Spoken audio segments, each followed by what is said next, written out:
The woman in the picture had a beautiful and delicate face. Her skin looked smooth and fair, and she worked carefully as a hotel cleaner, even though the job was hard and dirty. Despite her struggles, she had a calm strength, like grass growing on a cliff, refusing to bend or break. But not everyone admired her. A rich and elegant lady held the picture, hating her deeply. That lady was furious, even murderous, wishing I, Jin, would disappear from this world. She was determined to make my life miserable, even though she couldn't just get rid of me openly. At the hotel where I worked, I faced another blow. Fired again after only 2 months. The manager handed me my salary disrespectfully, throwing the envelope on the ground. I had learned to expect such treatment and stayed calm, though I felt a tight, growing sense of danger. It turned out my instincts were right. Manager Liu had plans, and he had received a call from someone powerful, urging him to harm me. Before I knew it, I felt dizzy, the room spinning as a drug took over. But even under attack, I knew I had to fight back. I used what little strength I had, grabbing a fountain pen and stabbing it into his arm. He hurt me, slammed my head into the desk repeatedly, but I refused to give up. Blood covered my face, pain clouding my senses. Yet I reached for a pair of scissors and stabbed him in the chest. I knew exactly where to strike, using my knowledge of the human body to make sure he wouldn't survive. As blood splattered, I barely managed to dial a number, whispering a final challenge to the cousin who had ruined my life. Just you wait, Ying. I was battered and broken, but not defeated. Living in Shuku village was always about following the rules. At night, we'd hear the rumbling of military trucks passing by, but no one ever dared to turn on the lights or make a sound. The fear of breaking the rules and being punished was ingrained deeply in us. That night, I couldn't sleep. I lay awake until the truck's noises faded. When I finally got out of bed, the reality of being alive hit me. I wasn't dreaming. I had another chance to live, another chance to grow from my suffering and be reborn. Morning came, and the village was full of life. Smoke from kitchen chimneys, sunlight warming the green trees, and birds singing outside. It was beautiful, but everything felt different now that I had a new perspective. I didn't sleep after waking up in the night. Instead, I watched Ying, the girl sitting beside me. She was the source of all my pain in my past life, where I had died miserably. Her cheerful voice was commanding, as she ordered me to do her homework, just like she always did. I couldn't help but smile. "Long time no see, Ying," I said, knowing that she was only 14 now, and so was I. Her face twisted with concern, thinking I had lost my mind, but I felt amused. Watching her reactions, I realized how good it felt to turn the tables. I had never known the guilty pleasure of teasing her like this before. Now that I was back at 14, I was determined to make the most of it. Ying was flustered, trying to brush off my words. Her expressions were clumsy, and I found myself feeling alive, with a renewed sense of purpose. As I watched her, I kept silent, my smile still playing on my lips. Ying always expected me to apologize to her. She stood there, chin up, waiting for it. I just gave her a gentle smile and told her she had to do her own work. When I told her to get out so I could change clothes, she stormed off, crying and yelling that I was bullying her. I could hear her running outside to complain to her mom. Counting to 3, I knew what would happen next. Right on cue, Sun Dongqing burst into the room, furious, with a bamboo stick in hand. She shouted about how ungrateful I was, even though I was just trying to teach Ying some responsibility. Sun Dongqing was relentless, aiming to hit my face. Her hatred toward me ran deep, but this time, I wasn't going to let her hurt me. I dodged. I wasn't that weak girl from the past anymore. I wouldn't be beaten again. I defended myself, pointing out how unreasonable she was. But Sun Dongqing just got angrier, spouting accusations about me being a disgrace. The words burned. They brought back memories of the lies that had ruined me at 14. The rumor that I had seduced my teacher. But this time, things were different. I realized I had gone back to that year, before everything fell apart. I had time to change my fate. I gripped the scissors I had hidden under my pillow, aiming them at Sun Dongqing. My voice was strong, and I refused to be broken. I hadn't even had my first period. What did I know about seducing anyone? No one who tried to ruin me would get away with it. Not this time. Sun Dongqing froze when she saw me holding the scissors. The look on my face and the coldness in my eyes made her pause, and she dropped the bamboo stick she had been ready to strike me with. I wasn't going to back down. I warned her that if she dared spread lies about me, I would make sure her whole family suffered too. My voice was calm but icy, and for the first time, I could see a flicker of doubt in her eyes. Maybe she even wondered if Ying had lied. But she quickly shook off the thought, convinced her precious daughter could never do wrong. Sun Dongqing left to confront Ying, and I watched her go, feeling nothing but cold indifference. I turned to the mirror, studying my 14-year-old reflection. My face might still look young and innocent, but inside, I had changed. I knew I couldn't be the same naive girl who once gave in. I combed my hair slowly, promising that this time, Ying would pay. I wouldn't make the mistake of being weak again. Outside, Sun Dongqing was questioning Ying, who tried to hide her panic. I observed them from a distance, smiling as I slipped away from Sun Dongqing's house. This place was never my home. My real house, the one my parents built with love, was at the end of the village, surrounded by peach blossoms and bamboo. I remembered how happy we were back then, my mother reading poems under the peach tree and my father coming back with bamboo shoots. That happiness ended when I was 4, and everything changed. As I walked, villagers approached me, asking if I was feeling better. They were simple and caring, though also very stubborn. I wiped away my nostalgic tears quickly and managed to smile, knowing I had to keep moving forward. Facing the kind villagers, I felt a bit embarrassed and touched my forehead. I told them my headache was gone, explaining that I fell because Ying tripped me and that I had been too nervous about the exam. The villagers joked that I should just get Ying to share her answers, and I played along, pretending to be nervous and admitting that I couldn't copy from her even if I wanted to. The villagers laughed, thinking I was just an honest girl. They felt sympathy for me, the orphan living with my uncle's family, and I used this moment to prepare for what was coming next. I thanked them politely and said I was heading back to my own house to clean. They reminded me to watch out for Grandpa Jin's big dog, Haiga. I remembered that dog well. It had nearly bitten me once when I ran home crying, but Grandpa Jin had stopped it. He had told me Haiga was a young Tibetan Mastiff, not an ordinary dog. Walking through the beautiful sea of blooming peach blossoms, I finally saw my home. It looked just as I remembered, with the familiar green and black bricks and white walls. The spring breeze carried flower petals through the air as I approached. I called out for Grandpa Jin as I neared the house, trying to avoid any unpleasant surprises from Haiga. But when I stepped out of the peach forest, I was met with a sight I didn't expect.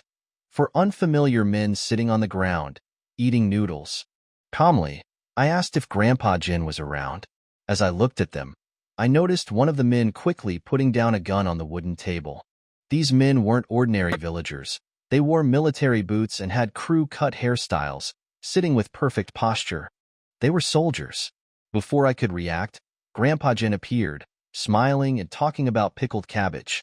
The men stood up quickly, and the leader, a good-looking man, assured me with a laugh that they weren't bad guys. I wasn't scared. I had faced enough dangers in my life to know what real fear was, and nothing about this situation daunted me. Yi Jian nodded at them and smiled. Although they were strangers, she showed no fear on her face. Instead, she went near Grandpa Jin, who was holding a few plates, and said softly, "Let me carry these. Your feet ache every spring. You'd better sit down." Hearing these words, the 4 soldiers felt rather uneasy. They were aware of Grandpa Jin's feet ache. It was the injuries that he had gotten from the battlefields that caused him severe pain every spring and winter. This time, they were here to deliver Grandpa Jin the special medicinal liquor of the army to help him keep colds away. Nevertheless, not long after the noodles cooked by themselves were ready, this bright and beautiful girl had appeared, so they hadn't had a bite of noodles yet. Alas, she had also misunderstood them. Grandpa Jin was surprised that Jian knew about his foot ailment because no other person in the village did.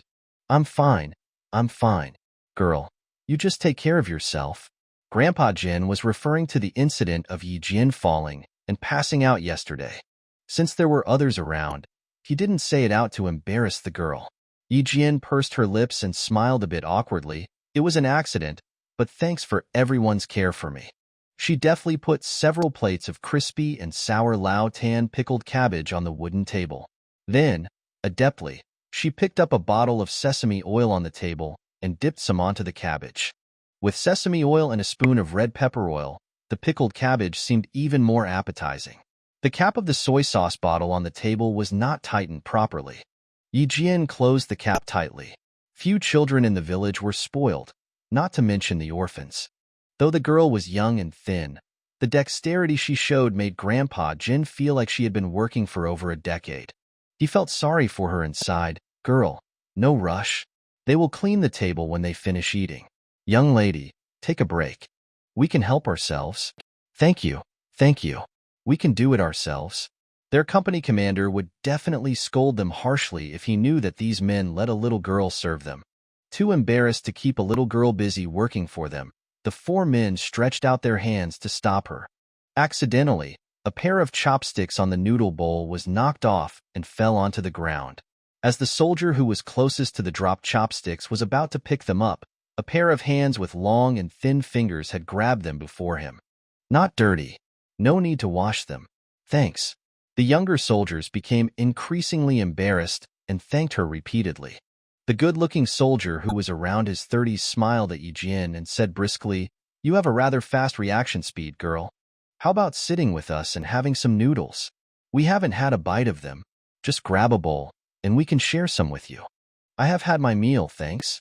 Although Yi Jian's smile was subtle, they seemed especially comfortable because she smiled with her eyes.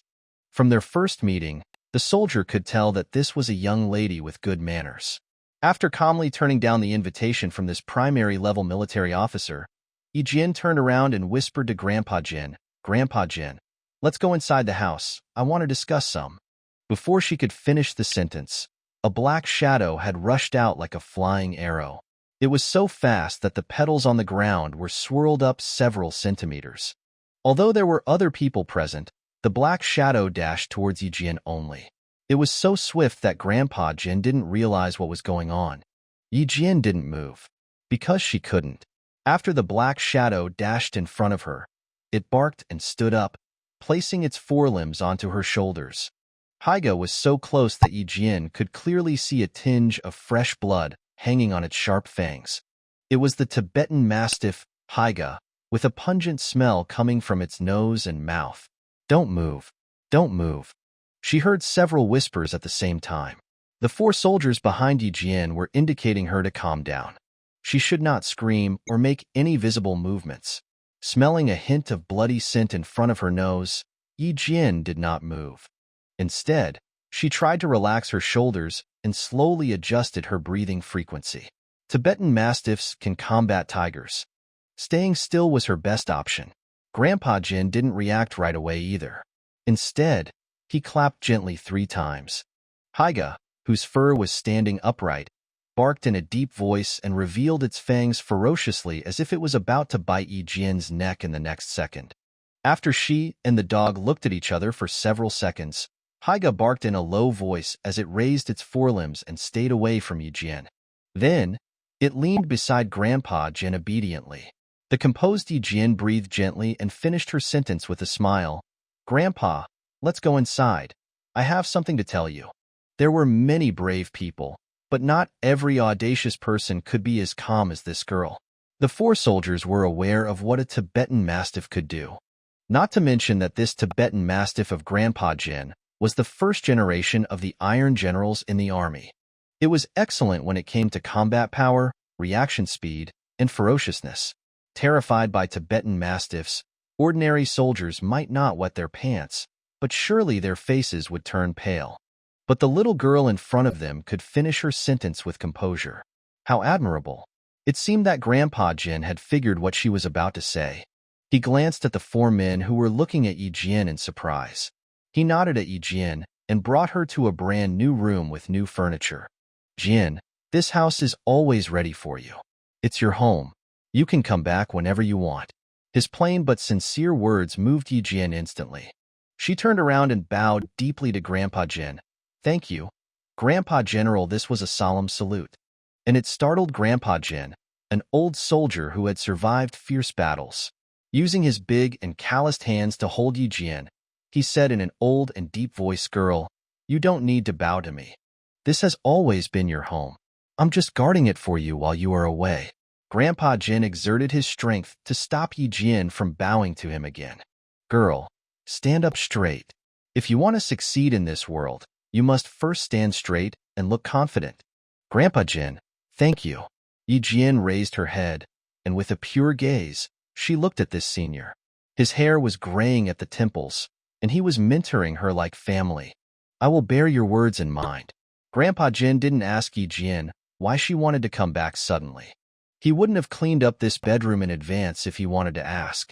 By the time Grandpa Jin and Yi Jian came out from the house, the 4 soldiers had already finished their noodles and left. The table was spotlessly clean, and the chairs on which they sat were placed neatly beside the table.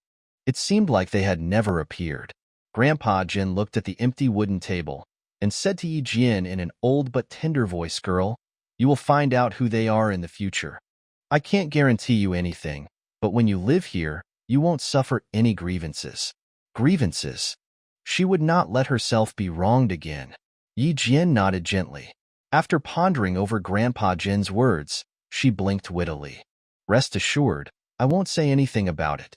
The world never had a lack of smart people. It was considerate people that were in scarcity." Bursting into laughter, Grandpa Jin looked at Yi Jian with more kindness. "All right, I'll wait for you to come home." After Yi Jian walked out of the house, Haiga appeared again suddenly. Grandpa Jin looked at her and smiled. "Did it scare you?" A juvenile Tibetan Mastiff was stronger than an adult dog. Yi Jian looked at it and smiled with her lips pursed. "I was not afraid. Intelligent dogs can recognize their owners.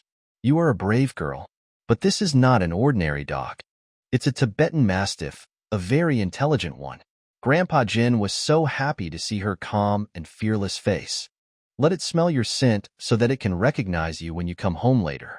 He clapped his hands. Hearing the clapping sound, Haiga reacted extremely fast and rushed towards him as if it had received professional training. "Come, Haiga, smell your young master's scent." Grandpa Jin bent over and stroked Haiga's big head gently. He indicated Yi Jian to stretch out her hands so that it could remember her scent. Audaciously, Yi Jian reached out and put her hands next to Haiga's mouth, which had sharp fangs. "Haiga, my name is Yi Jian. Nice to meet you." It was not easy. A Tibetan Mastiff would usually only admit one master in its life. Only the very intelligent Tibetan Mastiffs would admit more than one master. Rather than sniff Yi Jian's scent right away, Haiga first shook its fur. And then, like a proud general, it circled around her feet several times and approached her slowly while barking in a low voice and sniffing. The sniffing and low barking process lasted for at least 3 minutes. After that, it lowered its head to rub Yi Jian's small feet and laid down on the ground obediently. It had recognized her as its master. While Yi Jian was delighted that Haiga had recognized her as its master, Sun Dongqing had been searching for her throughout the whole village. She had been drenched in sweat due to her impatience and anger in the early morning. "Where the Hades is that wicked girl?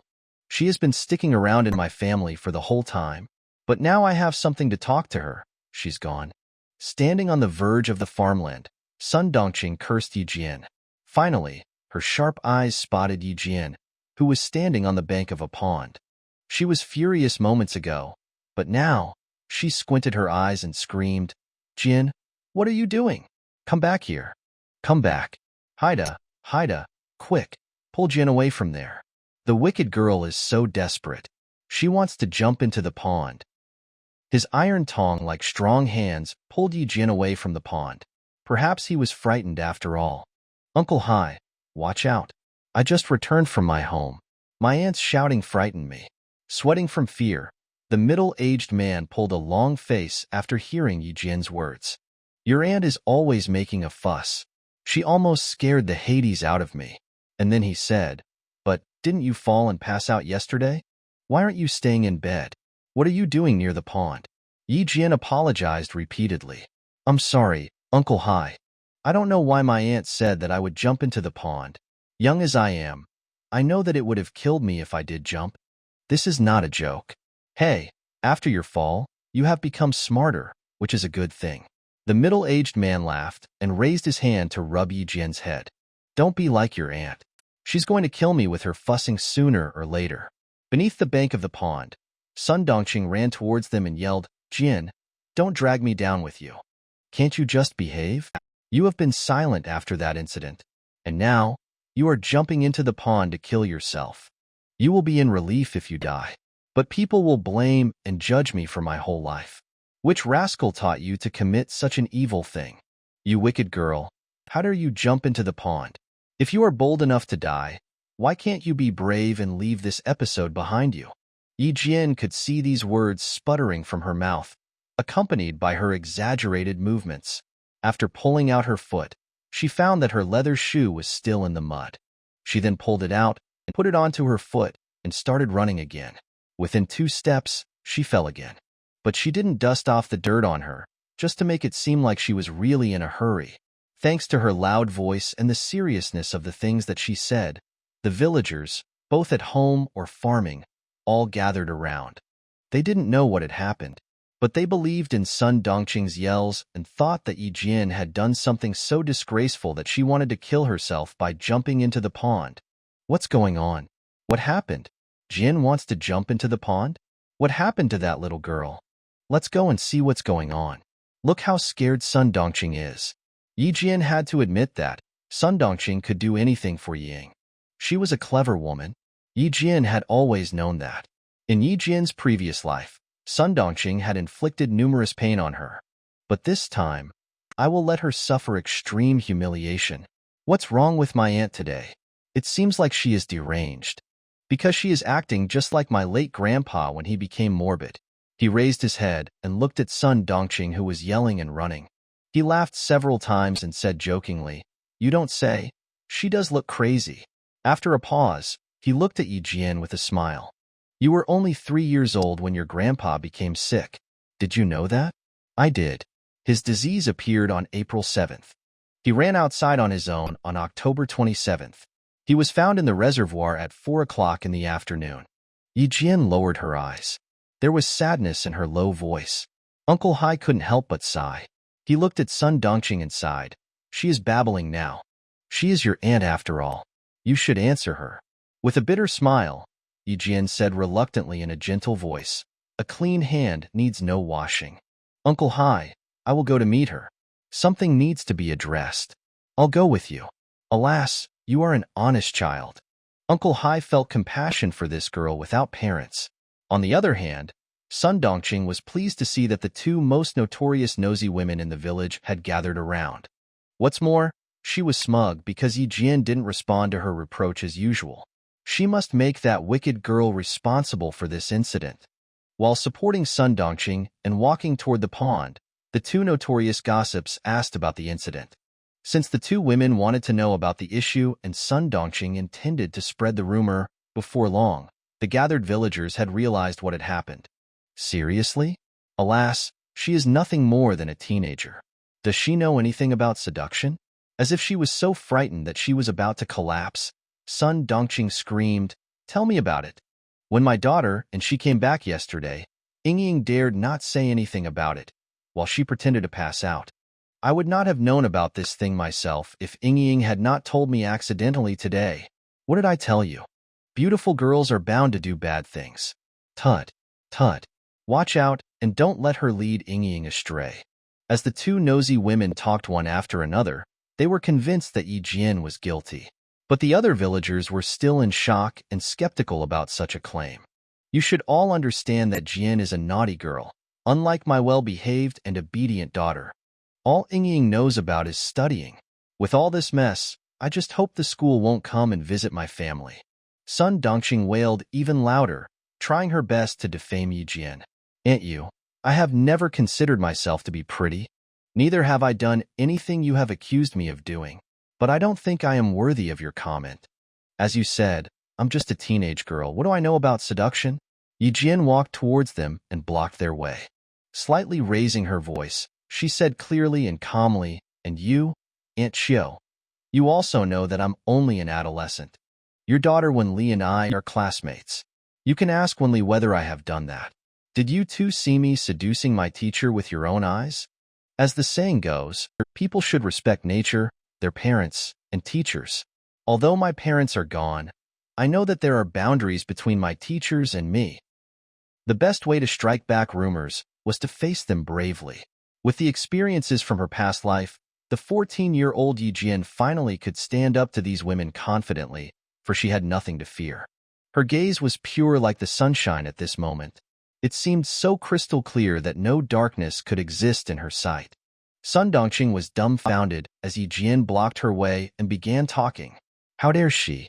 That wicked girl had started talking back to her, in front of their neighbors. When she came to herself after the shock, Sun Dongqing thought, that wicked girl is tough, but she had a knack for making a scene. As she realized she was at a disadvantage, she started to cry and scream. My sister, why did you leave this troublemaker to me? She is retorting me. After hearing Yi Jian's words, Aunt Yu and Aunt Xiao, who were previously holding Sun Dongqing, couldn't help but show awkward expressions on their faces. As Sun Dongqing started to be unreasonable, they knew what to do and let go of her. Yi Jian looked at her aunt indifferently. She pursed her lips and said calmly, I have lost my parents since I was a child. The whole village knows that. Aunt, you don't have to remind me of that every day. It is because I have no parents to back me up. I must be more cautious and not cause any trouble. Whenever Yi Ying or Wenli is wronged and wants to cry, they can go home where their parents are there for them. But I have no parents. I'm not even entitled to cry. Hearing this, Sun Dongqing stood up from the ground right away and forgot her complaints. You wicked girl, how dare you to talk back to me? Do you have any respect for your aunt? How shameful. Retorting your senior relative like this. Of course, you would do such a shameless thing like seducing your teacher. Aunt, you accused me of seducing my teacher, but have you proven your claim? Did you go to my school to inquire about it? Has the staff from school visited your house? Have you asked Yi Ying what exactly happened? Maintaining her composure, Yi Jian involved Yi Ying into this issue. Not only did Yi Jian stand there with dignity, but her words were also full of confidence. Several villagers who encountered Yi Jian in the early morning gathered around. After listening for a while, they realized the issue on the table and started talking about what happened yesterday. Jian was having an exam at that time. Ying dragged Jian to run with her, and then Ying tripped her. How did Jian get involved with seducing her teacher? Sun Dongqing couldn't follow Yi Jian's thinking pattern anymore. What's worse, she even panicked for a moment when Ying was mentioned. She would lose her chance if she didn't think of something to say. On the other hand, the villagers had started to comfort Yi Jian. There is no smoke without fire. Why would anyone accuse you of doing something if you have never done it? Furiously, Sun Dongqing pulled away the neighbors who were surrounding Yi Jian. She cursed Yi Jian by pointing at her. Everything happens for a reason. Who would judge you if you are truly decent? Yi Jian looked at her aunt directly in her eyes, with a subtle smile on her face. Even though I have done nothing wrong, there are people trying to taint my reputation on purpose. It's strange that no one here has heard of this incident except you. I would like to ask you, from whom did you hear it? How about this? Let me confront this guy. You are my aunt, my family. I don't think you wish for me to be wrongly accused. Yi Jian was retreating for the sake of advancing. She was aware that, only by talking less aggressively could the villagers believe that she was not confronting Sun Dongqing. Sun Dongqing insisted that she was right. Thumping her chest and stamping her feet, she cried as if she was experiencing terrible heartache. Who has wronged you? Are you aware of what you have done? You wicked girl, you can't even admit your mistake. I would love to hide your secret for you, but is it possible? The villagers came to understand the severity of the problem at hand. They wouldn't have known about it if Sun Dongqing didn't tell them. She is merely a child. How could she possibly do such a thing? Dongqing, I think you should fetch the person who told you about this and let them confront each other. Indeed you should. It's unforgivable to blemish a child's reputation if she has done no such thing. Since Yi Jian had done nothing wrong, she defended herself with confidence. Her pure gaze and her composure were enough to prove that she was innocent. Confrontation? There was no one to confront. Sun Dongqing had harbored extreme resentment in her heart. Glaring at Yi Jian fiercely and gloomily, she said, "Yi Jian, you think you have grown up and don't need to obey me, do you? I have not grown up, just matured a bit. I know how serious such an allegation is. And I know that I must stand up for myself facing such a rumor. Everyone, I don't know how this rumor spread, but it's all based on my aunt's own words. So, please, I beg you, testify to my innocence for me." Yi Jian gained more advantages rather than disadvantages. Sun Dongqing panicked a bit, but she insisted. "Wicked girl, I'm just trying to do what's best for you. And yet, you treat my kindness as garbage. Fine, I will wait and see what you have to explain to your school." She could not stay here any longer. Sun Dongqing had a vague feeling that she might not be able to win this argument if she stayed. That girl, has she become a different person overnight? I can't believe she asked all the neighbors to testify for her. Don't bother to argue with her. Seeing that she was at a disadvantage, the cunning Sun Dongqing waved her hands and left the scene while swearing at Yi Jian. At this moment, all the villagers present had realized what was going on, and they criticized Sun Dongqing of being unreasonable. And they felt sorry for Yi Jian for having such an aunt. But before long, some sensitive and cautious guys subtly pushed the people around themselves, indicating that they should stop the criticism for their own sake. After all, Sun Dongqing's husband was the deputy town mayor of Fujian Town. It's said that he might be promoted to serve as town mayor this year. As Yi Jian stayed silent and observed the people around them, she subtly lowered her eyes. Her long eyelashes concealed the chill deep inside her pupils. She was aware of the person whom the villagers were frightened of. Because Yi Ying was the daughter of the deputy town mayor, no matter what happened, the school staff would not criticize her too harshly. As for Yi Jian herself, her destiny was in her own hands. After the villagers left, she gently opened her hands. In her tender palms, there were clear nail prints, just like the path that she was about to take. Her uncle, Yi Jifan, was the person that she didn't want to confront with for the time being. She knew all too well about this power seeker who could do anything to get what he wanted. But he had one flaw. He cared too much about how others perceived him. Although she couldn't confront her uncle directly at this moment, she could take advantage of his very drawback to take down Sun Dongqing. Standing alone, Yi Jian raised her head and smiled resplendently under the sun. She had nothing to fear, nothing to worry about. Her destiny was in her own hands, and she was having a very nice beginning. At the age of 14, her smiles were worry-free and full of life. There was no trace of sadness, but the prospect for her future displaying on her delicate face. But in the eyes of Yi Ying, those smiles were so repugnant. How she wished she could pounce on Yi Jian and destroy her face. Sensing the hateful glare shooting from behind her, the shrewd Yi Jian slowly restrained her smiles. She turned around and looked at Yi Ying in the eye, with disdain and contempt. Yi Ying, who was steps away from Yi Jian, was also a detail-minded person. As she realized the expression in Yi Jian's eyes, she became outrageous. "Yi Jian," she gritted her teeth and growled in a low voice.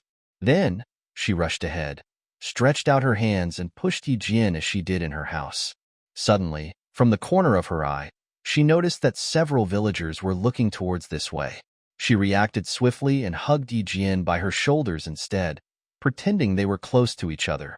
"Yi Ying, you disgust me as much as I disgust you." Yi Jian avoided Yi Ying's hug deftly. She didn't let Yi Ying have her way. She then smiled indifferently in a low voice. "We both know that, so there is no need to pretend in front of others." In the eyes of the villagers, Yi Ying, the daughter of the deputy town mayor, was a well-behaved, good-looking, kind-hearted student who studied well. Yi Ying was thwarted for the second time. She frowned and glared at Yi Jian more fiercely. As her mother had said, this girl had become completely different. Since the argument had begun, Ying didn't bother to pretend anymore. At this moment, she was not the kind-hearted and well-behaved Ying. Now that she was upset, Ying revealed her true personality, arrogant and spoiled. With a straight face, she said violently, "You live in my house and my family provides for you. You are worse than a dog if you leave my family." Yi Jian looked at her. Her black eyes were like the peaceful and spacious sea, but also contained unfathomable depth and chill. Her stare made Ying so uncomfortable that she swallowed and stammered. Why? You? What are you looking at? With a gentle smile, she said slowly, go home and ask your mom who is really providing for me. One more thing, Ying. It is you whose life would be more miserable than a dog if you leave me. Bear that in mind. See you on Monday, Ying. Monday. Grade 8 of the Fujian Town Middle School would hold a mock exam. Do not underestimate this middle school. Because an army unit was stationed in this town, the school was rather strict with academics. At the mention of Monday, Yi Ying's face froze instantly. She was furious and felt that she had suffered unimaginable grievances. Teardrops started to roll down like beads from her watery eyes. Sister, it's my bad. Please don't be angry. Although Ying hated Yi Jian extremely, she pretended to admit her mistake right away. She acted just like a temperamental child, who could always win the forgiveness from adults easily. Yi Jian glanced at Yi Ying's hands that were holding her sleeves. With a fake smile on her face, she looked at Yi Ying with contempt. I've witnessed your deceitfulness too many times. You say how much you are sorry, but deep inside your heart, you hate me so very much. I know what you have said to your mom. Unexpectedly, Yi Jian turned around a bit and examined Yi Ying's flustered face with her cold black eyes. Yesterday, you dragged me to run with you, because it was you who was seducing the new math teacher. Hearing this, Yi Ying was panicked and frightened. However, to conceal the fact, she raised her voice and screamed, Nonsense. You know very well whether it is nonsense or not. Yi Jian raised her hand and patted on the back of Yi Ying's hands gently. With a faint smile, she said, as the saying goes, he who is unjust is doomed to destruction. Ying, you have never been good at proverbs. You must have not remembered this one. At that moment, Ying felt like something was being ironed into the back of her hands. She was so scared that she shook off Yi Jian's hands. She looked at the smiling Yi Jian again. It seemed like she was the same old Yi Jian, but something was vaguely different. Yes, there were subtle smiles in her black eyes, but they were dominated by a chill. Yi Jian. As usual, Ying tried to raise her voice and yelled at Yi Jian. But it was not until she opened her mouth that she realized her voice was quivering. The shiver was so obvious that Yi Jian could hear it. Oh, I'm going to tell my dad that you bully me. You bully me. Anxious and scared, Ying cried more loudly as she saw Yi Jian, the person that she had always been bullying and looking down upon, leave without looking back. What should I do? How do I clean up this mess? Since Ying dared not stay here any longer, she could only chase after Yi Jian while crying. As Ying chased after Yi Jian, she happened to run into her mother. Sun Dongqing was talking with the village leader, Zhang Difu, who was heading to the township government to run affairs. She could vaguely hear that her mom was asking about the teachers in her middle school. Naturally, Yi Jian, who was closer to them, also could hear their conversation. With a faint smile on her face, she glanced at Yi Ying. Without a word, she had intimidated Yi Ying. Is it true that recently there is a math teacher from the city? I heard that. At this point, Yi Ying had forgotten her tears. Like a cat whose tail had been stepped on, she shrieked, Mom, stop meddling with such stuff. Since Yi Ying was guilty, what she was frightened of the most was the mentioning of teachers. The sudden scream made Sun Dongqing's heart race. Why are you yelling? All you know is fooling around. You think you are a princess, don't you? And I am your servant. But you don't have to stay here if you are destined to be a princess. It sounded like she was criticizing Yi Ying, but she was actually swearing at Yi Jian. Yi Jian smiled and pretended she had not heard it. Since Yi Jifan had not returned, and it was Yi Ying who was truly guilty, the scandal of seducing a teacher would not cause a storm in the village for the time being. Sun Dongqing had tried so hard to subdue her anger. But as Yi Jian ignored her and maintained her composure, Sun Dongqing became infuriated again. She rolled her eyes and sneered, Huh, are you coming back to pack your things? It makes sense. My house is too banal and small to host such an important person like you. She was saying these words to threaten Yi Jian. Wicked girl, let me see if you dare talk back to me again.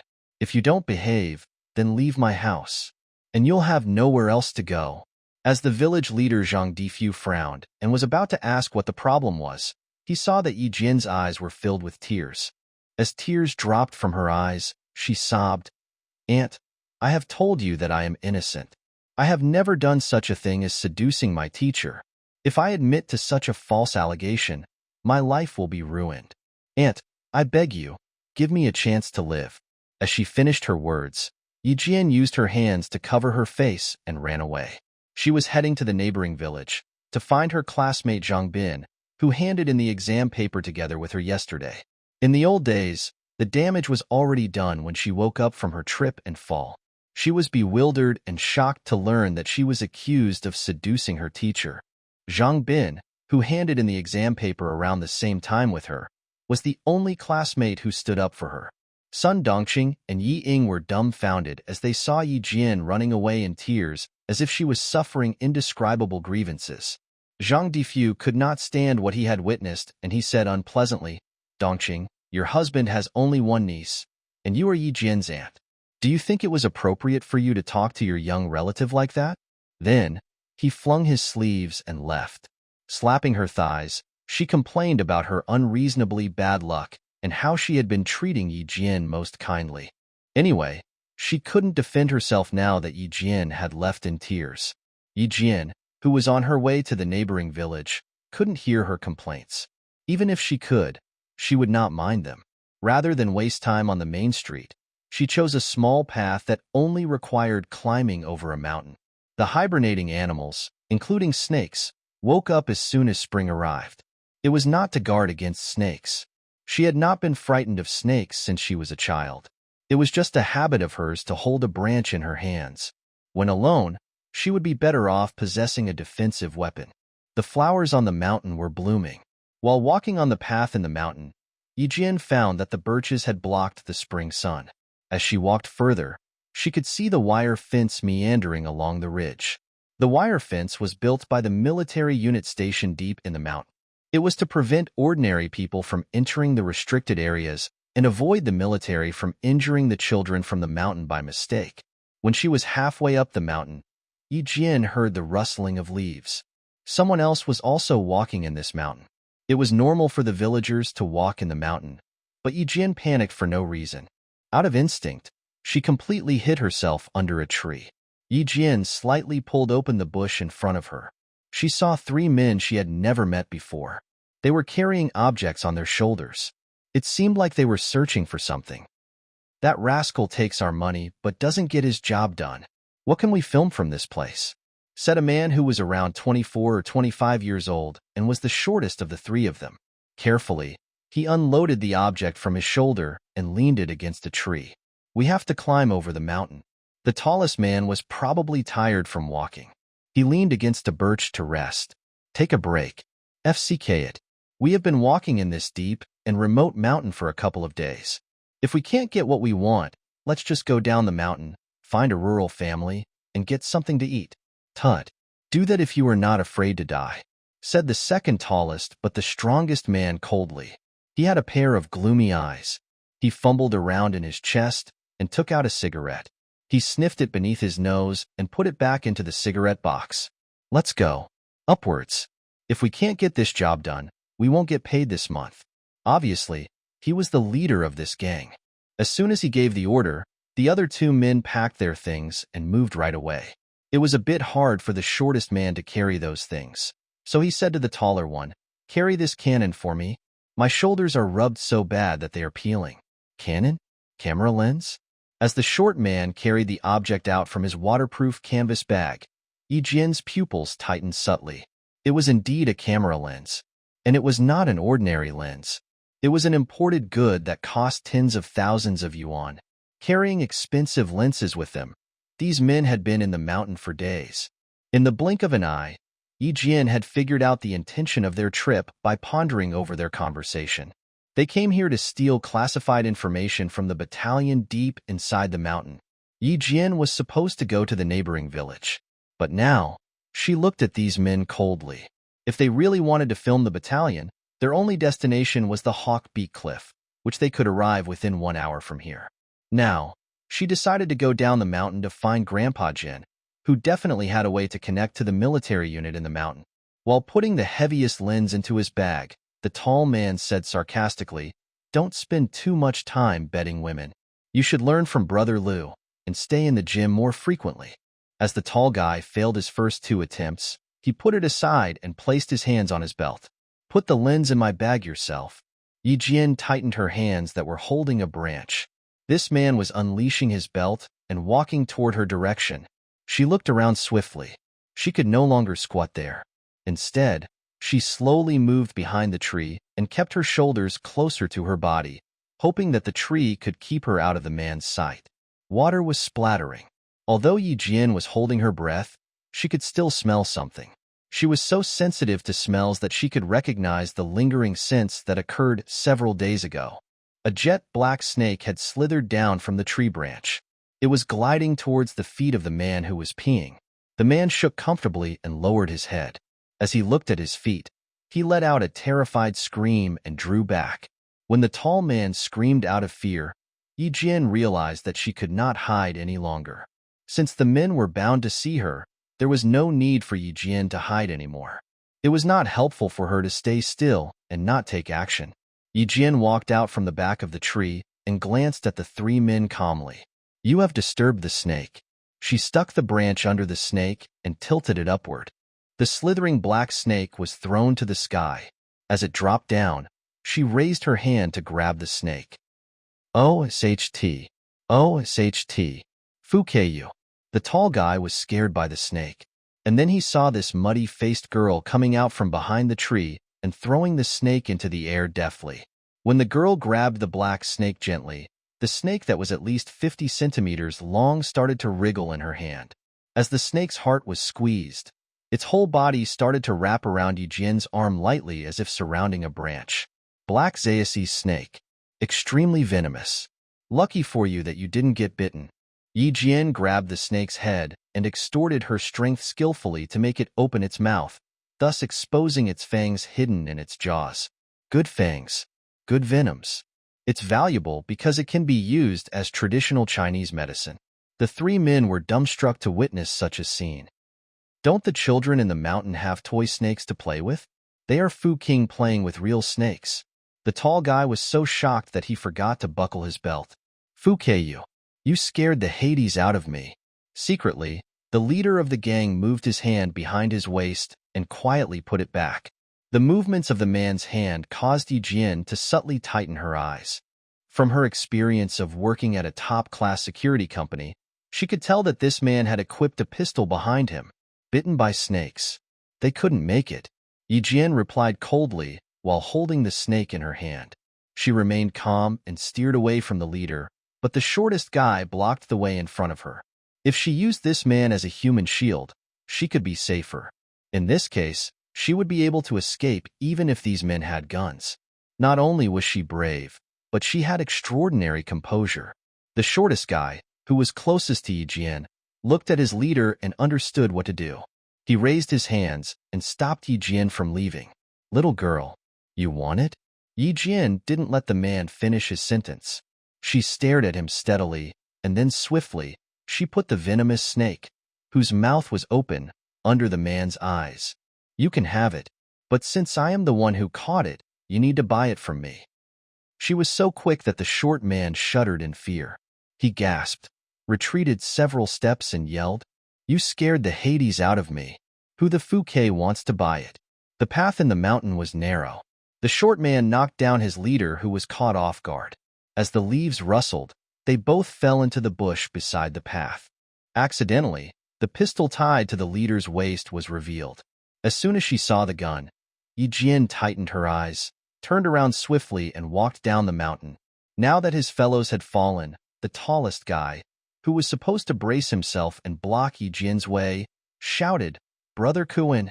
Brother Kuan seemed rather furious as the short guy fell on him and made him his cushion. While the short guy was getting up in panic, Brother Kuan saw Yi Jian walking downwards. He shouted violently, Stop her! A chill flashed across Yi Jian's eyes.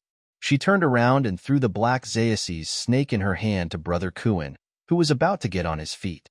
Every snake was agile. They could be extremely aggressive if their hearts were not squeezed, especially the venomous snakes. The freed black Xaoxi's snake wriggled its body. It opened its mouth and bit Brother Kuan's arm. Gasping, Brother Kuan grabbed the snake and threw it into the woods. He gritted his teeth and said, "Go Fu King, get her. That bitch knows what we are talking about." But it was not easy to chase after Yi Jian. In her previous life, after she encountered her first accident, to make herself stronger, she formed the habit of running in the morning because she was used to getting up early. Rain or shine, she never stopped running afterward. That was why the security company's boss, who also ran every day, hired her, even when she didn't have any identification document with her. Her 28-year-old soul had integrated well into her 14-year-old body. The wind from the mountain was scraping her face, and the trees were retreating. She had run far away from those guys. It only took her 10 minutes or so to run from halfway up the mountain to the bottom of it. Rather than run on the path, Yi Jian chose to run in the woods. The rustling leaves alarmed a soldier. He raised his hand, motioning to his comrades, who were investigating the mountain, to find cover. "Someone is here," he said in a low voice. The rustling of leaves became increasingly louder. Like a sprinting deer in the forest, Yi Jian rushed forward and bumped into the muzzle of a soldier's gun. Yesterday, around 5 o'clock in the morning, the soldiers found traces of people squatting in the mountain on their patrol. As of today, the searching continued. Just in case, the guns of these soldiers had been loaded and could fire away at any time, and Yi Jian's forehead had bumped into the loaded gun. Although Yi Jian wasn't afraid, she had shocked the soldier carrying the gun. "Girl." Drenched in cold sweat out of shock, the soldier put away his gun quickly, perhaps because he had recognized that this girl, whose face was stained with dirt, was Yi Jian. "Go back quickly. Don't come to play in the mountain these few days." The soldiers needed to remember the children from the villages contained in their patrolling areas. That was why they could recognize Yi Jian right away, even with dirt on her face. As he saw a muzzle-shaped, round print on Yi Jian's forehead, the soldier wanted to laugh. But he thought it was inappropriate to laugh, so he lowered his head and took out a bottle of spray from his sanitary bag. "Spray it on your forehead. It's reddened." Yi Jian was a bit dizzy due to the crash. Rather than taking the spray, she said to the soldier wearing battle uniforms, "There are 3 guys equipped with imported camera lenses, 500 meters upward from here. Their leader is called Brother Kuan, and he's been bitten by the black Zayasis snake." Rubbing her injured forehead, Yi Jian rapped those words non-stop. "You stay here and protect her. Everyone else, follow me." While rubbing her forehead, Yi Jian heard a calm, mellow, low-pitched voice of a man from below. Yi Jian lowered her eyes subtly and looked downward. "Yes, sir." The soldiers answered in unison. Yi Jian saw an especially young man who was standing sideways from her. Young as he may be, there were 3 award medals, 2 bars, and 1 star on his collar. He was very tall. Under the warm spring sun, his straight back made him seem like a towering, chilling, and steady pine soaring into the sky. Not a single creature in the forest could withstand such an intimidating vibe. As he slightly raised his hand, his formidable presence took Yi Jian's breath away. He had 2 completely opposite vibes. On one hand, he was pure and dignified, but on the other, he was cold and formidable. Somehow, these different aspects had been naturally integrated into this man. Yi Jian lowered her head and said, "I don't need protection. I will show you the way." She couldn't keep looking at this man. The man's presence was so powerful that it seemed like he would devour the weak. His gaze was transparent and chill like a sword. If he looked at her one more time, Yi Jian had the feeling that he would split and expose all her secrets. As his military boots stepped on the bush, the subtle sound made Yi Jian nervous at once. "How are you going to protect yourself? And how will you lead our way?" said the young man gently while standing in front of Yi Jian. There was a faint smile on his face. Like the morning breeze, it swept away his cold and fierce vibe immediately. The moment he spoke, his voice became refreshing, thus eliminating his chill aggressiveness. How could somebody alternate his vibe and aura so easily in an instant? Dumbstruck, Yi Jian raised her head and saw that marvelously stunning face. Every detail on this face was exquisite, handsome, and refined. Even the faint smile on the corners of his mouth seemed resplendent like the midday sun. It was hard not to admit that he was attractive. People would try their best, at all costs, to keep such a devilishly handsome face by their side. A few years later, This man's vibe would grow even stronger, to the extent that people would feel pressured merely by glancing at him. They would automatically lower their heads and subject to his formidable presence. "I can manage," said Yijin calmly while looking at this man. She had stopped herself from admiring his handsome face. "I can save you a lot of time by showing you the way. Besides, the man named Brother Kuan has a gun. Be careful." "I can manage?" After hearing what she said, the man's eyes slowly dimmed. This man seldom smiled. For fear that the little girl might be frightened, he smiled specifically to calm her down. Since he stopped smiling, his thin lips seemed extremely daunting, thus bringing back his chill vibe he had previously restrained. Yi Jian didn't avoid his gaze. She saw that coldness was rising gradually from the young soldier's pitch-black eyes. As his faint smile vanished, he said in a cold and deep tone, "Young girl, it's easier said than done when it comes to protecting yourself. As for showing the way." Xia Jinyuan was aware that the seniors from the mountain usually led the way for the soldiers, but they had never let a teenage girl shoulder such a role. In his eyes, Yi Jian was indeed just a little girl. Likewise, in Yi Jian's eyes, he was merely a young soldier who was around his 20s. Yi Jian smiled lightly and said, "Major, you should choose to believe me rather than standing here and talking to me." The hawk-eyed young major examined this girl standing upright before him. Moments later, he nodded, as if he was appreciating her, but there was something more in his nodding. He said, "You are very brave." He passed by Yi Jian and then instructed the rest of the soldiers. "Close the mountain pass until the suspects are found." Young as he may be, he was a military official with real authority. But Yi Jian did not concede. She turned around and looked at the straight back of the major. She smiled gently and said, "I threw the black Zayace's snake at Brother Kuan and it bit him. His life would be in danger if he did not receive medical treatment 1 hour later. Major, can you find them in 1 hour? Can you find them in 1 hour?" Why did it sound like this girl was threatening me? Never had Xia Jinyuan faced such an obvious threat from anyone. What surprised him more was that the little girl before him was audacious enough to go into the mountain with them. Sun rays were scattering through the leaves.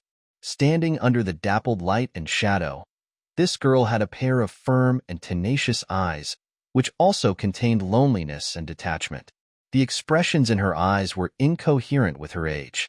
It was quite appropriate to say that she was precocious and had an old soul. After observing the persistence in her eyes, he found it brutal to turn her down. "Little girl, hurry up if you want to lead the way. Lu Bing, take care of her." It's not that Xia Jinyuan had believed she could show them the way. It's just that he didn't want to continue talking to this precocious girl without doing anything about the suspects. Only by seeing an extremely dangerous situation with her own eyes could the girl listen to his warning obediently. He strode forward. Wearing his camouflage battle uniform of the land force, he used one hand to cling to the bush and leaped gently. His arched back made him look like a ferocious beast eyeing its prey in the forest. The soldier, Lu Bing, who was asked to stay with Yi Jian, took off his helmet and said smilingly, "Girl, I can't believe you dared to threaten Captain Xia. Luckily you are not his soldier, otherwise." He clasped the helmet onto Yi Jian's head. "Otherwise, he will fix you hard. Put on the hat and follow me." So, the young major went by the name of Captain Xia. There was nothing to be afraid of. Yi Jian had her own reasons when she requested to help them. Without a chance to refuse to wear the helmet, Yi Jian climbed through the bush with both hands and followed the soldier. Here are the marks of people squatting. Here are the traces of the legs of tripods. Photo these. Soon, Yi Jian caught up with them. She saw the man who was addressed as Captain Xia and the soldiers, who she thought were chasing the criminals, standing together. Everywhere Captain Xia pointed, one soldier would photograph that spot with a camera. Xia Jinyuan had heard the rustling of bushes behind him. He was a bit surprised. This girl is wild. She has caught up with us so quickly. He thought, I met them a little bit over there. However, I doubt they will continue going upward. Considering that one man was bitten by a snake, he would die if he stayed longer in the mountain. That's right. So we can collect evidence first, said Xia Jinyuan with a gentle smile. Obviously, he knew what she meant. He tilted his head to look at her. There were no telephone signals inside the mountain. It was impossible for the people trapped here to send out information or make phone calls for help. Although Captain Xia was a man with an intimidating presence, when he smiled, he was extraordinarily charming. Yi Jian had never thought she would be distracted by a man's look. However, at this moment, she couldn't help but glance at him one more time. As the breeze from the mountain stroked her face, she came to herself from the distraction and also noticed a hint of smell. She held her breath and exhaled lightly. In an instant, her eyes lit up, making them bright and resplendent like diamonds. Within a few steps, she had arrived beside Xia Jinyuan. She said in a voice that only belonged to teenage girls, "How long will it take for you to collect the evidence?" "They are not very far. You can chase after them immediately." Xia Jinyuan subdued the intimidating gaze in his black eyes and calmly looked at this girl standing inches away from him. Like before, the perseverance in this girl's eyes made her words trustworthy. Usually, Xia Jinyuan had his own arrangements when it came to conducting a military action. Rather than answer this girl right away, he silently looked at her eyes that contained persistence and coldness. Perhaps his long-time silence made her nervous. She spoke again anxiously. "If they climb over here, they will reach Goat Horn Creek, and across the creek, they will make it to the main street. Captain Xia, if you believe me, please follow me this way." Because Yi Jian had been racing to catch up with them, her forehead was red and swollen, and tiny drops of blood were oozing from her face due to being scraped by the bush leaves. But the gaze in her eyes was still unwavering and persistent. Just like a young tree rooted on the edge of a cliff, no peril or danger could compromise her confidence. Xia Jinyuan's silence lasted for only a few seconds, and then he smiled subtly. Under his helmet, his extremely handsome but cool face made Yi Jian feel warm, because he said, "Fine." Simple and crisp. "I can assure you that I am the person most familiar with this area." Yi Jian pursed her lips and nodded lightly. She said in a clear and innocent voice, "You are on the right track if you follow me." Xia Jinyuan clasped his long fingers together, and slowly, he waved his hand and motioned Yi Jian to go first.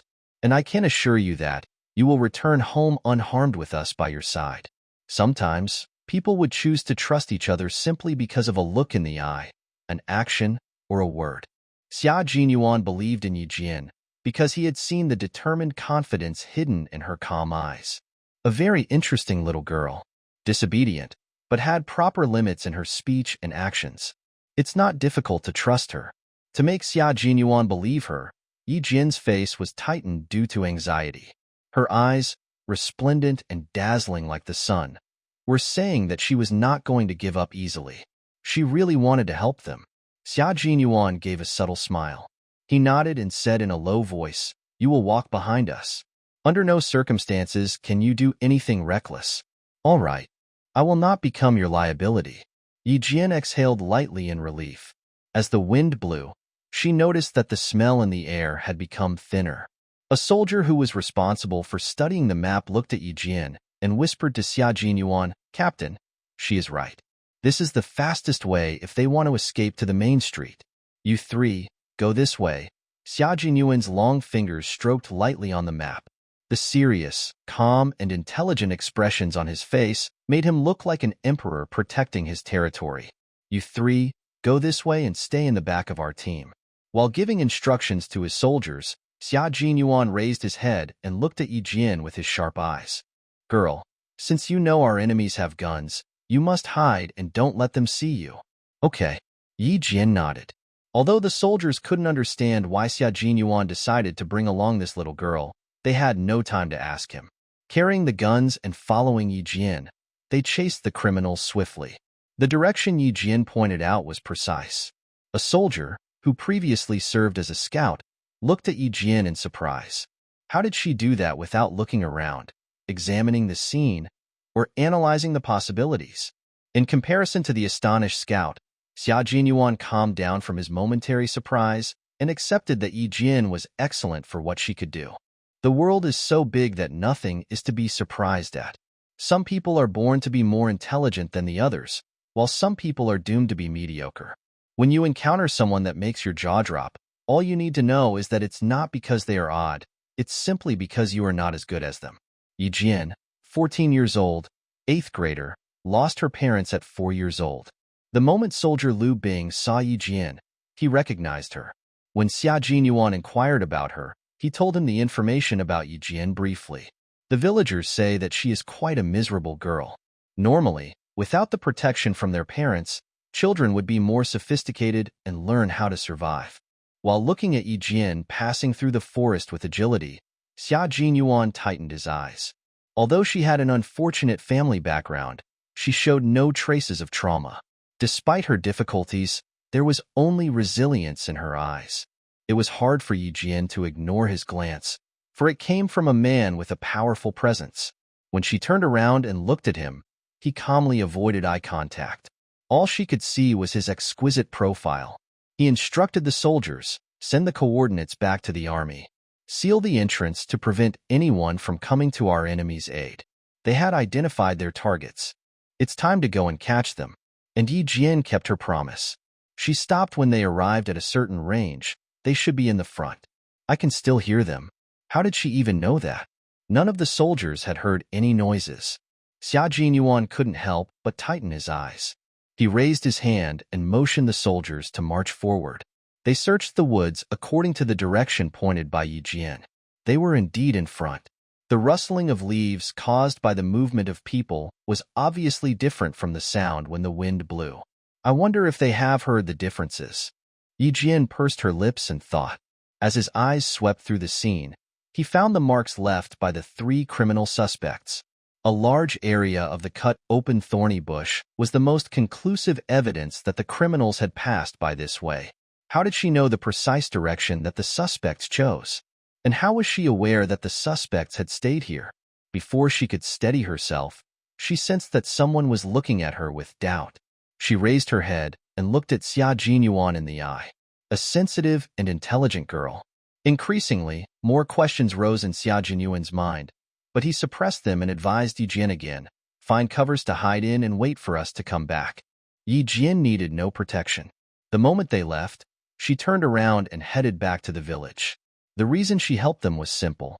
In her past life, at her most difficult moment, some soldiers who also wore military uniforms helped her buy a bus ticket. Never would she ever forget this kindness.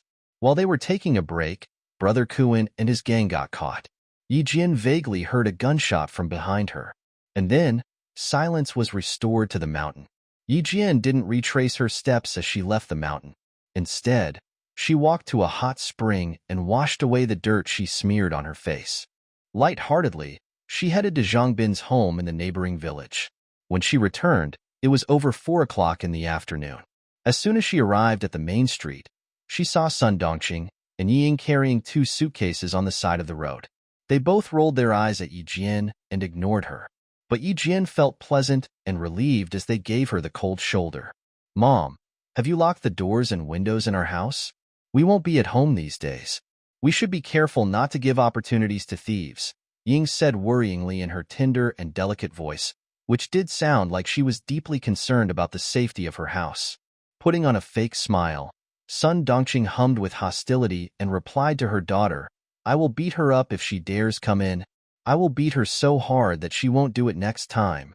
As she turned around, she expected to see Yi Jian stay and listen to her. However, Yi Jian had gone far away. Sun Dongqing gritted her teeth and spat with contempt. Her squinting eyes were flickering with maliciousness. Wicked girl, son of a bitch. She would be humiliated on Monday. On the mountain, Xia Jinyuan was talking through his earpiece to instruct his soldiers to stop searching for the girl. "I told this girl to hide. I can't believe she left without telling me. Is it so hard to say farewell? Captain Xia, should we send someone to inquire about her in the village, to see if she's back home safe?" Returning from the search mission, Lu Bing was a bit concerned about her safety. There were boars in the mountain. An order had come from the headset. It's time for them to return to the military camp. Looking at the dimming sky, Xia Jinyuan gave a subtle smile and said, "No need. An astute fox can survive anywhere. Assemble the team. Assemble. Assemble. Stand at attention. At ease." When in a mountain, it was impossible to make the team standing as neatly as on the training field. After confirming everyone was back, Xia Jinyuan led the patrolling team back to the military camp. as if gilded with a pale layer of gold. The rays of the setting sun crossed through the forest and sprayed on the handsome guy in the front of the team, making his physique look increasingly taller and stronger, like a deity from another world. His steps were very steady. Every step he took, he gave out a formidable vibe that would make every creature subject to him.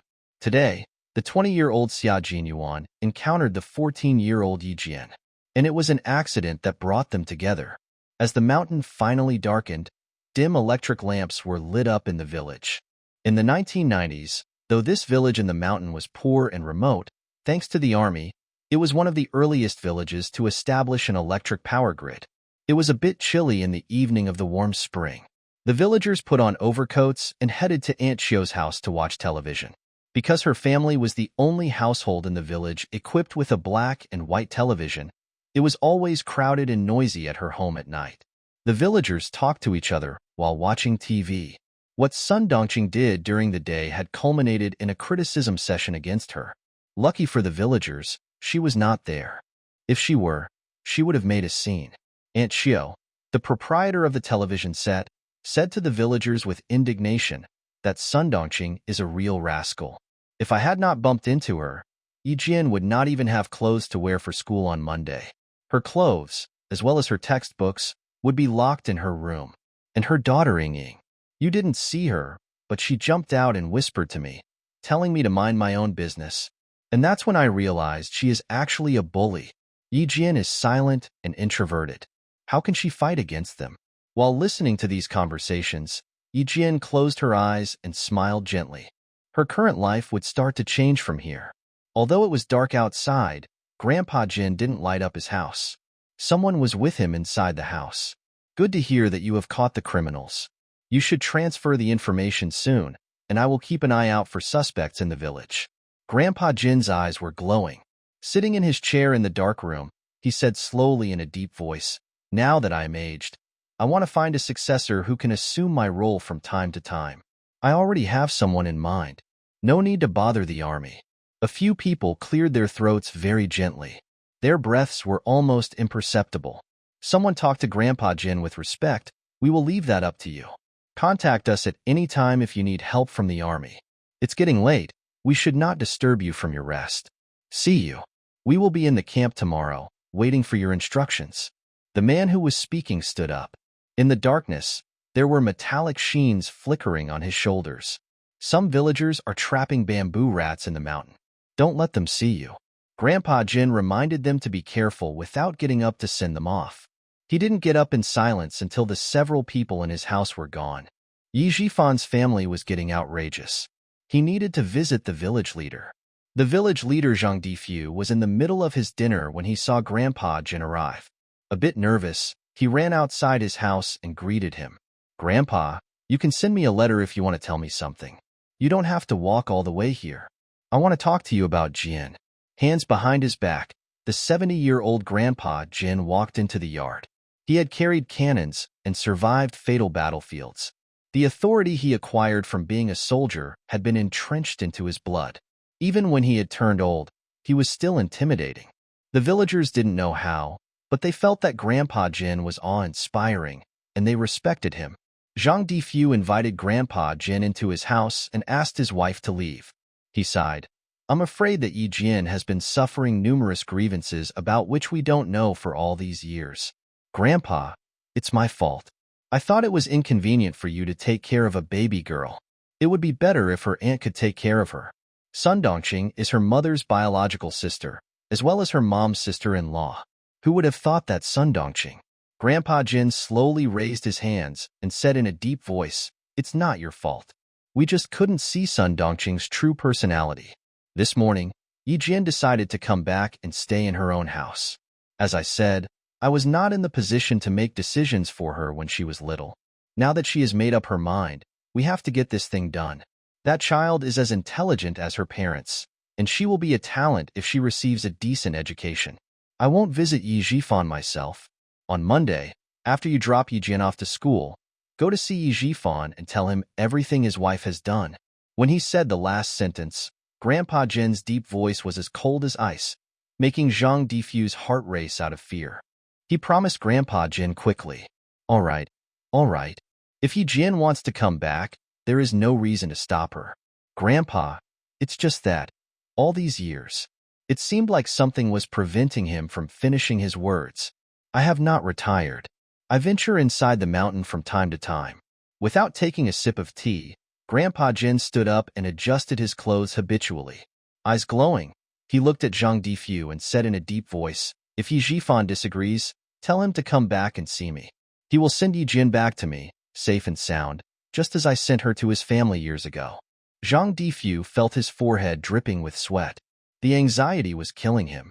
He stood up, bowed, and said in a panic, "Grandpa, rest assured, I will take care of it." Oh my God. It was the second time that he had seen Grandpa Jin lose his temper over the years.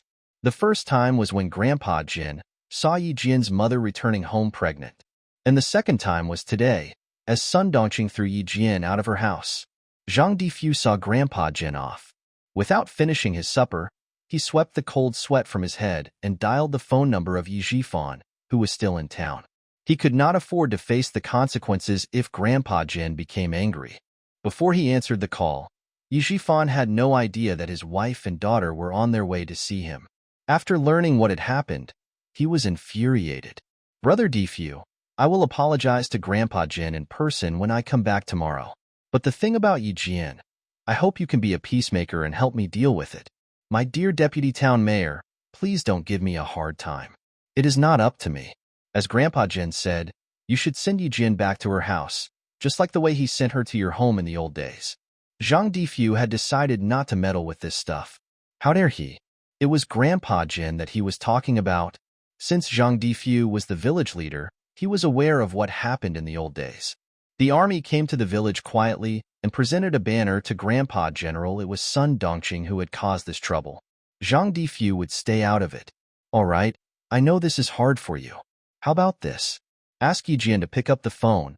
Let me talk to her," said Yi Jifan with a straight face. Subduing his anger, he cursed Yi Jian in his heart. "Fu King Bidh, I will not spare her if she gets in my way of gaining wealth and power." Yi Jian's heart twitched when she received Yi Jifan's call. In her past life, it was impossible for her to discontinue her studies out of no reason. Her uncle, the deputy town mayor, was the reason she became a dropout. "Hello?" she said in a clear and soft voice. And then, she heard Yi Jifan's voice from the other side. A few years ago, her uncle's voice was bureaucratic and arrogant. Who would have thought that he was playing the family card right now? "Uncle, the moment you spoke, you told me to stop being unreasonable. Please allow me to defend myself. My aunt accused me of something I never did, and she threw me out of her house. The whole village saw that happen. Am I the person who is unreasonable? Uncle, I dare not go back to your home now that you can't tell right from wrong. I'm sorry, Uncle. Aunt Xia is waiting for me to have dinner. I'll hang up now. Bye." Never would she step back into that house where she did not belong to. She was reluctant to stay anywhere near it. That night, Yi Jian stayed in Aunt Xiao's house, sleeping in the same room with Wenli, Aunt Xiao's daughter, who was also her classmate. She did not return to her home right away. Since Grandpa Jin had ordered Yi Jifan to personally send her home, Yi Jian would wait for that. On Sunday afternoon, Yi Jian returned to school with Wenli. Although they were classmates, they were not in the same dormitory. They parted ways after entering school. Carrying her luggage, Yi Jian walked to her dormitory on her own. Even though she left her junior high school campus over a decade ago, she still remembered where the teaching building and her dormitory were. "Ying, you are too excellent. Number 1 again. And your cousin is still in the last place." Before entering her dormitory, Yi Jian heard the playful voices from girls. She squinted her eyes and contemplated for a while, and then she remembered to whom this voice belonged. The moment Yi Jian pushed open the door to the dormitory, the noises stopped abruptly, as if she was a pause button. Everyone looked at her. "Oops, isn't this Yi Jian?" A girl in a red coat eyed Yi Jian with contempt and burst into piercing laughter. "The forever last place in class. You are famous in school now. You and Ying come from the same family. How is it that you are poles apart?" Provocation from a little girl. Putting her luggage onto the upper berth of the bunk bed against the door, Yi Jian turned around and looked at He Jimin with a faint smile on her face. "Right? I wonder the same thing as you." Yi Jian's bright eyes were looking at He Jimin when she answered her. As for the connotation in her words, the related person in that question would naturally figure it out. There were two other girls in the dormitory who were also on Yi Ying's side. This was just the way it worked. Students with great academic records were usually popular in school, and only students who constantly ranked next to the last place would be friends with Yi Jian, who was always in the last place. Coincidentally, the girl, whose scores were the second worst, also lived in Yi Jian's dormitory. But she was not in the dorm right now.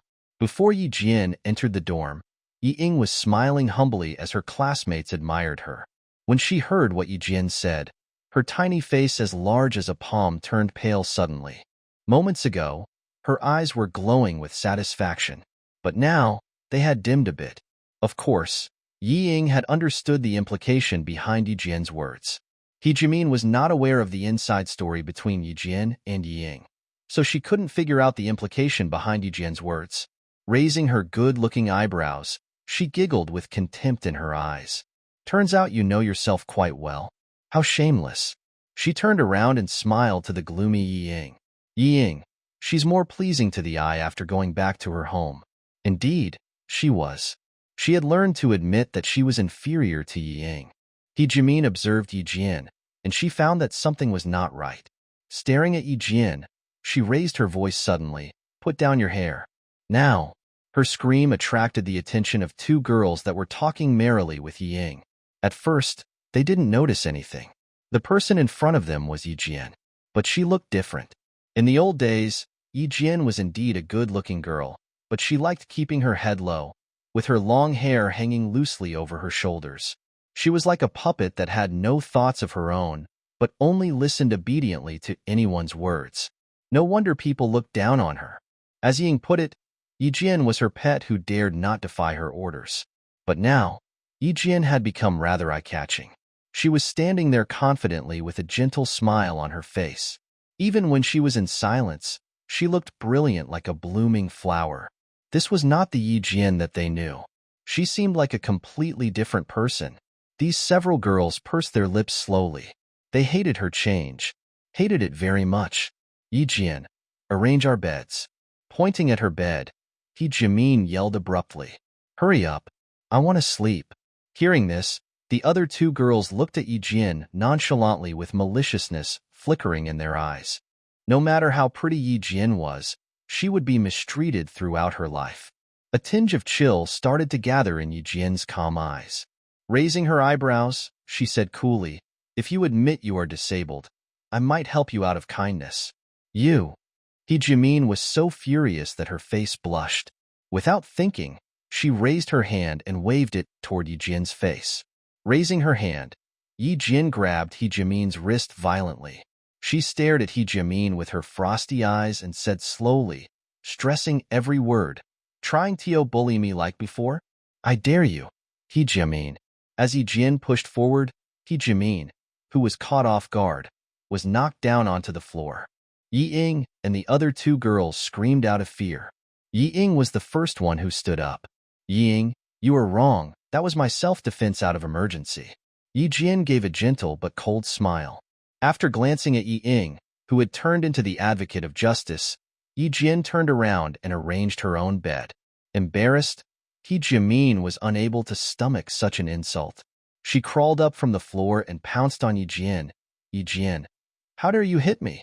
How dare you? A delicate girl was trying to fight against Yi Jian, who once worked at a security company. The result was obvious. Yi Jian gave He Jimin a suplex, and she was thrown onto the floor again. She raised her eyes and stared at the other two girls, who were so frightened that their shoulders were trembling.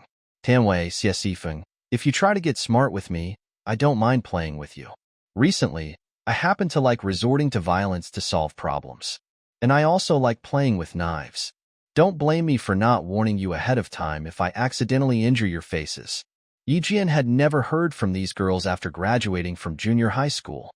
She was not intending to hurt them, just trying to intimidate them. Ying held up the dumbstruck He Jimin from the floor and back onto her bed. As Ying looked at Yi Jian, a hint of a subtle smile flashed in her eyes. Just in time. I wonder how Mom is doing. Yi Jian, let's see when your arrogance will end. Ying sneered, with confidence and exaltation in her eyes. Patting Jimin, who was in tears with her head down, Ying said in a low voice, "We can let the villain have her moment for a while. Relax. Her miserable days will come very soon." She didn't mind exposing a large amount of information to Yijian. Since Yijian had chosen to return to school, she had already prepared for this. Besides, she had come up with an idea of how to deal with Ying. Why wasn't Ying afraid? Because her parents helped her. Yijian glared at the cocky Ying gloomily. A tint of ferociousness was vaguely visible in her black and cold pupils. She responded to Ying with a subtle smile and said softly, "All right, let's see who will win in the end." Yijian was also very certain about herself. Seducing her teacher? This scandal was too severe to be directed only by Sun Dongqing and Ying. Facing Yijian's smile and confidence, Ying couldn't help but feel panicked. Her eyelids jumped several times and her heart raced. Ying pursed her lips together and clenched her fists tightly. "Don't panic. Don't be afraid. Mom and Dad will help me. This wicked girl Yijian has nothing. How can she fight against me? As long as Mrs. Cook confirms my alibi, I will be fine. As for that rascal Yijian, her reputation will be ruined, and she will live in my shadow forever." At the thought of this prospect, Ying rekindled her arrogant vibe and avoided Yijian's eye contact with contempt. She lowered her head and gently comforted Jimin. Tanwei and Xia Sifeng dared not stay in the dormitory any longer. With the excuse of going back to the classroom to read books, they left the dorm hastily. There were already over 20 students in the classroom. Dozens of boys had gathered around and were mumbling about something. In the middle of the crowd sat a boy with acne on his nose tip. Holding a physics textbook in one hand, he said mysteriously in a loud voice, "Guess what I found today?" The teenage boys were all intrigued by the love letters that students wrote to their teachers. Staring at the boy who was tantalizing them, they said with excitement, "No need to guess. Of course, it's a love letter. Come on, show us." The love letter to our teacher written by the merit student Ying. She is so good at writing. She must have written numerous admirable sentences.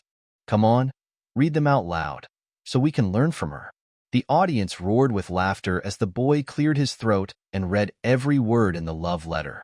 Subsequently, every student in the classroom found out that the merit student Ying had written a love letter to their teacher. Wow, what a cheesy love letter. "If you are the blue sky, then I am a white cloud. If you are the ranges of mountains, then I am a tree." Were they truly written by Ying? Be careful not to get caught and criticized. Flabbergasted, Tanwei and Xia Sifeng heard every word of the love letter while standing at the door to the classroom. "Zhang Bin, this is nonsense." Xia Sifeng came to herself from shock and rushed into the classroom. She yelled at the boy reading the love letter while standing on the study desk. "Shut up. No way would Ying have written this. To our teacher." The girl was so shy that she couldn't even include love letter in her speech. No mistake. Everyone can recognize Yi Ying's handwriting. Zhang Bin jumped down from the desk. With a height of over 170 centimeters, he was the tallest boy in the class. Standing in front of a girl who was merely over 150 centimeters tall, he looked intimidating. Why would I blame her if she's innocent? This is her handwriting. The boys can testify. The boys laughed even louder. "Haha, Xie Sifeng, as our class leader's sidekick, you definitely know that this is her letter. Haha, come, tell us, how many love letters has our class leader written to our teacher?" "Nonsense. Shut up. How would I know? I know nothing." Xie Sifeng panicked because she was involved in this mess. Just as she was about to defend herself, Tanwei grabbed her by her arm. "Don't quarrel with them. We'd better hurry back to the dorm and tell Ying about this." Tanwei's face was pale. She didn't say a word of defense. Clearly, she was aware of something. The two of them rushed back to the dormitory, but it was already empty. After asking their neighbors, they learned that Yi Jian had been called to the school office, while Ying had accompanied Jimin to visit the public health center in the town. In the principal's office, as the head teacher of Class 2 Grade 8, Mrs. Ku said with indignation, "Principal, we can't have this troublemaker in our school any longer. So young, so shameless. If you let her stay in school, she's going to be a bad influence on my whole class. Deputy Town Mayor, I know you want her to stay in our school, But I'm sorry, Kuyu, will not have this teacher-seducing girl as my student. There was the school principal, Mrs.Ke, Yi Jifan, Sun Dongqing, and of course, Yi Jian, in the office. After walking into the office, Yi Jian had been extraordinarily calm and standing upright like a pine. Facing her head teacher's accusation, she showed no signs of fluster on her face. Mrs. Ku's words were just what Sun Dongqing would like to hear. Echoing with Mrs. Ku, she criticized Yi Jian. Are you going to stand here and do nothing? Apologize to your headmaster quickly. How can you do this? You should be studying hard at your age instead of trying to find a boyfriend. Your uncle and I are so disappointed with you. She was forcing Yi Jian to admit to seducing her teacher. Principal Chin, my niece has lost her parents since she was young, so no one has disciplined her. How about this? Mrs. Ku, I will transfer her away from your class. But Principal Chun, please don't kick her out of your school. She is still young. Besides, the country requires children to receive 9 years of compulsory education. Yi Jifan continued, Principal Chun, for my niece's sake, I beg of you to let her finish her junior high studies here, despite her huge mistake. I promise you that I will educate her well at home, so that she won't cause any trouble to the school in the next 3 years. The deputy town mayor was way better than his wife when it came to mastering the art of talking, but their goal was the same: to pin the sin of seducing teacher onto Yi Jian's head. Mrs. Ku was a 40-year-old female teacher of Class 2 Grade 8. Her decent and rigorous outfits did make her look like an educator, but she had a son who was a big spender. He was currently a college student in the provincial capital.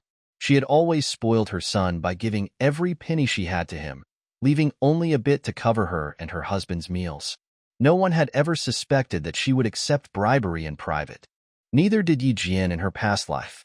But on the year that Yi Jian had the senior high school entrance exam, she saw with her own eyes that Sun Dongqing had handed a red packet to Mrs. Ku during her home visit. It was not until Yi Jian grew older did she realize why Yi Ying was so rampant in the old days. As it turned out, she had Mrs. Ku to back her up. Yi Jian had been keeping silent, but at this instant, she raised her foot to stop Mrs. Ku from leaving. With a gentle smile in her black eyes, she looked at Mrs. Ku, who was leaving in rush, and said calmly, Mrs. Ku, don't leave so quickly, not until my case is settled. Mrs. Ku couldn't accept that her student was blocking her way. She yelled furiously, how dare you? Yi Jian, I dare not. But please, just wait a few more minutes, said Yi Jian with a smile. She then turned around and locked the door to the principal's office from inside. Now that the door was locked, it's time to put on the show. Principal Chen, I know that you were previously a soldier, and I bore in mind what you have said to us before. You stressed that integrity and honesty are characters that a person must possess. Yi Jian said in a calm voice slowly. As soon as she spoke, she surprised Principal Chun. This was a girl who could maintain her composure even when facing such a serious accusation against her. Indeed, those are essential qualities for being a human. I am glad to hear that you have remembered them. What happened? This girl's composure and confidence were enough to confirm her trustworthiness. Mrs. Ku's face turned gloomy. She pursed her lips and said, Principal, no student would admit they are wrong after making mistakes. Yi Jian, Mrs. Ku, even judges would allow prisoners under death sentences to defend themselves before announcing their judgment. This is a student from your class, and she is also a student at our school. Deputy Town Mayor, I don't think you wish for anyone to misunderstand your niece. With a grave expression on his face, Principal Chun interrupted Mrs. Ku's words and turned to look at Yi Jifan. He said in a deep voice, the school will punish students who have made mistakes. But we will never treat our students unjustly, especially when they are facing such a serious scandal. Thank you for giving me an opportunity to speak, said Yi Jian in time. From the corner of her eye, she saw Yi Jifan pulling Sun Dongqing, who wanted to stand up and speak, back to her seat. She laughed scornfully in her heart, but she said calmly in a moderate speed, First of all, I don't admit to seducing my math teacher. Someone has accused me of expressing my affection for my math teacher on Friday.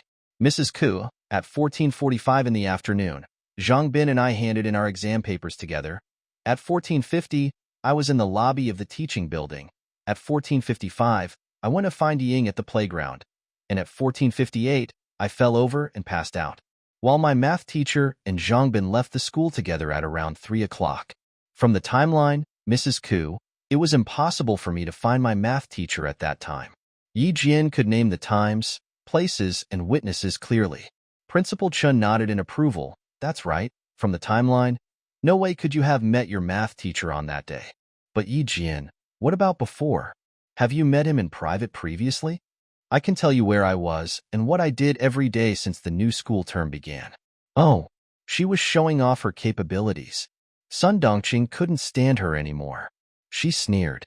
Abruptly, she rushed towards Yi Jian and screamed, "You wicked girl, you are not going to admit your mistakes, aren't you?"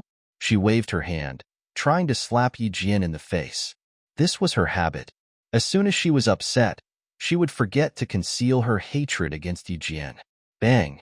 Previously a soldier, Principal Chun reacted swiftly by pressing his palm onto the desk. He yelled sternly, "Stop it, you!" His voice was overwhelmed by the noise of his chair being dragged. He stood up and walked from behind the desk. "Aunt, do you want me to confess to false charges under torture?" Hands on the back of a chair. Yi Jian pulled the chair towards her as a shield to block Sun Dongqing from slapping her. She laughed scornfully, impressive. "I dare you to beat me up in front of the principal." Principal Chun waved at Yi Jian, indicating for her to walk to his side. Then, he said to the quiet Yi Jifan, "So this is how you're going to educate her. What an eye-opening experience for me." Yi Jifan had acquiesced in his wife's behaviors by not deterring her from hitting Yi Jian. However, not only did Yi Jian dodge a bullet, she had become increasingly outrageous. It was time for him to come up with another scheme. Yi Jifan glared at Yi Jian in silence. With a smile on his face, he said to Principal Chen apologetically, "Sorry about that. My wife is a bit impatient. Dongqing, sit down. Let's hear our niece's explanations." "I'll skip that. Explanations are futile. I'd better let witnesses testify for me." Ignoring Yi Jifan's warning glare, Yi Jian said with a subtle smile, "I believe I'm going to take up a lot of your time, Principal Chun." Interesting. Principal Chun was intrigued as Yi Jian told him that she could name whatever had happened to her on a random date. A person could roughly remember what happened in a week. It was normal for people to remember clearly things that had occurred in the past 3 days. But it was remarkable for people to remember things that had happened within a month. Such people would be underrated if they were described only as persons with outstanding memory. Humiliated by her student, Mrs. Ku sat down and sneered, "You have always been the worst student in my class, and never have you passed a single exam. What gave you the confidence to brag in front of our principal?" "Yi Jian, are you sure you want to do this?" Principal Chun looked at the calm girl beside him with a smile on his stern face. "Everything I said was true.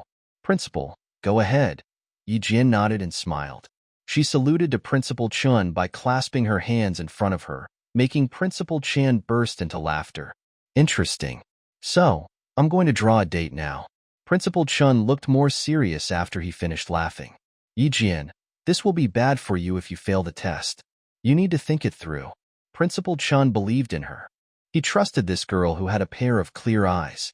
Facing accusations, she was still calm. He believed that she was innocent. The scandal of seducing a teacher may exist, but Principal Chen did not believe it was Yi Jian who had done it. Yi Jian started to call several students to the office. She had encountered them before and had heard their conversations unintentionally.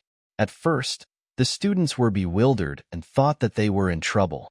As Yi Jian stated clearly what they had said at the specific time and place, some of them were so shocked that their feet became weak because they had spoken ill of their teachers in private. "I know what you said at that time because I was walking past there. I am not aware of your conversations on other occasions."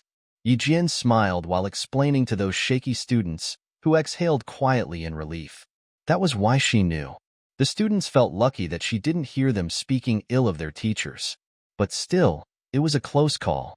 There was still time before the evening study session began. On Sunday afternoon, Mrs. Ku's face turned pale as groups after groups of students and teachers entered and exited the principal's office. She could accuse Yi Jian of colluding with the first group of students, but she had no other excuses to use when the following groups arrived. During math class on that day, you failed to answer a question, and you said something to Yu Jing. Yi Jian clearly recapped what happened on March 16th, including the people she met and the words they said. And Eugene comforted you by saying, "That was a difficult question. It's normal that you didn't get the answer." And then she said, "There is a beautiful butterfly hair clip in our school's grocery store. I want to buy it and wear it on my birthday." In a gentle voice, Eugene repeated every word the two female students of Class 4 Grade 9 had said on their way to the cafeteria. Dumbstruck, the two girls widened their eyes. Oh gosh, how could she remember their conversations so clearly? The ninth grader, Eugene, pointed at Eugene and pointed at herself. Then, she looked at her classmate and stammered in shock. "Why? You are so scary. I can't even remember what I said on which day. But you. Oh my God. What kind of brain do you have? How can you remember that?" She was not the only one who was shocked. Screamed the following boys who came into the office. They had forgotten what they had said on that day. So, it was remarkable for this girl who had remembered every word said by them by merely walking past them. The boys raised their hands in front of them and bowed to Eugene. "Respect. It's freaking unbelievable for you to remember them." In total, 16 groups of students came into the office in 2 hours. Principal Chun was astonished at the beginning, but now, he stood up from his chair. He observed Eugene carefully and said to the last group of students in front of him, "All right, you guys please go out." The boys fled speedily. God, what kind of monster was that girl in the office? She had only one head, but from her remarkable recollection, it seemed like she had 10 brains. What kind of incredible memory was that? It was freaking horrible. Holding a water glass, Eugene took a sip of water and looked at Principal Chun with a smile. "Should we continue? 17 groups of students have come to the office. To avert suspicion, I didn't ask anyone from my class to come over. That would be unnecessary. I trust you." Principal Chun couldn't restrain his astonishment anymore. He looked at Eugene as if he had found a treasure. Despite his efforts to make himself appear calm, his eyes betrayed him. "How can I have never learned that there was such an amazing person in our school? Eugene, have you been keeping a low profile on purpose all these years?" Sitting in a trance, Mrs. Ku went as white as a sheet and her eyes became dull. Ferociously, Yi Jifan glared at his wife Sun Dongqing, who was dumbstruck. As a public officer, he remained calm and said, "It seems that my niece is innocent." Principal Chun, "I hope that." "Uncle, don't leave so quickly. The show has just begun." Eugene raised her eyes that were as transparent as spring water to look at Yi Jifan, who was trying to leave. Ying had no idea what was going on in the principal's office. The bell of the evening study session rang as she returned to school from the public health center in town, supporting He Jimin with her hand. The classroom of Class 2 Grade 8 was located on the 3rd floor. The moment they appeared at the classroom door, every student quieted down in an instant and stared at Ying. A few girls who were not on very good terms with Ying started to giggle, filling the classroom with whispers again. Tanwei ran from her seat and grabbed Ying by her hand. Mrs. Ku had not come back from the office. She must inform Ying of the current situation. She said, Ying, let's talk outside." Ying couldn't help but frown. Lips pursed, she asked, "What happened?" Everyone was looking at her in a weird way. "Bad things happened," Tanwei said in a low voice anxiously. "Somehow, Zhang Bin found that love letter, and he has just been called to the principal's office. Hurry up and go check it out." "Love letter? Love letter?" Ying was shocked for only 1 second. As she came to herself, her face turned pale, her watery eyes glared with fury, and her body trembled without control. Likewise, her mother Sun Dongqing was shaking all over due to anger in the principal's office. She would have torn Zhang Bin, who handed in the love letter, into pieces if her husband had not held her back tightly. "Auntie, I'm just stating the facts. Why are you glaring at me? This love letter was written by Ying, and it has nothing to do with Eugene. How can you wrong Eugene?" Zhang Bin was not intimidated by Sun Dongqing's glare. He had been waiting for this day after Eugene told him what happened to her. No wonder Eugene had such a miserable life in school. It was Ying and her family who had been pulling the strings. Zhang Bin was confident because he was simply stating the facts, and he was not afraid of Sun Dongqing, who would swear at him. Stung by Zhang Bin's words, Sun Dongqing experienced a heartache. Since she could not criticize Zhang Bin, she stared at Eugene and cursed her. What have we ever done to you to make you treat your sister this way? You are ruining her future. Turns out you know that such a scandal is damaging. So do I. And her pitch-black eyes were cold, without any emotion in them. Aunt, if you dare ruin my future, I will do anything to protect myself. I don't care if you are my mother's sister or not. Hatred was vaguely showing in her calm and cool eyes.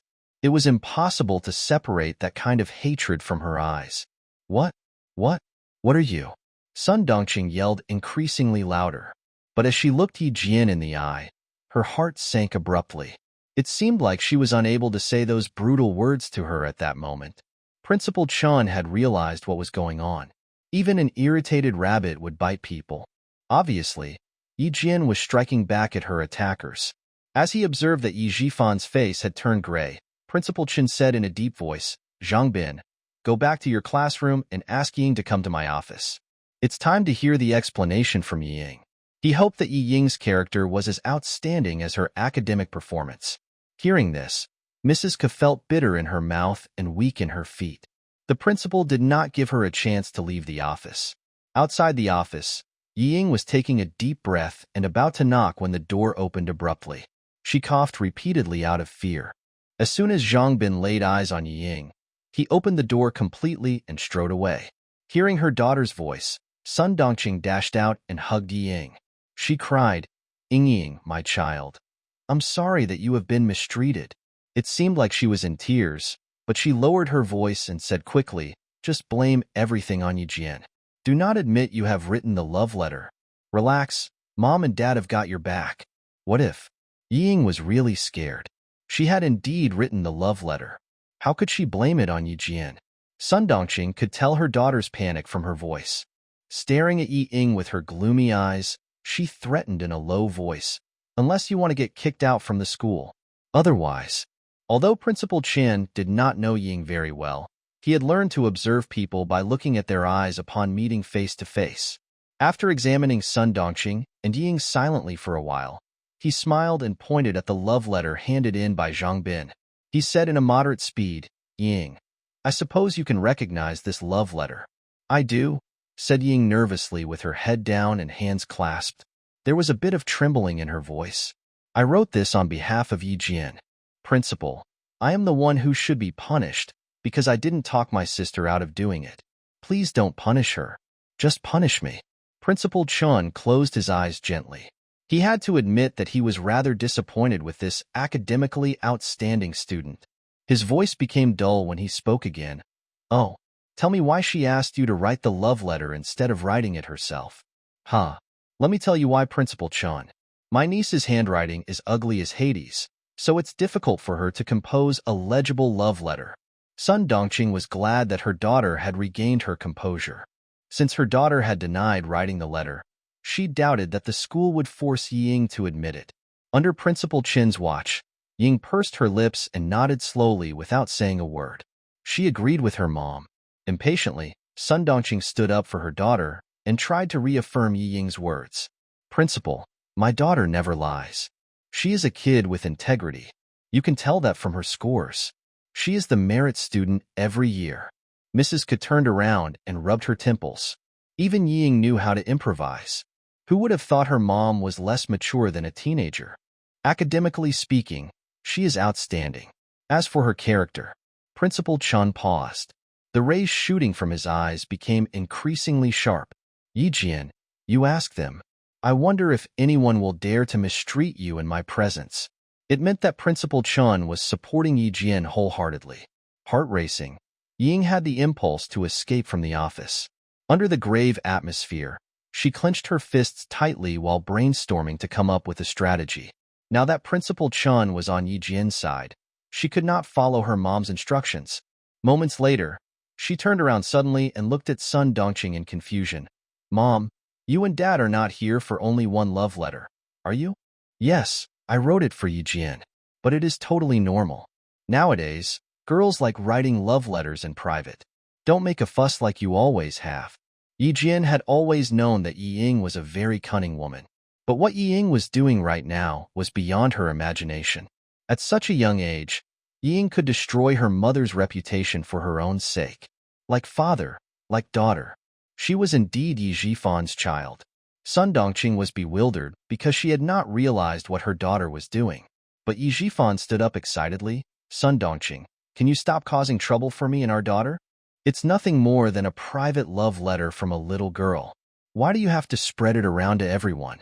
Ying covered her mouth and exclaimed, seducing teacher? Mom, what are you talking about?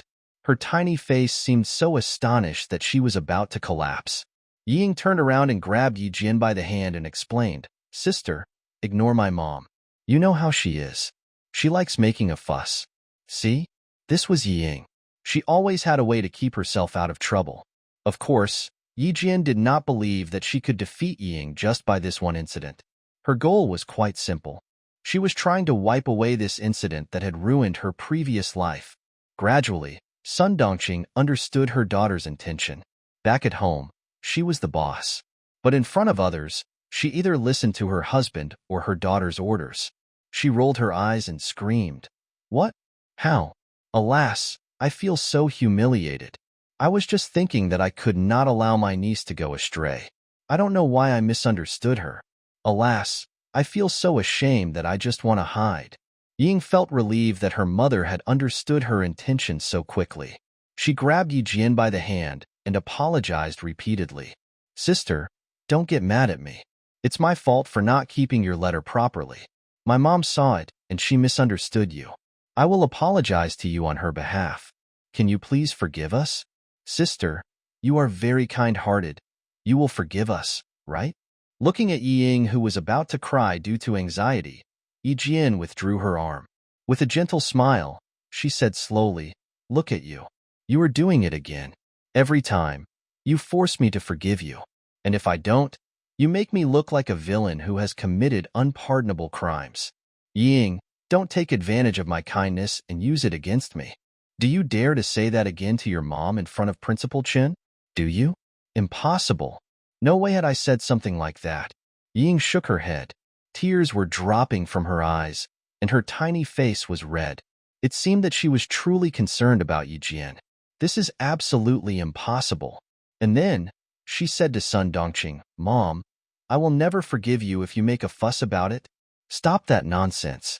Sister would never do something like that. Principal Chin's face turned gloomy as he witnessed this episode. How brutal this family was. They were bullying an orphan. Yi Jian, come this way. Principal Chen waved at Yi Jian and took out a pen from his chest. Write down some characters. I wonder if your handwriting is really so bad that you can't even write a love letter, and that you have to ask Ying to write it for you. Ying froze for a moment as her name was mentioned. Why did the principal want the wicked girl to write? The principal wanted to prove her handwriting, didn't he? Ying gave Yi Jian a shove and said gloatingly, Sister, don't panic, just write. I know that you are innocent. I'm not panicked. I'm just afraid that you will be embarrassed after I write down the characters, said Yi Jian with a cold smile. She felt so pleasant as she saw Yi Ying's frozen face. She took over the pen and wrote down a string of characters smoothly on the blank paper.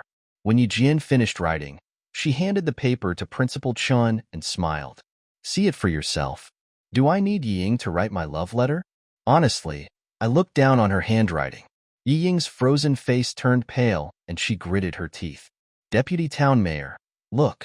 As a knowledgeable person, you can distinguish the quality of this handwriting in one glance.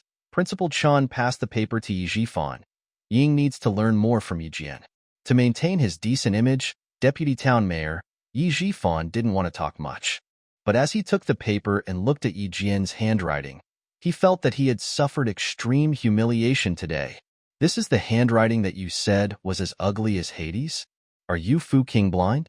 How Yi Jifan hoped that he could throw this sheet of paper onto Sun Dongqing's face. With a stern face, he stood up and said to Principal Chen, I have business to deal with. We won't take up your precious time any longer. You have disgraced me as well as our daughter, he said violently while stuffing the paper into his wife's hand. And then he left without looking back. Yes, yes, yes. I am a disgrace. Alas, what is this? Sun Dongqing was dumbfounded and speechless as she unfolded the paper.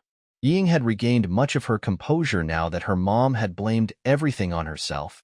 Seeing that her mom was overwhelmed, she became worried. Mom, Don't blame yourself, Sister Will. Ying widened her eyes as she looked at the paper. How was it possible? How was it possible that these characters were written by Yi Jian? The paper, with a string of beautifully written characters, fell from her hand. The characters looked like the person who had written them.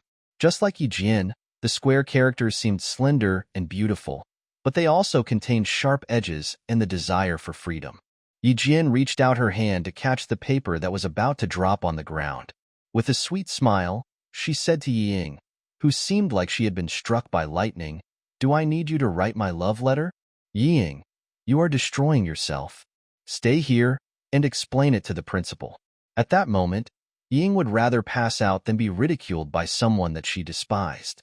Yi Jian went back to her classroom for the evening study session. Every student gazed at her. Yi Jian kept smiling as she looked at these faces that were both strange and familiar to her. Everything will be fine. She had nothing to worry about, for she had overcome the most challenging obstacle. Her desk mate was none other than Zhang Bin. "Thank you, Zhang Bin. Thanks for standing up for me," thought Yi Jian. In her past life, she didn't express her gratitude to him. In this life, she must tell him that in person. Yi Jian raised her head with apparent joy in her black eyes. She said slowly with solemnity, "Thank you very much." Zhang Bin giggled. Yi Jian's innocent and glamorous face that looked like a blooming rose reflected into his eyes. He said merrily, "You have changed quite a bit. You are way better looking than before." A sincere and pure compliment. "Thanks." Yi Jian smiled. Her eyes were dazzling like the flowing spring water under the sun. Thanks to his help, Ying could no longer maintain her flawless and innocent image. Her reputation would always be stained because of writing a love letter to her teacher as a student. "Don't mention it. I just hate to see her bullying you all the time." "Hush. Teacher's here." The boy sat upright and dared not whisper anymore. Yi Jian lowered her head and opened her English textbook. Soon, she was immersed in studying. It was getting late into the night. The lights in the school had been turned off and the campus was silent. Occasionally, some stray cats prowled through the school and uttered some creepy sounds. Principal Chun was still in his office. He didn't go to sleep after holding a meeting to handle and report the issue involving Mrs. Koo and her students. From time to time, he looked at the landline phone that had not rung, and then looked at his watch. While waiting for a phone call, he couldn't help but think of the episode in the late afternoon today. Principal Chun abided by the Army's arrangement and stayed at this town's middle school. It was the first time he was awed by a student after becoming the principal. Not only was he overwhelmed by Yi Jian from Class 2 Grade 8, but he was also positive that this girl was a rising star. Rather than conceal her capabilities, she adopted a method that had impressed everyone in the school. She was such an extraordinary student, but she had to hide her talents because she had been living in her relative's family. To survive, she had to be cautious. However, she had not found a home where she could live and study in peace. Principal Chun felt sorry for her. Being cornered, she didn't suffer in silence or conceal her capabilities any longer. Instead, she had made every student and teacher in the school remember her. Principal Chun had to admit that he was quite thankful for Yi Jifan and his family. If they had not provoked Yi Jian so outrageously, her talents would probably have remained unnoticed. The abrupt ringing of the landline phone interrupted Principal Chin's thoughts. As he picked up the phone, he sounded less like a soft-spoken scholar but gave off a stiff and cold vibe like steel. "This is Chan Dongfeng." Arriving in 5 minutes, a stiff and cold voice was heard from the other end of the phone. "Okay." Principal Chun hung up the phone and picked up his black jacket on the back of his chair. He turned off the lights in his office and walked away, his imposing height of at least 180 centimeters disappearing into the darkness. He was heading to the back of the office building, where the cold storage of the school was located. It was funded and built by the military. It was well known that the school built this cold storage to keep meat, vegetables, and fruits fresh, thus guaranteeing the quality of meals provided to its students. But no one was aware that beneath the cold storage was a petroleum transfer station. The logistics must function properly. The army would never put all their eggs into one basket. Chen Dongfeng had been guarding the cold storage since he became the principal of the school. Few people knew that the hair-graying, scholarly-looking principal was a world-class sniper before he retired from the army. Although the soldiers who were about to arrive may not know about Principal Chen's identity, the deputy company commander was aware of that. Not only did this town have a world-class sniper, but it also had a 70-year-old Class A master sergeant, to whom the chief of the army would salute. The deputy company commander jumped down from the passenger seat and trotted towards Principal Chun, who had been waiting for them. He stood upright and saluted to him. "With respect," he said, "sorry to bother you. The amount of petroleum is getting low recently, and it would take a longer time to get more supply from our other oil reserves. Resources are in sparsity during wars." Principal Chen briefly referred to the three wars: the Rwandan Civil War in 1994, the Yugoslav Wars in 1995, and the Bosnian War that influenced the supply of petroleum internationally. In the past few years, China had been sending more troops to station at the frontiers to prevent enemies from challenging its territories. Fujian Town was located along the Seoul Road, where the military must pass through to transfer the weapons from the south to the north and vice versa. Therefore, the small town must shoulder the responsibility as an oil reserve by supplying and replenishing oil. The oil was stored down in the pitch-black basement. To avoid dangers from short circuits, the warehouse was not equipped with electric lamps. The soldiers, who jumped into the storage to transport the oil, used the lights on their helmets to illuminate the place. Swiftly, they loaded the oil tanks one by one onto the trucks. About 20 minutes later, the truck's engines started again, and they left the school slowly. The noises of the truck's engines faded further away. Yi Jian didn't close her eyes until the sounds had completely disappeared. Yi Jian was a light sleeper in her past and current life. She would get woken up easily by the slightest of sounds. Lucky for her, she could fall asleep again very soon after confirming she was not in danger. But the thing was, the refrigerator trucks that arrived tonight were a bit strange. Judging from the sounds of the engines, it seemed like the trucks had left the school without unloading any groceries. They were fully loaded as they were when they arrived at the school. Yi Jian turned around gently with a subtle smile on her face. Eyes closed, she fell asleep quickly. By the time of 5:30 in the morning, Yi Jian had finished washing her face and rinsing her mouth. After putting on her school uniform, she ran to the playground on her own. The playground of the middle school was as large as 2 football pitches. 14.5 laps on the track of this field were roughly equal to 12 kilometers. From her past life's experience, Yi Jian realized that she must keep working out to build a powerful physique so that she could protect herself when she was in danger. It was not until she finished running 14.5 laps did the wake-up bell of the school ring. Other students started to run on the playground. As Yi Jian returned to the dormitory, she ran into Xia Sifeng, who was about to wash her face. Probably still half awake, Xia yawned and gave orders to Yi Jian habitually. "Hey, have you fetched us hot water yet?" The moment Xia Sifeng finished her words, she realized something was wrong and her face froze suddenly. Her eyes clearly indicated that she was scared. She fled the dorm speedily. "Good morning." Tanwei pursed her lips and greeted Yi Jian in a low voice. She also left the dorm hastily. They were both arrogant and haughty before, but right now, they were escaping from Yi Jian just like mice running away from cats. Yi Jian shook her head with a wry smile. She used hot water to wipe away her sweat, and then she headed to the cafeteria for breakfast, holding books in her arms. "Look, she is that girl. Do you know her? What did she do? She is quite pretty with fair skin.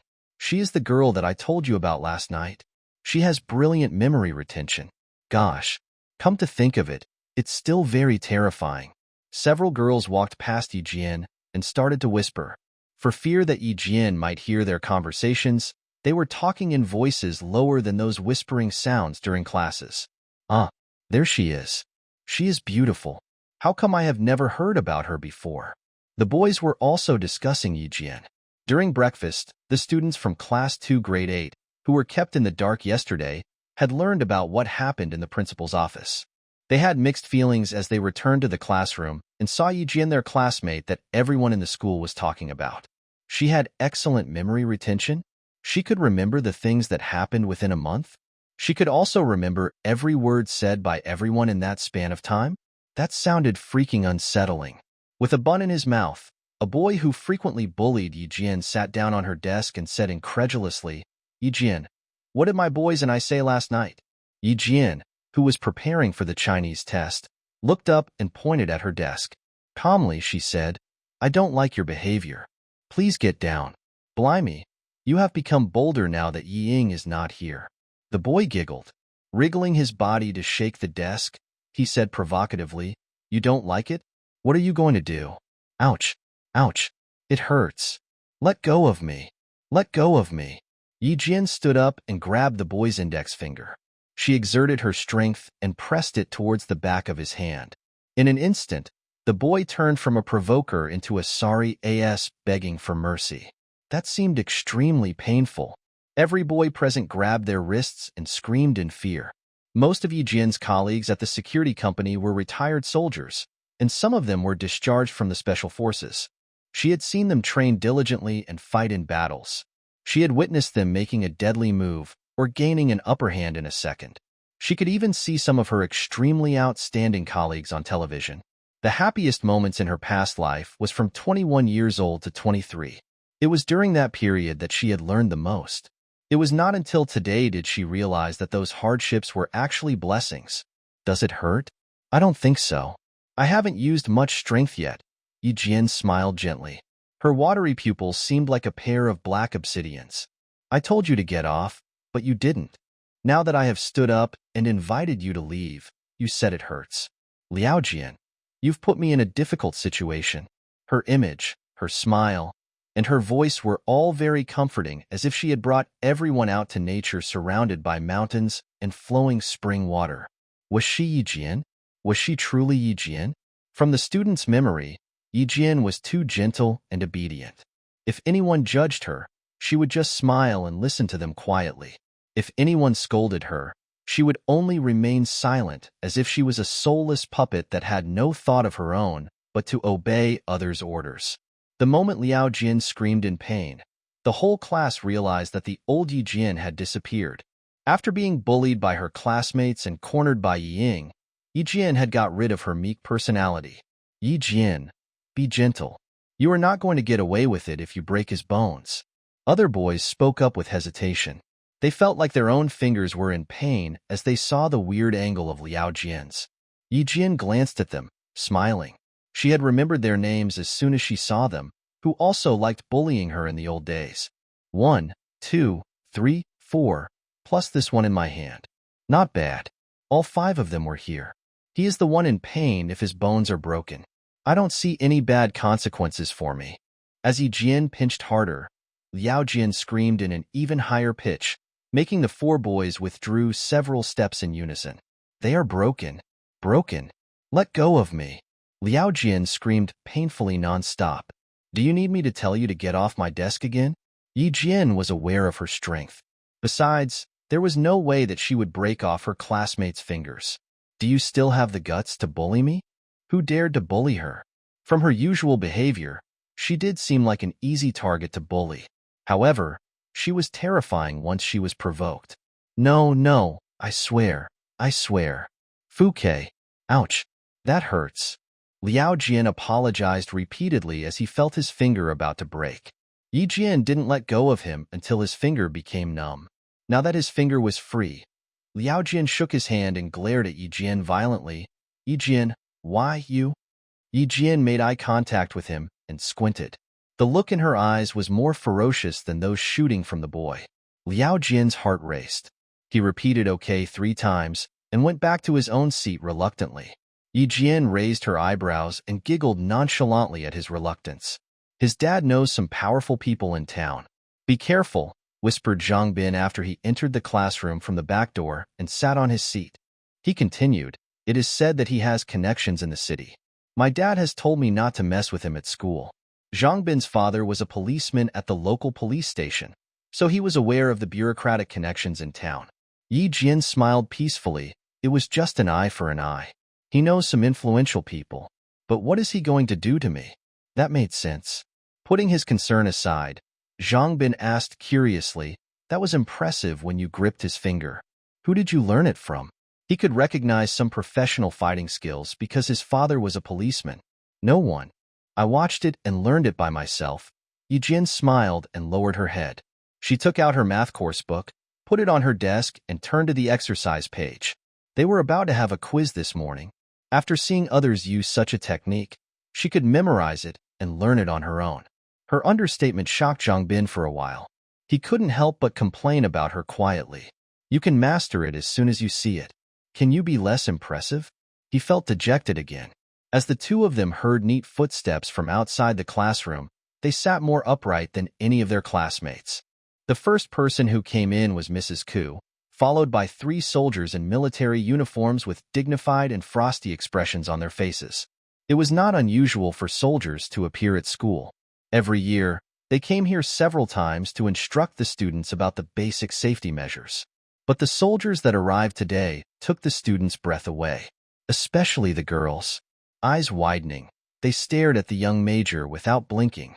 Led by Mrs. Ku, the major walked to the podium. He was devilishly handsome. Yi Jian had not expected that it was in her classroom that she would see Xia Jinyuan again.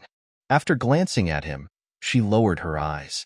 "Excuse me for occupying your morning study session without issuing a prior notice. My speech will take 10 minutes. I hope you can listen quietly while I'm speaking." Xia Jinyuan took off his military cap and put it gently on the podium. The solemn national emblem on it faced the 62 students in front of the podium. Cap off, his flawless forehead was revealed. His handsome and elegant face stupefied several girls. His voice was restrained and aloof, with the dignified manners of military men. He glanced through the classroom from left to right in silence. His eyes didn't linger on Yi Jian when he looked at her direction.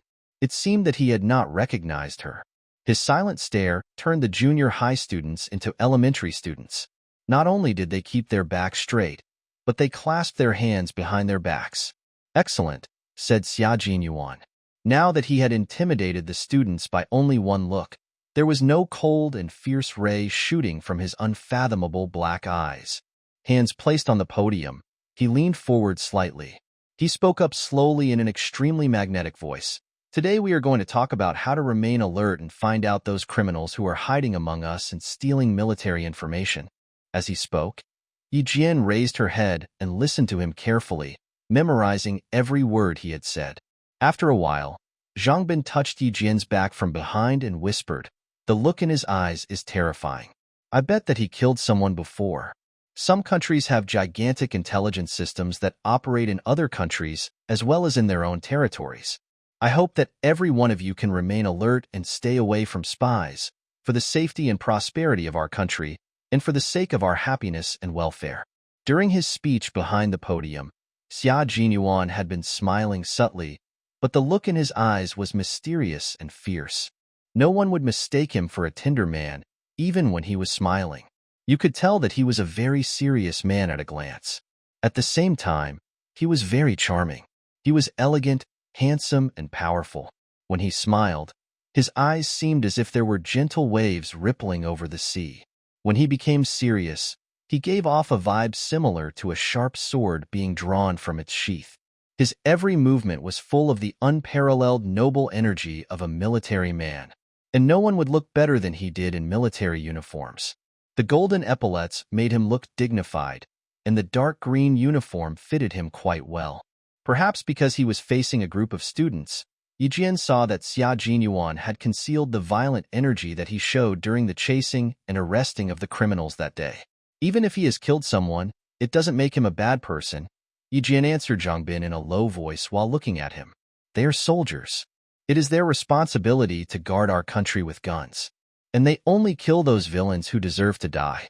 Captain Xia had intimidatingly bloody energy, identical to that of the retired Special Forces soldiers whom Yi Jian had met at the security company. Zhang Bin said that Captain Xia had killed before. Yi Jian believed him with no doubt. Although they were whispering, Xia Jinyuan had noticed them.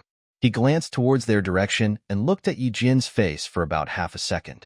His eyes dimmed a little. "So, this girl was a student of Class 2 Grade 8. Although you are only students, the espionage from abroad are making significant efforts to render you rebels from our country," said Xia Jinyuan. With amusement in his eyes, he paused while looking at a certain direction. With his right hand rested on the podium, he swiftly made a gesture towards the other 2 soldiers using his left hand. Concentrated, Yi Jian looked at the direction where Xia Jinyuan was staring. Meanwhile, she tried to see who his target was from the corner of her eye. While she was at it, Xia Jinyuan spoke up suddenly, the third student counting from the back of Group 5. Can you answer my question I just addressed? What are the usual methods that spies use to lure students? The third student counting from the back of Group 5. Wasn't that Yi Jian?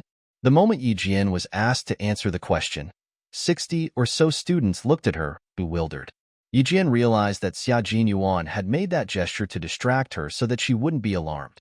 Being stared at by the whole class, she stood up with a smile and said slowly, aiding students who are looking for jobs, inviting students to participate in researches, and paying students for projects. The spies lure students into traps by conducting such seemingly normal occurrences. Well done. That's correct. Sit down, please. Xia Jinyuan pursed his lips and said. The girl had listened to me carefully. Besides, she might have understood my gesture. What an intelligent and cautious girl. But the thing was, why was she aware of this gesture from the special forces? Without looking at his watch, Xia Jinyuan ended his speech 10 minutes later sharp. If you have any questions or notice anyone suspicious, you can contact the local police officers or our soldiers. See you next time. He picked up his military cap on the podium and patted its brim before he wore it. The wide brim of his cap covered his handsome forehead, showing only a pair of eyes, sharp and thoughtful like those of a hawk. When this pair of eyes glanced through the students before the podium, they paused momentarily on the face of Yi Jian. No one had noticed this, except Yi Jian. Smiling, she made eye contact with him peacefully. Her petal-shaped lips moved subtly. Hello, Captain Xia. An audacious girl. She even greeted him. It seemed that the smile on Xia Jinyuan's face became more obvious. Sorry to bother you, said Xia Jinyuan to Mrs. Ku politely. Standing next to Xia Jinyuan, Mrs. Ku seemed a bit dejected. With everyone's attention on him, Xia Jinyuan left the classroom with the two soldiers standing next to the door. Although the soldiers were there for only 10 minutes, Xia Jinyuan had made a significant influence on the students. As soon as he left, the classroom was filled with relentless sighing. Naturally, the grunting mostly came from the girls, who were still mesmerized by Xia Jinyuan. They didn't stop sighing until Mrs. Ku smacked the podium with the blackboard brush as a warning.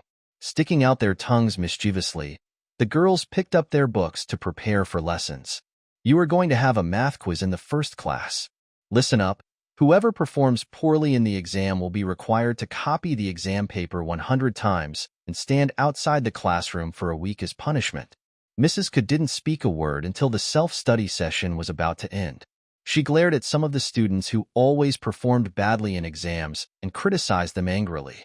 Her glare stayed on Yi Jian's face for at least 10 seconds. It sounded like she was talking specifically to Yi Jian.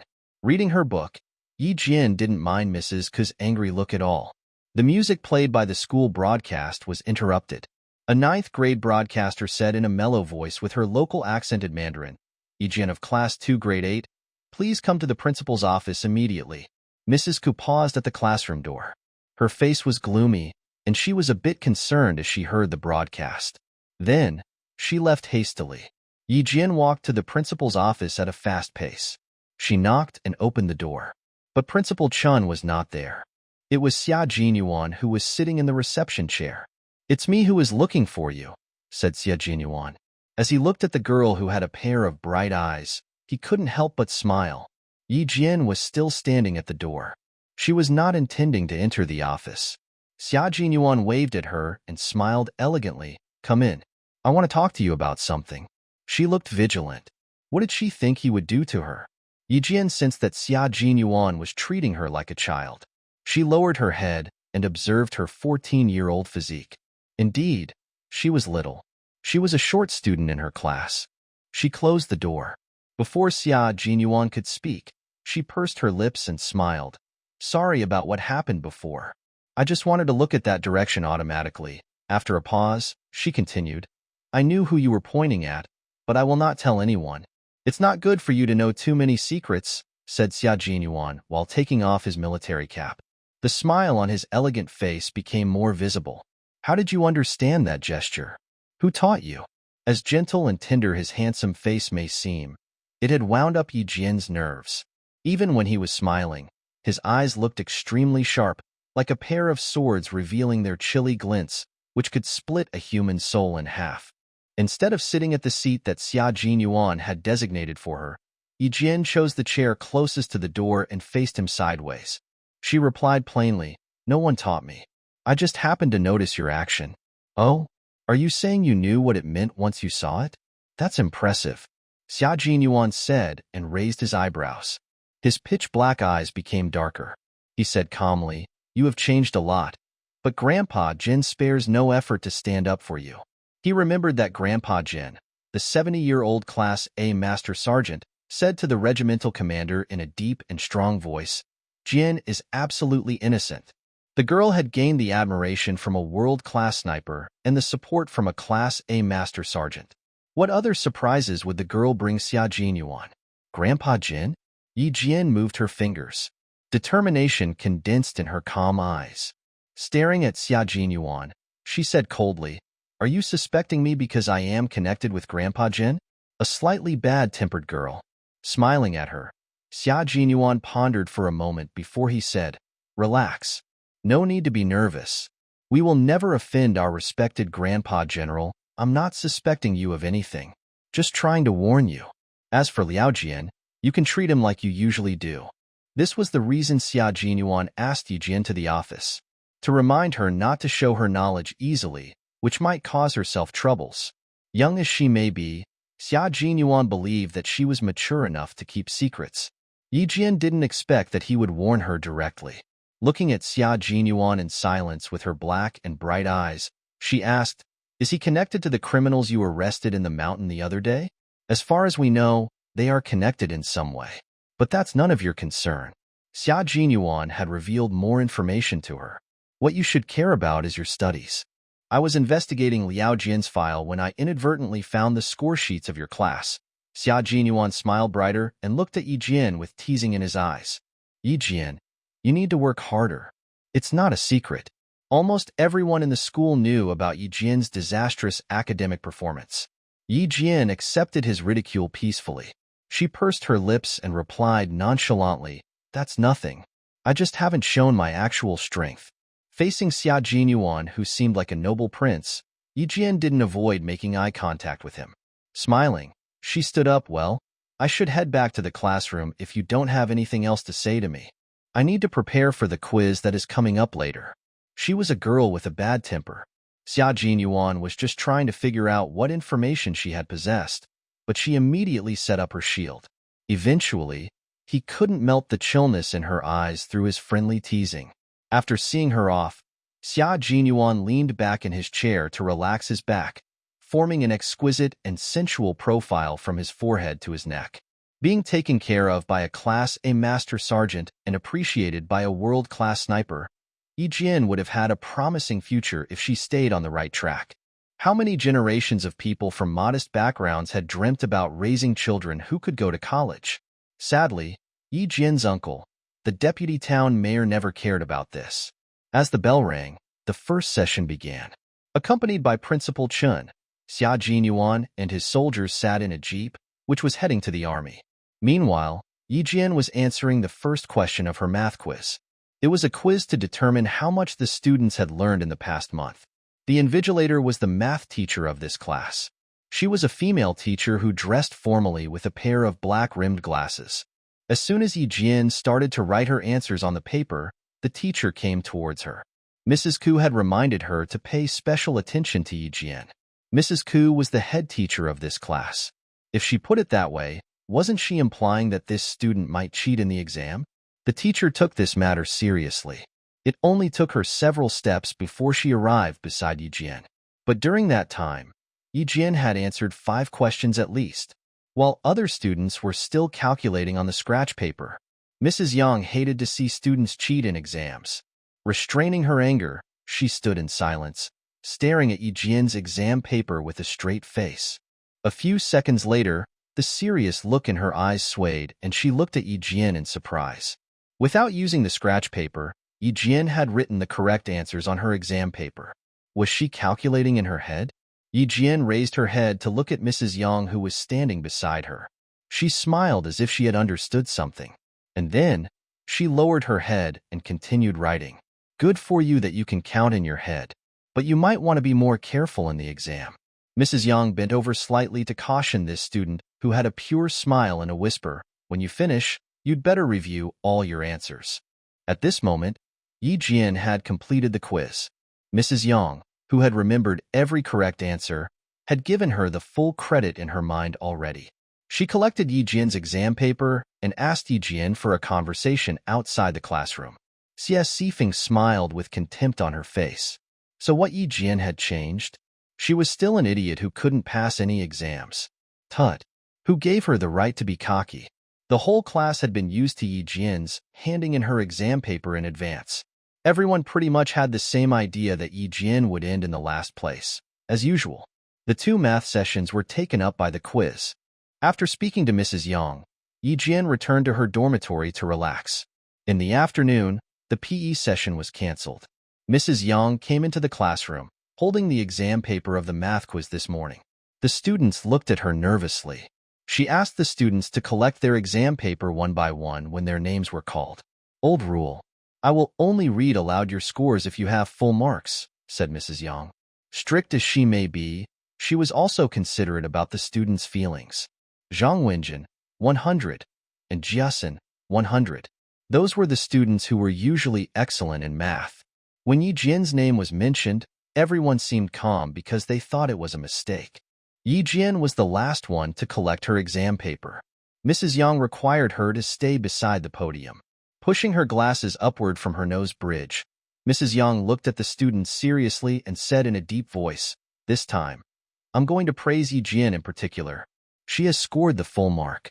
I saw with my own eyes that she finished all the answers within 30 minutes. Now get rid of that incredulous looks on your faces. Don't assume Yi Jian can't accomplish the things that are beyond your capacities. She has been working hard when you don't notice her diligence." She tilted her head and said to Yi Jian, "Lend me your math course book and notebook." Every teacher believed that the diligent students would work very hard by taking notes during class and practicing after class, making their study plans according to what the teachers had taught. That was also Mrs. Yang's assumption. However, Yi Jian could not deliver a single notebook, except for her math course book. Yi Jian, who hated to lie about even such trivial matters, shook her head. The whole class was gazing at her with mixed feelings. She smiled and said calmly, "Sorry, Mrs. Yang, I don't have the habit of taking notes." Her honesty made the class burst into laughter, but they were not ridiculing her. Sometimes, the relationships between people were as delicate as that. Because Yi Jian had embarrassed the teacher in front of everyone, she had gained the affection of many classmates who hated and loved teachers at the same time. Strict as she may seem, Mrs. Yang was a very tolerant teacher. A hint of a vague smile appeared on her straight face. She said, "You are honest.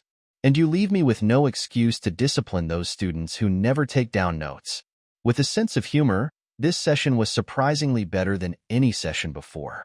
When the class was over, some students tried to talk with Yi Jian. "How I wish you could have been like this in the old days. Although we've been in the same class for 2 years, I've never realized that this is your true personality." Such icebreakers worked quite well because these students held no grudges against Yi Jian. Several girls were surrounding Yi Jian and talking to her one after another. As for Yi Jian, she was cherishing her time as a student after rebirth. She had engraved in her mind who had hurt her, but she would remain friends with these students who had done nothing evil to her. "I have figured out a lot of aspects of my life after waking up. It is as if I have been enlightened during my dream." She answered their questions, smiling. Yes, to everyone's surprise, she had changed quite a bit. But it didn't change the fact that she was still Yi Jian. The astonishment of others had nothing to do with Yi Jian herself. The math course representative in Jiasun was a straightforward girl. She was also the first classmate to be friendly towards Yi Jian. After hearing what Yi Jian had said, and Jiasun said with a smile on her dignified face, "Good for you. You have finally become a bit normal. Congratulations, Yi Jian. Congratulations to you, too. You don't have to guess who is going to bully me every day from now on.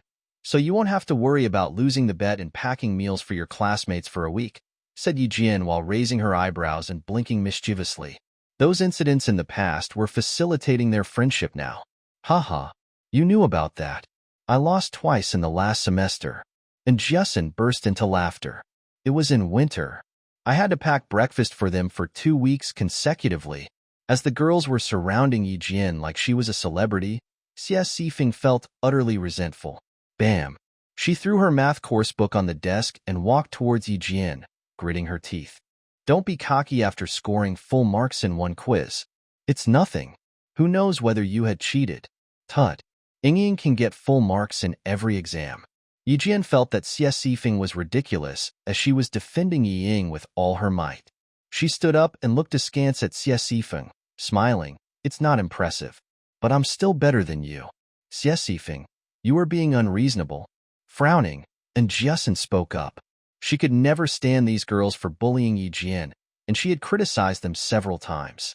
She didn't stop interfering until she realized that Yi Jian tolerated their mistreatment. Irritated, Xia Sifeng glared at Jiasun and shoved her violently for blocking her way. None of your own business. Get out of my way. Xia Sifeng pushed her a bit too hard. Caught off guard, and Jiasun fell backward. As she was about to bump into the desk, a pair of slim hands supported her steadily. Go back to your seat. I will take care of this, said Yi Jian while holding Jiasun. Yi Jian's face was completely frosty. Standing in front of the furious Xia Sifeng, she said in a cold voice, You haven't learned from the lesson last night, have you? Do you think the school is your home? Xia Sifeng's dad was a labor contractor. Just because she came from a wealthy family, she looked down on others. She could do anything to make herself happy, regardless of the consequences. Now that Yi Jian had come forward, Xia Sifeng withdrew by a step automatically. An eye for an eye. When Xia Sifeng was about to draw back again, Yi Jian raised her hands to give her a shove, just as the way Xia Sifeng had pushed Jiasun. Splash! Bang! Xia Sifeng staggered and tried to grab onto a desk and a chair to balance herself. Even so, she fell to the ground while her classmates watched on. Stupefied, Xia Sifeng stared at Yi Jian incredulously. She even dared to shove her in front of their classmates. Yi Jian, screamed Xia Sifeng, embarrassed. She got on her feet and lunged at Yi Jian insanely. But what kind of job had Yi Jian done before? She worked at a security company for several years. Xia Sifeng was just embarrassing herself by trying to clash against her. Xia Sifeng had lost her mind, but Yi Jian would not. Yi Jian moved sideways and helped Jiasun, who was behind her, get on her feet. Smiling, she watched Xia Sifeng fall forward. Yi Jian couldn't bear to look at her anymore. She closed her eyes. Bam! She didn't open her eyes until she heard a loud crashing sound. An extremely cold glint flickered in her pitch-black eyes. Xia Sifeng, who was humiliated repeatedly, buried her face under her arms on the desk and cried non-stop until the class was over. That was awesome. I didn't expect you to shove her, Jiasun said cheerfully. She put her arms around Yi Jian's shoulders as if they were good friends. To be honest, if you had not pushed her, I would have got up and pushed her myself. She was candid. No wonder she didn't like Yi Ying. Pursing her lips, Yi Jian smiled. There's no reason for us to tolerate her. We should stand up for ourselves when it is necessary. Is that why you upset your sister? A hostile and cold voice of a boy interrupted their conversation. She's still being hospitalized at the public health center while you are having your moment. This boy, as well as his voice, was strange to Yi Jian. Yi Jian squinted and observed him. His hands were placed in the pockets of his pants. The look in his eyes was cold, and his clothes were different from other students. Oh, Yi Jian thought to herself and remembered who he was. Gao Yang, the number 1 student from Class 1 Grade 9, who was transferred to this middle school last semester. It was said that a special vehicle dropped him off on the first day of school. Yi Jian was not aware if he came from a wealthy background, but she knew that the boy had a crush on Yi Ying. Unlike the boys in town, Gao Yang, who was from the provincial capital, looked extremely handsome, with a tinge of arrogance on his face. He liked wearing t-shirts or sports jackets with jeans in all kinds of colors, issuing a haughty and indifferent vibe which other boys didn't have. Even when he encountered teachers, he would at most nod at them as a greeting. Are you numb? He frowned impatiently. A hint of disgust flashed in his eyes as he looked at Yi Jian. He turned his head away and said coldly, I'm going to visit Yi Ying, and you are coming with me. If the school had not forbidden puppy love among students, I would have thought that you have considered yourself as her boyfriend. Yi Jian raised her eyebrows and said with a faint smile on her face, "Stop it. Aren't you afraid that you might get yourself into trouble?" said Jiasin, terrified. She was shocked by Yi Jian's boldness. How dare she speak out loud the words puppy love and boyfriend? To put Jiasin's mind at ease, Yi Jian smiled at her and said gently, "Relax. Just listen to me. You are in no position to judge my relationship with Yi Yang," said Gao Yang in a higher pitch with his lips pursed. He did not conceal his disgust against Yi Jian in his eyes anymore. Since he was experiencing the period of sound change, his voice became a bit hoarse as he increased his volume. Realizing such a change, he lowered his voice immediately. "She has been crying. You are her elder sister. Aren't you supposed to visit her? You are Gao Yang, right? Why do you care whether I visit her or not? And you are in no position to judge me if I don't visit her." Yi Jian retorted him, smiling. She had no interest in Gao Yang. But anyway, Ying did have a myriad of admirers at school, and Gao Yang was one of them. Perhaps Gao Yang was not accustomed to Yi Jian's transformation. His handsome face became gloomy due to her retort. He reached out his hand to stop Yi Jian from leaving. "Stop!" And Jiasin shuddered from head to toe out of fear. Having noticed the terrifyingly gloomy face of the boy, and Jiasin grabbed the hand of the audacious Yi Jian and moved away from the boy hastily, leaning her back against the wall. "You scared the Hades out of me," said the pale-faced Jiasin, patting her chest and staring blankly at Yi Jian. She was normally a brave girl. She was nothing more than a middle school student who could hide her secrets quite well. In private, she usually just gossiped with her friends about others' appearances and scores. "Gao Yang is essentially still a boy," said Yi Jian while patting Jiasin's shoulders. Her smile was as comforting as breezes stroking the leaves, and her picturesque brows and eyes seemed peaceful. Shocked by Yi Jian's appalling speech, the girl, who had barely recovered from her astonishment, coughed loudly. "Yi Jian, stop talking. Let me take a break." If she couldn't take a break, and Jiasin feared that she might die from fright. "What are you afraid of if you understood what I meant?" The smiles in Yi Jian's eyes were as transparent as water. "You know pretty well the distinction between a boy and a man." And Jiasin rolled her eyes at Yi Jian. "I do, but don't say it out loud." And then, she burst into laughter. Establishing friendships were as simple as that. On the 4th floor of the school's office building, Principal Chun was walking out of his office with an elderly whose hair had turned gray. He said, "Grandpa, rest assured, I will take care of Yi Jian." Wearing a uniform from the 1970s, the elderly walked as intimidatingly as a soldier, despite his advanced age. Principal Chun, a world-class sniper, accompanied Grandpa Jin and treated him with the utmost respect. Grandpa Jin was a Class A Master Sergeant that enjoyed lifelong special allowance from the country. "I feel sorry for her, and I hope you can teach her more," sighed Grandpa Jin emotionally. "She is intelligent. You instruct her from Mondays to Fridays, and I will teach her when she's back home. This way, her life will be easier in the future. At least, it would be much easier than that of Yi Jian's mom." They were walking downstairs. Principal Chin's right foot, which was about to step on a flight of stairs, paused lightly in the air. Pleasantly, he said, "You read my mind. The thing is, I'm a bit concerned about her current academic performance. But as I heard from Mrs. Yang, she got the full credits in her math quiz today. Perhaps I don't need to worry about that too much." At this moment, Principal Chin's face became a bit gloomy.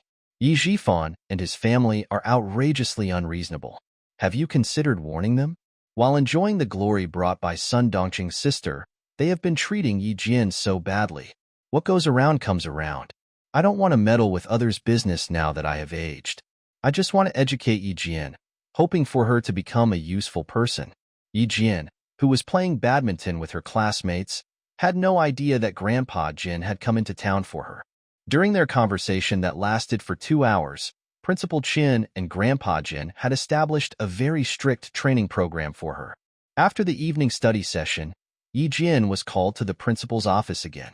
Mrs. Ku, who delivered this message to Yi Jian, had run out of energy and looked at Yi Jian with a bit of fear. Why did the principal want to talk to her repeatedly? What if she complained about me in front of Principal Chun? Although she was only holding 2 sheets of paper in her hands, Yi Jian felt like they were extremely heavy.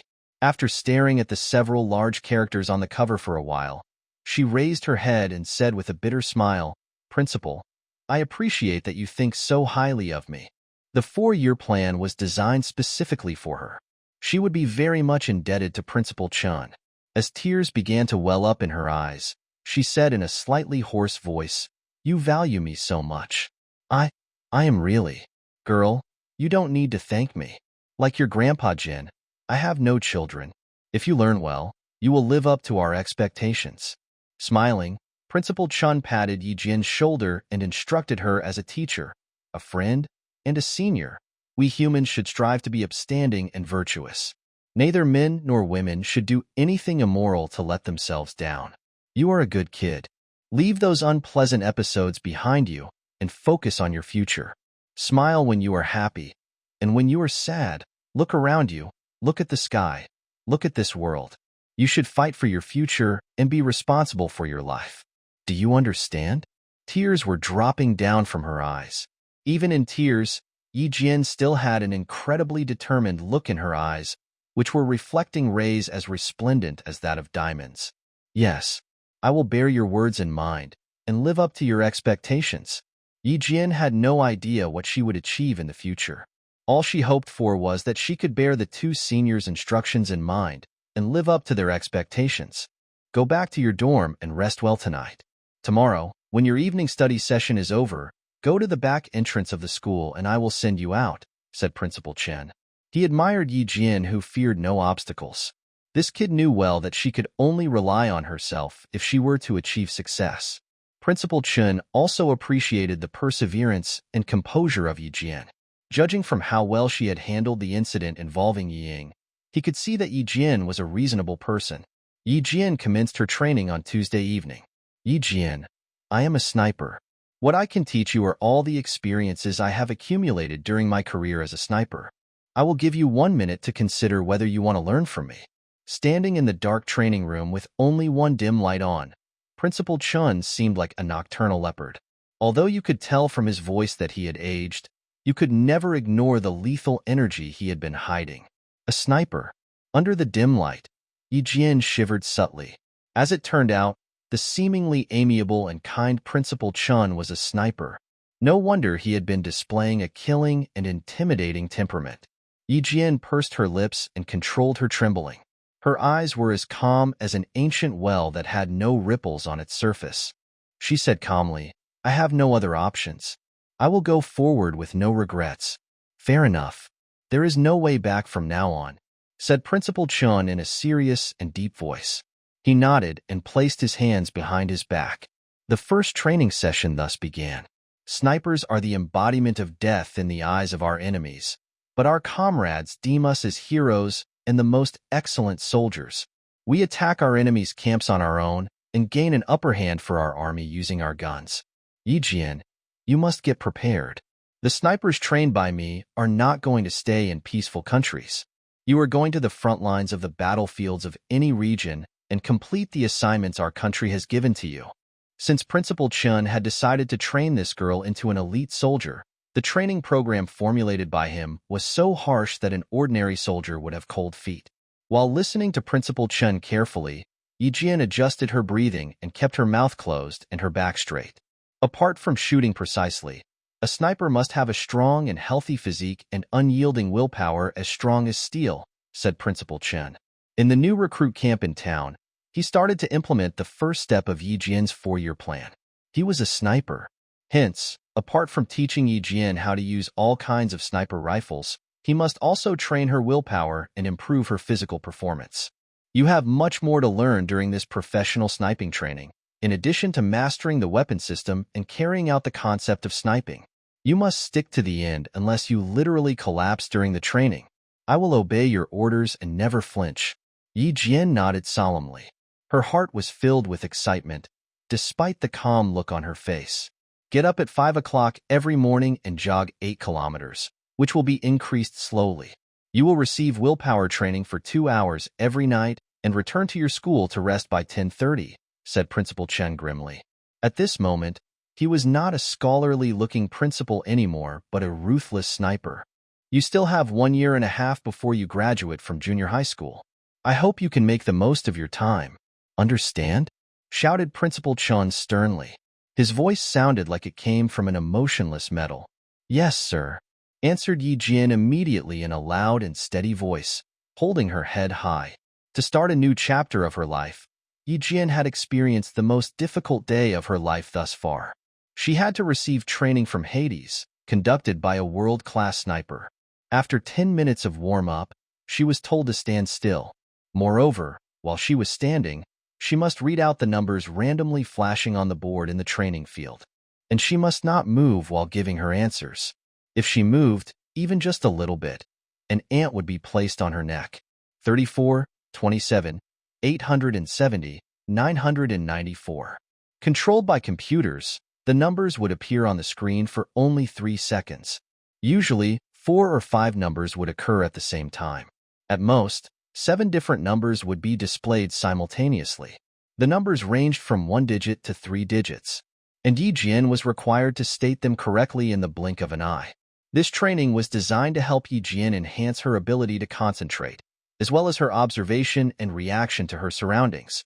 Usually, it takes 0.022 seconds to fire a bullet from a sniper rifle.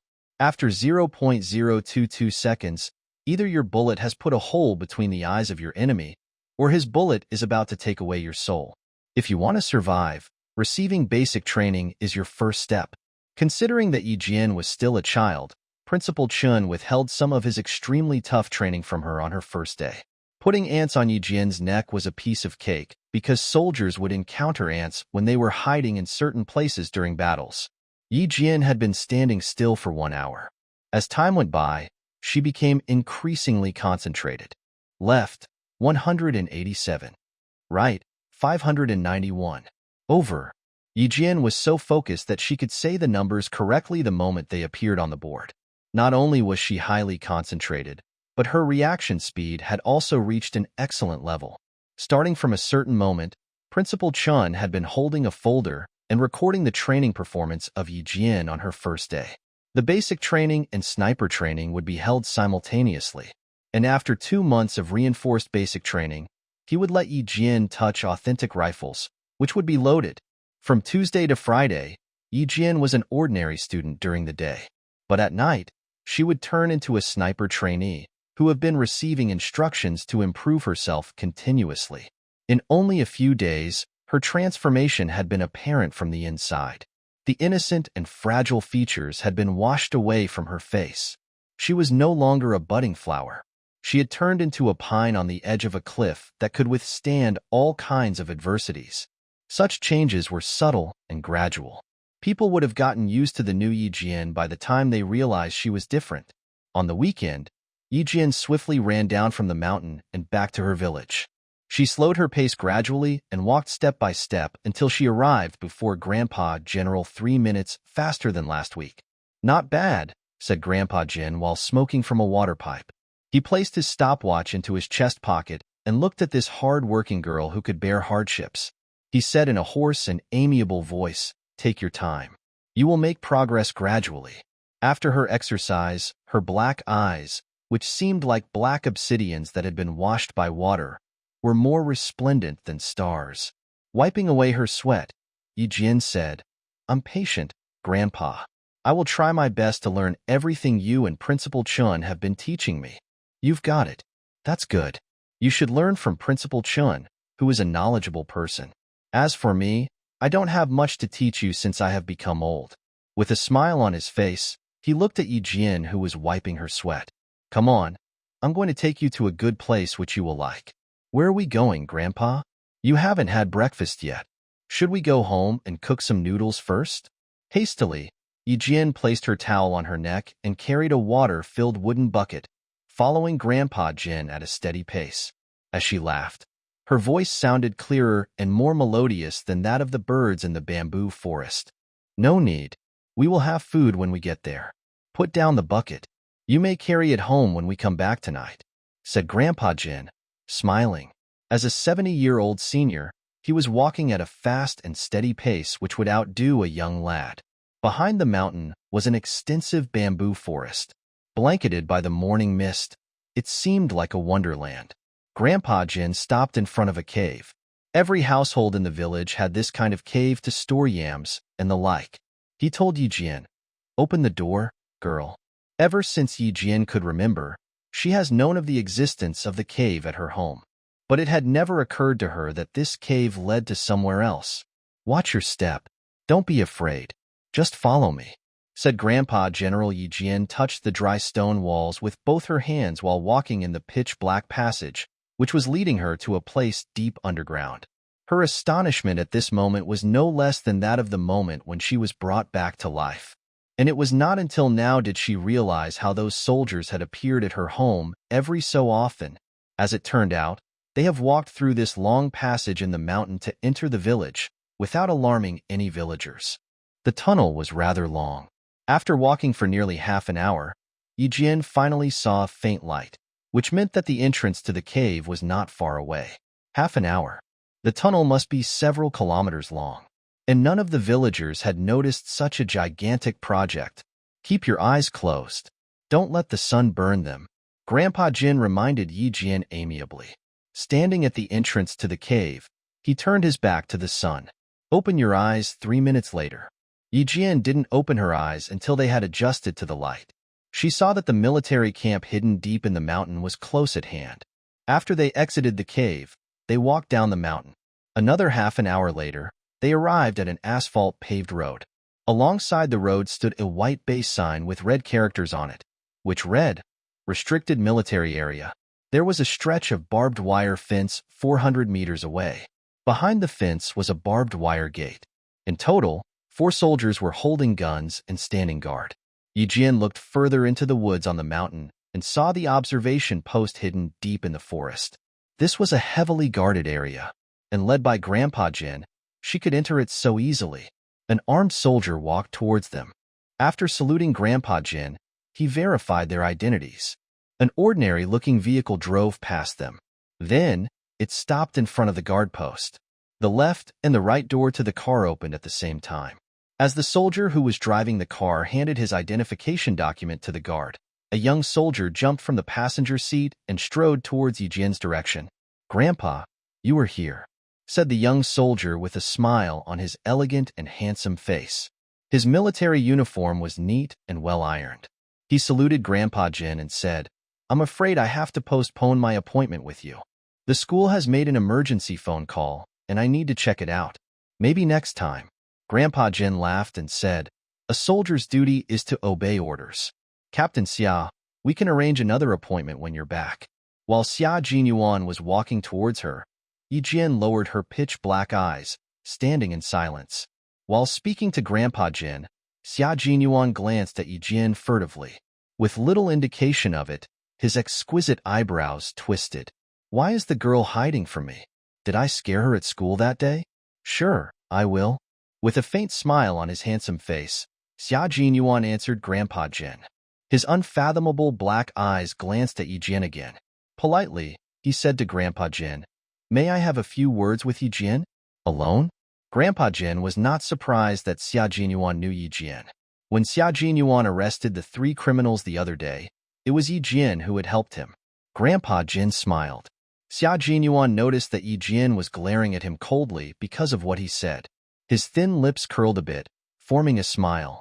"Yi Jian, about what happened at your school, there are a few things I would like to remind you of." "This way, please," said Xia Jinyuan. Shone on by the morning sunlight, his face under the military cap seemed more brilliant, adding a bit of a cozy vibe to his smile. "Go, girl." Since Grandpa Jin had agreed, Yi Jian could say nothing. She raised her feet and walked to the place where Xia Jinyuan was pointing at. She didn't like to have too much contact with such a dangerous man. He was a bit mysterious, and it was a habit of Yi Jian's to keep her distance away from people that she couldn't understand thoroughly. "My apologies for testing you at school the other day. I hope you can understand our position," he explained in a low voice, which sounded like it was from a rare and luxurious instrument.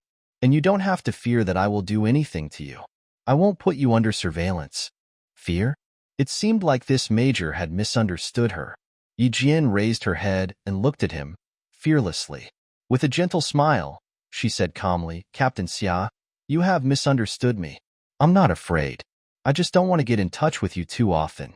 I'm leaving if you don't have anything else to say to me." She turned away and was about to leave, without waiting for his reply. "Girl, you have a hot temper." Xia Jinyuan clasped his long and strong hand onto Yi Jian's fragile shoulder to stop her from leaving, which is different from what Grandpa Jin has told me. Smiling resignedly, he said, "Grandpa Jin is watching us. Are you sure you want to turn your back to me while listening to me?" At this moment, there was only one idea in Yi Jian's mind. She's going to knock down this major onto the ground. On second thought, she knew that it was a mission impossible for her for the time being, but she could give it a try in the future. "Captain Xia, just finish your words all at once, thank you." As she turned around, she shook her shoulders skillfully. Like a fish, she swam away from Xia Jinyuan's control. She had been receiving training for nearly half a month, plus with her talent, she had progressed significantly. Her dexterity made Xia Jinyuan raise his eyebrows. After a slick smile, he looked at Yi Jian quietly with his pitch-black eyes. With a serious and chilly look on his face, he said, "Listen up, Yi Jian. We have confirmed that Liao Jian, as well as his parents, are problematic. Please pay attention to his whereabouts at school for us. I was going to find you and tell you about this issue on my trip today. I didn't expect we would have met at the entrance to our military camp," said Xia Jinyuan. His black eyes contained boundless chill as long as he was getting down to business. "All you need to do is to keep an eye on him, to see if he has been doing anything fishy. If you notice any problems, you can report to Principal Chun directly." Yi Jian knew better than to ask why he had chosen her. The army had its own reasons for selecting her. She listened to Xia Jinyuan's instructions quietly. When he finished speaking, Yi Jian nodded lightly. "All right, I will pay attention to him." After a pause, she added, "That's it. I'm leaving. Bye." She turned around immediately after saying goodbye, with no hesitation at all.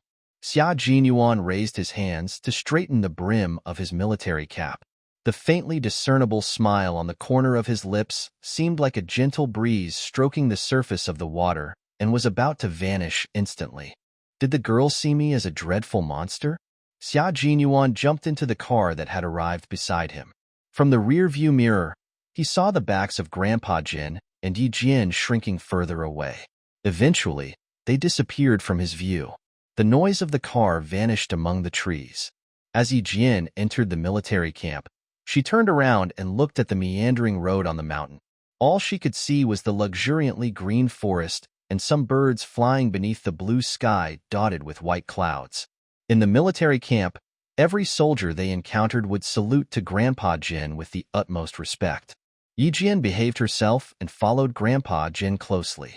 She didn't look around or ask questions out of curiosity. She acted like she had visited the military camp many times. "Soldiers of Squad 5, ask your leader to prepare the roster of the soldiers who have been receiving training. I'm going to test them tomorrow night." Grandpa Jin ordered the soldiers in front of him with an extremely serious look on his face. Every word he said contained an unquestionable authority. Suddenly, a series of deafening gunshots were heard from the front. Yi Jian, who had been keeping her head low, raised her head abruptly. Her heart was beating at a rhythm similar to those gunshots. It seemed like something had awakened from deep inside her and was about to break free. "It's gunshots. The soldiers are conducting shooting practice," said Grandpa General. He motioned for the soldiers to leave and turned sideways to look at Yi Jian, smiling. "I will show you the shooting range next time. Today, I'm going to take you to another place." But their destination for today was in the same direction as the shooting range. They didn't stop walking until they arrived before a room guarded by soldiers. It was the firearms room where the soldiers with ordinary level clearance could access only twice a week. Precise and professional, with profound comprehension. The slogan was hung in front of the firearms room. Every soldier could read it as they entered and exited the room. The moment Yi Jian walked into the room, her eyes lit up as if there were flames in her pitch-black pupils. Ordinary people would have been frightened if they saw rows of black pistols glistening with cold and metallic incandescence in front of them. As for Yi Jian, all she knew was that a desire was burning in her blood. It was a desire to become stronger. She was longing to touch them urgently. She turned around and looked at Grandpa Jin behind her. With a bit of an excited quiver in her clear voice, she asked, Grandpa, can I touch them? A voice was shouting in her head, telling her to reach out her hand to pick up one of those guns glowing with chill light. She wanted to hold it. She wondered what kind of sensation it would be like when a bullet was fired from the gun. Yi Jian finally knew what was trying to break free of her body. It was her desire. She wanted to be more powerful and perfect. Haha, aren't you afraid, girl? Grandpa Jin laughed because he saw Yi Jian's face brightening as she laid eyes on the guns. He couldn't hide his smile on his wrinkled and tough face. These are real guns. Unlike those toys that you have seen before, they are lethal once they are loaded. Yi Jian shook her head and smiled. I'm not afraid. As Principal Qian has taught me, we can truly use a gun only when we have bonded with it. Only by then can it assist us in rescuing our comrades from danger. He's right. In order to bond with a gun, you have to understand it first, said Grandpa General. He was glad to see the excitement in Yi Jian's eyes, where no trace of fear was visible.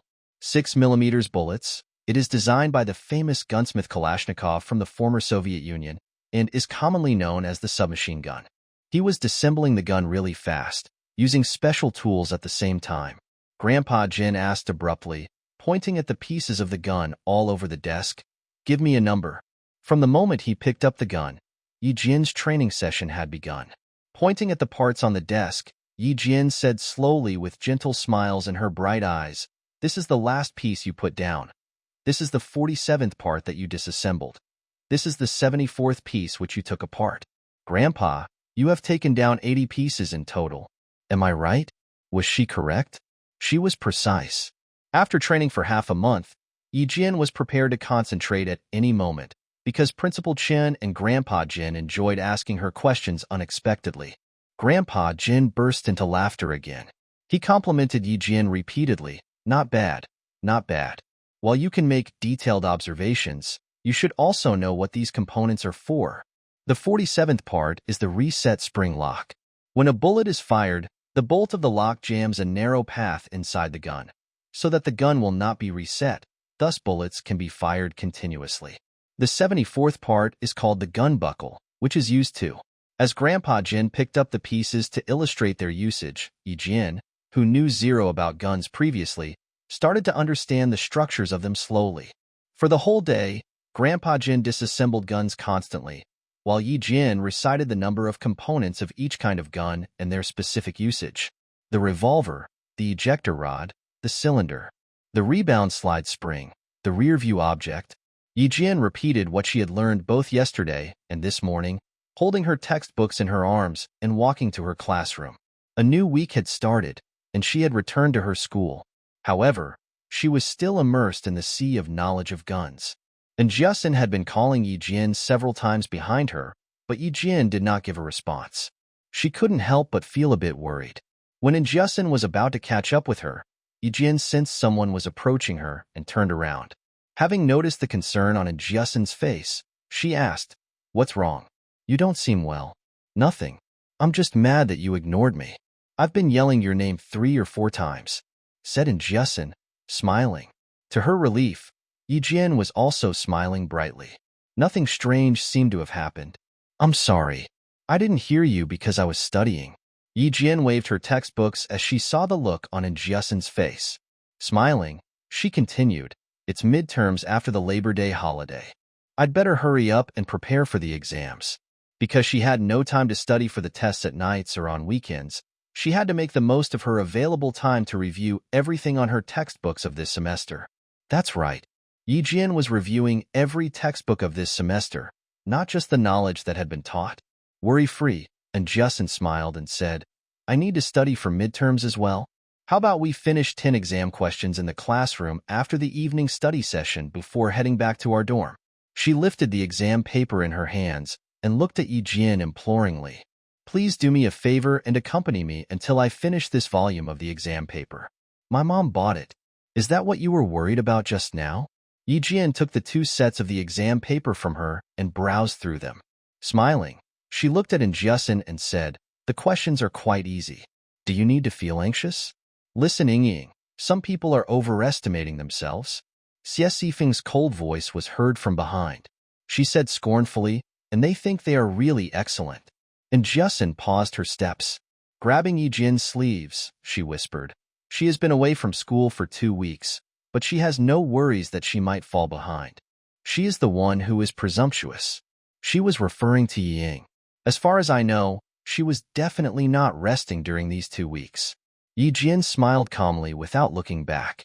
Every day, Mrs. Ku and the math teacher of the 9th grade went out of school at lunch break. Where did you think they went?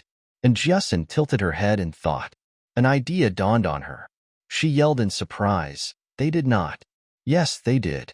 So, you need to work hard, and Jiasun, said Yijin, smiling. She ignored the glares shooting from behind her. Ying had always been clever. Why would she give up her last privilege at school? Ying stopped looking at Yijin. She pursed her lips and raised her chin slightly. She said to Xia, why do you care about her? Don't you know what kind of fate is awaiting the conceited? Yijin wondered the same. What would happen to the arrogant Ying? As she arrived at the door to her classroom, with a cold and scornful smile on her face, Yijin turned back to look askance at Ying. Ying, I will crush your pride with my own hands. The two of them made eye contact with each other. They were like cats and dogs that couldn't get along. Ying didn't have the courage to return to school until she was left alone for half a month. She gritted her teeth, subduing her fury. After a series of setbacks, Ying had finally realized that Yijin was not obedient anymore. If you score higher than I do in the exams, I will kick you out of my house. Ying used to threaten Yijin in this way. From now on, her threat had become null. To maintain her former academic performance, which she had attained with the help of others, Ying must work harder. She would achieve good scores on her own, using her actual talent. It was half an hour before the evening study session began. Most students had arrived at the classroom, talking with each other in small groups. The moment Yijin and Jiasun entered the classroom, a few students that were discussing the exam asked them, "Did you answer the last geometry question? It was too difficult to solve." "Don't ask me." And Jiasun answered roughly, placing her school bag on her desk. "I left it blank because I couldn't solve it. Simple as that." "No way. Even you can't solve it. But Yijin can. Let's ask her." And Jiasun took out her exam paper and said loudly to Yijin, who had not walked back to her seat, "We still have half an hour before the evening study session. Please tell us how to answer this question." Her voice was so loud that other students heard her and stopped what they were doing. Everyone looked at Yijin. Someone laughed and said, "Come on, Yijin, teach us. You are more generous than Ying." Every time someone asked Ying to teach them, she would refuse, claiming that she was still thinking about the questions or she had no time to teach them. Yijin was different. She would answer her classmates patiently, even if she had something else to attend to. Ying had adjusted her mood before entering the classroom. When she heard that sentence, she could barely subdue her anger. The student who said that sentence saw Ying and avoided eye contact with her. He sneered without explaining anything. He was simply stating the facts. Ying, who had returned to school after being absent for half a month, could do nothing but suffer in silence. Her eyes were gloomy. She didn't smile until the classmates around her greeted her. "Thanks for your concern. I didn't expect that I would be absent for 2 weeks over such a trivial matter," she said with a gentle smile on her delicate face. Everything seemed normal. "Trivial?" Xia Sifeng yelled immediately. "My mom said that you were diagnosed with heart disease after taking the physical examination in the city. It's hard to cure. You can't be too emotional. You cannot run. All you can do is rest." "What? Heart disease?" It was so severe that she could not run? Every student who had heard of this news was shocked. Some of them couldn't help but pat their chests to calm themselves. When they looked at Ying again, they felt sorry for her. But Jiasun didn't believe her. Writing formulas on a piece of paper, she whispered, "Really? She is diagnosed with heart disease at this age?" And Jiasun's mom was a doctor at the public health center of the town. That's why she was aware of a bit of medical knowledge. "It has nothing to do with us whether she is telling the truth. You are wrong at this step. You need to calculate the shadow area using this formula," said Yijin with a faint smile on her face. She didn't care about what happened to Ying. Heart disease? Couldn't be agitated? That's ridiculous. If Ying was ill, and someone mentioned the incident about the love letter before her, she would probably have a heart attack, right? Heart disease was an excellent excuse. No one would bother to verify if she was really a patient with heart disease. Such a high-quality lie probably was the idea of Yi Jifan. Every classmate, including those who were discussing the exam question with Yi Jian, approached Yi Ying and expressed their concerns for her. Yi Jian was no exception. As she walked towards Yi Ying, Xia Sifeng put her arms around Yi Ying, like a hen protecting her chick. She shrieked, "What do you want?" She was not the only one who was nervous. Other classmates were a bit concerned as Yi Jian approached Yi Ying. After all, Yi Ying treated Yi Jian badly in the old days. "Sifeng, relax, she's my sister." Yi Ying stood up. There was a chilly look in her eyes, despite the smiles hanging on the corners of her lips. She said gently, "If I don't fear her, why should you? See, my dad can manage." In this way, who would dare to say anything? Even the wicked girl told the truth to the classmates. Who dares to confront me? Who can handle the responsibility if I have a heart attack? The provocation in Yi Ying's eyes was so obvious that Yi Jian could see it when she looked at her. With a faint smile on her face and a chill ray flickering in her black eyes, Yi Jian walked towards Yi Ying. Yi Ying's heart tightened slightly as she noticed the coldness in Yi Jian's eyes. Suddenly, Yi Jian raised her hand. Yi Ying dodged away from her nervously, shouting, "What do you want? Why so nervous?" "Relax," said Yi Jian in a clear voice. When the students thought that Yi Jian was up to something, she just raised her hand to pat Yi Ying's shoulder gently. "Take care.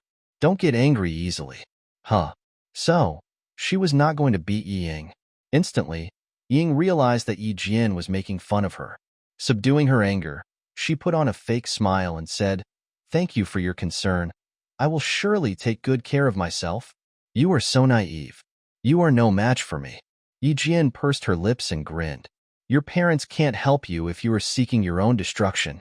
Watched by the whole class, Yi Jian leaned over closer to Yi Ying's ear. With a disdained smile, she said to the edgy Yi Ying, "Don't be so nervous. Take your time. We still have 1.5 years in junior high school." Her voice was so soft that it was nearly inaudible, but it gave Yi Ying a sudden fear as if she had become the prey of a beast. Yi Jian's hand, which was still on Yi Ying's shoulder, made her feel breathless because an unbearable weight was pressing her. Looking at Yi Ying, who was shivering slightly due to fear, Yi Jian smiled more obviously, and her eyes became increasingly brighter. Indifferently, she withdrew her hand. She looked at her classmates and smiled. "Show is over. Time for class." It seemed that Yi Ying was easily flustered. The students hoped that she wouldn't be so frightened that she suffered a heart attack. Since the classmates were unaware of the feud between Yi Ying and Yi Jian, they didn't think much about their seemingly friendly interaction.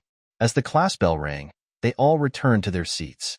After entering the classroom, Mrs. Ke glanced at Yi Ying's face and walked over to the podium.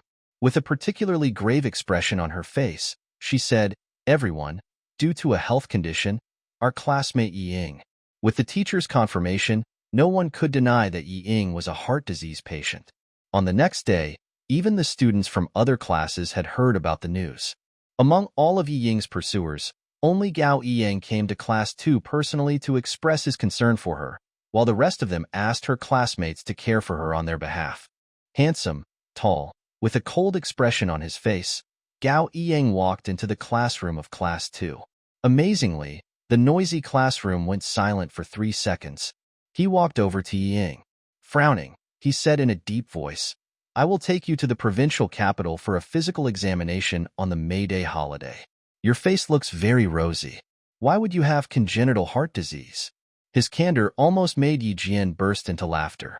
Intrigued, she looked at Yi Ying. With a panicked look on her face, Yi Ying said coldly, "That's none of your business. Get out of here. My uncle is the director of the provincial hospital. There are still 8 more days before the May Day holiday. You may think about my suggestion before replying me," said Gao Yiyang in a low voice, swallowing his pride. Not only did Yiying refuse him, but she had asked him to leave, pointing at his nose. He then turned around and left. Director of the provincial hospital. Yiying's pupils shrank instantly. He came from such a powerful background. She regretted talking to him in such a harsh tone. Yi Jian was amused by the changing expressions on Yi Ying's face. Indifferently, Yi Jian stopped looking at Yi Ying and continued to read her books. Meanwhile, she was looking forward to the arrival of tonight. It was still a bit cold in the evenings before the arrival of May, especially when it was raining and the air became more humid. Yi Jian had been standing in the rain for half an hour. A wolfhound, tied by a leash, was barking merely 10 centimeters away from her. Its continuous barking was terrifying. Snipers need to lurk for a long time, sometimes hours, sometimes days. You will never know when you will encounter danger. Embrace fear. Get used to fear. To become an outstanding sniper, you must overcome your fear. Principal Chin's voice, harsh as steel, was heard among the sounds of the heavy rain. He was making a painstaking effort to cultivate Yi Jian. Be ready to hide at all times, and you will face storms, thunders, lightning, blizzards, and the scorching sun. You will learn to ignore the influence of nature and disturbance from your surroundings. Only by doing so will you waste no bullet. The rain was splashing harder while Principal Chin's deep and heart-shaking voice sounded like the beating of drums to Yi Jian. You must be able to withstand the shower from the storms if you want to see the rainbows afterward. Yi Jian kept standing still despite the insane struggling and violent barking of the wolfhound, who had seen her as an intruder. It was struggling so hard that the iron leash was jangling noisily, as if it would break free of the leash and pounce on Yi Jian. Yi Jian had no way of hiding, regardless of her fear. If her body shivered just a little bit, her feet would bleed from being pierced by the steel needles around her. As Principal Chun put it, if you retreat, it's your comrades who will bleed. Remember, there is no backing out after you pick up your sniper rifle. You must get rid of your targets to complete your assignments perfectly. If you don't want to bleed or see your comrades sacrifice, you should become formidable. After standing in the heavy rain for 1 hour, Yi Jian couldn't feel her legs anymore. Holding a towel, Principal Chun walked over to Yi Jian and squatted down slowly. Amiably, he looked at Yi Jian, who had collapsed onto the ground due to fatigue. He said in a deep voice, "Girl, this is the path you have chosen. Only by finishing your training, through your blood and tears, can you embrace your highest moment." Gently, he placed the towel on Yi Jian's head and continued instructing her. Your future is brighter than the flowers in the greenhouse because you will grow under the sun day by day. Kid, believe me, although you have no parents to protect you, you will have a more wonderful life than any other person. Principal Chun had heard of what happened during the day. After a long time of silence, he added an extra training session for Yi Jian. He was trying to tell Yi Jian that she was different, and her talents were irreplaceable because she would always rely on herself to achieve success. Yi Jian finally got her breath back. She raised her head. Washed by the rain, her eyes were as bright as a mirror, which could reflect the beauty and ugliness of everything. She lifted her hands to wipe the raindrops off her face. She smiled at the senior. "I will hold on till the end. I'm doing it for myself, and not for anyone else. Rest assured, I, Yi Jian, will never give up halfway, and nor will I be daunted by any obstacles." She would clear away the obstacles in her way. Good, good, good. Principal Chen burst into laughter and stood up. Good girl. You are magnanimous and fearless. Ying is no match for you. No, you are wrong. Yi Jian stood up, smiling gently. She is my rival who has been pushing me towards progress. I really look forward to seeing her face when I crush her pride. Principal Chan pondered over Yi Jian's words for a while before he nodded and smiled. Well, you'd better work harder. I still have other things to attend to, so tonight's training has ended in advance. Go and get changed in the hot bathroom. Yi Jian was exposed to the rain for an hour. The excessive training might be detrimental to her, considering that she was still a teenager. After taking a hot shower, Yi Jian entered the training room. She saw Principal Chun having a conversation with a middle-aged man. The man was in his 40s. He was wearing a sports t-shirt and a pair of well-ironed trousers.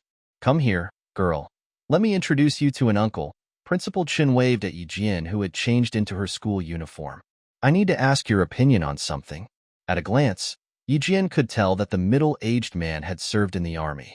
Smiling, he looked at Yi Jian and then said to Principal Chun, I have been observing her during this period. This child can indeed endure hardships. Uncle. Yi Jian walked over to him briskly and greeted him politely. Principal Chun has just told me that it's inconvenient for you to live in the dorm. You may disturb your roommates if you return to your dorm after 11 o'clock every night. Can you consider living off the campus? Moving out of the campus? Yi Jian was a bit bewildered. Indeed, she had been considering moving out, especially when she saw Yi Ying today. But she hadn't figured out a plan. So, she felt nice and warm when she learned that Principal Chun had arranged her accommodations. I have been thinking of moving out, but I'm still considering. Before finishing her sentence, Yi Jian raised her head to look at Principal Chun and Uncle Yang. Her eyes were filled with joy. Principal Chun could tell that Yi Jian had discerned his intention.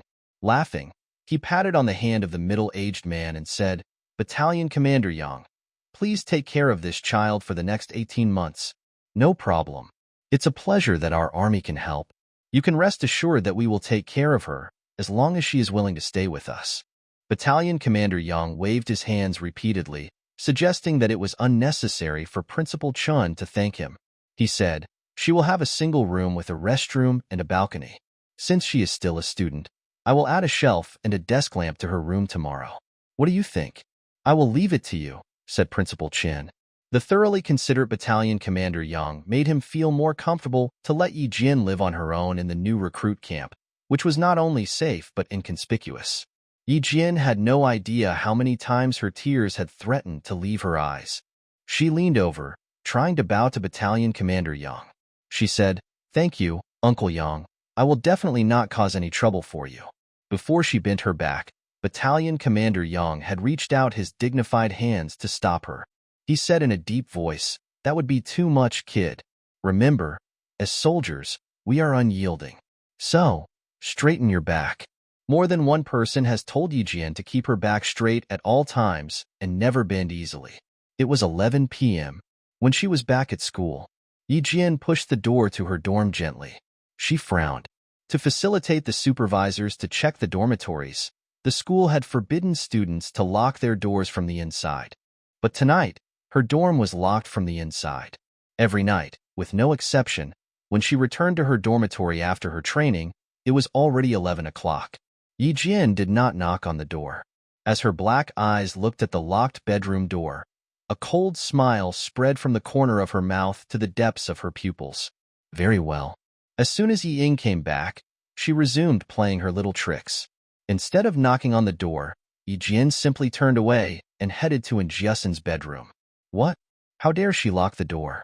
said Jiasen furiously in her bed. Gritting her teeth, she said, "Rascal, scheming against you the moment she is back." But Yi Jian was not that angry. Cozily, she placed her hands beneath her head and laughed in a low voice, just in time. "She gives me an excuse to move away from my dorm."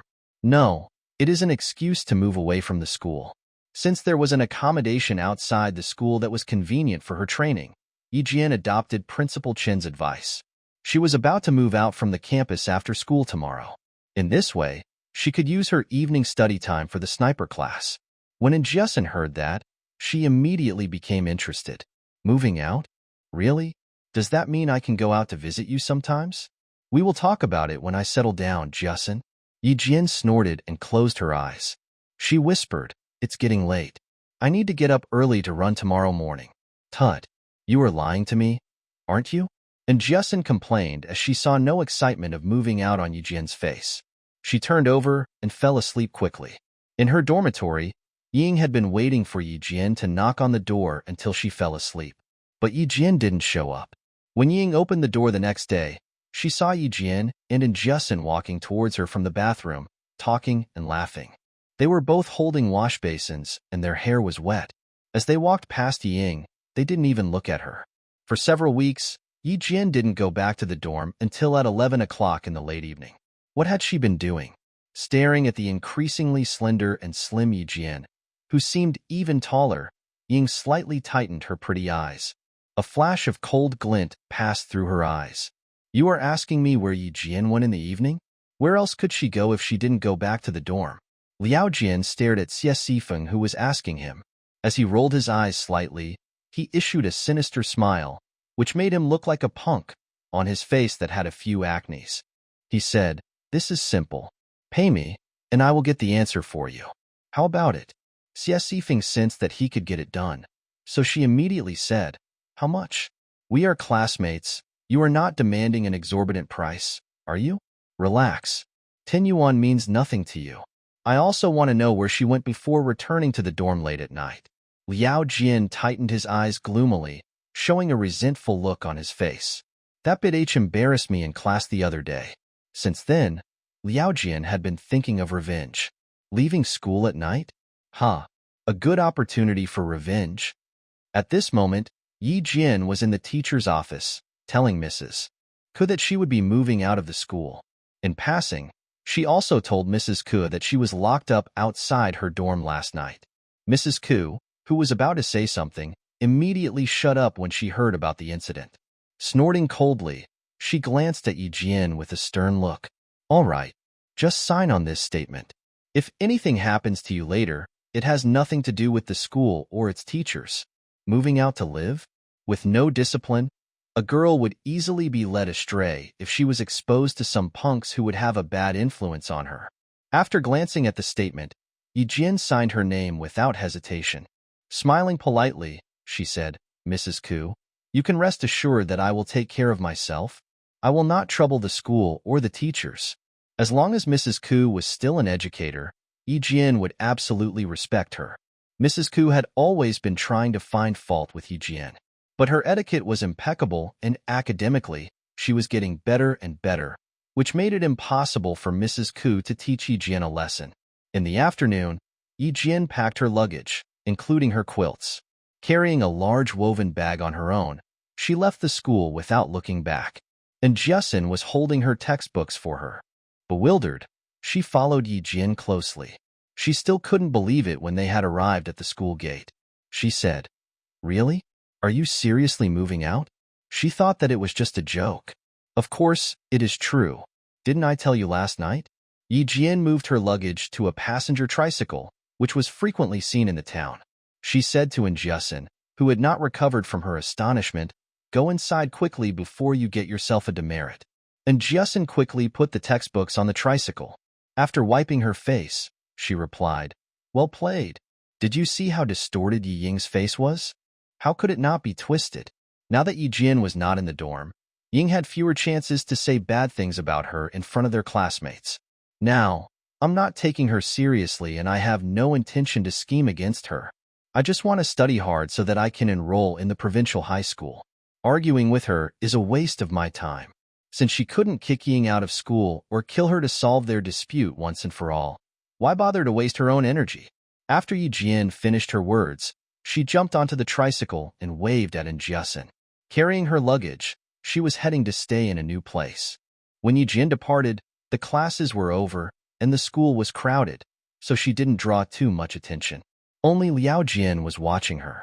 Holding a lollipop in his mouth, he smiled coldly as he saw the tricycle leaving. Liao Jian walked over to a motorcycle that was picking him up.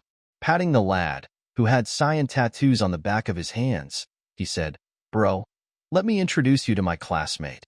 "How hot can your classmate be?" "There are 2 chicks from your province working in our hotel." "Let me take you to have fun," said Brother Fei, who was a notorious rogue in the town and was also a friend of Liao Jian's father, so he often hanged out with Liao Jian. As soon as the motorcycle started, it spat out a string of black smokes. Rumbling, it disappeared from the school gate. Yi Jian, who did not have accommodation restrictions anymore, began to make rapid progress, so rapid that it amazed Principal Chun. Yi Jian became more obsessed with sniping when she touched a gun and shot for the first time. She was obsessed with the bullets darting at an unstoppable speed and hitting the targets, and she was fascinated by the joy of challenging herself again and again. Throughout the May Day holiday, Yi Jian was trained by Principal Chen and Grandpa Jin deep in the mountains. She overcame all kinds of hardships time and again. The target was 470 meters away and was hit between his eyes. Carrying the sniper rifle on her back and holding the trunk, Yi Jian descended from the tree by stepping on the branches. When she had stepped down to a certain height, she jumped from the tree. Her face was smeared with green paint. Wearing a helmet that was a bit too large for her head, her palm-sized face seemed extraordinarily tiny and delicate. Principal Chen picked up the scarecrow target and stepped over the bushes, walking to Yi Jian. He poked out the blank cartridge that was shot between the scarecrow's eyes and handed it to Yi Jian. Keep it. It is also a testimony to your growth. I will let more bullets witness my growth. She pursed her lips and said in a gentle voice. Her hand was tightly holding the bullet that was still a bit hot. There was already the tough look of a soldier on her delicate face. It was not an exaggeration to say that Yi Jian had been progressing at a marvelously fast speed. The more knowledge she was exposed to, the faster she could absorb it. In private, Principal Chen and Grandpa Jin had been complimenting her numerous times, and they had become more confident in Yi Jian. Unfolding the table and chairs for outdoor usage, Principal Chen motioned for Yi Jian to sit down.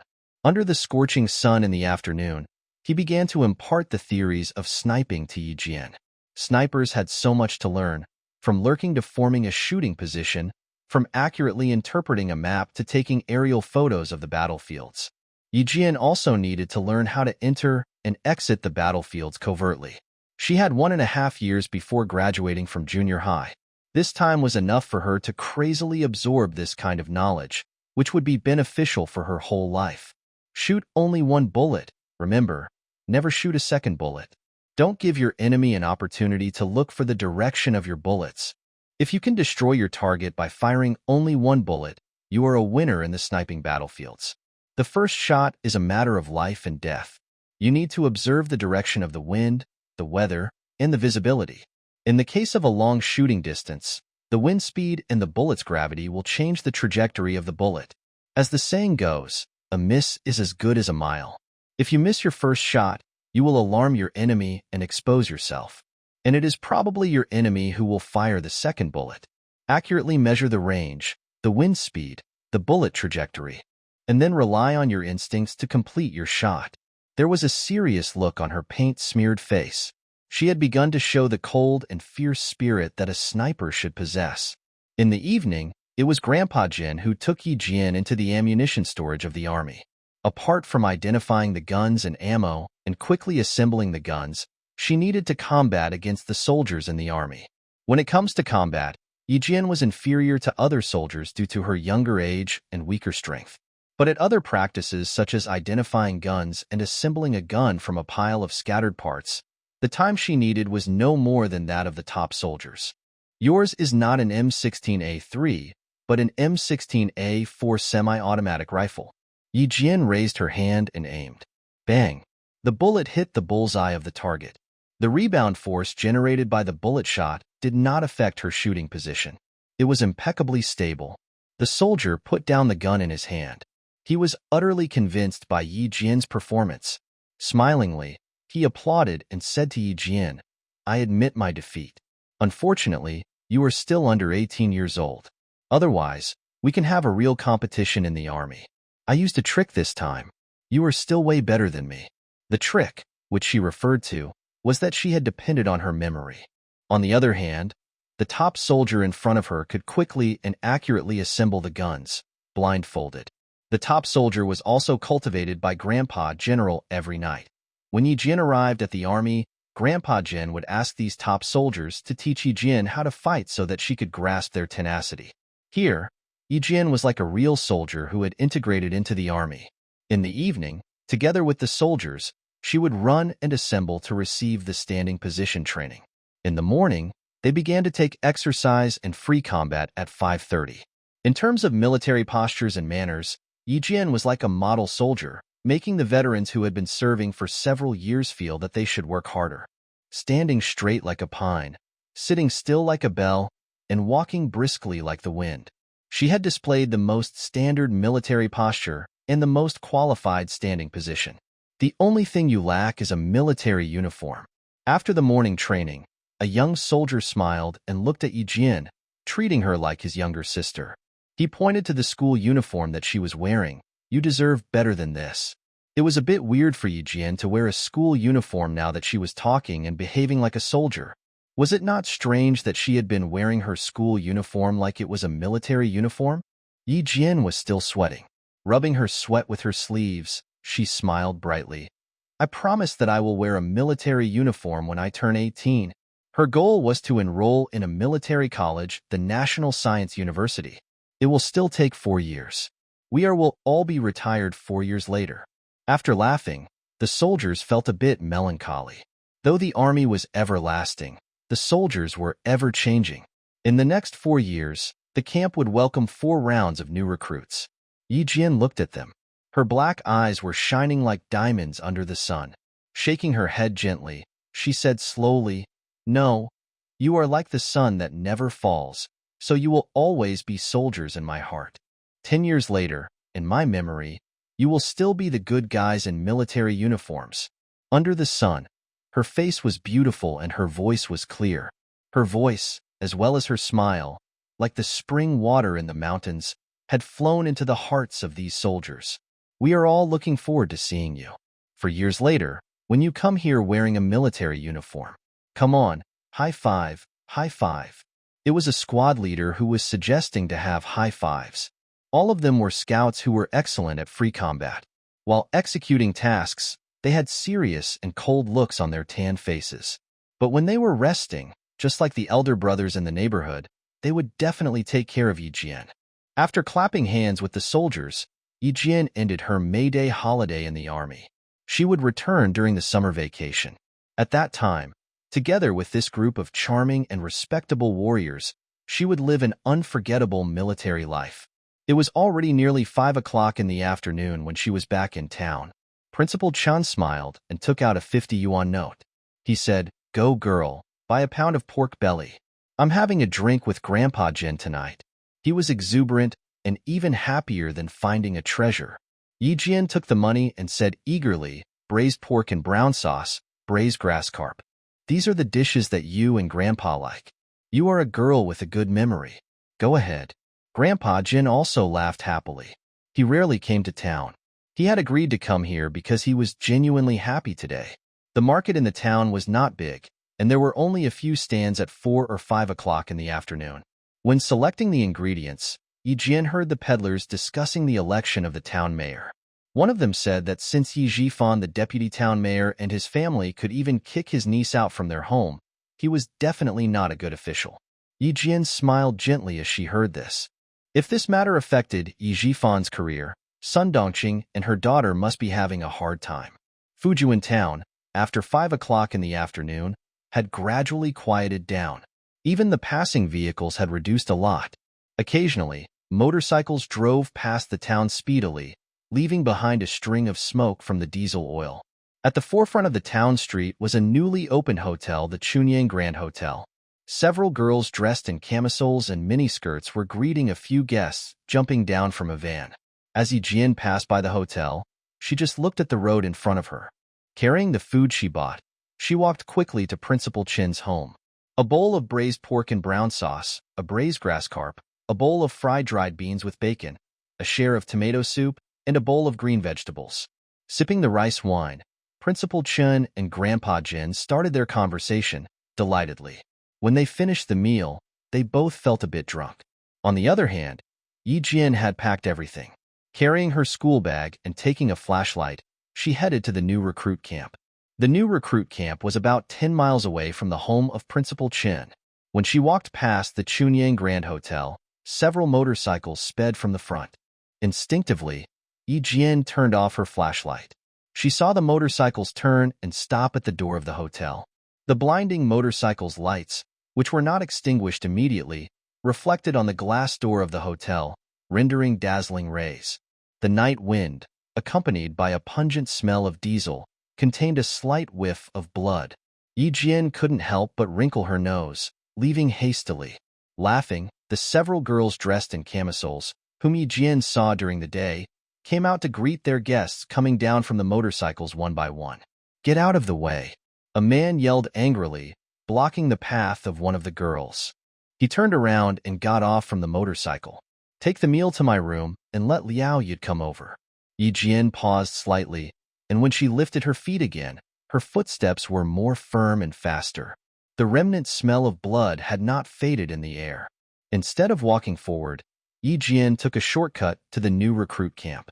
When she passed by a pond in the village, she heard rapid gasping sounds coming from under the pond bank, and then there was the splashing sound of water. It sounded like someone was crawling out from the pond. The scent of mud was mingled with a strong bloody smell, which made Yi Jian stop walking.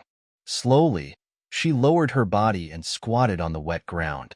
The sound of water disappeared, while the panting became faster. Yi Jian kept her mouth closed tightly. This person was injured. Was he a villager from the town? No, that's unlikely. If he were, he would have called for help.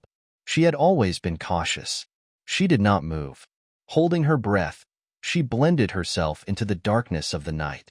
In the darkness, someone staggered up and limped toward the camp on the hill.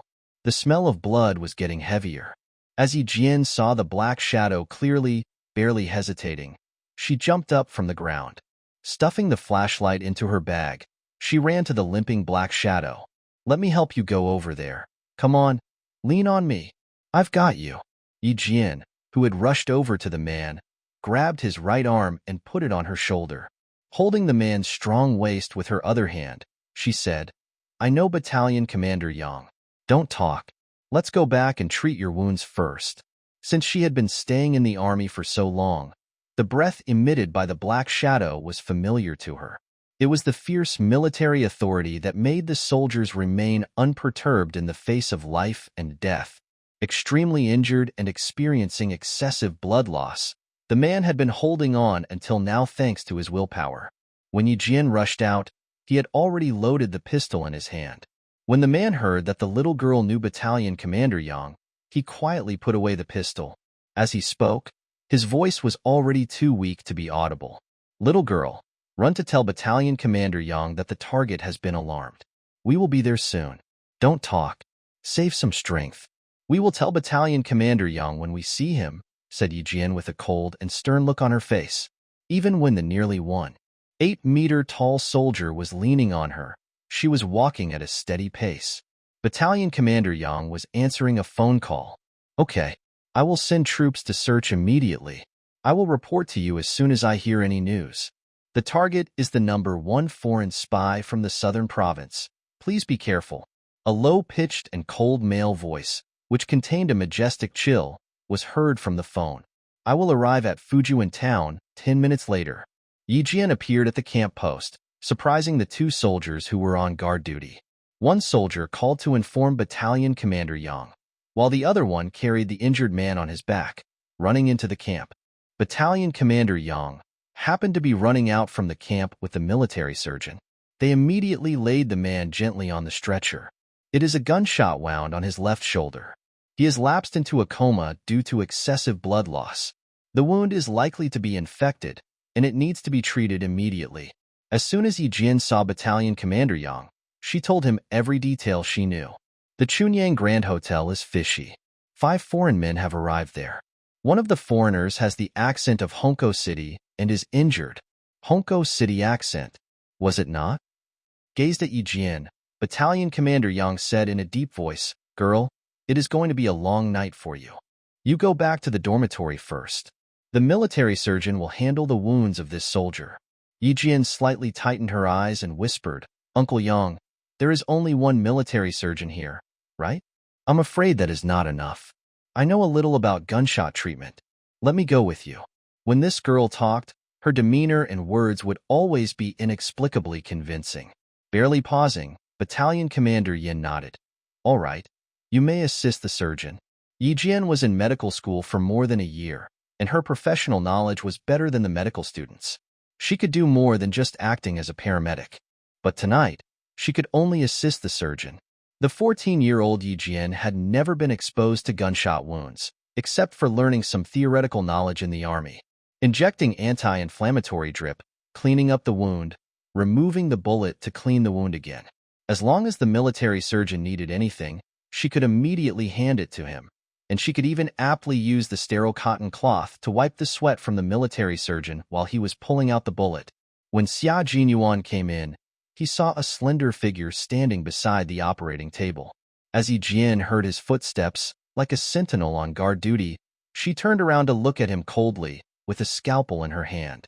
It's me, Xia Jinyuan, he said in a low-pitched voice.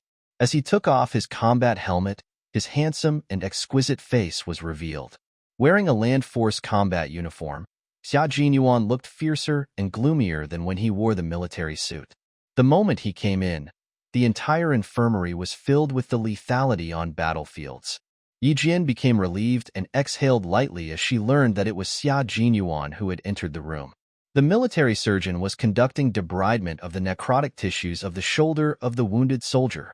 Without raising his head, he said to Yi Jian, "Left raking light. Prepare the one-time pulse-type debridement flusher." Yi Jian glanced at the surgeon, immediately handing the tweezers equipped with the left raking light to him. Meanwhile, she also prepared the one-time pulse-type debridement flusher, which would immediately flush the wound to prevent anaerobic infection once the bullet was removed. Yi Jian remained focused, whether Xia Jinyuan was present or not. After glancing at the room, Xia Jinyuan immediately withdrew from the infirmary and said to Battalion Commander Yang outside, "His condition is temporarily stable. Let's talk about the situation here." Jinyuan met suspicious people at the Chunyang Grand Hotel at the corner of the street. One of them had the Honko City accent and was injured. Battalion Commander Yang quickly relayed the information that he had gained. "We won't know more details until the wounded soldier is awake." Xia Jinyuan turned around. His deep eyes glanced at the infirmary with the surgical light on, and with his lips pursed, he said in a deep voice, "When did she learn to deal with gunshot wounds?" She was acting quite skillful that it seemed like she had been dealing with gunshot wounds frequently. "Captain Xia, are you referring to the Jin girl? This girl is very versatile and has a good memory. She has been in the army for quite a time. It is probably during this period that she has learned something about gunshot wounds." For fear that he might upset this formidable Captain Xia, Battalion Commander Yang immediately added, "The military surgeon said that she had no problems and that she was not allowed to go to the operating table until she had known about all the medical devices." Xia Jinyuan looked at Battalion Commander Yang, who seemed nervous, and said with a subtle smile, "She is indeed quite intelligent." As indicated by his watch, it was already 8:37 p.m. Putting on his combat helmet and fastening the safety buckle, he said to Battalion Commander Yang, "Tonight, the camp area should be more heavily guarded. Don't let the girl run out. If I don't run out, do you know who the suspects are?" Yi Jian, walking out of the infirmary and taking off her mask, smiled gently at Xia Jinyuan, who was standing in the darkness. "Of course, if you do know who they are, then I don't need to leave the camp." Why had this girl been acting like a little hedgehog since he tested her in school last time? Xia Jinyuan turned around again. As he smiled at the hedgehog-like girl, a beautiful curve formed around the corners of his lips. "Girl, can you tell me?" He figured that he should act like a gentleman and be more compliant with the sensitive girl. Yi Jian, who held no grudges against Xia Jinyuan, ignored his graceful demeanor. Instead, she said to Battalion Commander Yang, "Uncle Yang, please wait a moment. I will come back in 5 minutes." After finishing her words, Yi Jian ran to the dormitory where she slept. Turning on the lights, spreading out sheets of paper, and picking up a pencil, Yi Jian closed her eyes slightly, recalling the scenario at the hotel entrance around 8 o'clock. Speeding motorcycles, glaring headlights, charming and smiling waitresses, gloomy men, and that heavily accented yelling of "Get out of my way." The scene in her mind was fixed on the faces of the 5 people. She started to draw on her exercise book with her pencil. She even painted out their hairstyles. She painted very fast, without any pause or any trace to redraw. 2 minutes later, a portrait was finished. A pair of slender hands quietly took away the finished sketch for her, and the owner of the hands just studied the drawing carefully, without disturbing Yi Jian. Slightly lowering his deep as the sea black eyes, Xia Jinyuan looked at the girl concentrating on painting under the desk lamp. She didn't notice his presence at all. A very subtle smile appeared in Xia Jinyuan's eyes. The girl was indeed quite good-looking, and her thick eyelashes were like crow feathers. When she didn't speak, she was beautiful and elegant, with an intelligent temperament. But as she opened her mouth, the look in her eyes was a bit cold, and she did not seem like a 14-year-old girl. And the level of this girl's painting also surprised him. In the night, after glancing at those men, not only could she remember their faces, but she could paint them clearly. It was awesome. This is the portrait of the man with the Honko City accent. He has a wound, which should be on his waist. When he got off the motorcycle, he consciously put his hand on the right side of his waist. Yi Jian handed this silhouette sketch to Xia Jinyuan's hand. There are 3 more. Wait a moment. Concentrated. The look in Yi Jian's eyes was calm and cold. When the pencil in her hand was drawing, a faint cold glint flashed in her eyes. I checked the wounded soldier's pistol. It was a QSC-92 semi-automatic pistol with a total of 15 bullets, and only 1 bullet was fired. If this bullet hit the man who had the Honko accent, then he should still be in the hotel for the time being. The QSC-92 semi-automatic pistol, from the DAP-92 series, was equipped with the 9mm hard steel core ordinary bullets. Judging from this aspect, if the suspect was hit by the gun, what he had to do right now was to stop bleeding before moving to somewhere else. Xia Jinyuan's sharp eyes had been examining Yi Jian's face up and down several times. Later, he raised his eyebrows and smiled. It seems that you have learned a lot in the army. You even know this. There are 2 more portraits to draw. Complete them in 4 minutes, okay? As Xia Jinyuan noticed the calm and cold look in Yi Jian's eyes, he decided to adopt a comforting tone to inquire her, so as not to let this little girl have opinions of him. Usually, it was the people surrounding the 20-year-old Xia Jinyuan that had to carefully observe his words and expressions. Never had he thought that he would need to closely watch the expressions of a little girl from a small village. His suddenly softened tone made Yi Jian somewhat bewildered. After raising her head and glancing at him, she lowered her head indifferently. The other 4 are the portraits of their side faces. I will try to see if I can recollect their faces from the frontal view. Since they are your targets, don't you have their information? Not even a photo? While she was asking one after another of specific questions, she didn't stop painting. I was not aware of your arrangements, but the targets were alarmed and your comrade was injured. It was the mistake of the decision-maker. She continued drawing the rest of the portraits. Beside her, Xia Jinyuan remained silent. Were it not for his too formidable to be ignored energy, she would have thought he had left already. You are right, it was my mistake. I was hoping that the suspects could take the bait, but as it turned out, I won't make such a mistake next time, he said in a slightly cold tone and expression. Gradually, his voice became a completely low-pitched one. Taking the frontal image sketches deduced from the side face portraits, Xia Jinyuan, amazed, once again looked at Yi Jian and said, "You surprise me every time we meet." Rolling up the homework paper, he looked at Yi Jian with a stern expression on his handsome face. He reminded her, "It may not be peaceful tonight. Stay in the camp, don't walk around." Yi Jian put down the pencil and gazed at him. Frowning, she said with concern, "How are you going to enter the hotel? Liao Jian's father is there already. Rest assured, we will manage. No more comrades will be injured." Xia Jinyuan slightly nodded at Yi Jian. With the determined and solemn expressions on his face, it seemed like he was making a promise to her.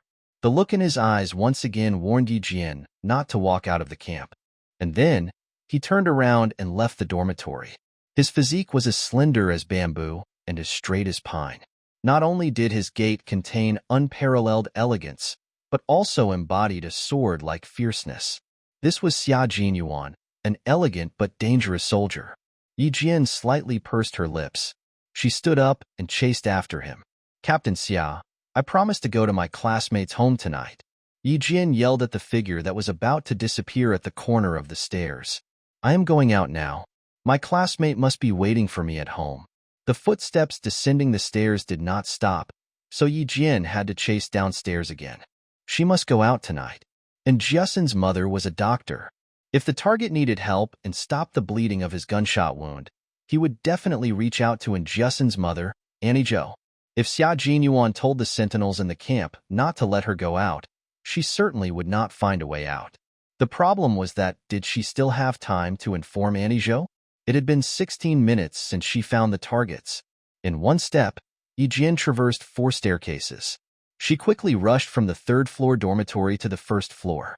She was fast, but not as fast as Xia Jinyuan, for she had heard his footsteps disappearing on the 1st floor. Before he could say the word home, he had heard the pounding of urgent footsteps from behind. The girl was rushing so fast that she was not afraid of falling.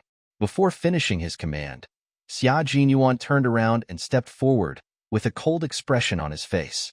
As he stood at the end of the staircase of the 1st floor and looked up, he saw a slender figure dashing towards him, like a fledgling heading recklessly into the forest. Yi Jian, who was in a hurry, did not expect that he would suddenly appear. Responding quickly, she withdrew a step and held the handrails of the stairway steadily. From her estimation, she figured she could halt her steps before bumping against Xia Jinyuan. However, as seen by Xia Jinyuan, she would definitely fall like a fledgling. With both hands open, he automatically stepped up onto the stairs. Steady as a mountain, he held Yi Jian tightly in his arms. On the other hand, the sentinel who had arrived interpreted the scene differently. The girl, reluctant to see the man go, chased after him, while the man, who was unwilling to leave as well, sensed her approaching and turned around, hugging the girl that was chasing after him. It was a scene filled with complete romanticism. Soon, Xia Jinyuan realized how unexpected his movements were. Retracting his hands calmly, he smiled at Yi Jian, who seemed to be scared. Be careful next time. The way you ran just now make people worry that you might get into an accident. The little girl was really thin. She was so slim that he could encircle her waist with one arm. Coldly, Yi Jian looked at the man who had stepped down calmly. Relieved, she exhaled deeply to prevent herself from gritting her teeth. Looking at him, she said coldly, I had stood firm. It was your misjudgment. In front of this girl, Xia Jinyuan always had a subtle feeling that he was awkward in speech. The corners of his thin lips showed a hint of a resigned smile. But as he turned around and looked at the sentinel, his handsome face was cold and stern, as if he had never smiled. The sentinel's look was subtle. Xia Jinyuan glanced at him coldly and said in a deep voice, What the Hades are you thinking about? The picture in the sentinel's mind vanished. Saluting to Xia Jinyuan, he replied in a deep and determined voice, Yes, sir. After instructing the sentinel, he tilted his head to look at Yi Jian, who was still standing on the staircase with a cold look on her bright little face. Apologetically, he nodded slightly. Restraining the profound look in his eyes, he left the dormitory building at a swift pace. In the Chunyang Grand Hotel, someone found Liao Yud at the card table and brought him to the injured man. As he cut open the clothes drenched in blood, his face turned pale. Quick, go to the health center to find a doctor. He's not going to make it if he keeps bleeding. The pitch-black gun hole was surrounded by bloody flesh and skin, and streams of blood were oozing out from the wound as thick as a little finger of a child. Holding a steaming hot stainless steel pot, a man walked into the room rapidly. Accompanied by a clicking noise, he locked the room from the inside. He said to the pale-faced Liao Yud, We will be counting on you, Brother Yud. Placed inside the stainless steel pot were scissors and tweezers sterilized by boiling water. Someone started to rummage for homostatic gauzes, bandages, anti-inflammatory agents, and anesthetic needles from their bags. Hearing this, Liao Yud became even paler. Panicking, he said, No, I can't. I'm afraid Brother Fei is fatally injured. My shallow knowledge is useless and might get him killed.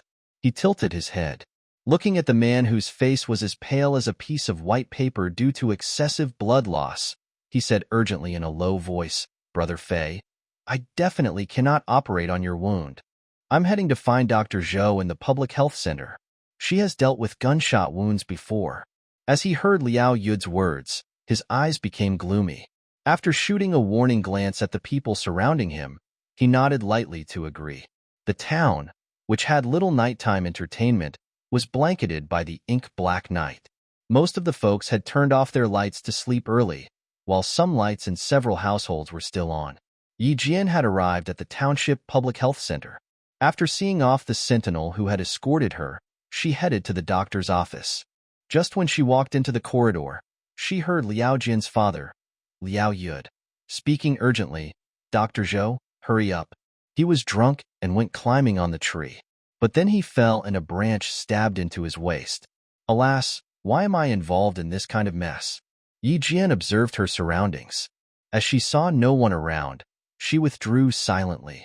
As Liao Yud and Dr. Zhou were walking on the pitch-black street, she chased them from behind. Adopting the voice of Injusin, she said, Mom, where are you going so late? I'll go with you. If people didn't pay attention, they would have thought it was Injusin speaking. While chasing after them, Yi Jian inadvertently dashed past Liao Yud, who was walking behind Dr. Zhou. Something seemed to fall into her hand. She ran over to Dr. Zhou and held her arm. "My child, didn't I tell you to rest at home?" Dr. Zhou, who was in a hurry, didn't recognize Yi Jian's voice. Besides, Jiasin was indeed at home. So, she didn't think too much of it. Rolling his eyes, Liao Yud laughed and said, "Jiasin, why aren't you sleeping at this time in the evening? Liao Jian is still doing his math exercise. I know that you are good at math. Can you go over with us and teach Liao Jian?" "Sure, no problem." Yi Jian agreed readily. The reason she chased after them was that she was concerned about Auntie Zhou. Just when Dr. Zhou was about to criticize her daughter, the girl pulled her arm. With that action, she realized that something was wrong with the daughter beside her. "Auntie, I am Justin's classmate." Yi Jian, keenly sensing that Dr. Zhou's body had frozen a bit. Yi Jian held her arm and quickly walked a few steps. She whispered, "Something has happened. Just treat me as Justin." No way could Yi Jian explain the situation thoroughly to her in one sentence or two, not to mention that Liao Yud was walking closely behind them. Hence, Yi Jian ended their conversation after a few words. Dr. Zhou still had not realized what was going on, but deep inside her mind, she started to feel unsettled. Behind her, Liao Yud stopped walking. He placed both hands inside his pocket as if he was searching for something. After rummaging around his pocket, his face turned pale. He whispered something to a man following him, and then turned around, heading back to the public health center. "Let's go, Auntie," said Yi Jian with a subtle smile on her face. Pitch-black eyes looking forward, she seemed rather calm with no traces of fear. "Just treat me as your daughter Jessin who wants to walk around with you." Chunyang Grand Hotel was not too far away from the Township Public Health Center. After a big bend, they could see the Chunyang Grand Hotel at the corner of the street from afar. Suddenly, the lights in the hotel were extinguished. Yi Jian was clearly aware that the man walking behind her quickened his steps, but soon, he steadied his pace again. Not only did the Chunyang Grand Hotel experience a blackout, but the entire town had an outage. Chunyang Grand Hotel, a two-story individual building, facing the road in the front and the farmlands in the back, adjacent to no other construction on its left or right side. If the army wanted to enter the hotel covertly to catch the suspects, they must extinguish all the lights in the entire town to avoid suspicion. "Hurry up," the strange man urged them in a low voice. The blackout throughout the town made him nervous as well. Without a word, Dr. Zhou, carrying a medical kit and holding tightly to Yi Jian's hand, started to trot. She was seeking an opportunity to let Yi Jian run away. Nevertheless, Yi Jian started to hum, relaxed and comfortable, as if she was going for a walk on a summer night. She kept humming until they were about to arrive at the Chunyang Grand Hotel. The voice of a nightingale was heard vaguely. It was the late response from Xia Jinyuan, who was telling Yi Jian that troops had been deployed at the scene. Were it not for Battalion Commander Yang, who had informed him that it was Yi Jian who was issuing the special contact method of the army, he might have responded even later. In the blink of an eye, Yi Jian concealed the light smile on her face. As she reached out her hand, she touched the right shoulder of Dr. Zhou, grabbing the band of her medical kit. And then, she turned around, smashing the medical kit violently against the strange man's head.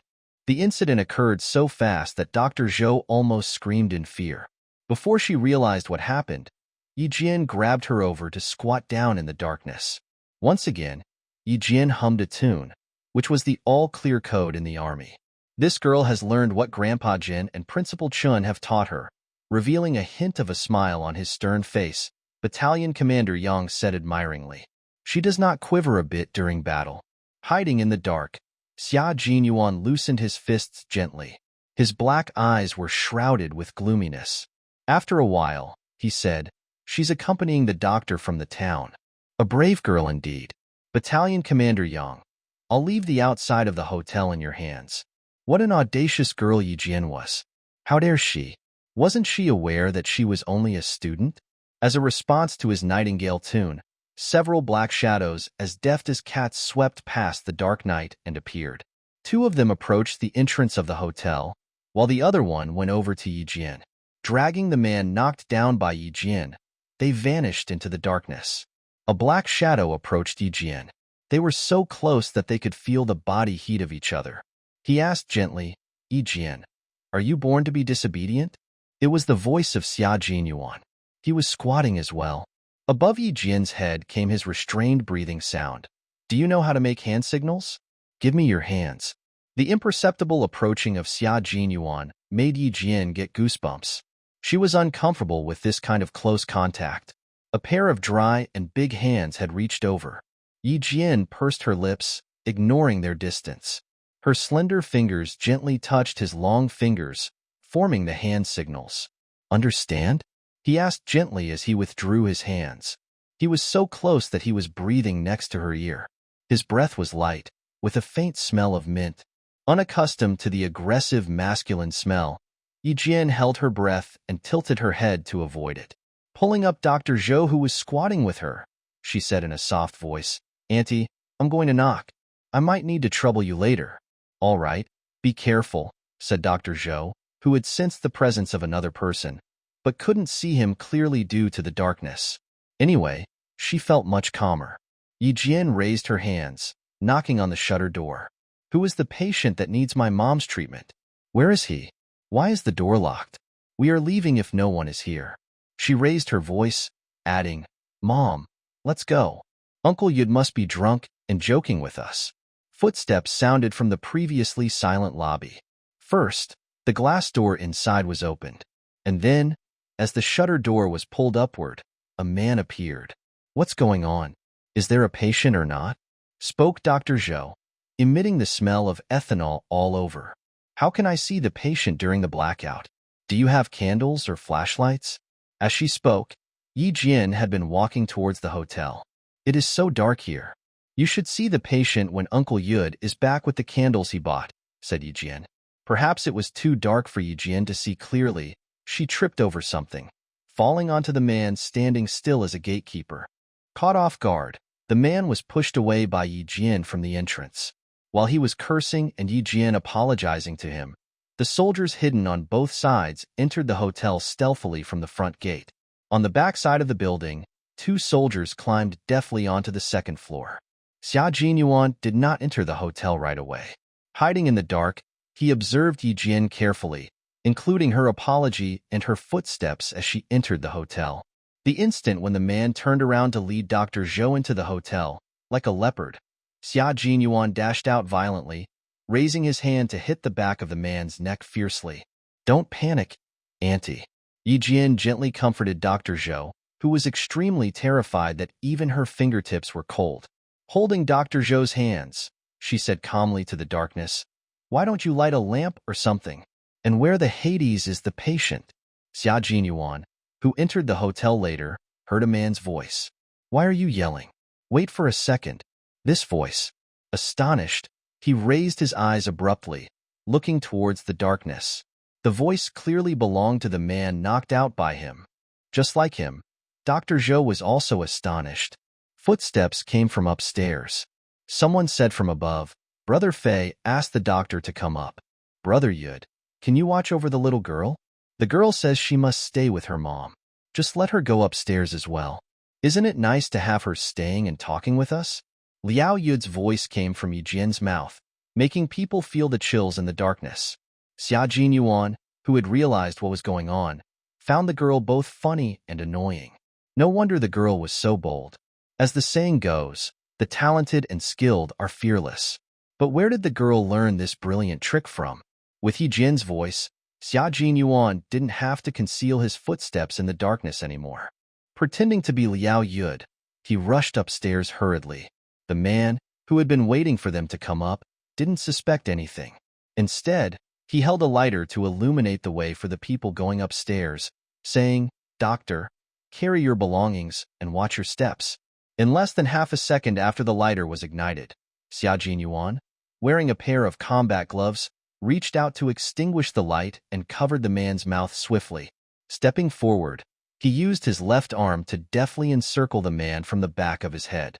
After a muffling sound, the silence was restored to the upstairs. A light flickered again.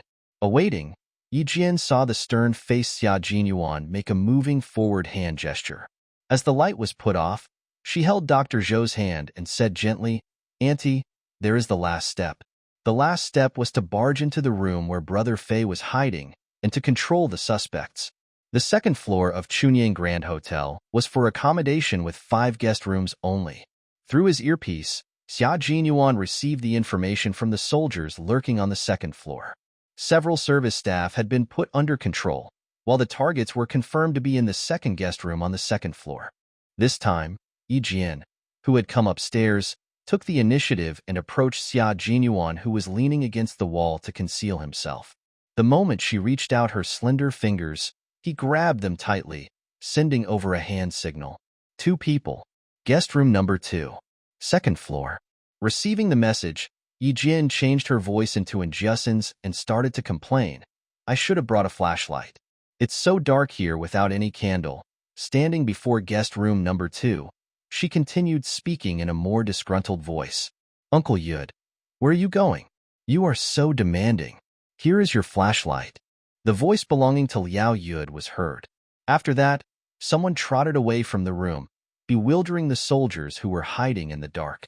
While Yi Jian was performing as a ventriloquist, imitating one and another person's voice, Xia Jinyuan couldn't help but smile with his lips closed. Her imitation was remarkably vivid. Dr. Zhou also wanted to smile, but she couldn't at this kind of moment. She raised her hand to knock the door, saying, Is anybody seeing the doctor? Why is the door locked? Her accent was that from the town. Of course there is a patient here. Or else why did I bring you here? This time, Yi Jian was adopting the voice of the man who was knocked out by Xia Jinyuan. Inside the room, Brother Fei, lying in bed, finally spoke up. Light the candles and bring in the doctor. The pitch-black room was finally lit up by the faint candle lights. As a corner of the room was illuminated slightly, Brother Fei's pale and fragile face was visible. He said to the man who had been protecting him all day, Watch over the doctor's daughter and let Biao bring in the doctor. While he was speaking, he gritted his teeth, with a ferocious look in his eyes. The instant the door to the room was open, Yi Jian reacted swiftly and pulled Dr. Zhou to the side, leaving the frontal position to the soldiers who were ready to stage a raid. Standing at the front with a look as fierce as sword in his eyes, Xia Jinyuan raised his right leg to kick the opening door violently. Bang! After a loud noise, the whole wooden door was kicked into the room. He was kicking at such a high and violent speed that Yi Jian, leaning against the wall, felt a blast of wind stroking her face, hurting her face a little bit. The man that was opening the door was knocked onto the ground. Before he could get up, the hidden armed soldiers had barged into the room. Black muzzles pointing at the man on the ground. They yelled, Freeze! Freeze! Yelled the soldiers.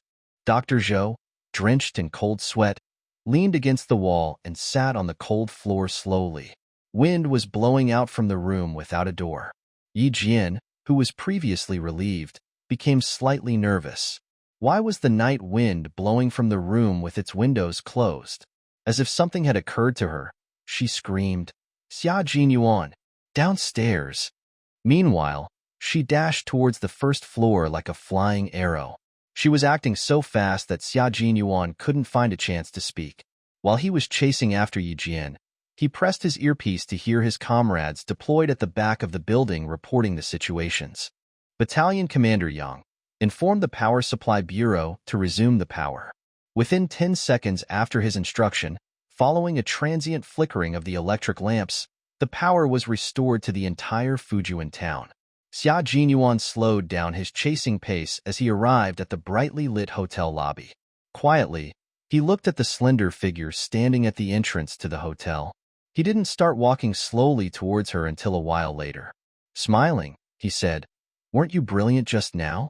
Why are you upset all of a sudden? Alas, she was just a little girl. Amazing as she was still a child after all. And her emotions were as mercurial and unpredictable as the sky in June. Yi Jian had recognized his footsteps as he chased her to the first floor. She remained silent for a while. Sighing gently, she raised her black and bright eyes to gaze at him. I've seen the gap between you and me. How old am I? And how old are you? Xia Jinyuan, shocked by her, gave a wry smile. Seeing the serious look on her face, he had to stop smiling. He coughed and comforted her. You are incredibly amazing already. My comrades and I are impressed by your ventriloquism. How old am I? The answer will terrify you. Seeing Xia Jinyuan turning into an empathetic soldier, Yi Jian pursed her lips. After a light twinkled in her eyes, a smile gradually appeared on her bright and pretty little face. It has nothing to do with age. It's the environment that matters. No matter what she had learned, without receiving the systematic command education, she was not as good as other soldiers. That was why she panicked when she discovered the targets had escaped by jumping out the windows. What kind of person was Xia Jinyuan? Was it possible that he had made no arrangements? Environment? Xia Jinyuan raised his eyebrows. He didn't nod with approval until he had pondered for a while. Smiling, he looked at the girl who could reflect upon her failure and answered her seriously. It does have something to do with the environment. But at the end of the day, it depends on personal efforts. Currently, a Class A Master Sergeant and a world-class sniper are educating you. Your environment is superior to that of numerous people in this world. Since your tutors have created the environment for you, all you need to do is to try harder. You must cherish their painstaking efforts. His voice became especially stern as he spoke. One more thing. If you want to become a soldier, I have to remind you, the first thing you need to learn is obedience. He was going to discipline Yi Jian now that the clash was over. However, the moment Yi Jian moved a step, trying to escape quietly, Xia Jinyuan grabbed her shoulder using his big hand. Trying to flee? His fake smiling tone made Yi Jian feel a bit embarrassed. Straightening her back, she turned around and looked at him, apologizing swiftly. Sorry, my bad, but I don't think I will make the same mistake next time. Her willingness to admit to her mistakes was nice. Nevertheless, it didn't work for him. You rushed down hurriedly because you were worried that the targets would escape. I can understand your intentions, said Xia Jinyuan, smiling. As he looked at the girl whose eyes were as resplendent as stars, his gentle smile contained a hint of teasing. And you have a very good apologetic attitude. Are you afraid that I might scold you? What am I afraid of? I'm not your soldier, said Yi Jian with a cold and indifferent look in her eyes. Smiling lightly, she said, besides, I did go out to see my classmate. I just happened to encounter Annie Zhou on my way. Xia Jinyuan had deployed his troops properly. Even if Brother Fei jumped out of the window, there was no way that he could escape. Yi Jian was just overreacting. Her reply made Xia Jinyuan raise his eyebrows. Subsequently, his dark and chilly eyes became gloomier. Yi Jian, if you were my soldier, you would face miserable consequences, said Xia Jinyuan plainly. His smile became fainter while he was looking at her. As stipulated by the military law, and based on the gravity of the soldier's offenses, punishments such as a warning, a serious warning, a demerit, and a major demerit will be given to the soldiers who have defied orders. After finishing his words, Xia Jinyuan, who had been observing Yi Jian's face, slowly smiled again. So, Yi Jian, if you want to be a qualified soldier, the first thing you need to learn is to obey orders. As he smiled, he seemed more handsome, adding the elegance of a prince to his chill temperament. The military uniform could not conceal his nobility. He must have come from an unusual background. As the saying goes, we are what we eat. That is how significant the environment is. I see. Thank you for your guidance. Yi Jian nodded gently, bearing his advice into her mind. It is a soldier's duty to obey orders. Both Principal Chun and Grandpa Jin had told her. Putting emphasis on improving her abilities, she had discarded this most basic awareness which she should be equipped with. Footsteps were heard. The soldier upstairs approached them, sir. The second floor is all clear. Inform the police to cordon off the area, said Xia Jinyuan, restraining his smile and showing a stern and chill look on his handsome face. As he turned around, his tall and straight back possessed the formidable energy of a soldier. Assemble the team. His clear and cold voice contained infinite authority. Across his shoulder, Yi Jian saw the tough look on the face of the soldier standing in front of him. From the serious and scrupulous attitude of the soldier, Yi Jian could tell that he would absolutely obey any direction of Xia Jinyuan. Yi Jian slightly pursed her lips. It was a soldier's duty to obey orders. Perhaps she had understood it. Gazing at Xia Jinyuan's back, which was as towering as a mountain, Yi Jian slightly tightened her black eyes. Not only were this man's capabilities convincing, but he could make his own soldiers trust every aspect of him. Xia Jinyuan didn't tell Yi Jian and Dr. Zhou to come out from the hotel until everything was settled. "So sorry to startle you two tonight due to our ill management," he said sincerely while escorting them to the roadside. His deep and restrained voice indicated his apology. "We have controlled all the targets. To avoid any potential problems, we are going to block the information involving this issue from you guys, so as not to cause you trouble in the future." The mature Dr. Zhou answered quickly, "Rest assured. We won't tell anyone about this thing. Dr. Zhou, you are a doctor with noble and professional ethics. Of course, we trust you," said Xia Jinyuan gently. In front of the citizens, he was as tender as a breeze rather than display his tough as steel attitude. "I'm going to say goodbye from here. Again, I'm very sorry." He asked a soldier to send Dr. Zhou away. As she walked further away, all of a sudden, Xia Jinyuan raised his hand to flick lightly on Yi Jian's forehead. "I didn't have time to praise you just now. Well done, girl." Ouch. Caught off guard, Yi Jian covered her forehead, which was slightly in pain. A subtle emotion started to appear in her previously calm and indifferent eyes. "What do you even mean? You praised me moments ago and punished me in the next second." Xia Jinyuan started to grin. He was a man who knew how to restrain himself. Even his pleasant smile seemed very light. In the night, with his refreshing smile, he said, "You are only 14 years old, not 40. Loosen up and don't have too much coldness in your eyes. The age of 14 is a dreamy and wonderful time." "Captain Xia, I assume that it was a dreamy and wonderful time for you when you were 14. There was no chilly look in your eyes, but at least you seemed unapproachable." Yi Jian paid back the extremely mysterious man in the same coin. He had become a major at the age of 20. Was it possible that he had a wonderful time at 14 years old? Was it possible? Thinking back to when he was 14 years old, Xia Jinyuan knew better than to keep talking. He was facing an intelligent girl. The less he spoke, the better. Otherwise, her words might upset him, giving him a heartache. "Come here." He waved at a soldier who was waiting for his instructions beside him. "Send this student to the new recruit camp." No wonder his old man and his grandpa complained that he was a pain in the neck when he was 14 years old. At the age of 20, he encountered the 14-year-old Yi Jian, who also gave him a headache. But alas, he suddenly felt like calling his old man to greet him and apologize to him. After he got on the vehicle escorting the criminal suspects back to the city, Xia Jinyuan made a phone call to Beijing.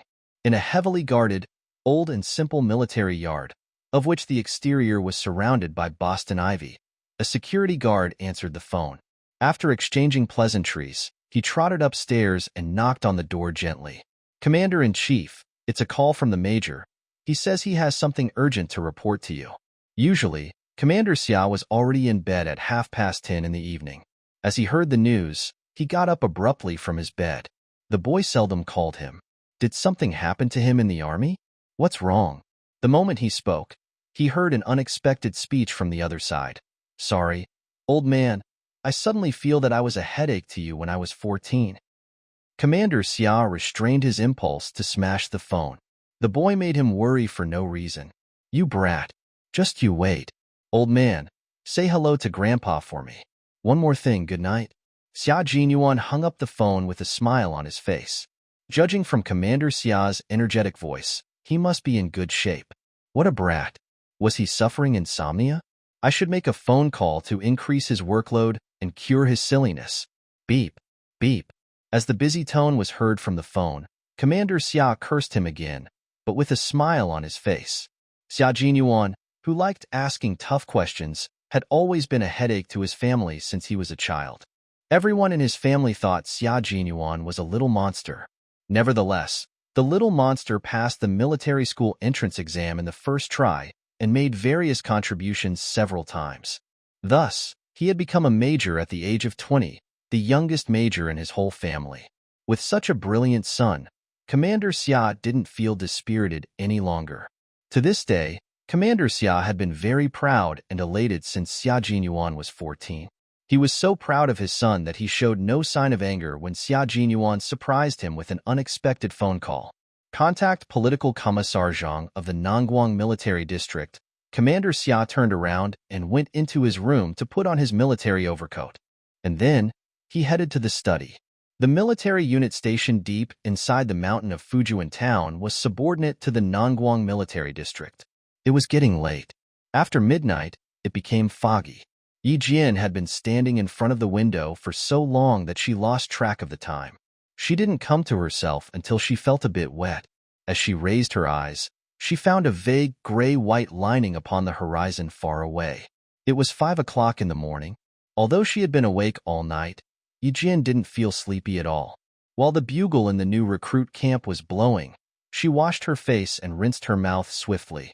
2 minutes later, Yi Jian, who had packed her textbooks, appeared in the cafeteria in time. All Yi Jian needed to do was to help the cooking team wash vegetables and do some cleaning. With her help, the cooking team could get breakfast and dinner prepared for the whole week. Yi Jian had been here for 2 weeks. Thanks to her diligence, agility, and hard-working attitude, every soldier in the new recruit camp had known about her. Morning, morning. You are awake so early? Come and enjoy these delicious fresh steamed buns stuffed with pickles. We also have eggs and steamed buns. So, please help yourself. The leader and northeastern of the cooking team asked Yi Jian to have more breakfast as soon as he saw her entering the cafeteria. Every soldier in the cooking team thought that Yi Jian was a bit short and slim, and believed that she could become taller and stronger if she consumed more cooked wheaten food. Perhaps she had been eating more nutritious food in the past 2 weeks. Yi Jian did feel she had grown much taller. After greeting the soldiers, she started to have breakfast and cleaned up the kitchen at the same time. She would keep tidying up the kitchen until 6:30 a.m. when she would head to school. She liked trotting to school. In that way, she could get some exercise and enhance her physical ability. Gao Yang, who was riding a bicycle, saw Yi Jian running alongside the national road once again.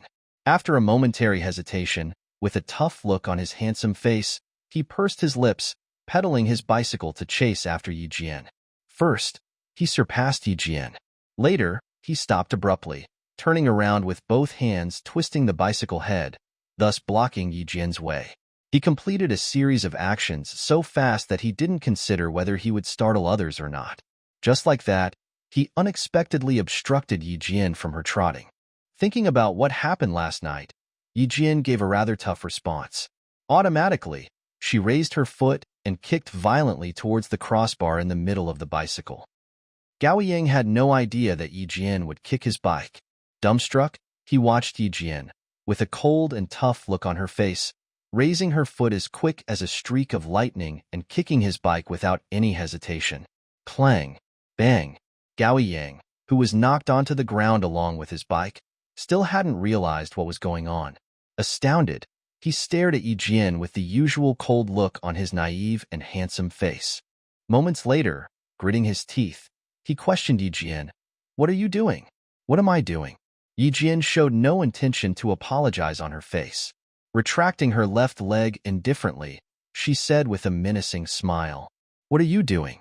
Were it not for my quick reaction, I would be the one lying on the floor." Yi Jian didn't like the people related to Ying at all. Not to mention that Gao Yang was too complacent. Disheveled, Gao Yang crawled up furiously. While dusting off the dirt on himself, he gasped in horror. As he pulled up his sleeve, he found that his elbow was scratched, oozing small streaks of blood. Seeing his wound, he raised his head, glaring at Yi Jian. "You are really... What? What are you trying to say?" Yi Jian calmly raised her voice to interrupt him. "Are you complaining that I didn't kick you hard enough?" Her tone, which contained a subtle hint of disgust against Gao Yang, made his complexion become paler with anger. As he saw the cold and indifferent black eyes of Yi Jian, his heart shivered in fear, and he stopped talking. Closely tightening his mouth, he lifted his bike.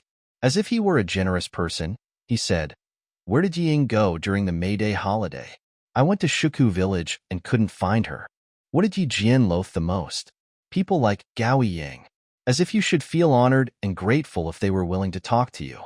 She grinned sarcastically. Without looking at him, Yi Jian walked past him. Unbelievable. Yi Jian, stop right here. Gao Yang, who assumed Yi Jian would give him some answers, couldn't restrain his fury anymore now that Yi Jian ignored him. Walking his bike with his left hand, He reached out his right hand, trying to grab Yi Jian's arm. When he tried to grab her, a cold glint flashed in her pitch-black pupils. Perhaps Yi Jian didn't kick him hard enough to make him learn a lesson. Almost running out of patience, she tightened her eyes with an icy look on her bright face. The instant she turned around, she used one hand to grasp the right hand of Gao Yang, one of the most handsome boys in school, twisting it harshly. Yelled the boy in pain. As always, my patience has its limits. Gao Yang, you have been testing my limits time and again. Do you think I am such a pushover that anyone can bully me? She pinched Gao Yang's hand harder. One could see that the muscles in his arm were twisting outside. Gao Yang was in so much pain that cold sweat burst out on his back. However, the pain didn't diminish his arrogance at all. Yi Jian, let go of me, he screamed coldly. Apologize. Using one hand to clasp his wrist, Yi Jian used the other hand to push his arm towards his shoulder. It's a piece of cake for me to remove your arm. But indicating from her calm tone, she definitely was not joking. Heart racing, Gao Yang realized immediately that every word she said, she meant it. I apologize. With that awareness, Gao Yang had no other option but to apologize, despite his fury.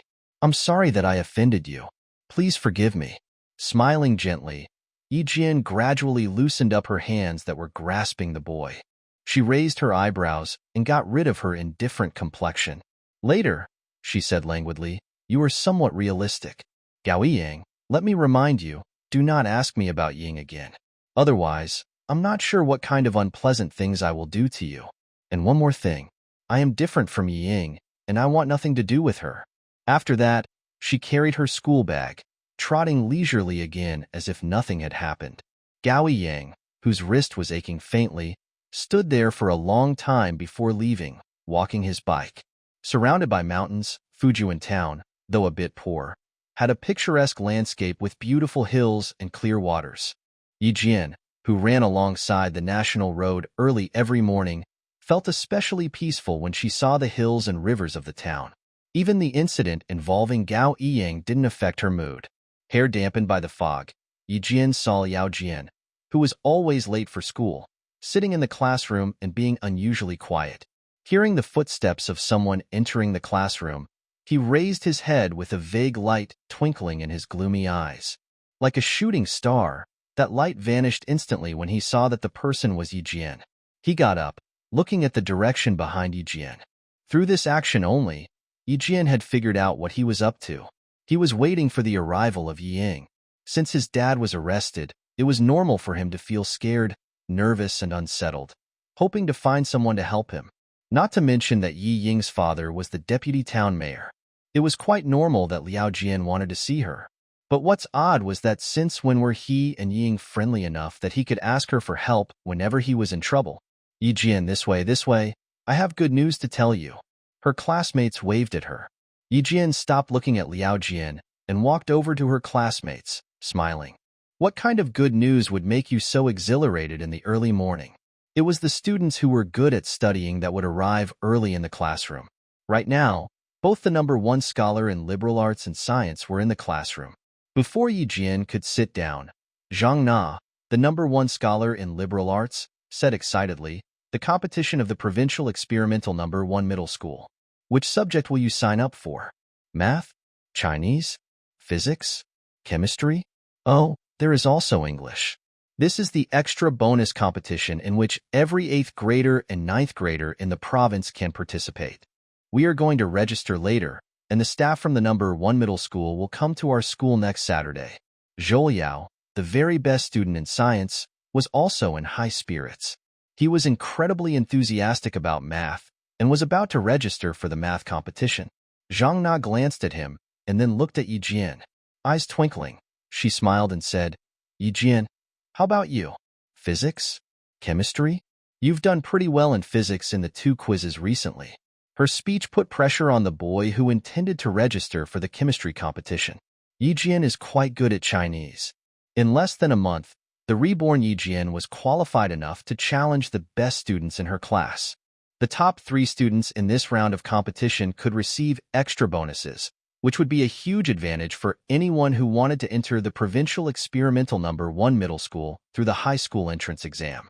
These innocent students could not conceal their thoughts at all. Yi Jian thought while reading the competition registration form. She raised her head and smiled. "Hand me the pen." As she bent over to write, a string of beautiful English words, which could be used in advertisements, appeared on the test subject column of the registration form. "ENG English? Can you do this?" "We didn't learn English until we were at grade 7, said Zhang Na, dumbfounded. "I'm registering for English first." According to the instructions, a candidate can register for several subjects at the same time. And not all the exams will be held concurrently. They are going to be conducted throughout several sessions. Yi Jian put down the pen, smiling. She seemed very confident and calm. "I will take the exams after you guys." Her undertone made these top students a bit embarrassed. Frowning, Zhou Liao glanced at Zhang Na and said in a deep voice, "What matters in exams is your own capabilities. If Yi Jian doesn't compete, are you certain that you will be one of the top 3? No need to concern. Everyone can show their talents," he said sternly to Yi Jian, who was giving way to her classmates. Zhang Na was about to cry. Yi Jian patted on her shoulders and said with a wry smile, "I'm not backing off or anything. I want to try English because fewer students register for it. If I don't make it in English, I will try other subjects." "That's right. Who cares we will be the top 3 or not? At least we will all participate in the competition." Zhang Na, who was being a bit selfish previously, felt relieved after straightening things out in her mind. The thing that matters in the competition is their talent. Yi Jian was not bad, so she had nothing to fear. Yi Jian took away her registration form and went back to her seat. She wrote her name in every subject of the test subject column, except Chinese. Since her goal was to enroll in the provincial experimental number 1 middle school, she should participate in more exams in this kind of competition. 10 minutes before the morning study session began, Liao Jian, who had been nervous all morning, stood up abruptly and rushed outside. His actions were so violent that his desk and chair clanged. Ying has appeared at the entrance to the classroom. Were it not for the clanging noise of the desk and the chair made by Liao Jian, Yi Jian would not have raised her head from her politics textbook to look in their direction. As soon as they met at the classroom door, a hint of panic flickered in Yi Ying's eyes. "Let's go outside," said Yi Ying with her lips pursed. She turned around and left the classroom immediately as if she was afraid that someone might see them. Yi Jian slightly tightened her lips. In her past life, she was a junior high school graduate, while Ying studied abroad in the USA, becoming the pride of Fujian Town. That was why when she returned to Fujian Town in the old days, she had to leave the town again. To survive, she must live cautiously and vigilantly. Now that she had passed the biggest turning point in this lifetime, she was waiting to see who would be the winner of their feud. They are being sneaky. What are they up to? Since when had the bad student and the good student became friends? And Jiasin, who happened to run into them, sat on Zhang Bin's seat. Restraining her voice, she said, "I also saw Liao Jian grabbing Yi Ying's wrist, and he seemed very emotional." Yi Jian had also sensed the fishy business between them. Nevertheless, that was none of her concern. "Why do you care about them? Have you filled in the form?" The provincial experimental number 1 middle school has a competition which might give you extra bonuses in the senior high school entrance exam. "Just go and talk with Zhou Liao and others about it," said Yi Jian without lifting her head. She had been turning her book from page 1 to page 11. In less than 2 minutes after Jiasin sitting down, she had turned to another page. Yi Jian flipped a page casually, glancing at the page from top to bottom. She then turned to another page. Bewildered, Jiasin asked, "Are you reading this to pass the time?" It's uncommon to read or recite a book in this way, for she only spent a couple of minutes on one page. "I'm not killing time this way. I'm just reviewing." Yi Jian smiled and looked at her, without any explanation. She added, "Have you finished reciting the book? It's a bit hard to recite the several chapters of the Constitution.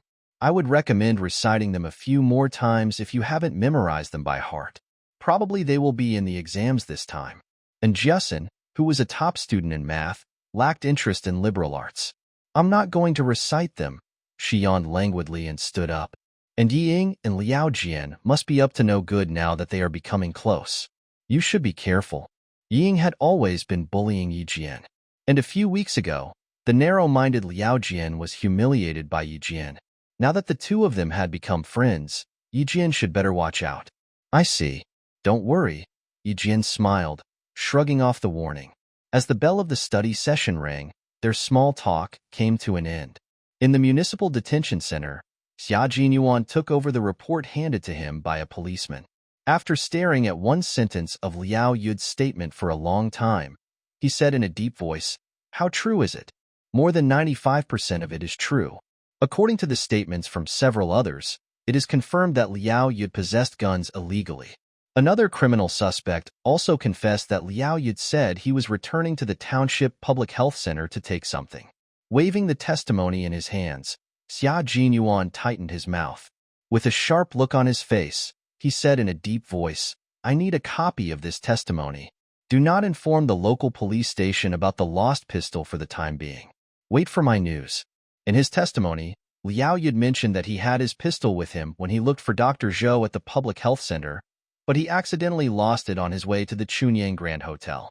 An important note was that when Injusin was running over to them, she bumped against him.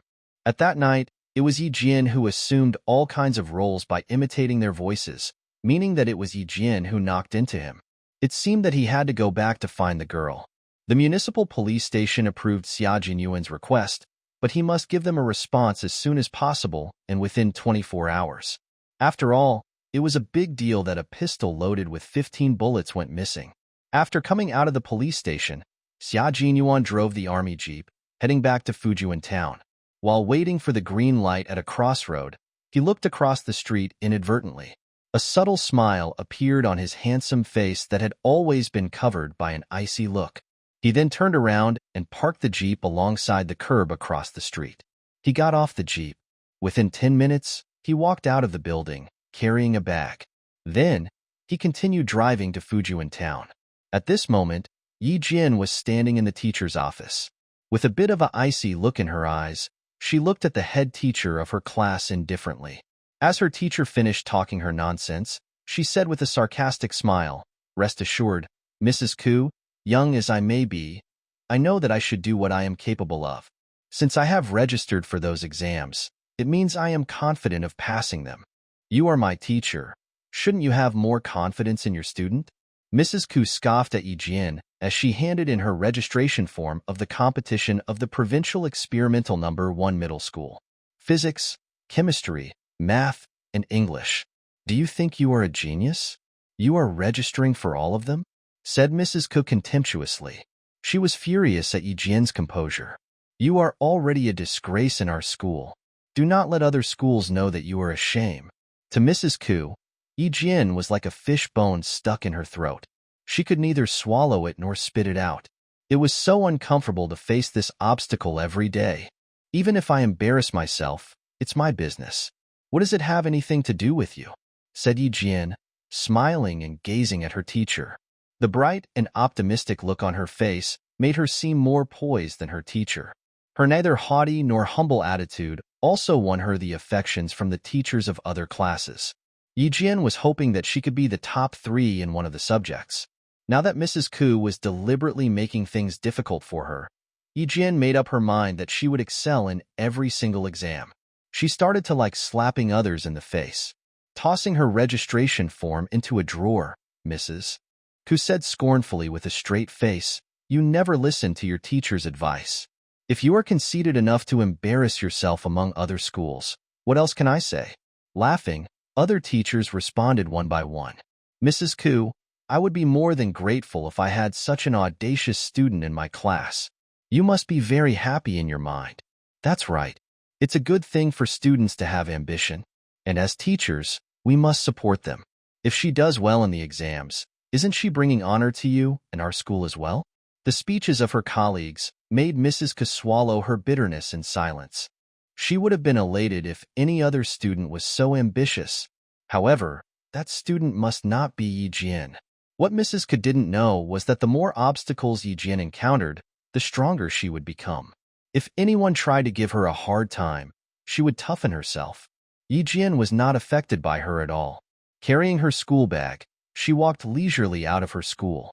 Just as she was about to trot for half an hour to the new recruit camp, She heard several honking sounds of a car. One honk meant hurry, two honks indicated urgency. What the ordinary people didn't know was that it was how the military vehicles greeted the soldiers. Yi Jian immediately looked around to find the car. Get in. Xia Jinyuan probed his head out of the car window, waving at Yi Jian, who was standing still. Why are you standing still? I can send you home. You even know the greeting methods of the driving team. Girl, have you learned all the methods of communication of every soldier in the army? Automatically, Yi Jian wanted to refuse this elegant and dangerous man. She pulled open the door to the passenger seat, hopping onto the car deftly. As she smiled and looked at him, she seemed rather poised. Her look made Xia Jinyuan smile wryly. You really don't know what I am here for, do you? She's a calm girl, but I don't believe that she doesn't know why I am here. No, I do not.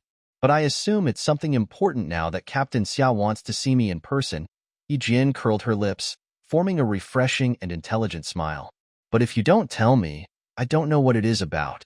Xia Jinyuan's smile became more obvious. His handsome face was as pure and bright as the moon. Yi Jian, you are having very bad manners. You know exactly what this is about, he said in a languid tone. I believe that I just need to keep something to myself only, and it's unnecessary to speculate what's in others' minds, said Yi Jian calmly. She could even maintain her composure in front of the formidable military authority. One should stay still if his enemy has not taken any actions. Isn't it one of the military strategies? The girl had progressed significantly overnight. She even knew how to reason with him using military strategies. While Xia Jinyuan was driving, he glanced at her, smiling. Where have you put the thing? It's a dangerous item. Besides, you aren't qualified to wield it or possess it. Despite your good intention, you'd better hand it in and let us take care of it. I'm not carrying it. It's in my dormitory. Since he had put it that way, Yi Jian had no need to play dumb. She confessed frankly, I didn't use it. I've been keeping it properly, waiting for you guys to fetch it. He was right. Without a qualified identity, it was no use to occupy the gun. Grandpa Jin and Principal Chun didn't instruct her painstakingly so that she would become a deliberate lawbreaker. Besides, she didn't give a care in the world about that pistol. She went to her dormitory, taking the pistol out of the lowest level of the shoe cabinet. In less than 3 minutes, she returned. The car was parked outside. Xia Jinyuan, who was sitting in the car before, was currently having a conversation with Principal Chen. Under the setting sun, the tall and strong man who was as elegant and handsome as a prince smiled gently. Nodding at Principal Chen, who had said something to him, he said, We will try to come back by tomorrow afternoon. Good. I will put my mind at ease if she goes with you. Hearing the sounds of running behind him, Principal Chen turned around as he finished his words. Smiling amiably at the approaching Yi Jian, he said, Captain Xia is taking you into the city. Now that you have registered for the competition, you might as well go to the municipal library to buy some sets of mock exams as practice. Buying a couple of mock exams in the city? Staying in the town for the night and coming back tomorrow afternoon? Wasn't this a bit exaggerated? Most importantly, she didn't want to travel with Xia Jinyuan at all. She was exerting all her might to turn him down. Of course, Xia Jinyuan, who had always been keen and sensitive, had noticed her reluctance. Nevertheless, it was necessary for them to go to the city because he had to take her to the police station to identify the suspects. I have been driving for 9 years since I was 11 years old. So, you can trust me, Yi Jian. Raising his eyebrows slightly, he showed a bit of a mischievous smile. But as he turned to talk to Principal Chen, he replaced his playful look with a serious one. Uncle Chen, rest assured, I promise that I will send Yi Jian back safe and sound tomorrow afternoon. The car had been driving for tens of kilometers, but Yi Jian was still angry. Sitting in her seat indifferently, she didn't glance at Xia Jinyuan at all. But Xia Jinyuan was not upset. Instead, he looked at her from time to time. The car drove out of the national road meandering in the deep mountains. Xia Jinyuan didn't speak until he had driven onto the highway leading to the city. Looks like I have offended you again. Your face is as tense as a bullet chain. I'm not upset. I just don't want to talk to you, said Yi Jian with a cold look on her face, rubbing her forehead and leaning against the back cushion. Here is the pistol. Why do you have to take me to the city? And you didn't ask me whether I agreed to this or not. That's why she was unhappy. Xia Jinyuan apologized to her. I need to take you to the city in the first place. I am very sorry that I didn't tell you in advance. But, Captain Xia, I don't like anyone making decisions for me while I am being kept in the dark. Yijian interrupted him bluntly. She tilted her head, looking at him coldly. I hate it very much. It was not until this moment did Xia Jinyuan realize that he had crossed the bottom line of the girl. He slightly restrained the smile on his handsome face. When he spoke again, his clear and gentle voice definitely contained respect towards Yijian. Yijian, I'm very sorry. I made the decision from my standpoint only and didn't consider your feelings. That's right. He shouldn't have treated this girl like a kid. He needed to treat her like an adult, just like himself. You need to go to the municipal police station with me because of the pistol. Relax, you won't be involved in anything. It's the police station that needs to record the whereabouts of this pistol. The municipal police station has given me 24 hours only. That's why I must take you there tonight, explained Xia Jinyuan seriously and thoroughly. His apology, along with the respect he showed, made Yi Jian understand his position. I need to say sorry as well. I should have handed in the pistol in time. Yi Jian was not an unreasonable person. Instead, she was very thoughtful and considerate. She was so intelligent that she had figured out the purpose of this trip when she heard that they were heading to the city.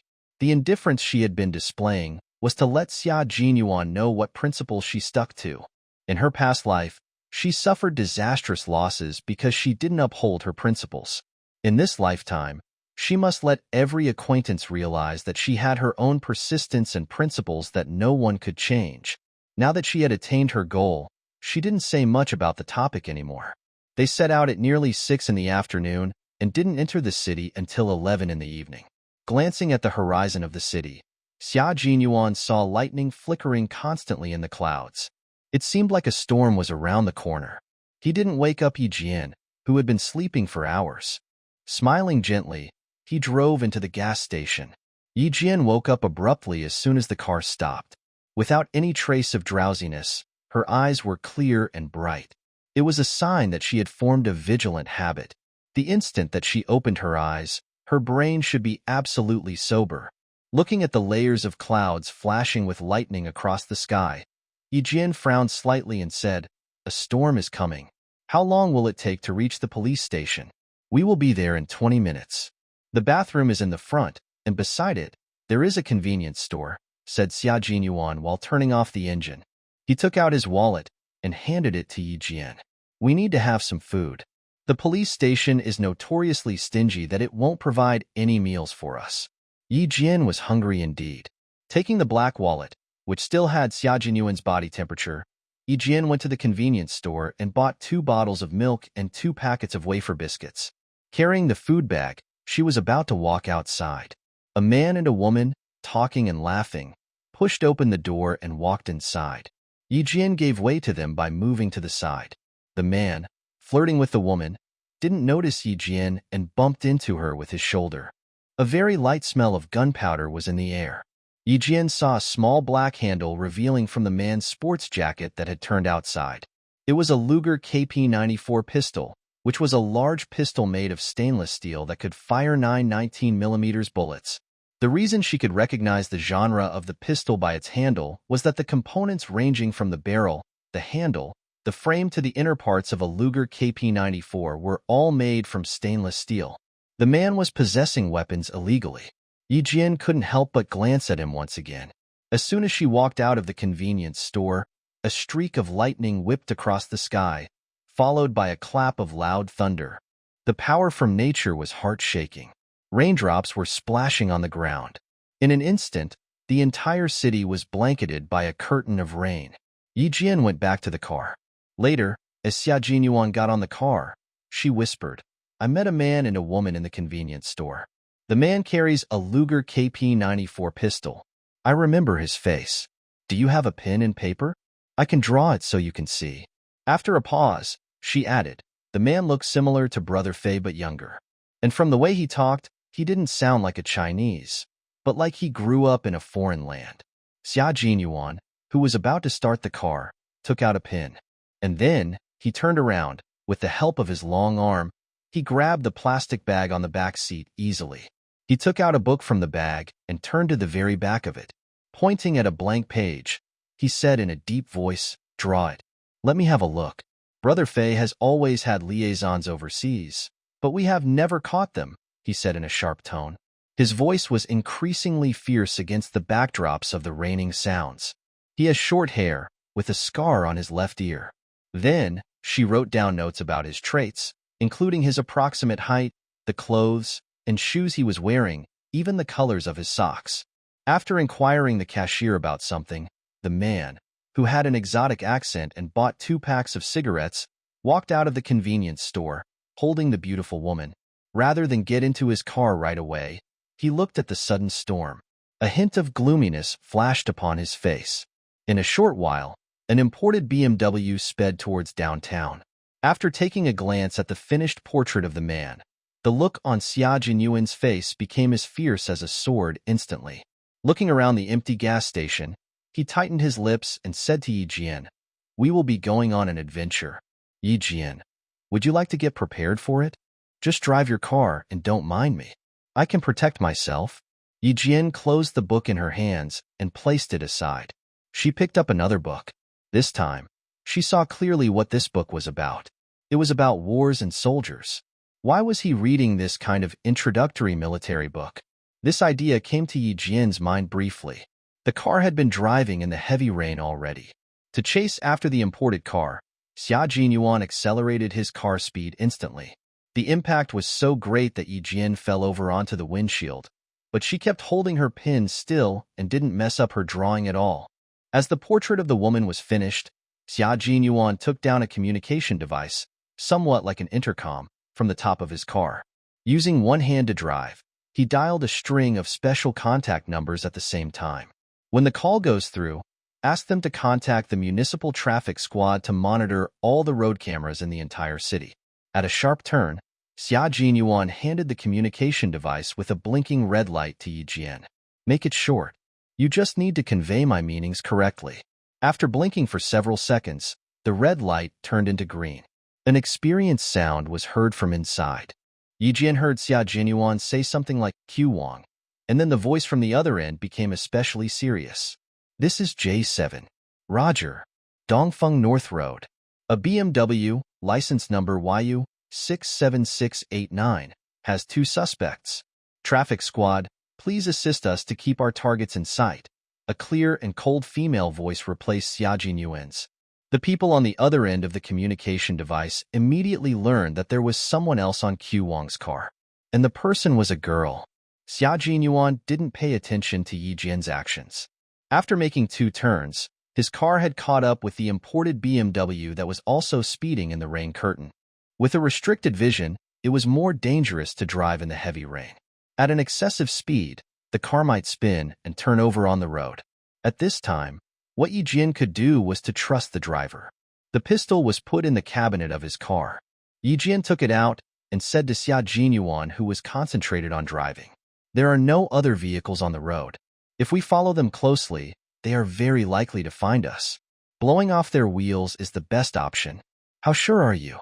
Obviously, he was considering her suggestion but was uncertain if she could make it. Yi Jian loaded the pistol and lifted it. With one eye closed, she aimed at the front. Smiling gently, she said, "It's an old gun with nice precision. I'm not 100% sure, but I'm 99% certain." "No, I need you to be 100% sure about it," said Xia Jinyuan in a cold and calm voice, stepping on the accelerator again. The noise of the motor became louder. The continuous thunders in the front could not slow down the car. Fortunately, it was a military jeep that he was driving. Although it might look the same as an ordinary vehicle, it had outstanding performance. As they were close to another junction, the imported BMW turned left suddenly, rushing onto another road. J7's voice was heard from the communication device. "We have locked down the target vehicle. It's driving into the Princess Road. Attention, Q Wang.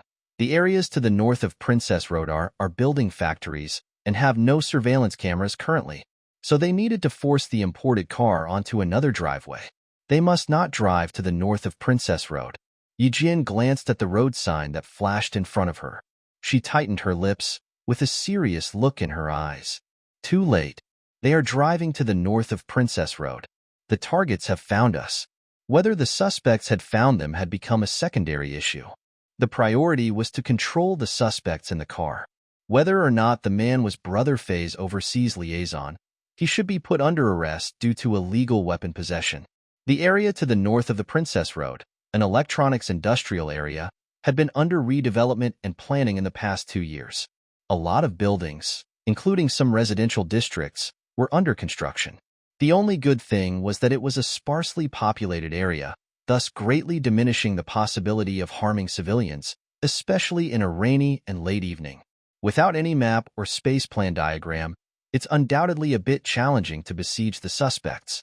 Xia Jinyuan was not very familiar with the traffic in the downtown area, so he had to depend on the assistance from the traffic squad.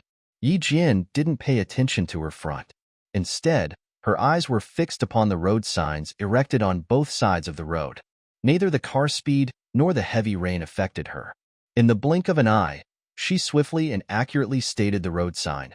Princess Road, North Avenue at Huanzhong Junction. The road sign was at least 500 meters away from them, but Yi Jian could report the name of the location precisely in an instant. 5 kilometers to Tsuyuan Junction. To the right is Tsiuli Road, which is a dead end with flat foundations on both sides, said J7 from the other side of the communication device. Xia Jinyuan, who had been following the suspect vehicle closely, sped up to 250 miles per hour instantly. Fearless, Yi Jian held tight of the communication device. Please dictate all the traffic planning of the north to the Princess Road. Xia Jinyuan glanced at her from the corner of his eye. This girl wanted to draw a map in her mind. If it were other people making such an endeavor, Xia Jinyuan would not have taken them seriously. But Yi Jian was an exception. Although she was only 14 years old, her insight and composure made people believe that nothing could confound her. Unlike the impulsive and stubborn youngsters of her age, this girl was calm and poised. At such a young age, she was already eye-catching and awe-inspiring. As J7's voice was heard from the other side, Yi Jian's brain, like a computer functioning at high speed, formulated a map, which was what she and Xia Jinyuan needed. The BMW is driving at 256 miles per hour and is 800 meters away from us. Speed up to 280 miles per hour, and we can catch up with it in 2 minutes. Not only had a map appeared in her mind, but she reported a set of data after precise calculation. 5 minutes later, keep the speed at 280 miles per hour and force the suspect to drive into Tsiuli Road. What was the thing that Yi Jian did the most in her past life? It was escaping. To run away safely, she needed to memorize every street in every place. How could a laptop be more convenient than her brain? Thus, forming the habit of remembering the roads, paths, and exits of every place she went was a must for her. Her long-time habit ultimately became the capital on which she depended to survive, and it had also become an extraordinary capability in her present life. Her voice, which was still a bit innocent, contained her great confidence and composure. Xia Jinyuan chose to believe her. Remember, Yi Jian, I need you to be 100% sure. Xia Jinyuan reiterated and started to increase the car speed. The dashboard on the modified military jeep indicated that its highest speed was 290 miles per hour. At the speed of 280 miles per hour, if a tiny issue occurred in the front, the entire jeep would be knocked over. Yi Jian slightly curled her lips and said in a calm and somewhat casual tone, "If you trust me, then I have 100% certainty." She was not afraid at all. She maintained her composure in the face of the possibly imminent death. Xia Jinyuan pursed his lips. His deep and black eyes contained an appreciation for her. The girl was pretty good indeed.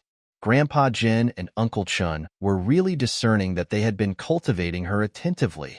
After being polished, a diamond in the rough was now shining brilliantly as a fine gem should be. Now, there's no need to doubt whether the little girl could be somebody important in the future. He absolutely believed that she would make outstanding achievements someday. 256 miles, 260 miles, 270 miles. While staring at the changing speed on the dashboard, Yi Jian counted the time in her mind. As she counted to the 60th second, Xia Jinyuan, who was driving with calmness, inched his Jeep closer to the racing BMW. In the BMW, the beautiful lady tilted her head to look at the Jeep that was about to run parallel to their car. With no trace of fear on her gorgeous face, she giggled and said to the man who was driving, "Jason, they are catching up with us. Looks like they are not going to give up." "Just what I have wished for." The man burst into laughter, with a frenzied look on his gloomy face. "So many fellows have been arrested in this small place. How can I calm down if I don't show them what I am capable of?" The lady giggled louder, using her fingers that were coated with bright red nail polish to gently caress the lean face of Jason. A look as cold as a viper flashed across her pretty eyes.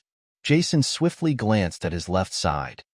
He cursed violently, gritting his teeth. Without slowing down his car, he made a sudden right turn, rushing into the Tsuyuan road. Rubbing against the ground, the tires issued sharp and piercing noises. Under elevated pressure, the splattering water was squeezed into water mist, blurring the vision of the vehicle behind it instantly. On the empty road, both cars were racing at their highest speeds, regardless of anyone's safety. Yijian unbuckled her seatbelt on the passenger seat. She hunched over and went to the back row. With a poised look on her face, she seemed like a soldier walking onto the battlefield calmly. She started to count numbers quietly. 1, 2, 3. As the car window was rolled down, the rain poured into the car, wetting the hair on Yijian's face and forehead in 1 second. With a stern look on her face, she put the loaded pistol out of the car window. Almost at the same time, Xia Jinyuan accelerated the car speed to 290 miles per hour, thrusting forward from the right side of the BMW. This was the second cooperation between the two of them. Since they had established trust in each other and communicated in advance, their cooperation was carried out naturally and smoothly. Yijian's black eyes were aiming at the rear wheel of the other vehicle. A string of numbers, including the car speed, the impact of the deviation of wind, and the impact of resistance, flashed across her mind like jumping symbols. And then, without hesitation, she opened fire. The shooting noise was negligible against the backdrop of the thunderstorm. Bang! After this sound, sparks started to fly off in all directions. Due to a flat tire, the entire car lost control, rolling over sideways, issuing the shrill sounds of metal friction, dashing towards the construction site to the right of Tuyuan Road. Jason and the beautiful lady were in the car. To their utmost surprise, they were forced to stop like that. When the car rolled over, it dashed towards the roadside like a spinning gyroscope. As an expensive car with exceeding performance, it displayed its values at this moment. Surrounded by the ejected safety airbag, even when they were spinning violently, at least their brains didn't suffer damage. Besides, the car flung towards the foundation layer of the construction site. During this heavy rain, the foundation layer covered by mud became especially soft, thwarting the powerful spinning force and protecting the people inside the car. The reason Yijian crawled to the back row was that both of them had agreed that when the right side of the car was attacked, the desperate driver would turn the steering wheel towards his left-hand side swiftly. As it turned out, their speculation was correct. At the back of the car, sparks were flying off in all directions. While in the military jeep, Yijian rolled up the window and put away the pistol. Wiping off the raindrops on her face, she issued a smile as gentle and pure as the moon on her bright face. Nailed it. 100% certainty. She would not gamble about things which she didn't have 100% certainty on. Gambling was about making judgment according to the timing and the situation. Since she was completely confident in her abilities, it was unnecessary to gamble. Xia Jinyuan had applied the brake already. Due to inertia, his jeep kept rushing forward for 200 meters. After that, he turned around, driving back to the scene. After hearing Yijian's words, he said pleasantly with his clear and gentle voice, "Well done." It was flawlessly brilliant. Xia Jinyuan parked his jeep in the storm. Instead of getting off to check on the suspects, he said to Yijian, "Judging from your learning ability, it shouldn't be difficult for you to drive, right?" In case anything occurred, she could drive and leave right away. As a vigilant soldier, Xia Jinyuan always made a backup plan. While Yijian was slightly raising her eyebrows, he began to explain how to start his vehicle and drive it. Step on the accelerator to go, apply the brake to stop. You can control the steering wheel freely. Turn to the left to go to the left side. Turn to the right to go to the right side. Yi Jian sighed in her mind as he was explaining. She thought, he might be the least responsible coach in the world, for he obviously didn't care about the safety of his student. You mean you get off while I say inside to watch? Yi Jian sat still with great patience, observing the situation outside the window at the same time. However, from the look on her face, she had no intention of letting Xia Jinyuan get off the jeep. With a complicated smile, she said, Captain Xia, I don't think that you are doing this for the sake of my safety. We have worked together twice. I can't say that I have become your comrade, but I'd assume that we have become partners. Yi Jian omitted the rest of her sentence. She believed that Xia Jinyuan was intelligent enough to understand what she meant. How could Xia Jinyuan not understand her words? He had, after all, realized how shrewd the girl was. But under the current situation, Xia Jinyuan restrained his subtle smile. Yi Jian, I am now ordering you to stay put and wait for my instructions. His voice was deep and cold as if he was talking to his soldier. While we are partners, you are still a student. I have seen your talents and capabilities, but I am a soldier, and you are a student. Soldiers are to safeguard our country and protect the civilians, including you, your family, and your friends. Protecting you is my honorable responsibility and a principle that our soldiers should stick to. What are soldiers? Soldiers are the cornerstone of a country. Born in peaceful times, they might die during wars. As the bugle blows and the battle song sounds, they must appear at the front line to guard their country. Soldiers are the most intimidating people with the most lethal power in a country. Their sacrifices in wars are honorable because they die for the sake of the well-being of civilians. They will be remembered after their deaths. The look in Xia Jinyuan's eyes was tough and cold, but he was going to use his life to interpret what soldiers were. Looking at Xia Jinyuan, Yi Jian gradually restrained the smile on her face. Her smile was no longer casual, but contained her respect for him. She nodded and said one word only, okay. She was making a promise to him. Good girl. Xia Jinyuan reached out his hands. His formidable military energy faded as he smiled. Stay here, and I will be back soon. Also, call an ambulance. After those words, he pushed open the car door and got off with a fierce look in his eyes. He walked into the pouring rain. As he was heading to the overturned BMW, his tall and strong physique seemed as towering as a mountain, with the unyielding spirit of a soldier. Quietly watching his majestic back, Yi Jian softly hummed a tune. In the era where doves of peace fly, you won't know me, for my name isn't as famous as that of the celebrities. In the days when the smokes of gunpowder have dissipated, you won't heed me, for the songs will overwhelm my stories.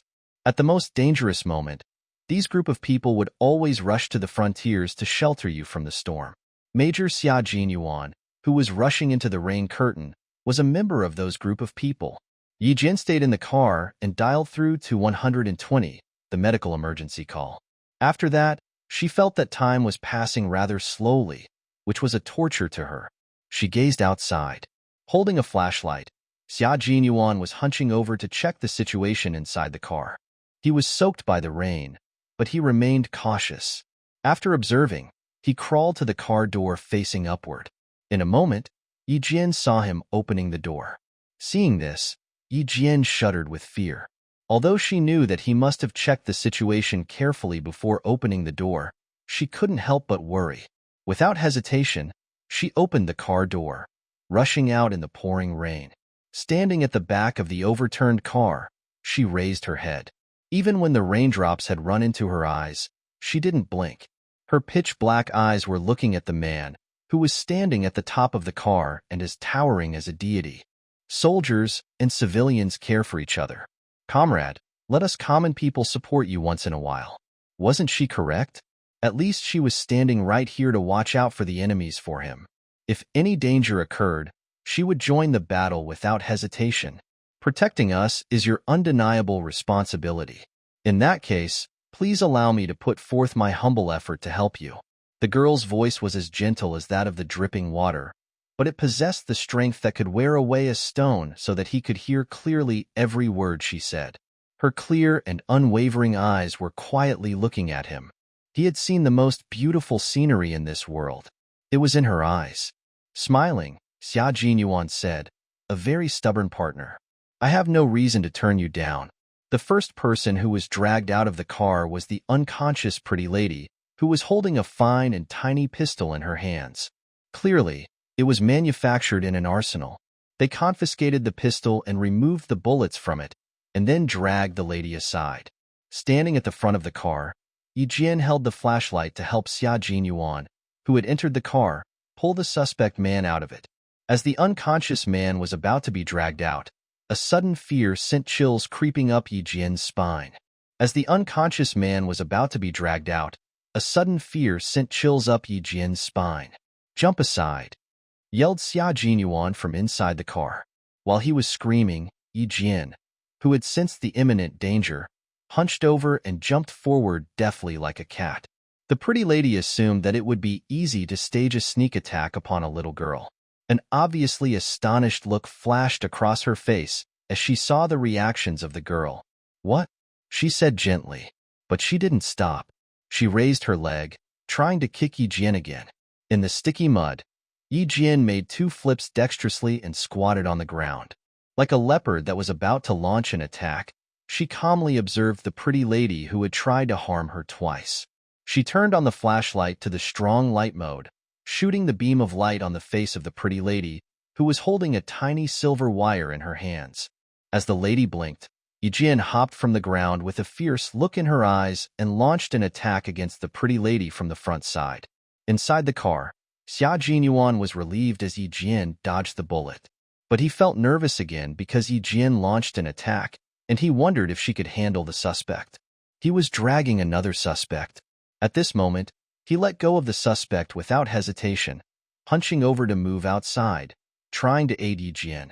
During the dragging and pulling, the unconscious Jason gradually recovered.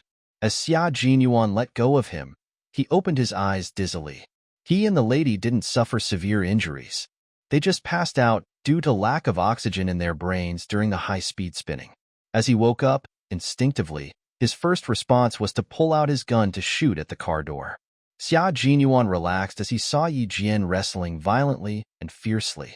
He punched at the nose bridge of the man that was trying to fish out his gun. The man bled. The car was rolled over sideways. The fighting between 2 adult men inside it shook the entire car. Bang! The car body fell, uprighting itself. That shaking made Yijian feel the whole ground had trembled a bit. She didn't turn around.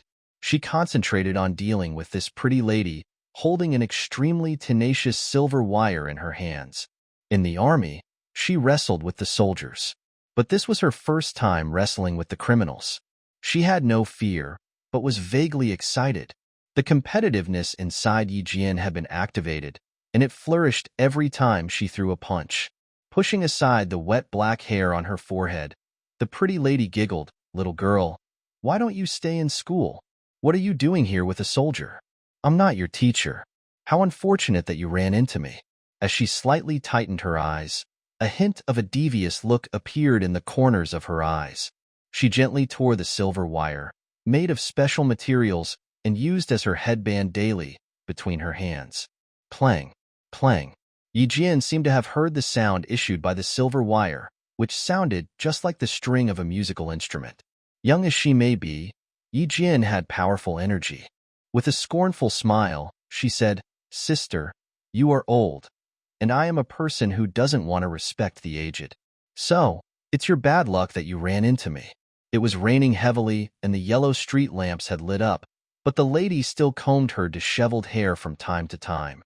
It's evident that she always paid great attention to her looks. Usually, people like her, who wanted to stay young, had a common weakness, which was that no one could say they were old. If anyone said they were old, they would explode instantly like landmines. Since her fine makeup was washed away by the rain, and the look on her face was twisted, Yijian could see that the woman was not very young. "Girl, you are seeking death." The lady strode with her long legs, trying to put the silver wire in her hands around Yijian's neck. She wanted to get rid of the teenage girl, who mocked her for being old, in the shortest time possible. The woman was an experienced killer who didn't feel guilty of murder. However, what she didn't know was that the teenage girl was an untouchable spiny thorn. Yi Jian calmed herself and glanced at the silver wire that was about to wrap around her neck at any moment. The instant the woman rushed towards her, Yi Jian lifted her leg and kicked the woman in her thigh powerfully. And then, using the woman's thigh as support, Yi Jian stepped onto her leg and jumped from the ground. With tremendous momentum in her right knee, Yi Jian hit the woman in her jaw ferociously. Like a swallow, she spun deftly and landed on the ground with agility. Yi Jian gave the suspect a brutal attack in her first actual combat. Xia Jinyuan would have cheered for her and applauded if he wasn't busy arresting Jason. Yi Jian hit the pretty lady very hard. She was dizzy and in so much pain that she felt like her jaw bones had suffered a fracture. "I will kill you today." Covering her jaw, the lady spat out phlegm with blood. Realizing that she had underestimated her enemy, she looked at Yi Jian vigilantly while taking off her tight denim jacket. Yi Jian had never been intimidated by threats. Not in her past life or this lifetime. "I don't think you stand a chance of killing me. Give it a try if you don't believe me," said Yi Jian with a very subtle smile. She said those words provocatively on purpose, while her eyes were fixed on the woman's silver wire, which flickered with a cold gleam occasionally under the street lamps. The look in her eyes was calm and cold. Wet by the rain, her bright and young face contained a ruthless dynamic which was inconsistent with her age. The woman was extremely confident before, but as she looked at the girl in the eye, her heart trembled for no reason. If you can win, don't give your enemies any chance to rebuild their confidence. As Grandpa Jin's words were echoing in her mind, Yi Jian had seen clearly and memorized how the woman fiddled with the silver wire in her hands. Like a leopard revealing its sharp claws in its first fight, Yi Jian launched another attack. This was her first actual combat, but she had practiced with the top soldiers in the army. Perhaps she had learned the fierceness of soldiers when they were in battles. There was a ruthless and violent look in her eyes as transparent as water. The best defense was to attack. Since she had the confidence to win the battle, she should win it brilliantly. On the other hand, Xia Jinyuan had finished his battle by knocking out the criminal suspect. After tying up the suspect with clothes, he looked at the little girl with interest as she beat up her enemy mercilessly like a leopard. Initially, the pretty lady was conceited and proud, but in the end, she was embarrassing herself by trying to fight back. The thin silver wire had always been her killing weapon which had kept her alive. But today, it had little value, for it almost hurt her hands several times. During their wrestle, the woman adopted the fighting methods of free combat and taekwondo. So, she kicked more frequently than throwing punches. This actual combat was such a rare experience that Yi Jian was reluctant to end it. As Grandpa Jin had said, both theories and actual combats were necessary. Sometimes, the value of mighty actual combats exceeded the comprehension of numerous theory books. Xia Jinyuan had also realized that she was prolonging the battle on purpose so that she could exert as many fighting methods, which she had learned, as possible upon her enemy. The clever girl always had a smart way of doing things. "That student over there. Stop teasing her like she is a cat. Don't forget that we still have business to do," he said, smiling. He wanted her to gain more experience from actual combats as well, but they didn't have much time. He must send her back to school tomorrow. The girl was still growing. He hoped that she would not get sick after getting wet in the rain. Under the girl's powerful attack, the woman was at a disadvantage. She became increasingly panicked as she realized the girl's partner was watching from the side. Young as the girl may be, the look in her eyes were extremely ferocious, making the woman a bit uncertain about herself as she tried to kick Yi Jian. Yi Jian dodged the long leg that was sweeping towards her.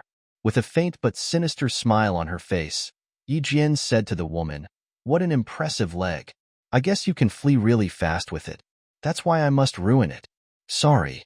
Although she said these words with a smile, the content was violent and bloody. Her bloodthirsty smile made the woman, whose heart was uncontrollably racing, realize the imminent danger. Panicking, the woman tried to withdraw her long leg. But how could Yi Jian give her a chance to escape? With an icy and calm look in her black eyes, Yi Jian launched an attack as fast as a bolt of lightning. As she leaned to one side, she used her right hand to grab the woman's ankle. While the woman was screaming, Yi Jian tightened the fingers of her left hand. Ruthlessly, she struck her left palm onto the woman's knee. Yi Jian died once, and after her rebirth, she was back to the age of 14. She had understood life and death thoroughly. No matter how young her body was, she must not have the ridiculous mercy. Currently, she was facing a murderous criminal who was indifferent to the lives of others. How could she show mercy to a criminal? The woman issued shrilling screams. With a straight face, Yi Jian grabbed her hands and moved them to her back. Picking up the denim jacket which the woman had tossed aside, Yi Jian used it to tie a standard arrest knot. "Girl, you have learned so much. Tell me, is there anything you don't know?" Xia Jinyuan admired Yi Jian, who could tie the knot professionally. The girl had amazing talent, he thought. In less than a month, she had experienced thorough and astonishing changes. "There is one thing," said Yi Jian calmly. She let go of the woman who was screaming in pain and clapped her hands. After an intentional pause, she continued, "I haven't learned how to kill people." There was a hint of cruelty in her gentle smile. Xia Jinyuan restrained his smile. Moments later, with a heavy heart, he sighed. "If possible, no one wants to learn how to kill. Girl, you. However, Captain Xia, as long as I follow your path, I guess I will learn how to kill sooner or later," said Yi Jian. Comparing to the seriousness in his tone, Yi Jian's tone was clearly more casual. The reason Yi Jian said those words casually was that she had widened her perspective and realized what her goal was. Yi Jian raised her eyes and continued her speech with a smile. "We are killing enemies to keep our country and people safe. I'm not scared even if my hands are stained by blood." As Principal Qin and Grandpa Jin had instructed her repeatedly, she would fear nothing even when her hands were stained by blood and she was hunted by her enemies. Because she was keeping the people safe and maintaining the integrity of her country. Xia Jinyuan didn't speak right away. Instead, he gently patted Yi Jian's shoulders and gazed at her quietly with his unfathomable black eyes. He said slowly, "Yi Jian, remember what you said tonight? I look forward to cooperating with you again when you are able to possess guns legally." He told her that her current status made her unable to possess guns legally. That's why she didn't shoot to kill the criminal suspects in the dangerous battle, though she had a chance to do so. From this aspect, it was evident that this was a promising girl who could control herself. Previously, he worried that she might slaughter people indiscriminately, but after hearing her declaration, he trusted her. "I've asked the police vehicle and ambulance to park at the junction. You get in the car. I'll handle the situation here. We are not going to the police station for the time being. We'll go there after you take a shower and change your clothes in the guest house." Xia Jinyuan was a bit concerned about Yi Jian, who was wet all over and covered by mud. "At the first lesson that Principal Qian gave me, I stood in the rain for almost 1 hour." Yi Jian smiled and lifted her arms to look at herself. What she meant was that it was not a big deal for her to get wet in the rain. Unlike the spoiled and delicate city girls, she was a tough girl who could endure hardships. She had a beautiful and pure heart, and a pair of resplendent eyes that had seen through vanity. It was a pleasure to talk with a girl like her. Sitting in the car, Yi Jian looked at Xia Jinyuan, who was still standing in the rain to liaise with other soldiers. Before she knew it, the sight of his back as majestic as a deity had stuck in her mind. Although she didn't want to get in touch with this dangerous and charming man, she had to admit that he was a rather excellent soldier. When they arrived at the guest house of the army, Xia Jinyuan picked up a set of sports t-shirt and shorts of a woman soldier at the front desk. He handed the clothes along with a room key to Yi Jian. "Room 306. I'm in 307. Contact me if you need anything." They were separated by only a wall. Yi Jian entered the bathroom and stood under the shower head. She closed her eyes and raised her head. And then, the floor under her feet was covered by muddy water. Yi Jian didn't walk out of the bathroom until she had washed for at least half an hour. Knock. Knock. Someone was knocking at the door very politely. "It's me, Xia Jinyuan," said he in a clear voice. "Why haven't you gone to sleep? Something wrong?" Yi Jian immediately opened the door. She hadn't dried her hair. "Here you are." As he raised his hands, Yi Jian saw a pair of white sneakers. "You can't wear your shoes tomorrow, so I went out and bought this pair for you. See if they fit."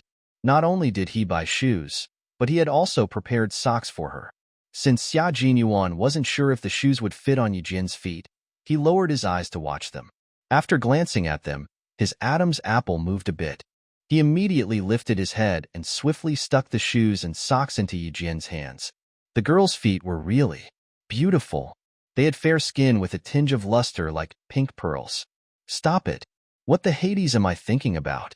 Major Xia had always hidden his feelings very well.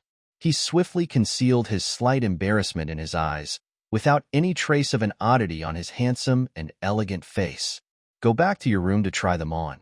There's still time to return them if they don't fit.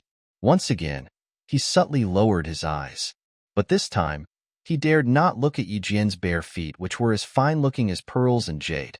Instead, he looked at her white and slender calves, tightening his mouth. She had extraordinary fair skin, which was shining like milky white porcelain glaze, and it was so tender that it might turn red if anyone pressed it gently. Nevertheless, the white jade had a flaw at this moment. An obvious bruise had appeared on her right shank. Xia Jinyuan looked at it, tightened his eyes, and hunched over suddenly. Don't move. While Yijin was stepping back, he said in a deep and calm voice, Let me check if your bones are injured. The black and blue bruise had taken up a large area.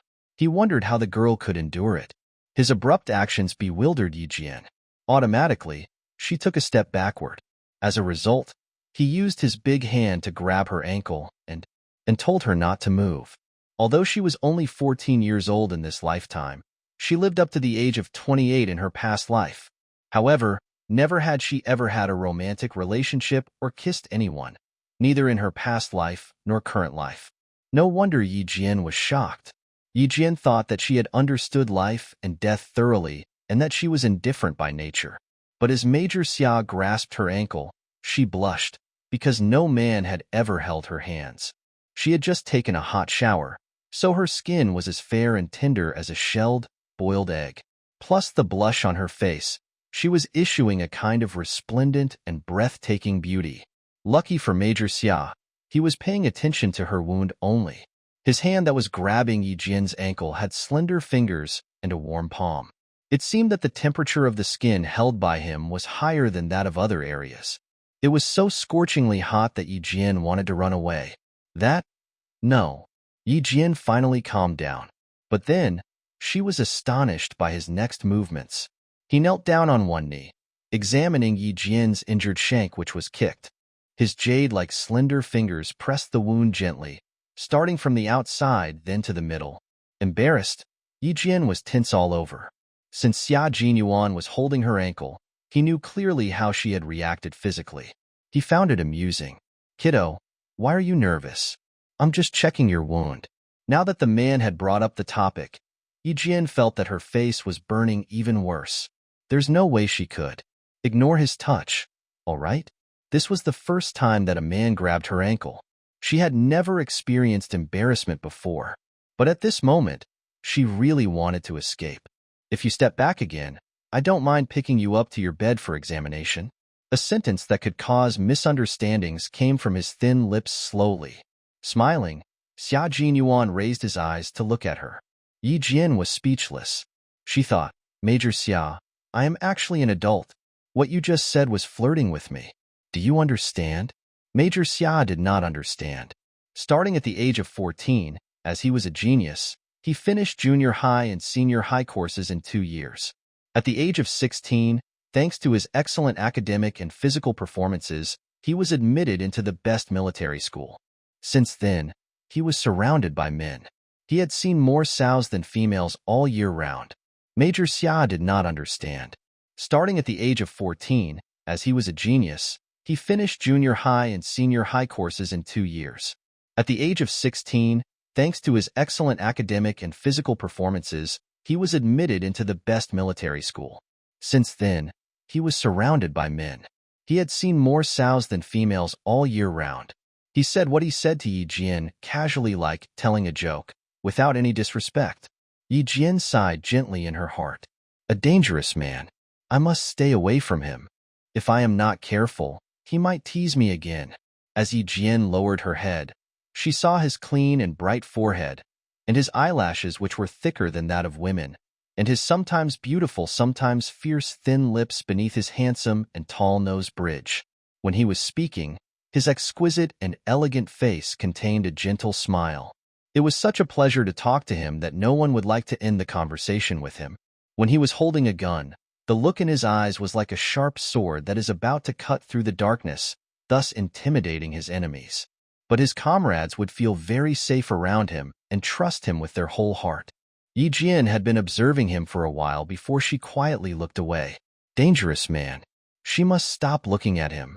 The longer she looked at him, the more shining points of him she would find, and then she would increasingly admire him. Girl, you shouldn't have endured this kind of pain without doing nothing. Xia Jinyuan, who was pressing gently around the bruise, tightened his lips. It's evident that he was in a bad mood. Large areas of soft tissue have a contusion, and the bleeding under your skin is extending. Don't you feel the pain? How can you endure it till now? The middle part is black and blue and is swollen. As he used his thumb to press it gently, he heard Yi Jian gasping in pain. He raised his head, gazing at Yi Jian with his dark eyes. Go to the hospital to take an X-ray. I'm afraid you might have a fracture, said he in a deep voice. Fracture? It's not that severe. No need. I know how it is. With a polite smile, Yi Jian refused him. There is no broken bone, but it is a bit painful. All right. The look in Major Xia's eyes was extremely chilly. If she turned him down outright, no way she could sleep tonight. She had always known how to survive. That's why she admitted that she was in pain. She was trying to turn him down in another way. Yi Jian was correct. If she insisted that she was completely fine, Xia Jinyuan would have lifted her up and headed to the hospital without hesitation. He got up. With a serious look on his handsome face, he gazed at this strong little girl for quite a while, feeling sorry for her. He smiled and said, Go back to your room. I'm going to fetch some medicinal oil for you to rub on your wound. She had lost her parents who could provide for her. She had to handle everything on her own. Maybe that's why she was so strong. After applying the medicinal oil to her wound, Yi Jian was still excited, perhaps due to the thrilling fight in the rainy night. Lying in her bed, every time Yi Jian closed her eyes, the scenarios of her wrestling against the woman would occur to her. That silver wire was a very useful defense weapon.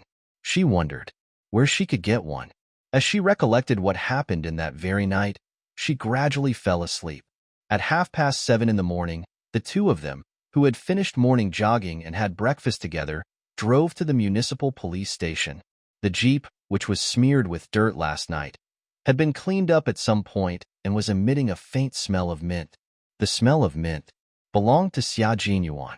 When you are there, all you need to say is that you found that pistol. I will be waiting for you outside, Xia Jinyuan reminded her again, but he didn't worry that she would fear anything. She was a brave girl. Smiling, Xia Jinyuan looked at Yi Jian, who seemed rather calm.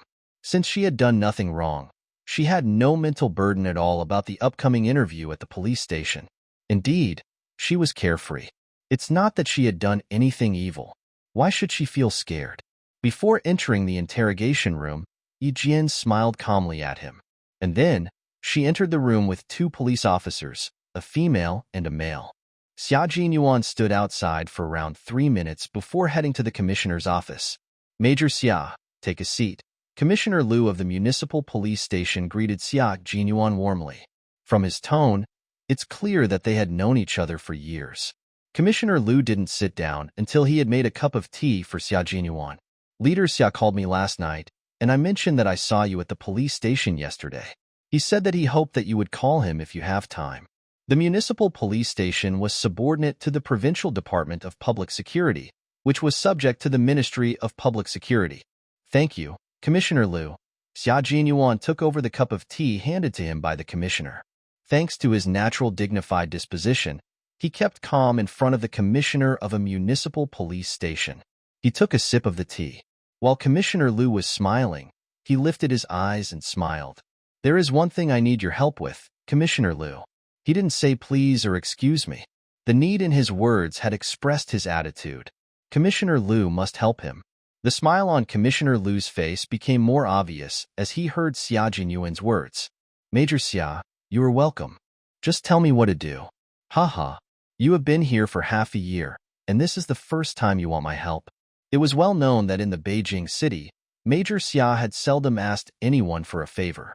Ever since Major Xia came to this place, numerous people had hoped he would ask for something from them someday. But Major Xia had been silent for half a year. Unexpectedly, such a great opportunity occurred to Commissioner Liu. When Xia Jinyuan finished his words, Commissioner Liu burst into laughter. So, that's the issue you were referring to. No problem at all. I will get it later and let you have a copy. All right, thank you, Commissioner Liu. Xia Jinyuan had never been fond of small talks. Now that he had achieved his goal, he stood up right away. I'm going to see that girl. She's a timid middle school student. I need to buck her up. Since he had stood up, Commissioner Liu naturally wanted to see him off. Nevertheless, Xia Jinyuan waved his hands as a gesture of refusal. I know the routes in the police station. Commissioner Liu, I won't take up your time. See you later. He was never a fan of small talks. That's why he had investigated Commissioner Liu before asking him for help. He would not have visited Commissioner Liu if he discovered he was problematic. Within half an hour, the interview with Yi Jian had finished because her answers were flawless. Talking and laughing, she walked out of the interrogation room with the two police officers. Xia Jinyuan grabbed the bag handed to him by Commissioner Liu and exchanged a few words with him. Then, he walked towards Yi Jian. Commissioner Liu had got the thing done in 5 minutes. The reason Xia Jinyuan didn't let Commissioner Liu see him off was that he hoped he could handle the issue as soon as possible so that he could give the girl a surprise in time. Thank you for your hard work. Yi Jian apologized to the police officers. I didn't expect that my casual behavior would bother you. I'm so sorry. She was very similar to Xia Jinyuan in this aspect. While saying goodbye to the police officers, Yi Jian had seen the proud and cold Xia Jinyuan striding to her from the end of the corridor. So, she sped up and walked to him as well. Xia Jinyuan watched Yi Jian as she walked towards him. His deep and dark eyes contained a tender smile. Next stop is the library. We can head back to the town before 10 o'clock. Unlike other civilians who were terrified before entering the police station and drenched in cold sweat as they left, this audacious girl was not afraid at all because she could say goodbye to the two police officers casually. Never had Yi Jian been to the municipal library. In her past life, she only went to the municipal bus station. Smiling, she asked, "It's not very far, is it? I want to buy more learning materials." She wanted to bring back all the textbooks and mock exams of the 9th grade. 10 minutes, said Xia Jinyuan. Holding a file bag given to him by Commissioner Liu, leisurely and elegantly, he stepped forward. Here is your exclusive driver who is here for you anytime. Yi Jian.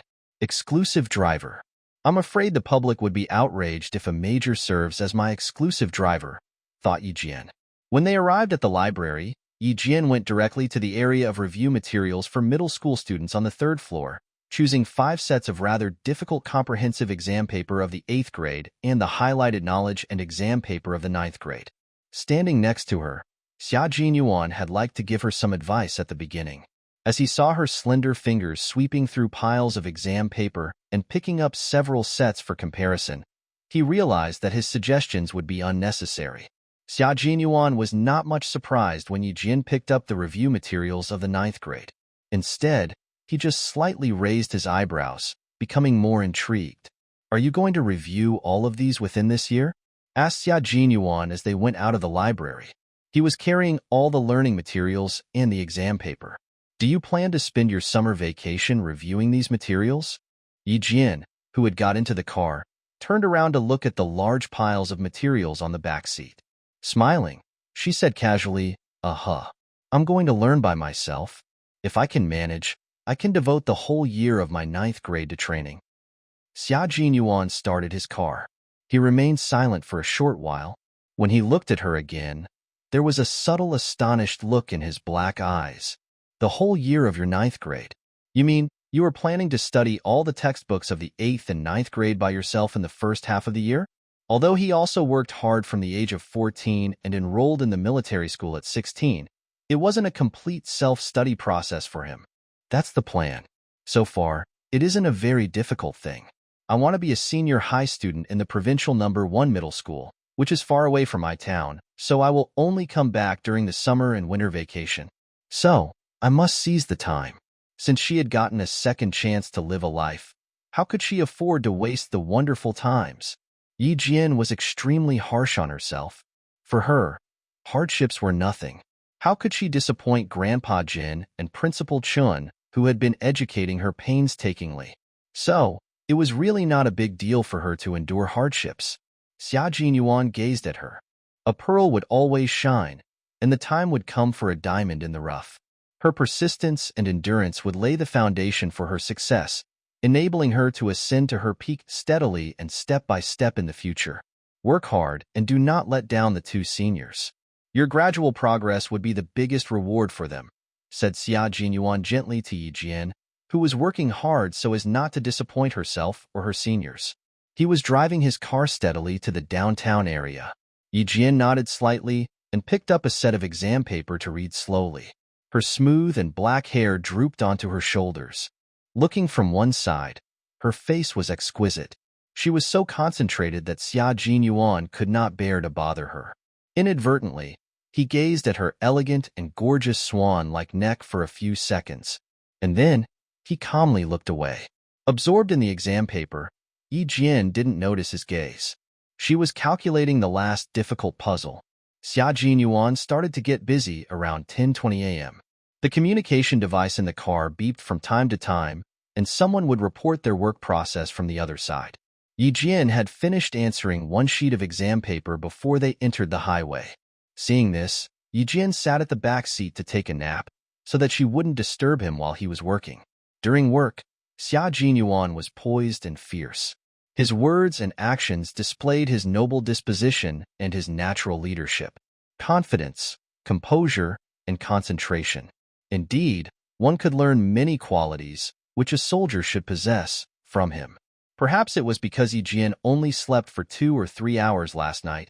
The deep and low-pitched voice of Xia Jinyuan sounded like a lullaby to her, making her close her eyes slowly. She had no idea when she fell asleep. When she woke up, the car had exited the highway. Xia Jinyuan was driving on the national road to the direction of her town. It was 3 in the afternoon when they arrived at Fujian town. Yi Jian went to the new recruit camp rather than her school. There were 2 Chinese classes in the afternoon. She assumed Mrs. Ku didn't want to see her either. Carry all your belongings. And this. Xia Jinyuan didn't drive into the camp. Instead, he parked beneath the camp. He opened the trunk and took out a bag, on which the characters of Xinhua bookstore were printed. Inside the bag were the several military books that he bought yesterday. There are 4 books in it. They are all about basic military knowledge.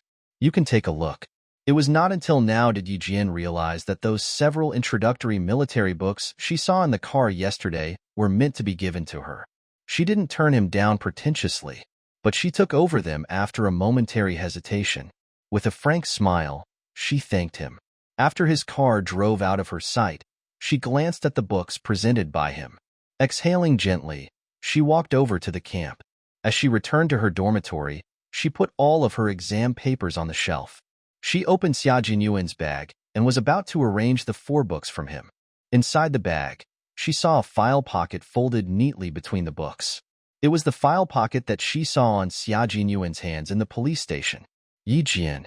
Her name was written on the file pocket. The handwriting style of a person could tell so much about her personality, and these very characters seemed powerful and formidable. As Yi Jian's fingers gently squeezed the file pocket, her eyes lit up right away, and the look on her tiny face was as bright and gorgeous as peach blossoms.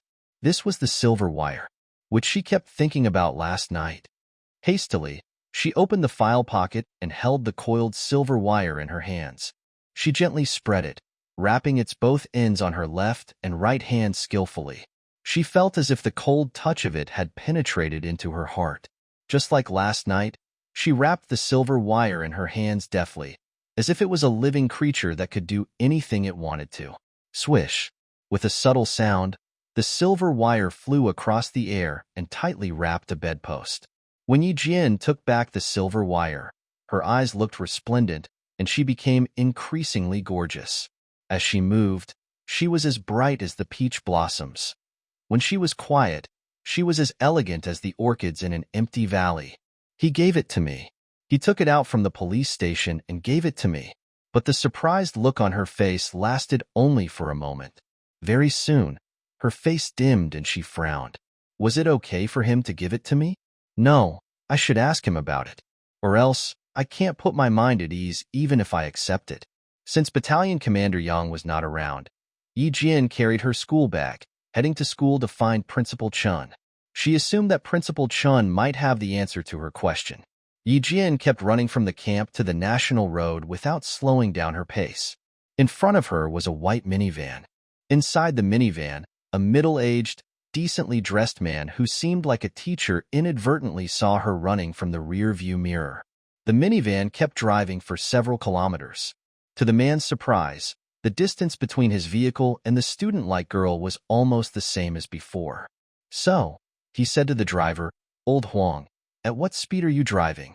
The girl from behind is about to catch up with you. 60 miles per hour. Although Fujian town seems a bit poor, it has quite a busy traffic." "Thank you for your understanding," explained Mr. Huang the driver, smiling. From his side, he couldn't see the running girl, so he didn't understand why the middle-aged man made that joke. Astonished, the middle-aged man said to the two teachers sitting on the back row, "Look behind you.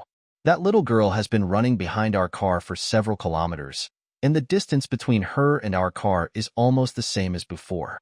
Her stamina is amazing." With serious looks on their faces, the two teachers on the back row rolled down the windows to glance at the back. They were both surprised. She does look like a student. However, the students of Fujian Town Middle School should be in class right now. A student is skipping classes? A female teacher around her 40s raised her question. "Principal Chow, if she is a student, how about we stop the car and ask her to come with us?"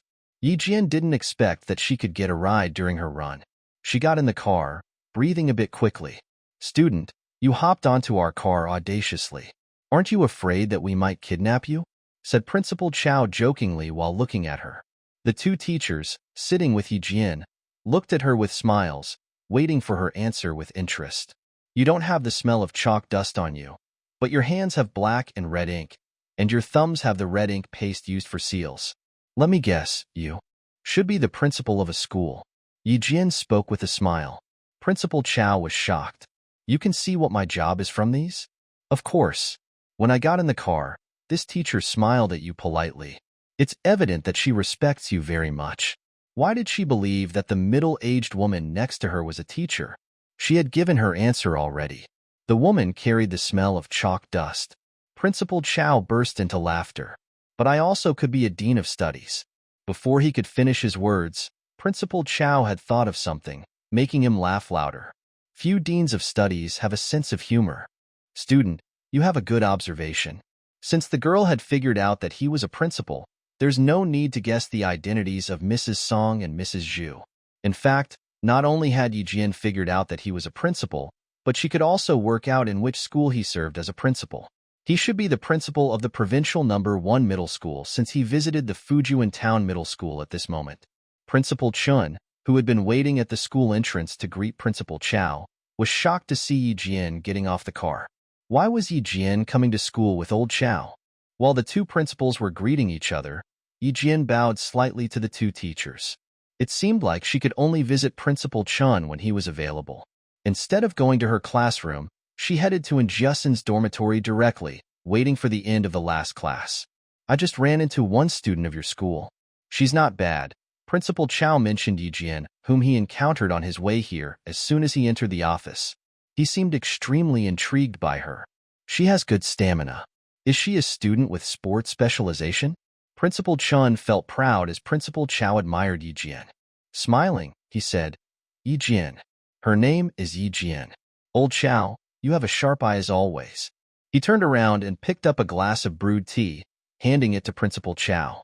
"Try it. Fresh tea from the mountain." They had known each other for years, so they treated one another like long-time and familiar colleagues. "It is a nice tea, just as good as the tea on the market." Principal Chow took a sip of the tea, looking at his old colleague who was trying to divert the topic. "Come on, tell me more about Yi Jian. In the past 2 years, our country has made some achievements in sports competitions, but we still have regrets in such track and field programs as the long-distance running and the sprint. I think Yi Jian is a good candidate in this aspect. She could totally develop in this field.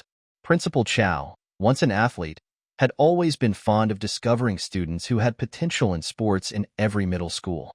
If they developed well, they could bring honor to their schools as well as their country. As a top senior high school of this province, the provincial #1 middle school had cultivated students with sports specialization who had made good performances in major and minor competitions. A couple of them had also made their way to the university games and had achieved amazing scores. Nevertheless, Principal Chun had few interests in these issues. He took a sip of the tea, smiling. The kid is excellent in every aspect, but I have no intention of letting her make achievements in sports. Why? Principal Chow asked in surprise. Old Chun, that does not sound like you. In the office downstairs, the arrival of the two teachers from the provincial #1 middle school made the teachers in the office very happy. They could see how much emphasis the provincial #1 middle school had put into this competition.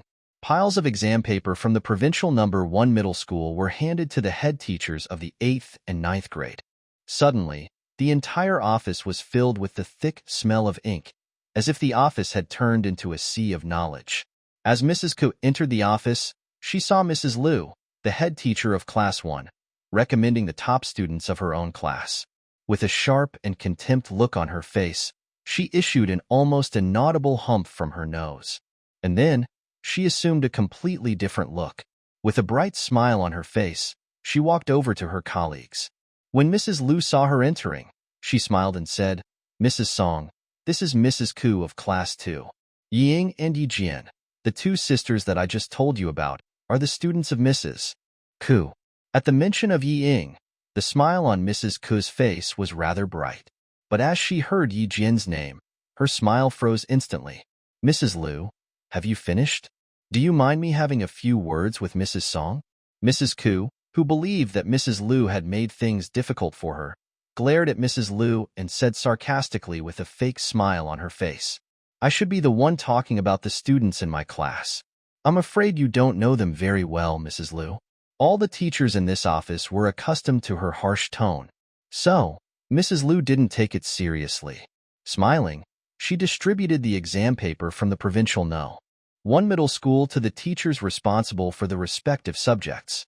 Mrs. Song from the provincial #1 middle school frowned slightly. Her impression of Mrs. Ku worsened drastically in an instant. As a decent and self-restrained teacher, she didn't say much, but her attitude towards Mrs. Ku was a bit aloof. In the dormitory, Yi Jian had no idea that Mrs. Ku was trying to blemish her reputation. She said to Jiasun, "I've bought several sets of mock exams. Let's practice together tomorrow. Next Thursday and Friday is the midterm exam, and the exams of provincial #1 middle school will be held on Saturday and Sunday.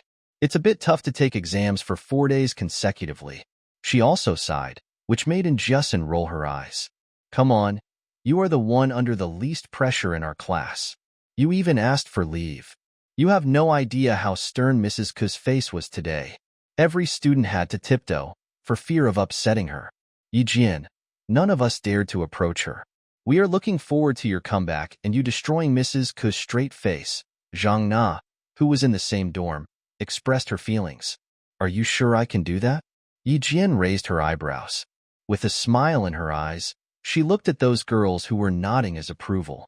"I didn't go to the classroom, precisely because I was afraid that you might get showered by the storm. That's why I waited for you in the dorm." The students were somewhat aware that the teacher-student relationship between Yi Jian and Mrs. Ku was not harmonic. Thus, they giggled at Yi Jian's words. Sometimes, they really admired Yi Jian, for she was the only one who could withstand the look in Mrs. Ku's eyes. If other students were glared by her in that way, they would have had cold feet or transferred to another class. Yi Ying's confident voice was heard from the outside. "Humph." Several girls in the dormitory said in unison and told Yi Jian, "Recently, Gao Yang came to our classroom from time to time. With the excuse of homework guidance, they sat together blatantly. However, Mrs. Ku told us that we should learn from them. There's nothing we can do. Both of them usually rank in the top 5 in the exams of the 8th grade." Disgruntled, Zhang Na issued 2 humps. As she looked outside, she rolled her eyes. They are obviously dating. The private thoughts of the teenage girls were so obvious. Yi Jian pursed her lips, smiling discreetly. It was time for dinner at school. Students were to have dinner together. As they arrived at the cafeteria, Jiasun poked Yijin's arm gently using her fingers. See that? See that? They are smiling so brightly. I also suspect that they are in love. Smiling gently, Yi Ying was walking into the cafeteria from the entrance with the tall and strong Gao Yang, who had a cold look on his face. Instantly, numerous eyes that contained all kinds of implications looked at them, but they didn't mind the gazes at all. Smiling and laughing, they walked over to the queue which Yijin was in. It was inevitable for them to encounter one another. As soon as Gao Yang saw Yijin, he remembered her kicking him and his bike. A trace of awkwardness appeared on his cold face. He said to Yi Ying beside him, "Let's go to that line which has fewer people." Yi Ying, who had always been observant, glanced at Gao Yang's face, slightly tightening her pretty eyes. Why do I have the feeling that he is hiding something between him and Yijin from me? With a frank smile, she said, "It's okay. Every queue is the same. Didn't the Dean of Studies tell us to go to the teacher's office as soon as we finish dinner? We'd better hurry up. Just stay in this line." When she finished her words, she pulled Gao Ying's sleeves naturally and lined up behind Yijin. It was at this moment that Jiasun realized why Yijin said Yi Ying was not a simple girl. If Jiasun became enemies with another person, she would have felt uncomfortable by standing at the same spot with that person. Nevertheless, Yijin was not a simple girl either. From her face, she didn't mind at all. All right. And Jiasun shrugged. She was fine with it as well. After dinner, Principal Chen, Principal Chao, the teachers from the Provincial No. 1 Middle School, along with the head teachers of the classes of the 8th and 9th grade, sat in the conference room. No one was speaking. They were waiting for the two principals to finish reading the name list. Sitting in the middle, Mrs. Ku froze as Principal Chun was looking over the registration forms of the 8th grade. Never had the principal supervised any kind of competition before. Why was he looking this time? There were 7 classes of the 8th grade. Usually, 5 or 6 students, who were the top 10 students from their respective classes, would register for the competition. When he finished browsing the registration forms of the 8th grade, Principal Chun didn't see Yijin's form. "Mrs. Ku, give me Yijin's form." Principal Chun lifted his head, keeping the registration forms. With a sharp look in his eyes, he gazed at Mrs. Ku, who had been making things difficult for Yijin time and again. He said in a deep voice, "Mrs. Ku, please hand it to me in person." With a pale look on her face, Mrs. Ku stood up abruptly. Her face was burning as she was gazed at by her colleagues. "I'm sorry. I forgot it. I'm going to fetch it right away." She ran away swiftly. 5 minutes later, while holding Yijin's registration form, Principal Chao said with interest, "She signs up for all the subjects." Very confident. Glancing at Mrs. Ku, who had been keeping her head low since she re-entered the office, he said with a smile, "If she is an all-rounder, it's not impossible that she may be admitted to our school. As an exception, she knows nothing." Mrs. Ku panicked as she heard such a speech. She lifted her head to explain, "Principal Chao, Yijin is totally a bad student. There is no absolute top student, just as there is no absolute bad student." "Mrs. Ku, choose your words cautiously." With a bright smile on his face, Principal Chao interrupted Mrs. Ku. He said cordially, "We will see if she is a bad student on the exam day. The evening study session starts at 7. Well, every teacher please get prepared. The first round of mock exam begins at 7 o'clock sharp." No one listened to Mrs. Ku's explanation. The teachers stood up and went to inform their students. In the office for the Deans of Studies, Dean Ku handed 2 sets of exam paper to 2 students. "If you want to win honors for our school, read this first. You will have a mock exam starting at 7 o'clock. "Thank you, Dean Ku." Ying reached out her hands eagerly, but Gao Ying pulled her back and said in a cold voice, "Are you telling us to cheat in the exam?" "Gao Ying, what are you talking about?" Ying was panicked to hear him say that. "Dean Ku lets us read the questions, hoping we can get better results in the exam. It's not that we are reading the answers. Wasn't it cheating to read the exam questions in advance?" Principal Chun informed Yijin about the privileges that Yi Ying was enjoying. Yijin smiled calmly. "Don't worry. Like I said, Yi Ying is my rival that I need to defeat. How can I let her be one step ahead of me? So what if she has read the exam paper? I can win this battle nicely all the same. She seemed completely confident in herself, with a contempt look hidden in her jet black eyes. Principal Chun, who was a bit worried before, raised his eyebrows, laughing loudly. Girl, to suppress your opponent, make sure she will never shine. Even if she does, you must outshine her. Needless to say that Yi Jian would not let Ying achieve what she wished. Due to the last-minute notice, the classroom of Class 1 Grade 9 was evacuated for the examination's purpose. Yi Jian took out one sheet from the piles of exam paper and handed the rest to the students behind her. She picked up a pen and started to write. In the evening, the school was quieter than in the day. In the classroom of Class 1 Grade 9 on the 5th floor of the teaching building, the atmosphere was so quiet that it was a bit solemn. The only audible sound in the classroom was the rustling sound of pens stroking across the paper. Every student was concentrated on answering their exam paper. It seemed that Yi Jian wrote faster than any other student. She wrote her answers so swiftly as if she didn't need to think at all.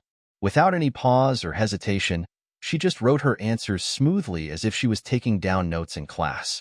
With their piercing eyes, the two teachers from the provincial number 1 middle school glanced at the top students of Fujian Town Middle School. In total, 62 students from the 8th and 9th grade had registered for this competition. It's estimated that half of them would be eliminated from the primary contest. And the only purpose Principal Chow conducted the second selection on the next day of midterm was to strengthen the students. They needed to know whether the students could produce a stable performance during the 4-day examinations, and to see which students would have cold feet or give up halfway. If anyone could stand out from this competition, it would be. Smiling gently, Mrs. Song walked up beside Yi Jian. No wonder Principal Chun embarrassed Mrs. Ku. It was unimaginably weird that such an excellent student was suppressed by the head teacher of her class. It was the first time that she ran into such a circumstance during the more than 20 years of her teaching career. After standing for less than 3 minutes, Mrs. Song slightly tightened her pupils. Quietly, she walked over to Mrs. Zhu, who taught math at the advanced classes of the provincial number 1 middle school, whispering, "Old Zhu, go and watch over her." It's either the top students or the cheating students that could draw the teacher's attention during exams. Among all the teachers in the provincial number 1 middle school, Mrs. Zhu was the only one who had served as the exam setter at the National Mathematical Olympiad, and she had also led students abroad to participate in mathematical Olympiad competition many times. When she arrived beside Yi Jian's desk, she couldn't move a single step, as if her legs were rooted to the spot.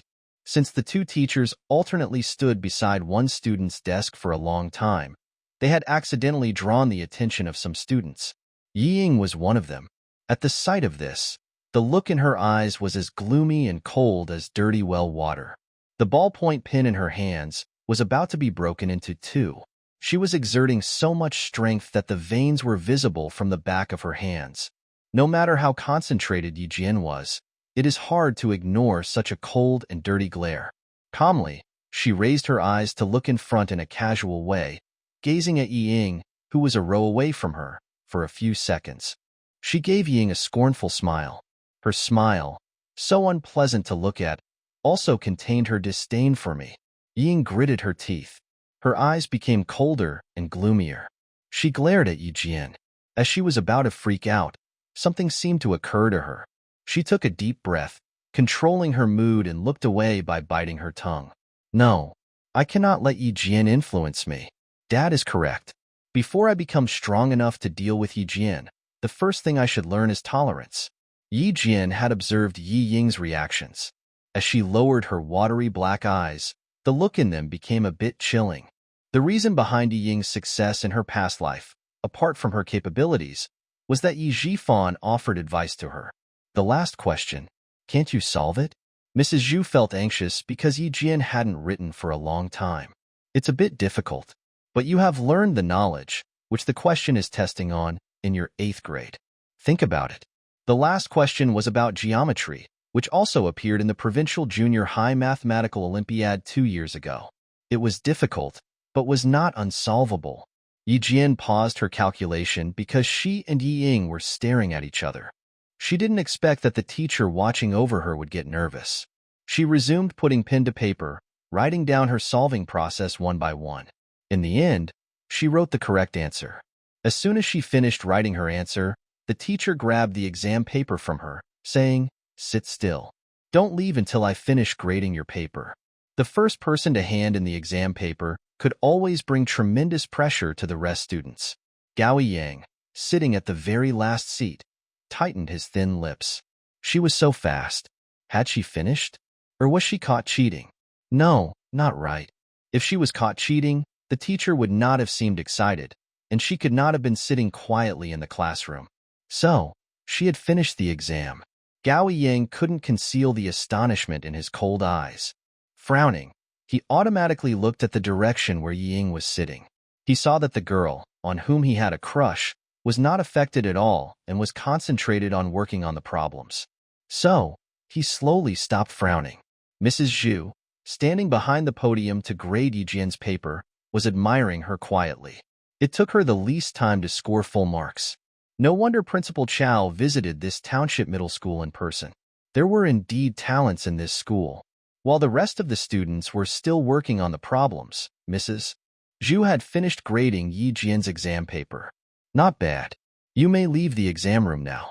She didn't mention Yi Jian's scores, but Yi Jian could tell that she had done a good job from the teacher's demeanors and words. Goodbye, teacher, she said politely. She was anxious to see Principal Chen, so she picked up her ballpoint pen, the only thing she brought in the classroom, leaving quickly. Today was not just about the exams. She had not accomplished the most important thing. This is given to you by Captain Xia. In the office, Principal Chen was holding a thin and long silver wire made from a special material. Under the light, the silver wire was glittering with cold gleams. It was soft but elastic. This kind of special material was very rare. Why did he give away this object to the girl for no reason? Moreover, it was the weapon of a criminal suspect.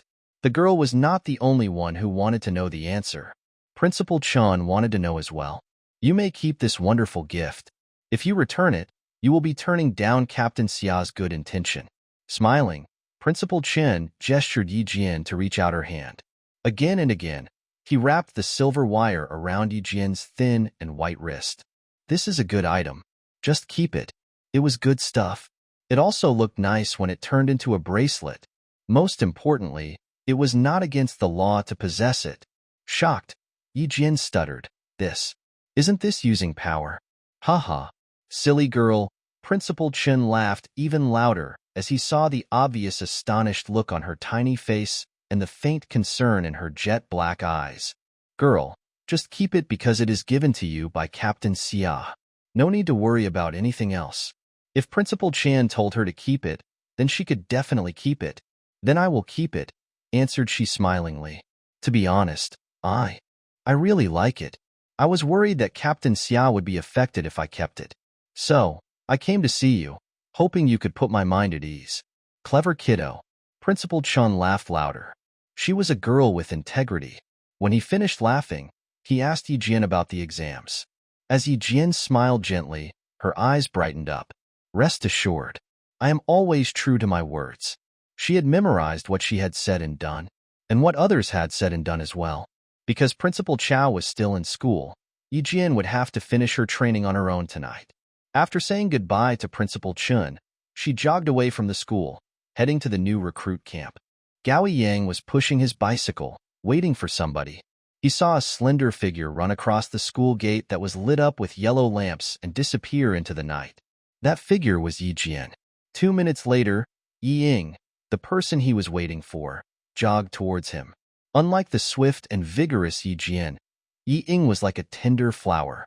If she walked faster, she would need to pause before she continued walking. She had a heart condition, so she was not equipped for such intense activities as running.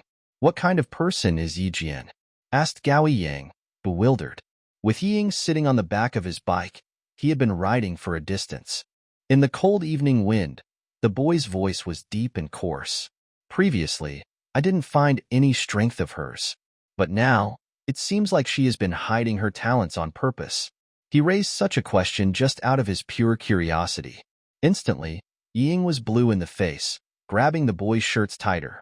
Smiling, she said, "Don't know. She and I were never on friendly terms. Whether she is hiding her talents, I guess you will have to ask her yourself. What's going on? Gao Yang had been paying more and more attention to Yi Jian recently. Just asking. Forget it, he replied indifferently and didn't ask further questions. The reason he had a deep impression of Yi Jian was that he was kicked and hit by her. From Monday to Wednesday, Yi Jian appeared in the classroom of Class 1 Grade 9, participating in the competitive exam of math, physics, and chemistry. 3 days later, she had caused a major sensation in the entire grade.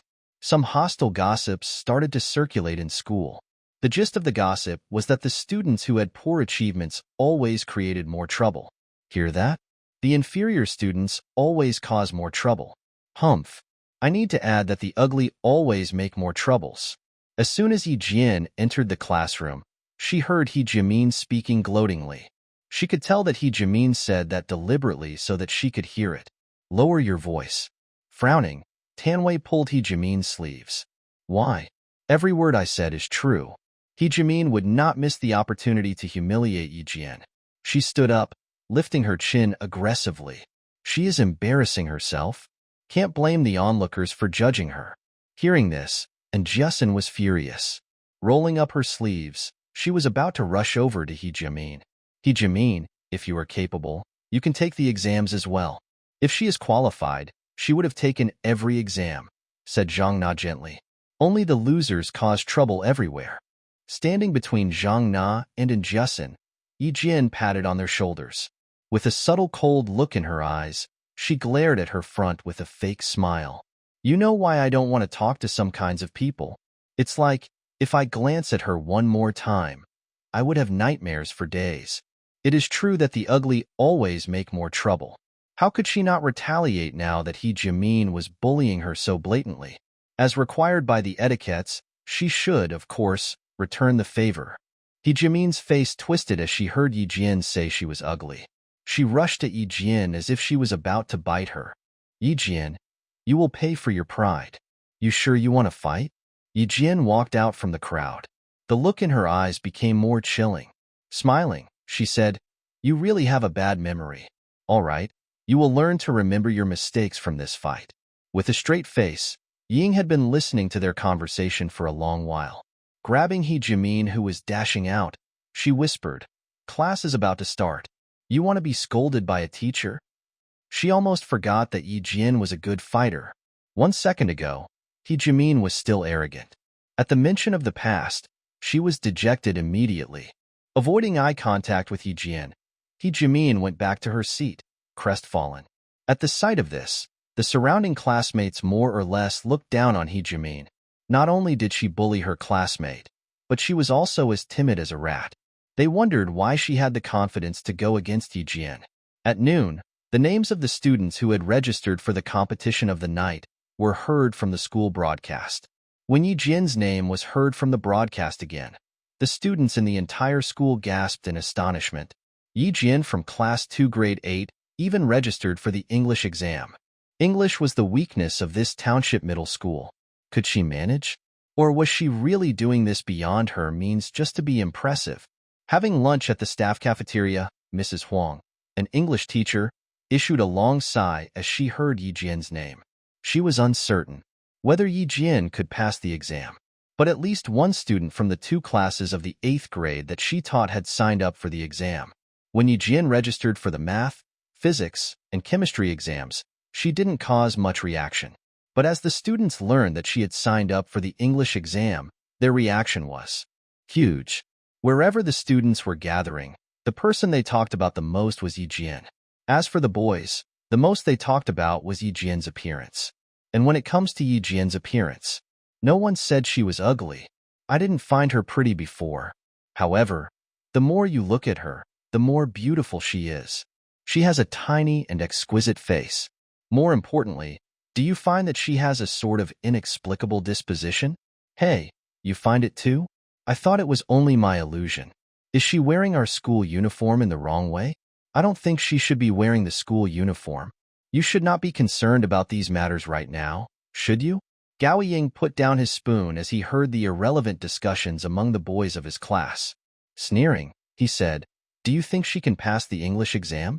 Ha ha, Gao Ying, English is not the point. Our priority is the beauty. A boy burst into laughter. How can someone like you understand someone like us?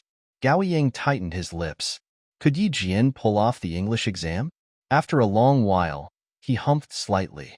All right. Let her embarrass herself so that she would learn what it meant to do what one was capable of. Even the English teacher did not hold any hope for the exam. But Yi Jian was having her lunch, pressure-free. Was the English exam she was about to take at night difficult?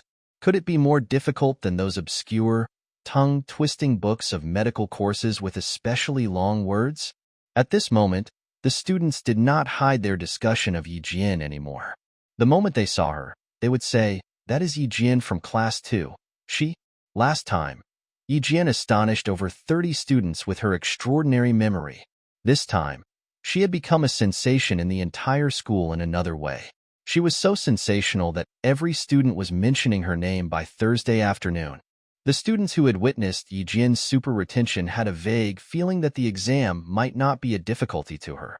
When they heard some classmates mention Yi Jian in an extremely sarcastic tone, they would stand up for her. But, eventually, they chose to wait and see if Yi Jian could do it. She's overestimating herself. Ying giggled as she heard the news from the broadcast that Yi Jian was participating in the primary competition of the English subject. She believed that Yi Jian was not bad in other courses. But when it came to English, she would be good at it if the sun were to rise from the west. Many top students had registered for the English exam. Yi Jian was going to embarrass herself. As the deputy town mayor, Yi Zhifan had a major influence on Yi Ying. Gradually, she learned that she should think before she acts. But for Yi Jian, she was aware that numerous people were waiting to see her make a fool of herself, so she couldn't care less what Ying thought about her. Poised, Yi Jian went into the classroom and found her seat, waiting for the distribution of exam papers. The 9 candidates, including Gao Yang, looked at Yi Jian with a complicated gaze in their eyes.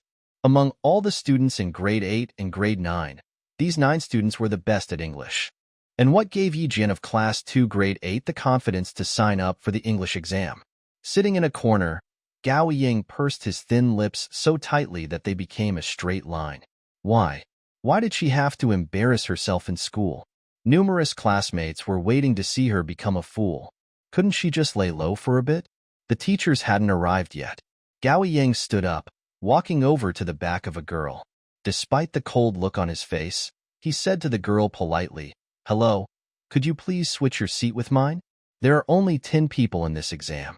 We can sit wherever we want." Yi Jian didn't turn around. She didn't care whoever was sitting behind her. "Just skip the questions if you can't solve them." Gao Yang's low-pitched and cold voice was heard as the exam paper was being handed out. "I will give you the answers when I finish." No matter what, he would let Yi Jian pass this test.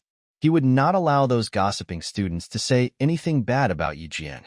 After all, Yi Jian was a girl. In front of him, Yi Jian, who had been writing, paused and turned around. It seemed that the cold-faced Gao Yang was really thoughtful of her. Calmly, she said, "You are very confident in English. It's because you once lived abroad, right? Yi Jian, I am helping you." Gao Yang was a bit uncomfortable when he heard Yi Jian's words, though he didn't recognize any implication from them. "And yes, I have the confidence." Raising her eyebrows, Yi Jian started to smile. Her pitch-black eyes, reflecting the rays of lamps, were as resplendent as stars. What a coincidence. "I am very confident in myself too. Sorry, I couldn't care less about your so-called help." "You." Gao Yang's handsome face suddenly turned pale. With a cold look in his eyes, he stared at Yi Jian, who had sat up straight. "Yi Jian, don't be so ungrateful." Tut, tut, tut. What could he do? Yi Jian was indeed an ungrateful person. As the cassette rolled, the first listening question began. Gao Yang had to restrain his fury. When the listening session was over, Yi Jian answered the following questions swiftly until she reached the last question in the reading session. When she finished, she handed her exam paper to Mrs. Song, saying goodbye politely to her. Chicly, she left the exam classroom, while the remaining 9 classmates were still taking the exam. Instead of returning to her classroom, she went to Injusin's dorm, picked up her school bag, and left the school. Tonight's training was to practice the stability of her arms. Before Yi Jian could put down her school bag, she hurried to the training room, where Principal Chun had been waiting for her for a long time. The scores of her exams had never been the emphasis of the conversations between them. Holding a string of bells in his hands, Principal Chun indicated Yi Jian to reach out her hands. Your wrists will carry a weight of 5 kilograms for 30 minutes. Every time the bells ring, you hold on for another 10 minutes. As days went by, she would face increasingly tougher trainings if she were to become a sniper. In the early morning, you move about in the grass. In the evening, you move about in the desert. On the next day, you appear in a forest covered by snow. Wherever you are, your arms must possess excellent stability to support your sniper rifle. It is in this way that you can lock down your targets within the reticle steadily. And then, bang, you start to shoot. To train Yi Jian into a top sniper, Principal Chun had come up with a strict training plan. Meanwhile, he would optimize the training based on Yi Jian's situation. When it comes to physical strength, women were more or less inferior to men. But Principal Chun would never allow this circumstance to occur to his disciples. The female soldiers trained by him must surpass males in every aspect. On the battlefields, never would the enemies show mercy at the female soldiers just because they were women. On the contrary, once being captured, the female soldiers would face more cruel and inhumane torture. From their bodies to the depths of their souls, their enemies would abuse them violently until they became the walking dead. Now that she had chosen this path, she would accept the tough training of today, as long as she thought about the ending of her if she were to be captured by her enemies someday. One iron ball weighed 2.5 kilograms. In total, her both hands were carrying a weight of 5 kilograms. Raise your hands, said Principal Chun in a serious tone in the training room. Keep your hands parallel to your shoulders, while your arms are perpendicular to your body. The silver bells should not make any sound in half an hour. 1, 2, 3. Begin. From this moment on, Yi Jian's sniper training had been elevated from the primary level to the intermediate level. The silver bells being tied to her wrists were strung together by extremely thin fishing lines. On either of her wrists, there was only one bell hanging down from the end of the fishing line. The bell was so light that it would issue a clear ringing sound when it was stroked by a gentle breeze. 10 minutes later, Yi Jian started to grit her teeth. Tiny drops of sweat were oozing from her temples. Quietness was necessary for the training of snipers. Every time there was a training in session, the training room would become a restricted area that not even Battalion Commander Yang could have access to randomly. Girl, you are only carrying a weight of 5 kilograms in both hands. One day, if you carry a 6-kilo sniper rifle, are you sure you can charge forward to shatter your enemies like a commando? Divert your attention.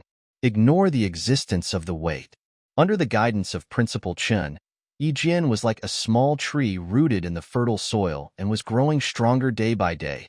She no longer paid attention to the load on her wrists. Instead, she looked at a certain spot in the training room, reciting the exam questions from the listening to the reading session of the English exam that she took tonight.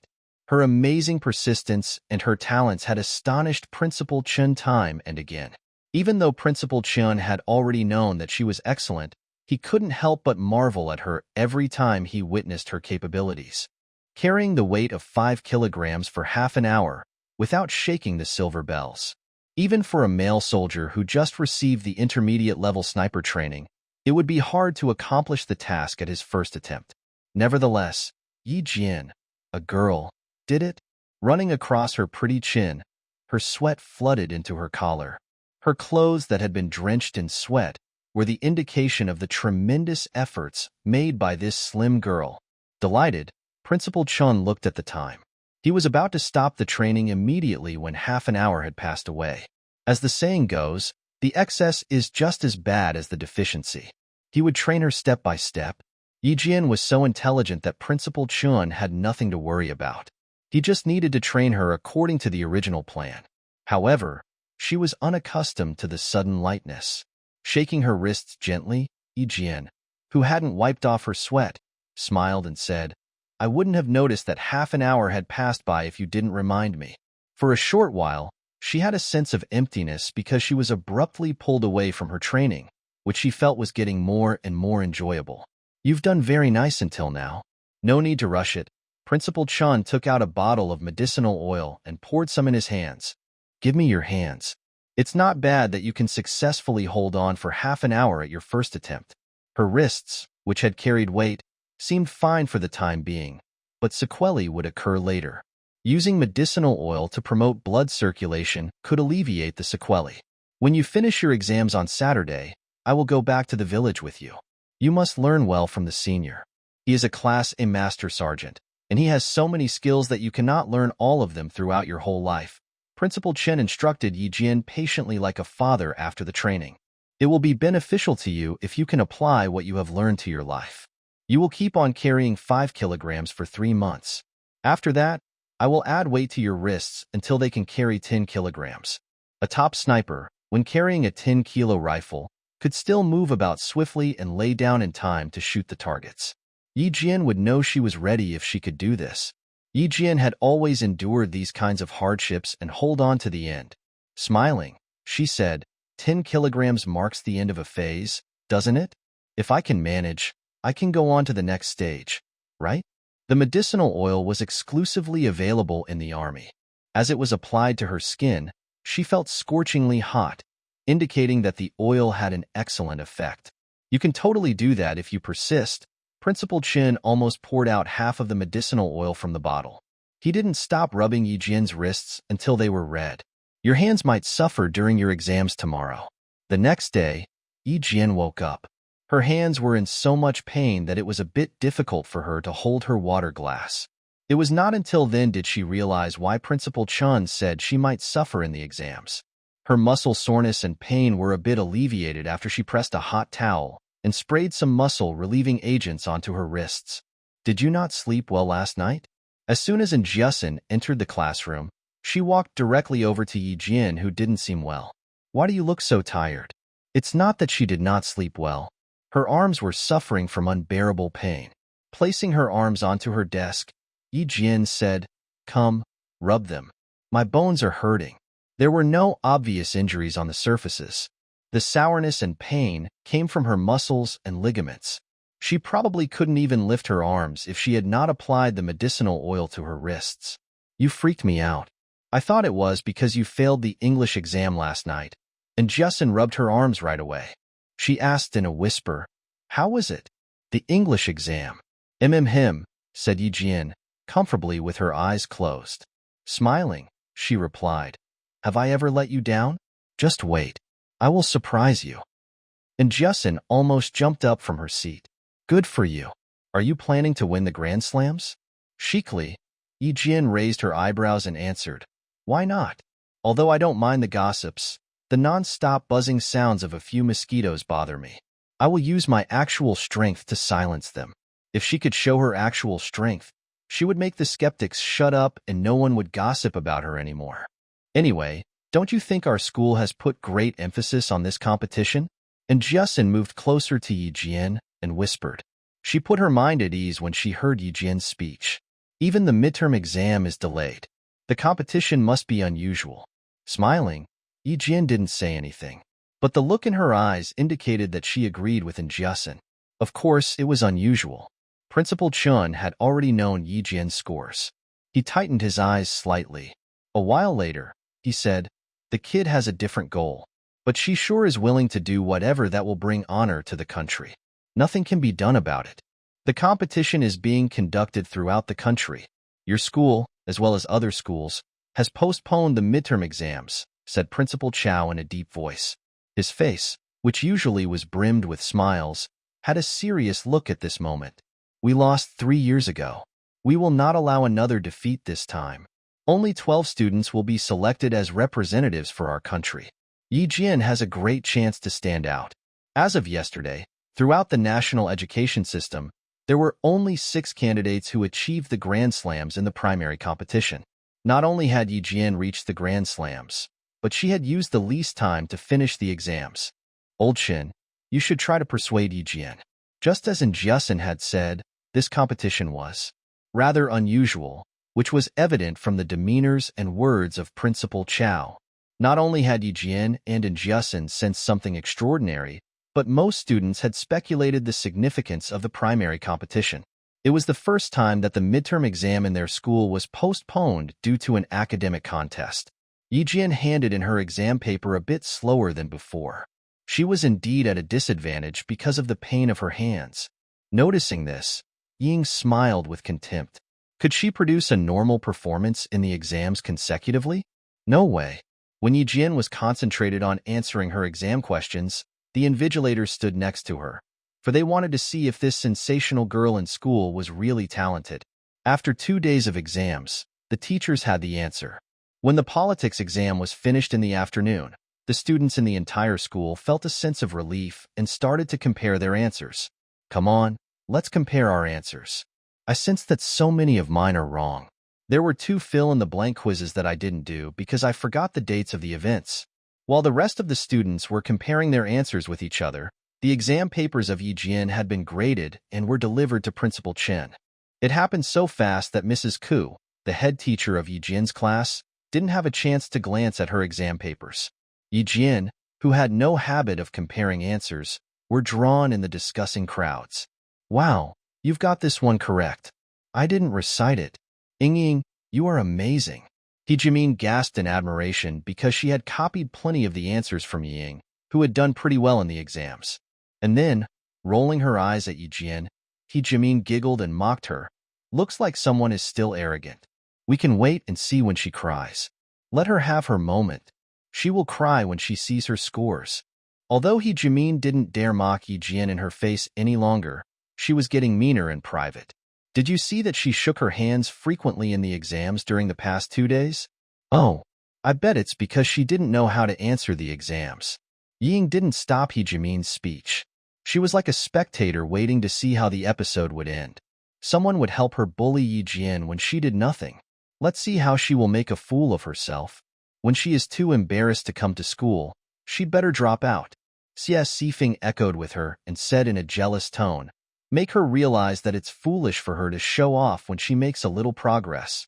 As the bell rang rapidly, Mrs. Ke trudged along and appeared at the classroom door.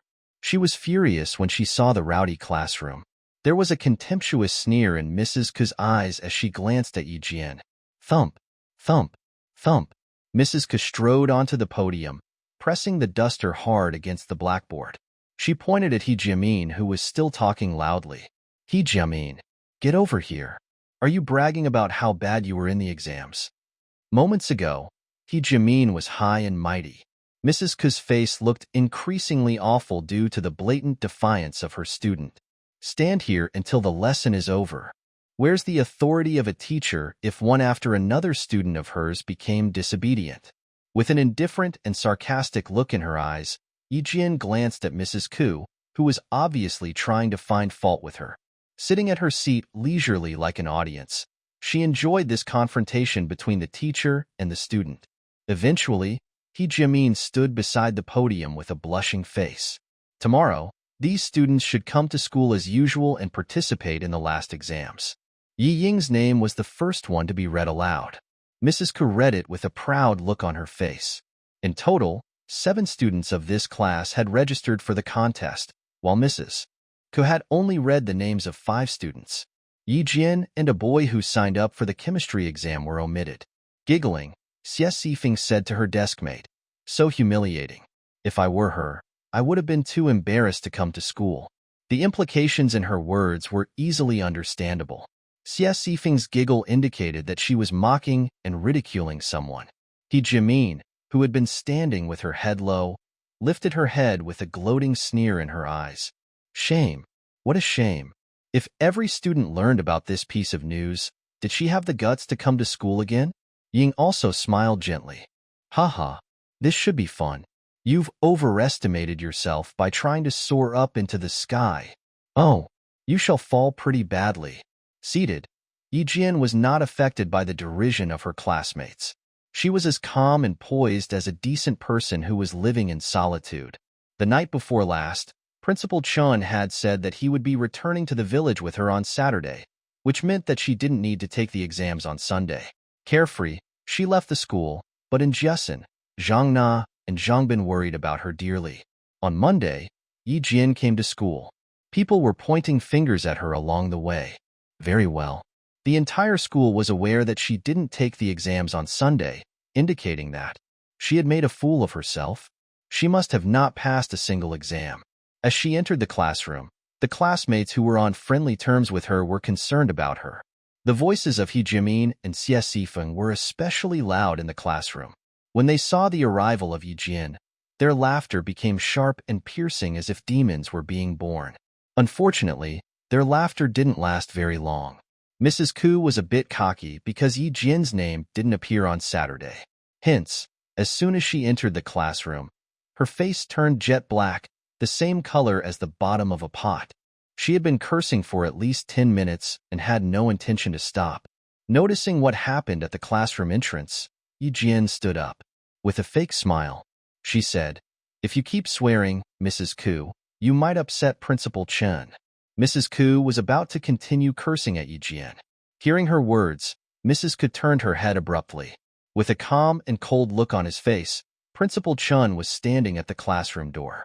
Panicking, Mrs. Koo's knees turned feeble and she forced a smile. "You are here. What do?" "I arrived at a bad timing, Mrs. Koo. I interrupted you from disciplining your students," Principal Chen replied plainly, walking into the classroom. With an intimidating look in his eyes, he glanced at the students of Class 2 Grade 8. In the end, his gaze lingered on the faces of Yi Ying, Xia Sifeng, and He Jimin for a few seconds. Unity, friendship, harmony. You can see these three slogans above your head.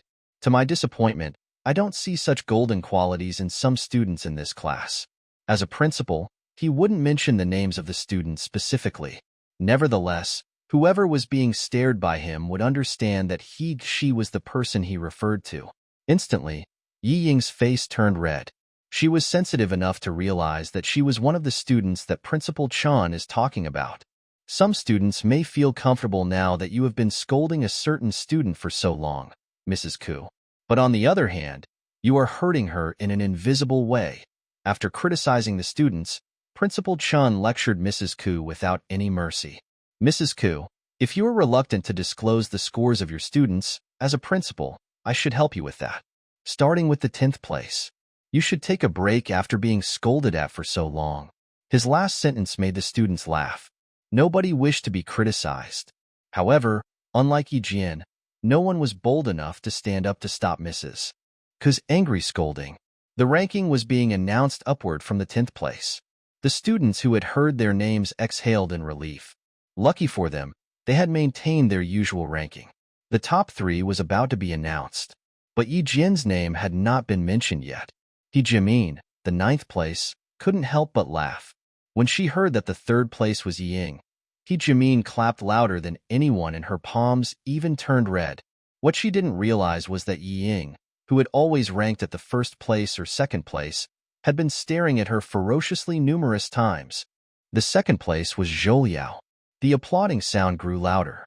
Instead of continuing, Principal Chan said to Mrs. Koo, "You should be the one to announce the 1st place, Mrs. Koo." She was reluctant to say that name, wasn't she? But now, she had to. Glared at by Principal Chin's cold eyes, Mrs. Koo, whose legs were failing, said the name which she was most unwilling to announce. "The 1st place is Yi Jian. She scored full marks in every subject, except that 5 points are deducted from her composition." The noisy classroom became silent. The students, who sneered at her before, were gasping in surprise and gazing at her with an incredulous look in their eyes. Their innocent faces were brimmed with astonishment. The name of Yi Jian, who had scored full marks in every subject, was bombing their minds like an alarming thunder. Full marks. Full marks. And Justin screamed in joy. She was so exuberant that she forgot herself. Rushing out from her seat, she went over to embrace Yi Jian, yelling, "Fu Kei, I am so proud of you." The loud applause overwhelmed Yi Jian's haters. Yi Ying's face turned pale. He Jimin was so shocked that her eyes were about to pop out. Xia Sifeng, who couldn't accept the fact, stayed bewildered for a while. As the head teachers of the 8th grade announced the 1st place of the midterm exam, everyone who had doubted Yi Jian was lost in astonishment. Yi Jian's performance was slapping them in the face mercilessly. Ashamed, those students who had ridiculed Yi Jian and had been waiting to see her embarrass herself lowered their heads. The first place of the 8th grade outnumbers the second place by 76 points, the third place by 78 points, the fourth place by .80 points, and the fifth place by .82 points. Not only had she ranked at the first place, but she had also shown the entire school the gap between her and the rest of the top 5. It was an unbridgeable gap which was as wide as a chasm. The faces of those students, who had been mocking Yi Jian for the past week, were ashamedly flushed as if they were not wearing any pants. Heads low, they kept their mouths shut. The thunderous applause continued. Principal Chen lifted his hands, gesturing the students to quiet down. When the classroom was so quiet that only the gentle breathing sounds could be heard, he continued to speak, smiling. As for why Yi Jian didn't participate in the provincial number 1 middle school competition as a shortlisted candidate, it's not that she performed poorly, it's that her scores were good enough for her to skip the tests. After the final exams, Yi Jian will go to the provincial number 1 middle school to attend a closed, enhanced training for half a month. If she stands out from the training, she will participate in the World Science Olympiad as a representative of our country in the middle of July. Her achievement as the first place of the 8th grade was already astonishing. The news of her representing the country to attend the World Science Olympiad stupefied the students as if they were struck by thunder. Murmured in Jiasin, who was so shocked that her pupils froze. Picking her ears violently, she stood up in bewilderment and asked Principal Chen, "Principal, about that World Science Olympiad you referred to, is it the World Science Olympiad where every participant, whether or not they receive any awards, will be noticed by the best educational institutions around the world?" As a math enthusiast, and Jiasin had learned about these matters. Gazing at her, Principal Chen nodded as approval. "Seems like you have learned about it." "That's right. It's the competition, you know. The World Science Olympiad is held every 3 years. All participants are top students from every country. As long as Yi Jian passes the national selective trial, she will attend the contest on behalf of our country. In total, there were 20 junior high classes in the 2 teaching buildings of the school. This time, no applause was heard because all the students were lost in astonishment as their teachers announced the news. Representing the country? Who could have thought of that? No one. Some students didn't even know the existence of this competition. Yi Jian had never expected this either. Compared to her shocked classmates, she frowned slightly and then regained her composure. Despite the calm look on her face, she was slightly panicking inside. If the class was not in session, she would have walked over to Principal Chen to figure out what was going on. Training? What about her training? She would fall behind her training schedule, wouldn't she? That's right. Yi Jian was thinking about her 4-year training plan rather than the World Science Olympiad. With an incredulous look on her face, Mrs. Ku, the head teacher, looked at Principal Chen, who announced this breaking news abruptly, and the calm Yi Jian. Had she known about it already? Thinking about this possibility, Mrs. Ku felt that her heart was suffering a gnawing pain. Not to mention the pain that Yi Ying was going through. Her tiny face was twisted, and her eyes were about to pop out due to shock. Going abroad to attend the World Science Olympiad. Why can she? Why? Just because she ranked as the first in a midterm? Just because she solved every exam question from the provincial No. 1 middle school, she could attend the contest on behalf of the country? Principal Chen, you are too biased, aren't you? Do you treat the Science Olympiad as a child's play? Jealousy was growing rapidly like wild grass. Although Ying kept her head low so that the look on her face was not visible to others, the gloominess issued from her was like a swamp brimmed with the corpses of animals, dark, cold, and creepy. Sitting to the right of her, Tan Wei automatically tilted her head to look at her. Tan Wei's heart sank. Unlike Xie Sifeng and He Jimin, Tan Wei didn't admire Ying indiscriminately. Seeing this, she looked away quietly. This Yi Ying was strange to her, making her feel horrified. Principal Chen. Mrs. Ku was suppressing her fluster. She raised her question blatantly in front of her students. Is it your decision or? The decision is made by the provincial number 1 middle school and based on the performances of the students. It's not up to me. Principal Chen glanced at Mrs. Ku slightly, giving her no chance to finish her question. Don't be worked up, of course. It's uncertain whether they can qualify to attend the contest for our country. The candidates must pass 2 rounds of selections before they can enter the closed and enhanced training. Thanks to this sentence, The noisy classroom gained a short period of quietness. As it turned out, the candidates must pass 2 rounds of selections before they could have a chance to represent the country. It was so difficult. They wondered if Yi Jian could make it. Despite the final result, the fact that Yi Jian had skipped the first round of selection was evidence that her brain was impressive enough. At the thought of this, the students looked at Yi Jian quietly in awe. "Before I leave, I have a word for you." Students of Class 2, Principal Chin's eyes, as profound as the sea, gazed at the innocent faces. He said meaningfully, "As I said before, academic performance can't say anything about a person. It is the moral qualities that tell people apart. It's the moral qualities that tell people apart."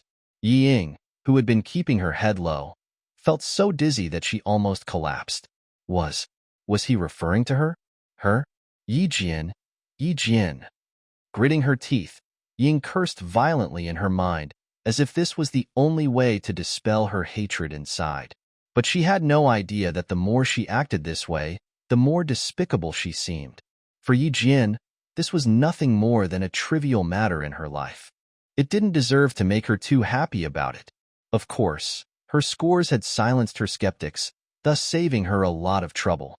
After the Chinese lesson, Mrs. Ku, who had lost her authority as a teacher, fled the classroom speedily. There was nothing she could do about Yi Jian. She could neither swear at nor beat up Yi Jian. She didn't even have a proper reason to criticize her in public. Watching her escape, Yi Jian sneered.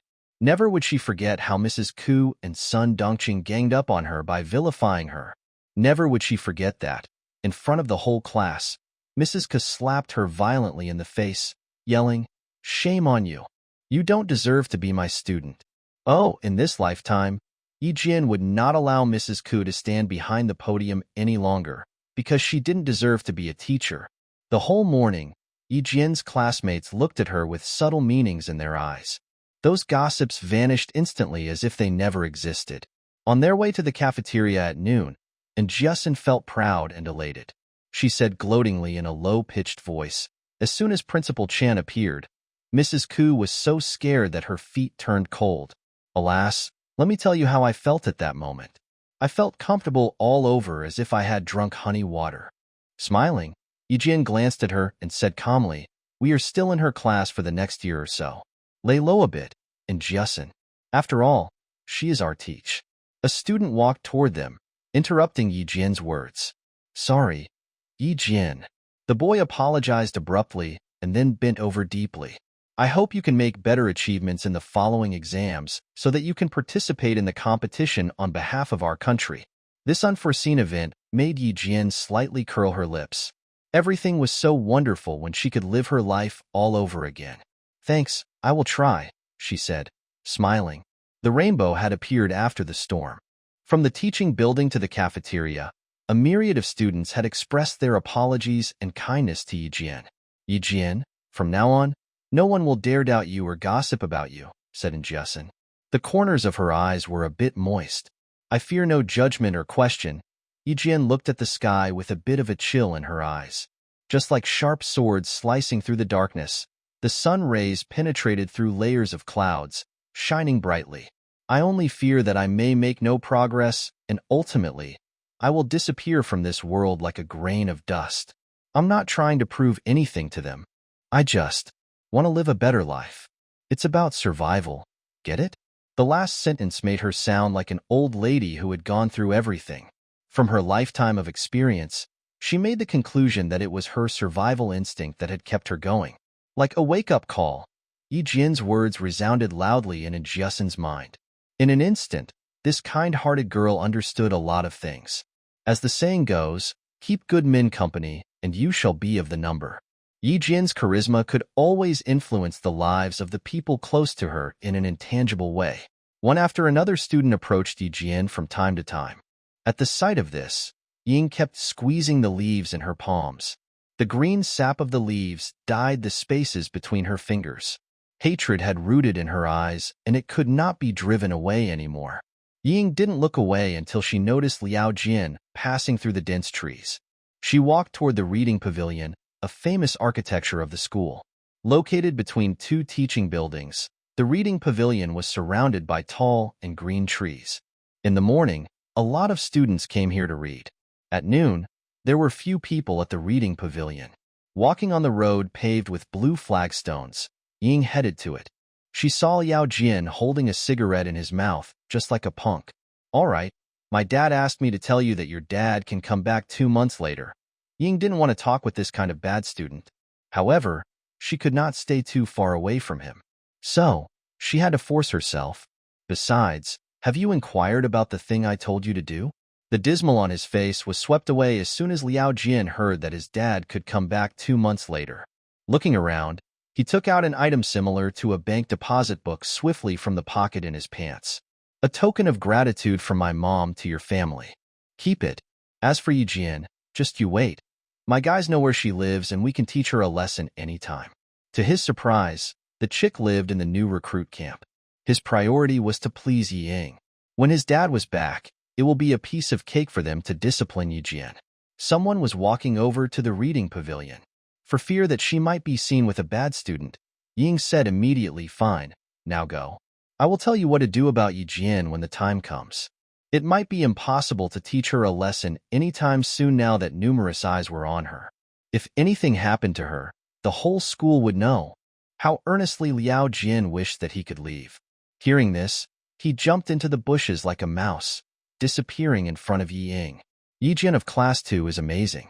She might go abroad to attend a contest representing our country. How I envy her. It's because she is really talented. I wonder if you will dare speak ill of her any longer. Gao Yang's cold voice was heard from the other side of the tree. Your previous remarks about that girl were unbearable. If you are a man, you should apologize to her. I should apologize. How about you go with me? Hearing this, Ying, who was about to leave, stopped unexpectedly. She wanted to hear the response from Gao Yang, who was now in silence. A while later, Gao Yang issued a self-deprecating smile and said plainly, "Oh, you want me to go with you?" I'm afraid she might flee faster. She had an undisguised disdain for him. When those footsteps left, Ying sneered lightly, narrowing her eyes. Poker-faced, she left the reading pavilion. If Jian learned about the family background of Gao Yang, would she escape from him? Her eyes would definitely fix upon him like a fly. Throughout the school, wherever the students gathered, they would always mention Jian's name. This phenomenon lasted until June. During June, the weather was so hot that everyone just wanted to cool down in cold water. For Jian, her motivation to study could not be deterred by the weather, however hot it was. In the teacher's conference room, Jian had already begun to study the courses of the 10th grade systematically by receiving extracurricular lessons. Under the circumstance that Jian had a 50% chance of representing the country in the contest, the teachers of the 9th grade willingly sacrificed their lunch break and took turns to instruct Jian. As educators, they imparted knowledge to students. It was their pleasure to give one-to-one lessons to Jian. No teacher would dislike a student who could teach herself every subject of the 9th grade in 1 month and achieve high scores in the exams. It would be the teacher's mistakes if such a talent was disregarded. 2 weeks before the final exam of the 8th grade of the spring semester, the school finally received the information about which students were qualified for the provincial exam trial.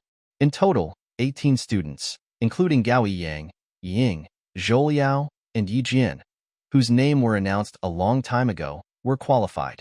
On the following day, after the final exam, they would head to the provincial capital city. When Sun Dongqing heard about this matter from Yi Fan, she was so excited that she was about to set off congratulatory fireworks in front of her house. Her daughter could go abroad to attend a competition. What an honor. Don't be so worked up. Ying still needs to pass 2 tests. As Yi Fan finished his words, he regretted telling his wife this news. Straight-faced, he said in a deep voice. Not only Ying is qualified, but Jian has also qualified. Sneering coldly, Sun Dongqing said, "So what? Can that wicked girl outshine Ying? Do not mention her in front of me.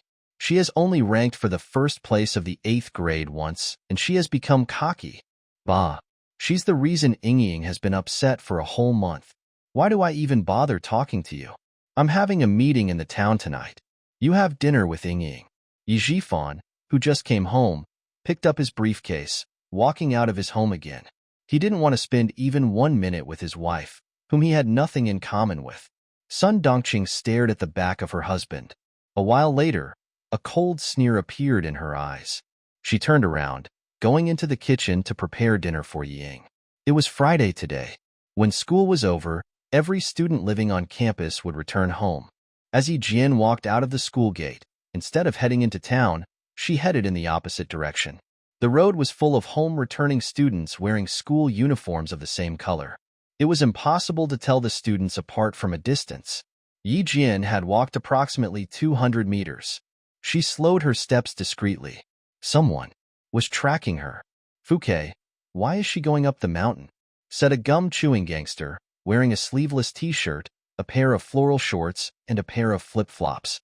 He stared at the girl who chose a small path on the mountain over the road. Is her home in the mountain? With the Chinese character of Blade tattooed on his arm, a yellow-haired lad looked at his companion. "Should we Fuking follow her or not?" "Let's go." The youngster in the sleeveless t-shirt lowered his head to look at the flip-flops on his feet. "Fuke, go inside and take a look. In case any situation arises, we can report to Brother Liao. You chase her first." Fu King wore the wrong shoes. The Brother Liao that they referred to was Liao Jian's father. Liao Yud. Inside the mountain was Yi Jian's home ground. Standing behind a tree, Yi Jian stared coldly at the yellow-haired lad as he walked past her. She looked behind. There was another lad, swearing and chasing after him. When the yellow-haired lad walked out of her sight, Yi Jian appeared from behind the tree, standing in front of the youngster wearing a sleeveless t-shirt. Smiling, she said, "Why are you following me?" Her sudden appearance shocked the young man who was walking with his head low. As he recovered from the shock, he recognized who this student that was blocking his way was. "Fuke, I can't see her." The yellow-haired lad didn't find anyone in front, so he turned around and came back immediately. He left his friend for only 3 or 5 minutes. However, when they met again, what he saw was a muddy rag stuffed in his friend's mouth, muffling his struggling sounds. What the Fuke was going on? The return of his friend didn't make the man who previously wore a sleeveless t-shirt happy. Instead, he struggled even harder, rolling his eyes upward insanely. The grumbling sounds from his throat could be translated as, up, up. Unfortunately, the yellow-haired lad didn't know what he meant. He rushed over to his friend, yelling, "Who the Fuke did this? Who did this?" "I did this." "What are you going to do?" Unexpectedly, a girl's voice was heard from above. Instinctively, the yellow-haired lad retreated a step before looking up. A girl in school uniform was looking at him with a smile on the tree. Wasn't she the girl they Fuking followed just now?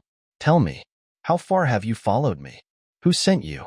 Yi Jian looked down from the tree with an icy look in her eyes. The expression on her pretty face was as bleak and cold as the moon.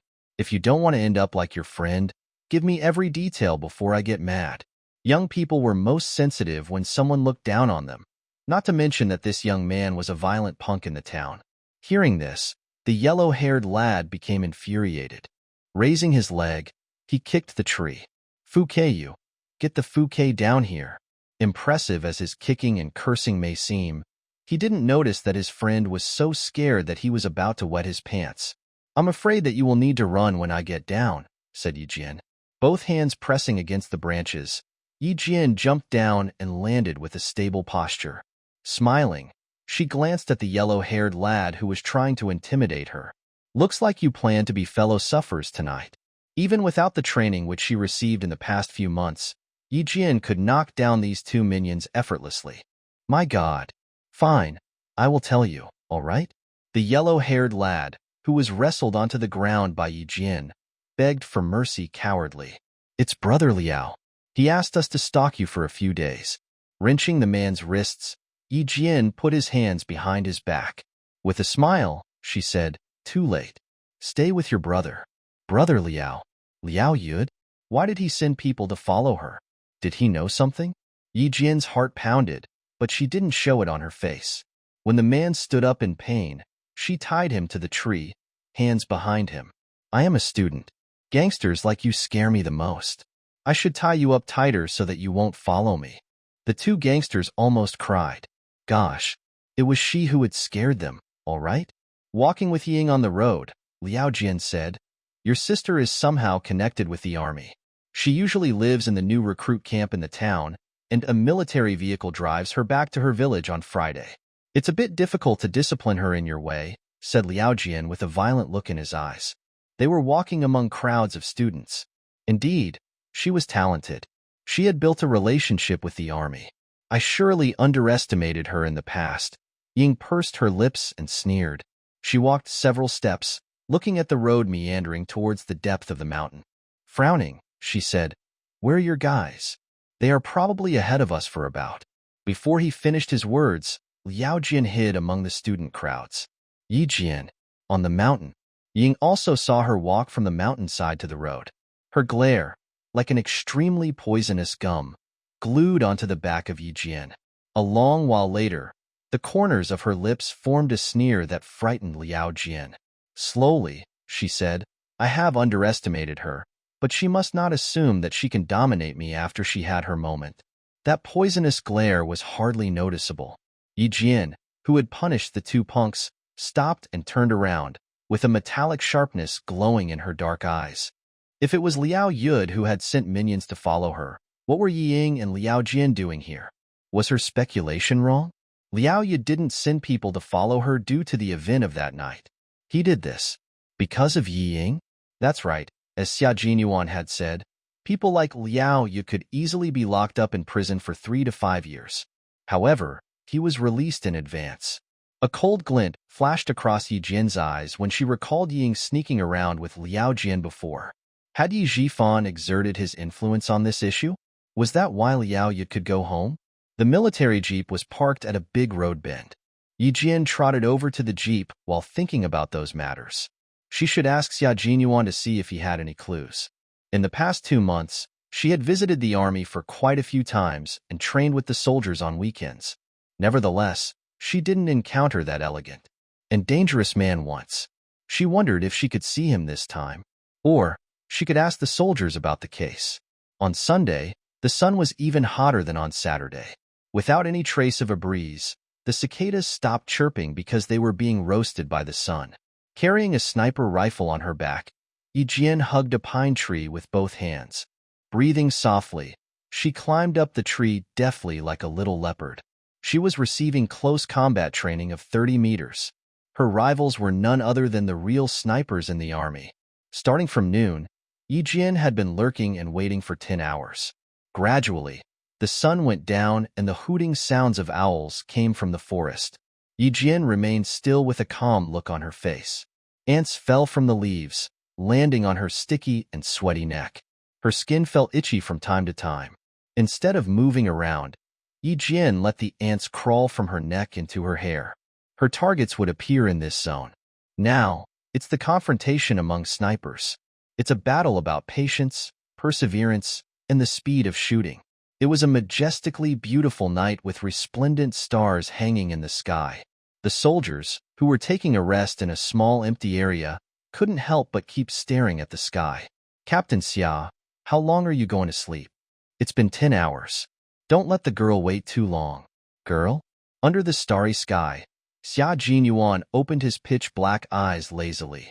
With a fake smile on his face, he said, "Girl? Do you think that the one who took down 5 soldiers yesterday is a girl? 5 soldiers. Cleaning bathrooms for a month is a minor punishment for them. Alas, what a headache."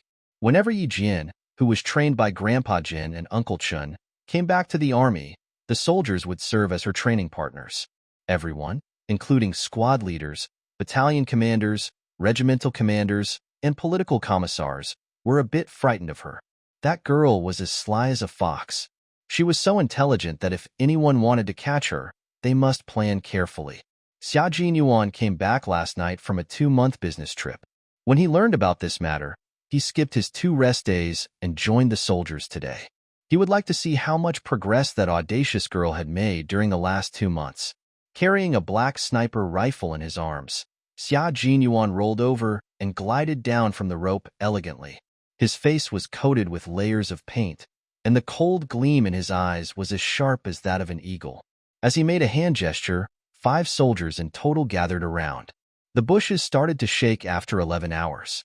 Behind the night vision goggles, Yijin turned on the scope of her rifle, leaning her eye towards it. Figures flashed across the bushes but disappeared instantly.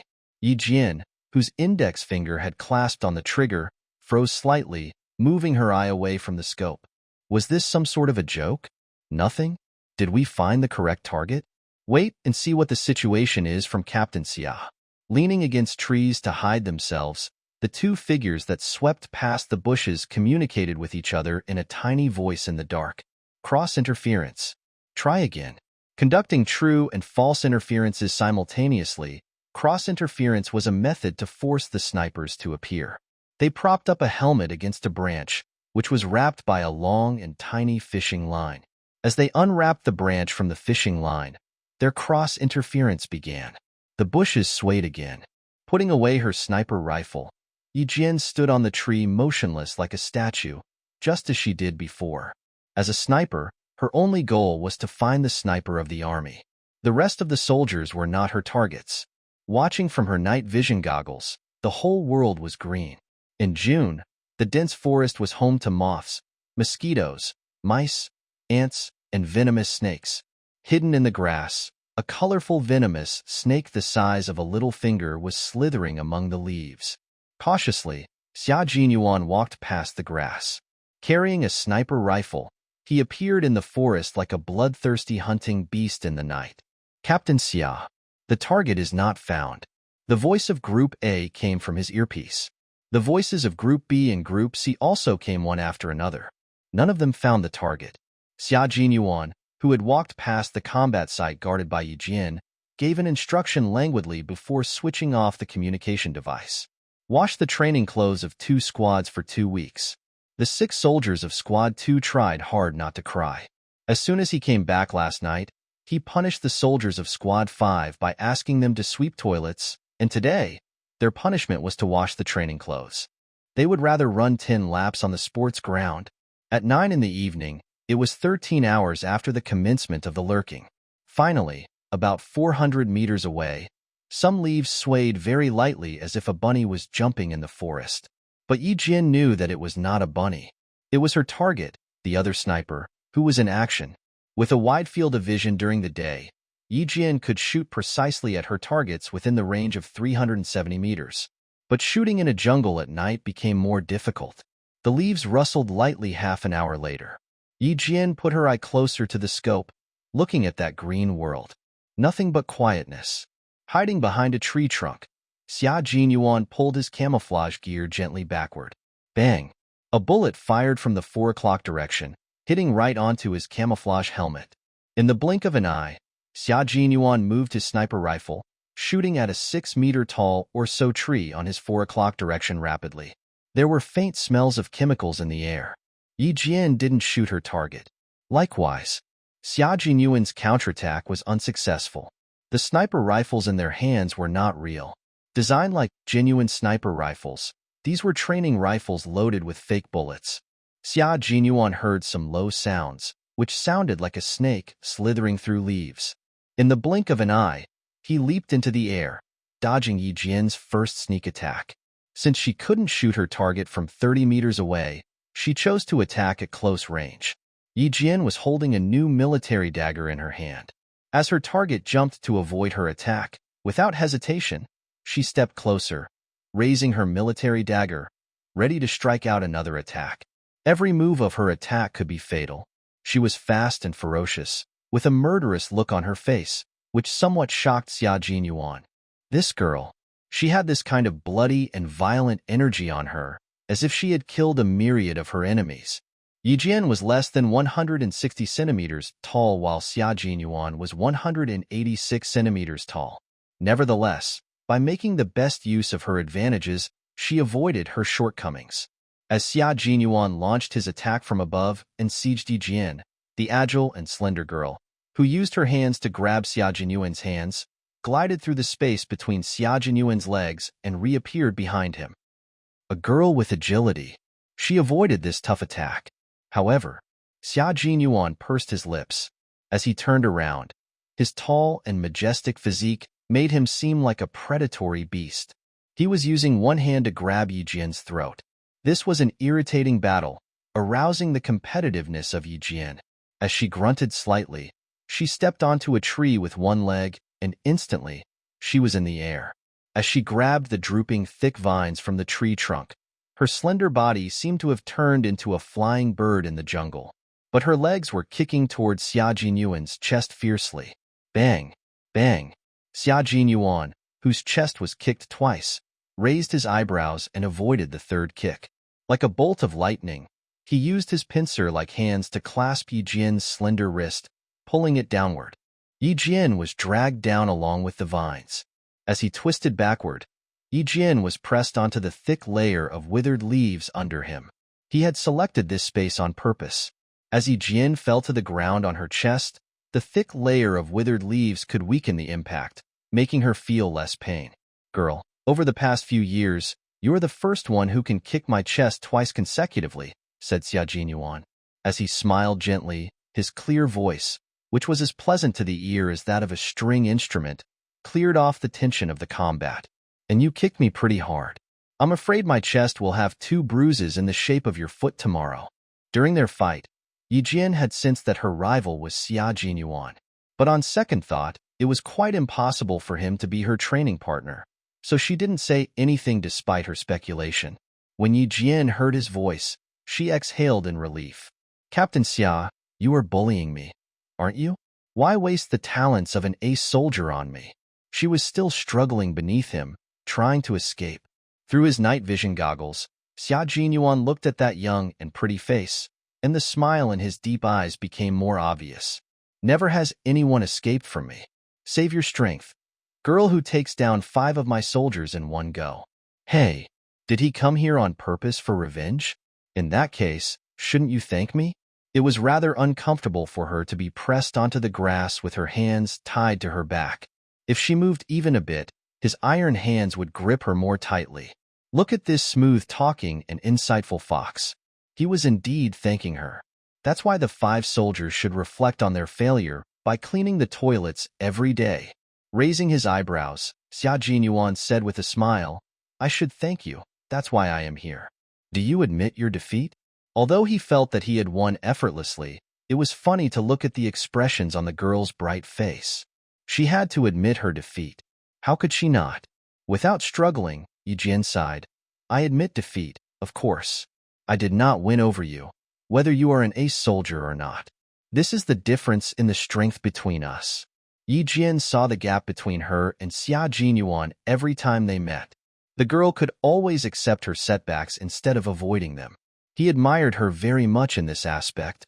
The difference in strength between us, a teenage girl and an adult man, is the result of several years of training that I have been receiving. Nevertheless, you will make the soldiers feel embarrassed about themselves because you can kick me twice after training for less than 6 months. Get up. There are many ants in the dead leaves. Xia Jinyuan loosened his grip, pulling Yi Jian up from the withered leaves. As she was about to get up, Yi Jian smiled and was ready to strike another sneak attack. She jumped up, using her elbow to clasp Xia Jinyuan's neck from the back. As she landed on the ground with one leg, her other leg kicked the back of his knee. Ferociously, she pressed the 186 centimeters tall Xia Jinyuan onto the ground. This time, they had switched their positions. It was Yi Jian who was straddling on Xia Jinyuan's strong waist.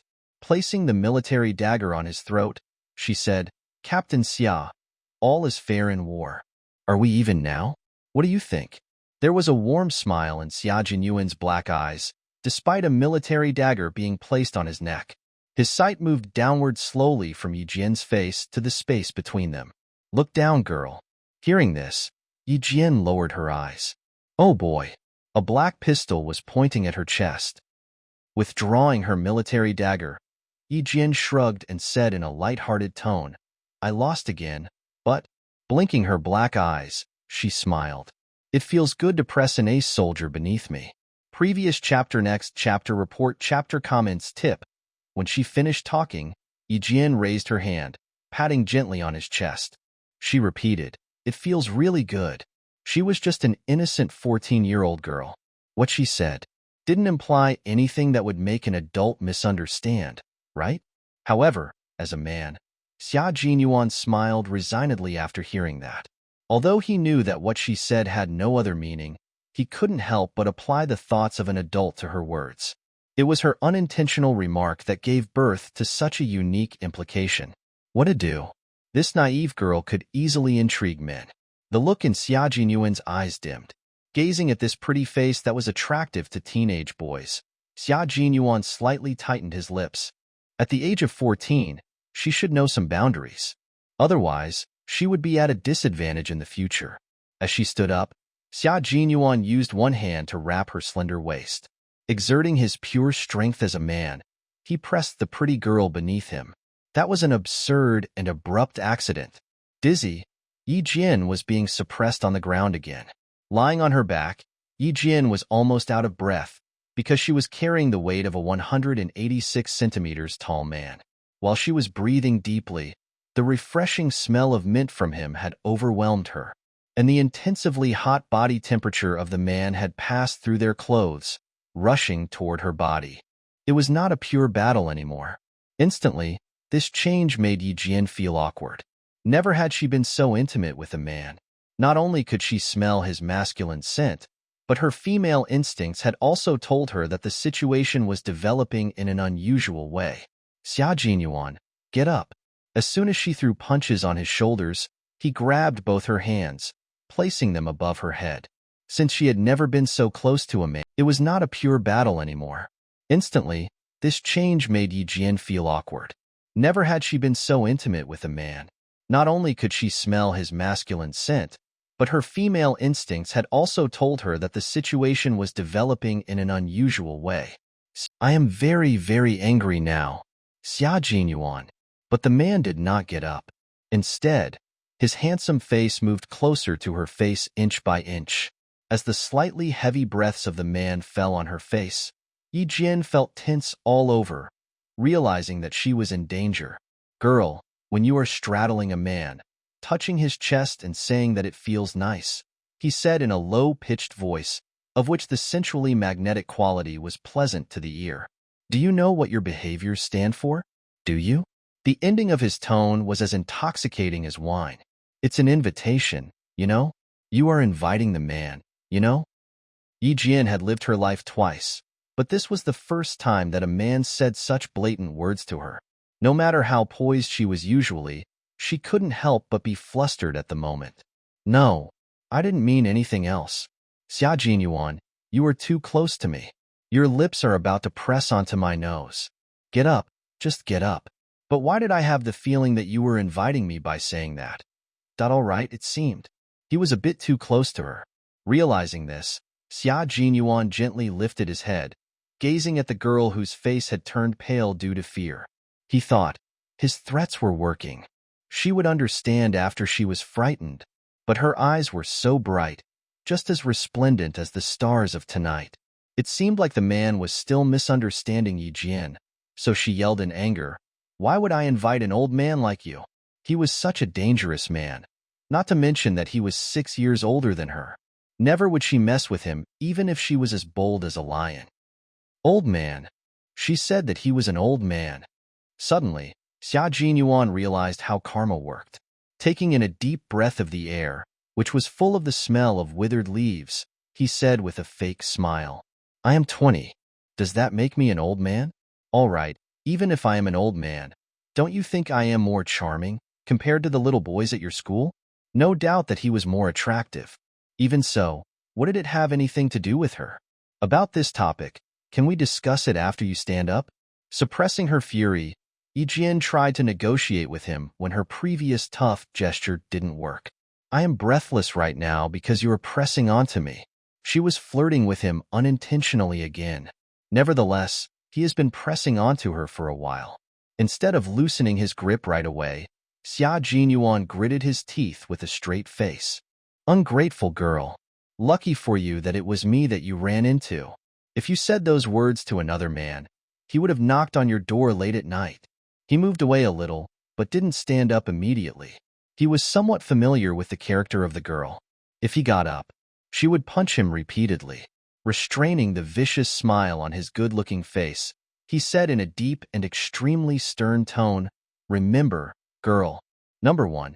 You must not sit on any men randomly, especially not on their waists. Number 2.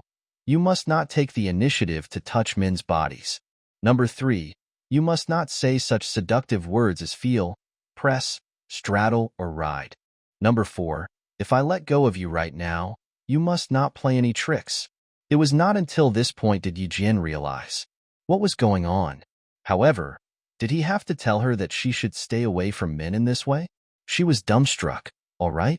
Okay, I promise you that I won't play tricks. Although she was gritting her teeth, her voice sounded calm and tender.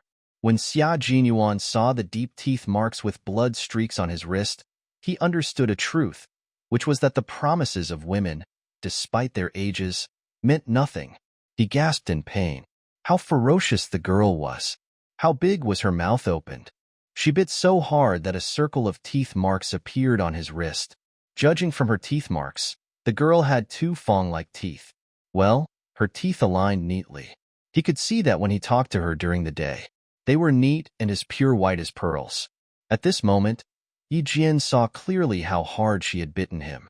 Tightening her lips, she glanced at the satchel on his waist. Without a word, she reached out and opened the satchel, taking out the first aid kit which every soldier would be equipped with. Give me your hand. You are agile enough to dodge, but you didn't, she mumbled, lowering her head.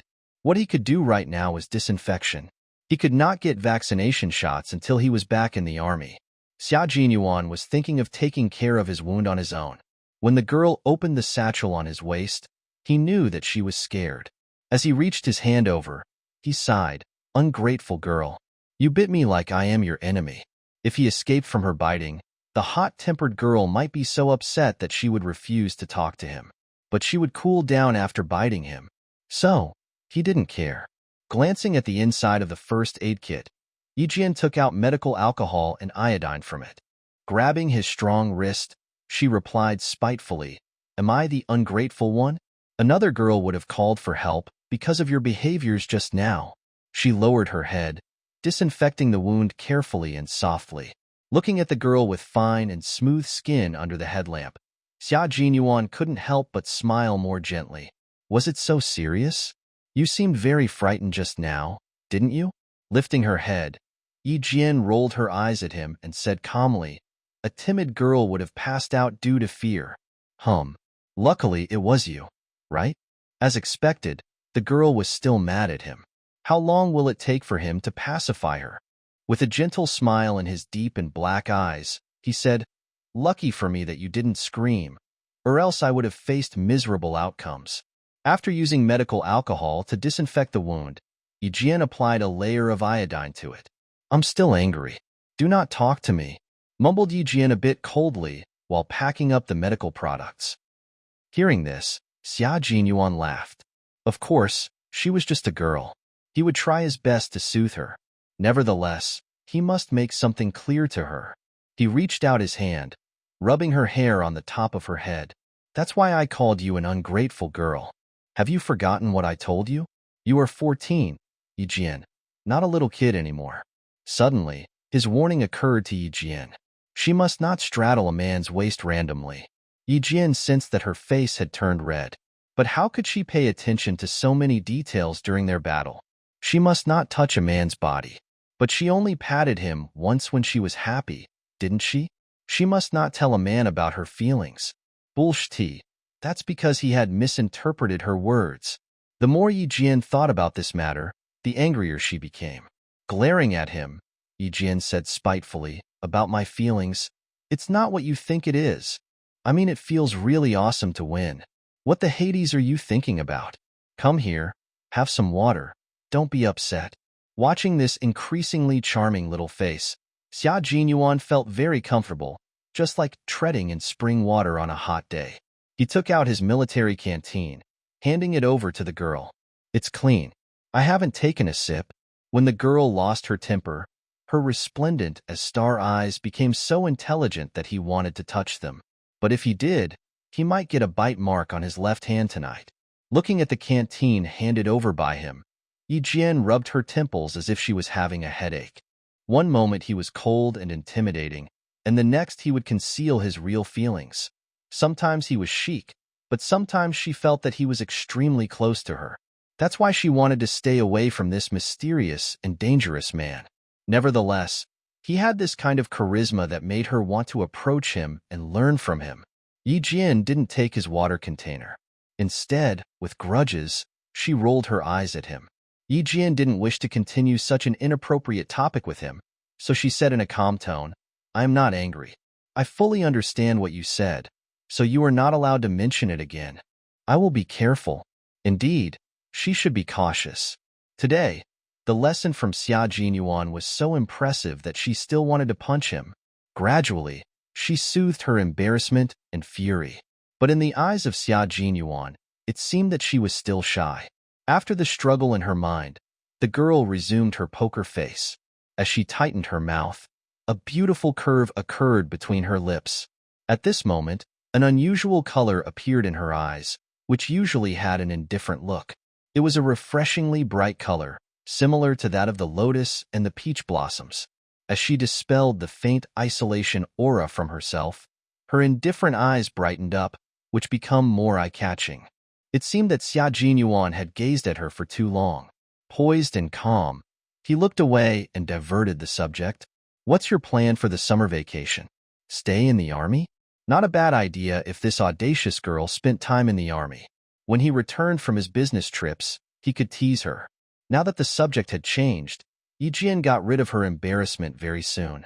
She pondered for a moment before she replied with composure, "No, I have taken an exam, and if I pass that, I will go to Australia. I won't come back until August 6th or 7th. She participated in an exam and might go to Australia? The World Science Olympiad? Although she didn't say it, he had made the correct speculation. Meanwhile, there was a smile flowing in his unfathomable eyes. As chance would have it, he had also participated in the World Science Olympiad. A soldier even cares about this? Yi Jian looked at him, bewildered at his correct guess. Did he need to tell her that she was walking on the path which he had walked before? It was a surprise to him that they were so similar to each other at the age of 14. However, he sensed that she was not very interested in this meaningful contest. Perform well in this test. It is very beneficial for widening your perspectives. You will meet a group of elites whose manners and talents are worth learning from. The girl had always been an independent thinker. If she showed little interest in the contest, she would not fully dedicate herself to it. Subtle static sounds were heard from his earpiece. Xia Jinyuan raised his hands to press it. "This is Q Wang. Please respond. Latest information about the crushing stone operation has been heard from abroad." The voice of the regimental commander came from the earpiece. After a few sentences, Xia Jinyuan suddenly looked at Yi Jian. A smile flashed across his cold eyes. The communication was cut off. Xia Jinyuan stood up, looking at Yi Jian with a meaningful expression in his eyes. "Come on, let me send you down the mountain. Grandpa Jin and Uncle Chun are waiting for you down there." It was already midnight before Yi Jian knew it. She stood up hurriedly when she saw the time. "Why is it so late? Let's go, let's go. I need to go to school tomorrow." They made contact with the other 5 soldiers. Together, they went down from the mountain with the light from the moon and the stars. Xia Jinyuan escorted Yi Jian to the outermost sentry post of the army. Looking at Yi Jian, who didn't seem sleepy at all, he said with a smile, "Let me remind you to remember every word I told you before." "And I?" Yi Jian had warned him not to mention it again. Yi Jian didn't want to bring up this subject at all. Staring at the man who had wiped the war paint off his good-looking face, Yi Jian jumped into a car before he could finish his words. Bang! She closed the door harshly. The automobile soldier was going to send her back to the village, where she would join Grandpa Jin and Principal Chun. With a sunny smile on his handsome face, Xia Jinyuan watched the car as it drove away. He stood for a while before he said softly, "What should I do?" Again, the voice of the regimental commander was heard from his earpiece. Xia Jinyuan turned around. With an elegant yet intimidating forcible pace, he stepped onto a military vehicle, heading to the regimental commander's office. When everything was settled, the sun was about to rise. He went back to his dormitory, taking off his combat uniform and revealing his muscular upper body. He entered the bathroom. The cold water was running down his extremely beautiful body, which had perfectly sculpted muscles. As he lifted his hand, he saw the teeth marks on his wrist.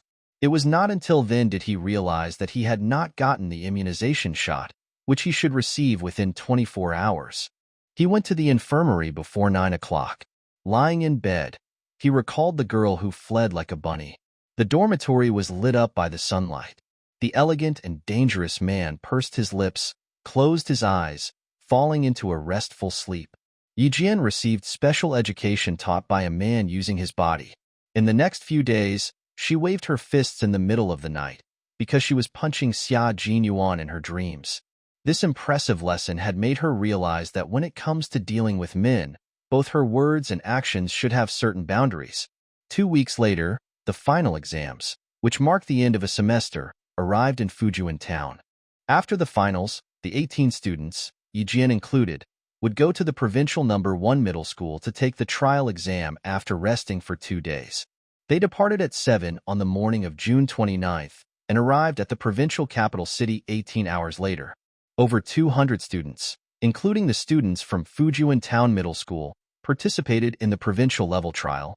Among these 200 or so students, only 12 of them could attend the national trial exam, which would be held in Beijing. After the national trial, only 12 candidates would represent the country to attend the World Science Olympiad. They were the best of the elites. Comprised of junior high and senior high division, the provincial number 1 middle school was the largest, strictest school with the best quality of education in this province. Yijian, who rested well last night, walked into this school which she couldn't attend in her past life. The scorchingly hot sun didn't affect her good mood. Principal Chun, who came here with his students, was standing on the 5th floor of the boys' dormitory building. As he noticed Yijian taking a walk in the garden, he smiled and said to Principal Chow, "This girl is mentally stronger than other students. The rest of the students are making use of this day to study. Good for her. She is wandering around. The exam is also psychological warfare. What she is doing is very nice." Principal Chow laughed. Usually, over half of the 12 candidates come from the capital city. If a student from our province can go abroad on behalf of our country, she will be the proof of the quality of education of our province. Hence, if Yijian could be selected, she would represent her home province as well as her home country. Principal Chun, who had identified the implications in Principal Chow's words, had little interest in fame or fortune. He said plainly, "We just hope that it won't influence her life. Things such as interviews and appearances on the news are unnecessary. This is what I hope for," which is also her request before she agreed to attend the competition. "Old Chow, please understand our concerns. She wants neither fame nor gain. Alas, she sure is your student, Old Chen." Principal Chow patted his longtime colleague on his shoulder with admiration. "Let's see if she can stand out from the trial and become one of the 12 students." In this regard, Principal Chun was 100% certain about Yijian, but he contemplated for a while, sighing, "Yijian has little interest in this competition. You need to make greater efforts to persuade her to try hard in the exam so that she can become one of the 12 students nationwide." Hearing this, Principal Chow burst into laughter. "I believe that someone, who you know as well, can convince her to try her best. Come, let me take you to a place." When Principal Chen saw who that person was, a concerned look appeared in his eyes. After Principal Chow left, he looked at the young major who had noble manners and said in a deep voice, "I have a bad feeling about this." Principal Chen sensed a rush of chill, despite the hot weather. Leisurely, Yijian walked out of the library, reading the original edition of an English classic that she borrowed. She started taking a walk from 9 in the morning. She kept strolling around the Swan Lake of the provincial number 1 middle school until over 11 o'clock before noon. The Swan Lake was an old-time landscape which had survived warfare. Fish were swimming in the clear lake, of which the surface was sparkling in the sun. Alongside the river bank, the green willow leaves were swaying along with the breezes. A bird flew across the lake, causing ripples on its surface, and then landed gracefully on the other side. Sitting on a stone bench, Yijian watched this picturesque landscape. Leisurely, she lifted her head, enjoying the breezes by the Swan Lake, covering her face with a book to block the sun rays scattering through the willow leaves. There was nothing but tranquility in her mind. Yi Jian? A voice broke the silence. Yi Jian did not respond. She closed her eyes, refusing to be disturbed. Gao Yang used to be a student of the provincial #1 middle school. This time, he came back here to keep Ying company. While they were walking alongside the lake bank, they saw someone sitting leisurely under the willows. That slender figure had also become a scenery within the picturesque landscape. Biting her lower lip quietly, Ying didn't say a word. She was waiting for the reaction of Gao Yang. "We are going to the cafeteria. Care to join us?" Perhaps Gao Yang had become accustomed to the Yi Jian's nonchalance. A trace of discouragement flashed across his eyes. Again, he spoke up plainly. "The cafeteria is a bit far. Let's go there together." It would be rude if she didn't respond, though she didn't mind being a bit rude in front of him. Taking off the sun-blocking thick and heavy English classic, she opened her pitch-black eyes, which contained a faint, indifferent look. "Oh, I know how to go there." She patted the hardcover of the book. "You guys go first. I need to read for a while." "Read?" Ying giggled as if she had heard some kind of a joke. "Looking at that English classic," she said. "I wonder if you can understand it." Gao Yang glanced at the book. It was A Farewell to Arms. Hailed as a classic of modern literature, it was a representative work of the early career of Ernest Hemingway, the renowned American novelist. Based on Hemingway's experience in the army, this book described a beautiful tragedy which was mainly about war and love. There are a lot of high-quality collections in the library of Provincial #1 Middle School, and you are reading the original edition of A Farewell to Arms. The more you read, the more you can improve your English. Gao Yang, who could speak standard American English, did not doubt whether Yi Jian could understand the book. He had witnessed her level of English skill at the English exam last time. Ying intended to embarrass Yi Jian. Instead, Gao Yang gave her practical advice. Uncomfortable, Ying smiled and said, "Then you should join us. If you have any questions, you can consult Gao Yang, right?" "Yi Jian, we are from the same school. Is it so difficult for you to have dinner with us at the cafeteria and discuss the exam tomorrow?" "It's not hard. I just don't want to join you." They were not her friends. What else did they expect her to say? Smiling at Ying, whose words were sarcastic, Yi Jian said slowly, "Besides, we all know that we have nothing to talk about. Why do we have to pretend?" "Sorry for being so blunt. Unlike Ying, who likes to pretend that everything is going well, I speak my mind honestly." How she wished she could label hypocrite on Ying's forehead. Yi Jian, infuriated. Ying yelled at Yi Jian in a low voice for mocking her of being a hypocrite. Flustered, she tilted her head to look at the boy beside her. When she saw that Gao Yang was also unhappy, she suppressed her panic. Smiling, she said, "Then we can't be on friendly terms anymore. Remember, Yi Jian, it is you who have turned down our friendship. Next time, you'd better explain this to others." Till this day, whenever she recalled what Principal Chun had said about her, she would get furious. "I'm not turning you down, it's just that." Yi Jian paused intentionally. The look on Yi Ying's face became awkward. She looked at Yi Jian vigilantly, for fear that she might say something detrimental to her. Since Yi Jian gave him a cold shoulder, Gao Yang grabbed Yi Ying's wrist and glanced at Yi Jian. He said in a cold and stiff tone, "Let's go." Now that she didn't want to see him, he might as well leave. After their encounter at noon, the couple became much quieter when they ran into Yi Jian again in the afternoon. The rest of the students were studying for the exams in the classrooms of the Provincial #1 Middle School. Yi Jian, who had been resting during the day, did not enter the classroom.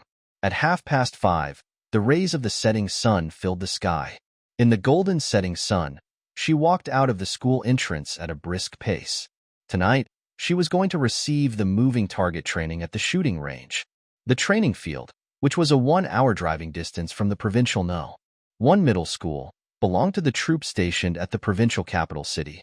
An ordinary-looking black sedan of the domestic Hongqi brand parked at the entrance. Although the style of the sedan was normal, its license plate was eye-catching. The plate number belonged to the military district of the southern province. Through the rear-view mirror inside the car, Xia Jinyuan saw Yi Jian looking around. With a smile on his handsome face, he opened the door and got off the car gracefully. "Over here, Yi Jian." Dressed in casual clothes, Xia Jinyuan seemed more relaxed and leisure and less intimidating than a soldier.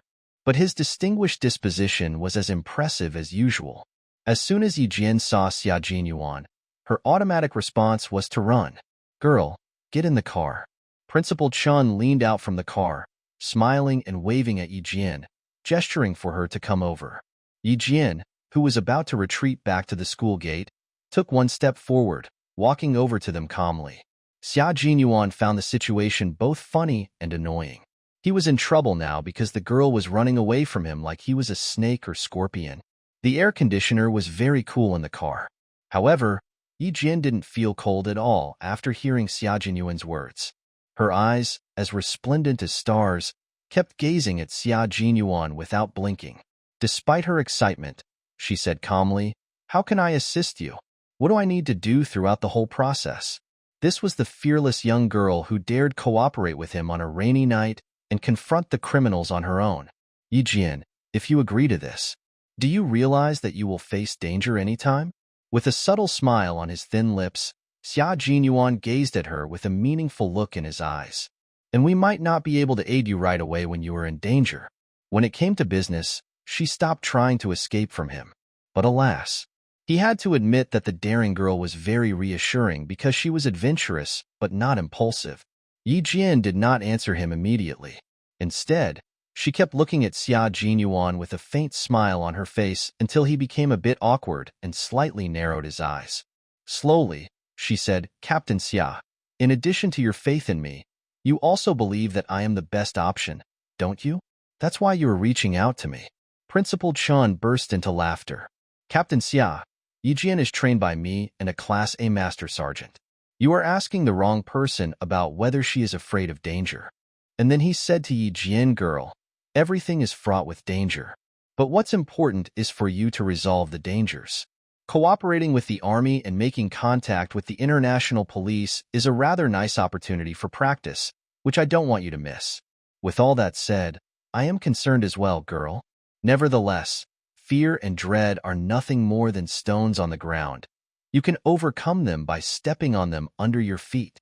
As soldiers, they must march forward despite the most perilous of circumstances. In this exam, Yi Jian must try her best to become one of the 12 students who could participate in the contest on behalf of the country." Xia Jinyuan used to compete in the World Science Olympiad held in England. Although that was nearly 6 years ago, he could more or less share some of his experience. It took an hour from the school to the shooting range. During this trip, Yi Jian concentrated in talking with him about the competition. Occasionally, they looked at each other in the eye. Every time they did this, Principal Chun found it hard to join their conversation.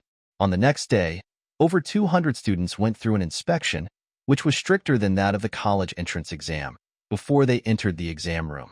This time, the students of the 8th grade and the 9th grade took the exams in separate rooms. As Yi Jian walked slowly to the exam room, she saw Gao Yang and Ying standing at the door and talking about something. Gao Yang was lowering his head, while Ying held her head high. "Excuse me," said Yi Jian plainly. "The door was blocked by them. Or you can talk outside, thanks."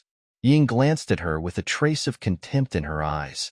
Instead of going away, she said to Gao Yang, "Go to your exam room. I will be fine. Thank you for coaching me every night during this period of time. Anyway, I will do my best." Unlike someone who thought highly of herself and did not study in the classroom in the evenings. Meet me in front of the flower beds of this building after the exams." Gao Yang moved sideways, letting Yi Jian enter the classroom from the space between them. Gently and intentionally, he glanced at the girl. He saw a nearly perfect profile passing by his eyes. Yi Jian stared coldly forward without looking around. She walked into the classroom. She was so cold and detached that she could ignore others. After glancing at Yi Jian's face, Gao Yang slightly lowered his eyes. As he tightened his lips, he turned around, leaving the exam room of the 8th grade. "Just you wait, Yi Jian. I will humiliate you to the extent that you will be too embarrassed to show up in school." When the boy was gone, Ying caught up with Yi Jian. As she passed by Yi Jian, she whispered in a gloomy tone with a smile on her face, "I will make you regret completely." Yi Jian curled her lips, glancing at Yi Ying. She didn't bother to reply to her. And then, she sat on the seat where her name was written. Looking at Yi Ying's face, which became gloomy in an instant, She was aware that ignorance was more infuriating than response. As the math exam paper was handed out, some students gasped in astonishment. Difficult. The exam questions were rather difficult. Yijian looked at the teachers who entered the room with chalk boxes and laser pens. She slightly narrowed her pitch-black eyes. It seemed that this exam was not that easy. It wouldn't be conducted like an ordinary exam. Her hunches had always been correct. About 10 minutes later, Yijian finished the questions on page A and page B of the exam paper. "Please listen to the questions," said the supervisors abruptly. Without giving any time for the examinees to prepare, the teachers had read aloud a group of questions. While the rest of the students were still thinking about the questions on the exam paper, Yijian put down her pen, stood up, and gave the correct answers. "Answers are correct." The teachers looked at Yijian with admiration. She sat down and continued answering the questions on page C and page D of the exam paper. It was not until she sat down did the other students realize what had happened. Indeed, this was a rather special examination. They were so nervous that they could barely hold their pens steadily, let alone answering the questions. Yijian did not give Ying a chance to stand up, or rather, she did not give any chance to the students in the entire exam room. The pen in her hand did not stop writing while she was answering the questions asked by the teachers. Unconsciously, the presence of Yijian had brought tremendous pressure to all the students. When the math exam was over, several girls walked out of the classroom in tears. Looking at them, Yijian sighed gently in her heart. Only 12 students would be selected nationwide.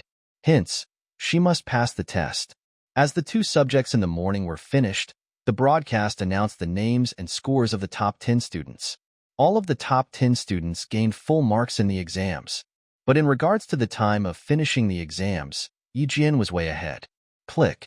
A ballpoint pen was snapped into 2 pieces by the gloomy Ying. She tightened her lips. Her previously gorgeous eyes were covered by a shadow. It's said that Yijian is a student from a township middle school. The students of the provincial number 1 middle school are inferior to her. She handed in the exam paper so quickly. I sat on the left-hand side of her. She had handed in the paper before I could answer the questions on one page. A few students walked past Ying, and their emotional remarks tormented her harshly. Hatred and resentment had twisted her beautiful face. "What are you thinking about?" Holding a bottle of mineral water in his hands, Gao Ying walked over to Ying. From a far distance, he saw her standing still as if pondering some questions, and not knowing that she was being toasted by the scorching sun. Ying shrugged slightly. She turned around with a subtle disappointed look on her pretty face. "Yijian won and I lost. What should I do, Gao Ying? I let you down." She was not as confident as before, and the sadness she was showing made Gao Yang believe that the girl in front of him was very sincere and was not a so-called hypocrite. "Not a big deal, Ying. If this world is a pyramid, some people are bound to stand on the top, while some are standing at the bottom level," said Gao Yang in a realistic way. His intention was to hope Ying to care less about this issue. Unexpectedly, Ying could barely control the look on her face after hearing his words. Did he mean that Yijian was a person on the top of the pyramid, while she was merely at the bottom of it? "Besides, you did not lose, so you did not let me down. Come on, Ying." His mind was not calmer than that of Ying. It was correct to say that no students could maintain their composure after hearing Yijian's scores and the time it took her to finish the exams. Unfortunately, Ying did not hear any of his words. After saying goodbye to Gao Yang, she threw away the snapped ballpoint pen into a trash can. Instead of going to the dormitory right away, she headed to the grocery store of the school with a violent look on her gloomy face. Just wait and see. Never would she allow that wicked girl to keep on shining. The students, as well as the teachers from every city, were astonished by the amazing performance of Yijian. Xia Jinyuan, who had been paying attention to the performance of Yijian, heard her scores from the broadcast for 2 days. Looking at this poised and confident girl in front of him, he smiled both with his mouth and his unfathomable black eyes. No wonder Principal Chun said that you don't need to attend the closed study sessions in the following 15 nights. Yijian was not aware of it. Her black eyes brightened up a bit, looking at this dangerous man who appeared before her for 2 days consecutively. Vigilantly, she said, Why do you know about it before I do? What she cared about were always so intriguing, and her tiny face seemed very alert. He couldn't help but want to tease her. You want to know why? He raised the corners of his lips. Without the restraint of his military uniform, his extraordinarily elegant and noble dispositions were displayed by his gentle smiles. The contour of his side profile was perfect. As he smiled, the corners of his eyes rose upward, revealing a hint of vague mischievousness. It was a masculine charm which would make women palpitate and look at him involuntarily. Perhaps Xia Jinyuan had also realized this. So, he only smiled gently with his mouth, while the look in his deep eyes remained stationary. Nevertheless, in front of Yi Jian, he had always indulged himself with exceptions. As long as he was not conducting missions, he would not restrain any of his charms. Instead, he communicated with her in a natural and sincere way. Yi Jian frowned slightly, and then, with a scornful smile, she said, I don't want to know. Anyway, I've known what I want to know. Her reply made him smile harder. A trace of dim light flashed across his black eyes, of which the corners were raising upward. Moments later, he quelled his movement. Although he liked teasing her, he knew he should stop when he saw the vivid expressions on her face. Principal Chun said that he hopes you can participate in more actual combats, but he is a bit concerned. This girl always hid behind layers of shields when she sensed that something was wrong. What he could do was to be more patient with her. I will be waiting for you at the school entrance at 6 o'clock. I will train with you in the next week. Hearing this, Yi Jian inhaled deeply and quietly. And then, she said, I hope I didn't cause trouble to you. So, he would be her instructor for the following 7 nights. Not at all. His eyes, as black as an ancient well, did not hide his interest in tutoring her. His mischievous tone gave Yi Jian a major headache. It sounded like there were insinuations behind his words. However, there wasn't any. She just thought too much. Xia Jinyuan restrained his smile when he saw her frowning. There was an undeniable fierceness in his casual posture. You can have dinner at the cafeteria first. If you do not show up at the school entrance at 6 o'clock sharp, you should take a ride to the shooting range on your own. Just when Yi Jian was about to speak, she suddenly felt someone staring at her gloomily. As she nodded to answer Xia Jinyuan, she moved sideways, seeking the direction of the stare with the corner of her eyes. Someone is behind a tree at the 12 o'clock direction to your right-hand side. She's a student from the township middle school with long hair resting on her shoulders. Xia Jinyuan lifted his long hands, placing them on Yi Jian's shoulders. He was creating an illusion that he was pushing Yi Jian away, making her turn around to return to school. In doing so, he made Yi Jian face directly toward the sycamore tree. At one glance, Yi Jian knew who that girl hiding stealthily behind the tree was. Who else could it be other than Yi Ying? Hiding behind the tree, and without blinking, Yi Ying stared at the man who seemed intimate with Yi Jian. The smile on her face was vicious and gloomy. Too bad that she did not have a camera. Otherwise, she would photograph them and paste their photos onto the blackboard wall of the school. Oh, in this way, not even Principal Chun could explain why Yi Jian was so close to a man. At 6 o'clock, the setting sun withdrew its last sunlight. The flaming light was overwhelmed by layers of clouds.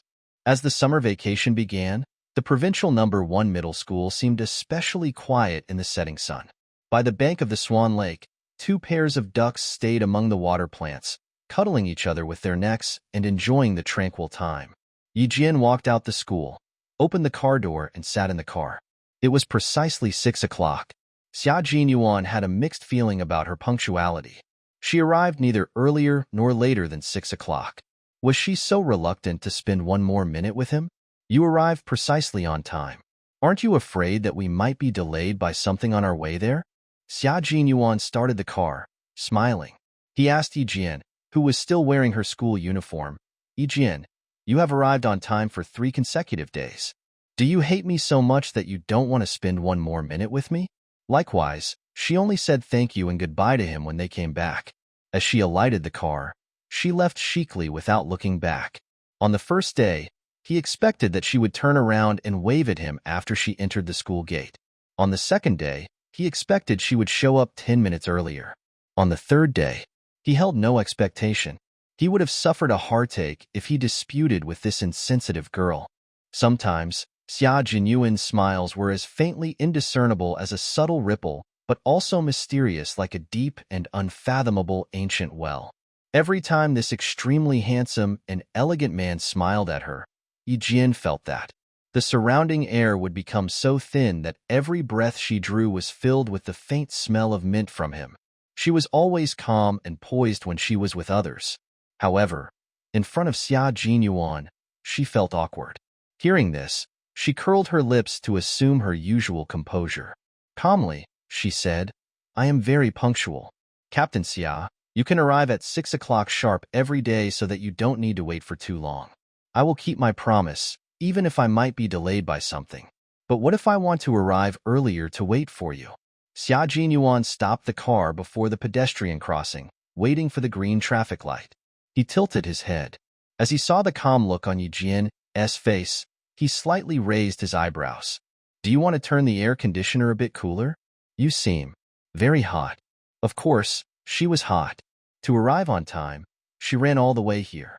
The weather was still hot, even after the sunset, not to mention that the man sitting next to her always said something that could lead to misunderstandings. As a grown woman, wasn't it normal for her to feel awkward? Yi Jian could not get rid of her awkward feeling which would occur to her every time they met until she reminded herself several times that the man was 20 years of age. The instant the green traffic light lit up, Yi Jian turned around to smile at Xia Jinyuan, who was releasing his masculine charms. "Of course, I feel hot because I ran all the way here. What can I do? I can't let you leave without me, Captain Xia." Her smile was gorgeous and refreshing as a blooming flower. The beauty in her black eyes dwarfed the rosy clouds in the sky. Xia Jinyuan was caught off guard. Her smile, along with her "what can I do," jumped into his eyes. They even seemed to have imprinted in his mind. "Captain Xia, if you don't drive, the traffic police might come over." His bewilderment made Yi Jian smile. There was a subtle smile in her black eyes. Tut. She could play using his tricks, all right? From her slightly cocky smile, Xia Jinyuan realized that she was launching an attack on him. Tut, tut, tut. She was indeed a little fox. She had learned how to stage a counterattack so soon. "Interesting, Yi Jian," replied Xia Jinyuan, raising his eyebrows and smiling complicatedly. Urged by a series of drivers behind him, he started his car. The girl was smart, but she wasn't aware that men were natural predators. And Xia Jinyuan was such an elite predator. The wittier and foxier she was, the more interest he had in her. Yi Jian did not understand the so-called predation of men, but she had realized that the implications behind his words were beyond the range of ordinary communication. For her, dealing with an elegant yet dangerous man was indeed a bit interesting. She raised her black eyebrows, tilting her head, and resting her elbow on the car window. Smiling, she glanced at the exquisite side profile of the noble and proud man. "What should I do? I also find this a bit interesting," she said slowly. "Captain Xia, tell me, who is more interested in the other person? Who was more interested in the other person? It's hard to tell, at least from the current moment." Xia Jinyuan smiled leisurely. "Yi Jian, you are 14 while I am a 20-year-old adult man. And you want to discuss this topic with me? What do you think? Who is more interested in the other person?" Languages were profound. A sentence, uttered by different people, could bear different meanings. Yi Jian slightly narrowed her eyes. She was a grown woman rather than a 14-year-old girl. Previously, she didn't realize what Xia Jinyuan truly meant by saying interesting. But at this moment, by looking into his eyes that were as vast and resplendent as the starry night, she understood what this elegant man was interested in her. If this was a hunting game, she wouldn't mind giving it a try. Just wait and see who would become the prey. She sat up, leaning towards the man who was driving. It seemed that starlights were scattered in her watery eyes. Smiling, she gazed at him without blinking. "Captain Xia, unlike you, I know nothing. After all, I'm only 14. What do you mean by saying who is more interested in the other person? Can you enlighten me?" She was so close to him that her orchid-like smell was swaying around his nose tip. Her pretty eyes, with black and white sharply contrasted, were pure as stars, but also contained the allure of a woman. It was this unique kind of beauty that made him unknowingly forget that she was a 14-year-old teenage girl. Did he have a crush on her? No, he was clear that what he said had nothing to do with having a crush. It's just that, as a man, he had a bit of interest in a woman. At the same time, he was aware that the woman he was interested in was only 14. Hence, his interest in her was pure and was not about desire. He just wanted to take care of her, waiting for her to grow up. Don't be silly, girl. Xia Jinyuan raised his hand, gently squeezing her pretty nose tip.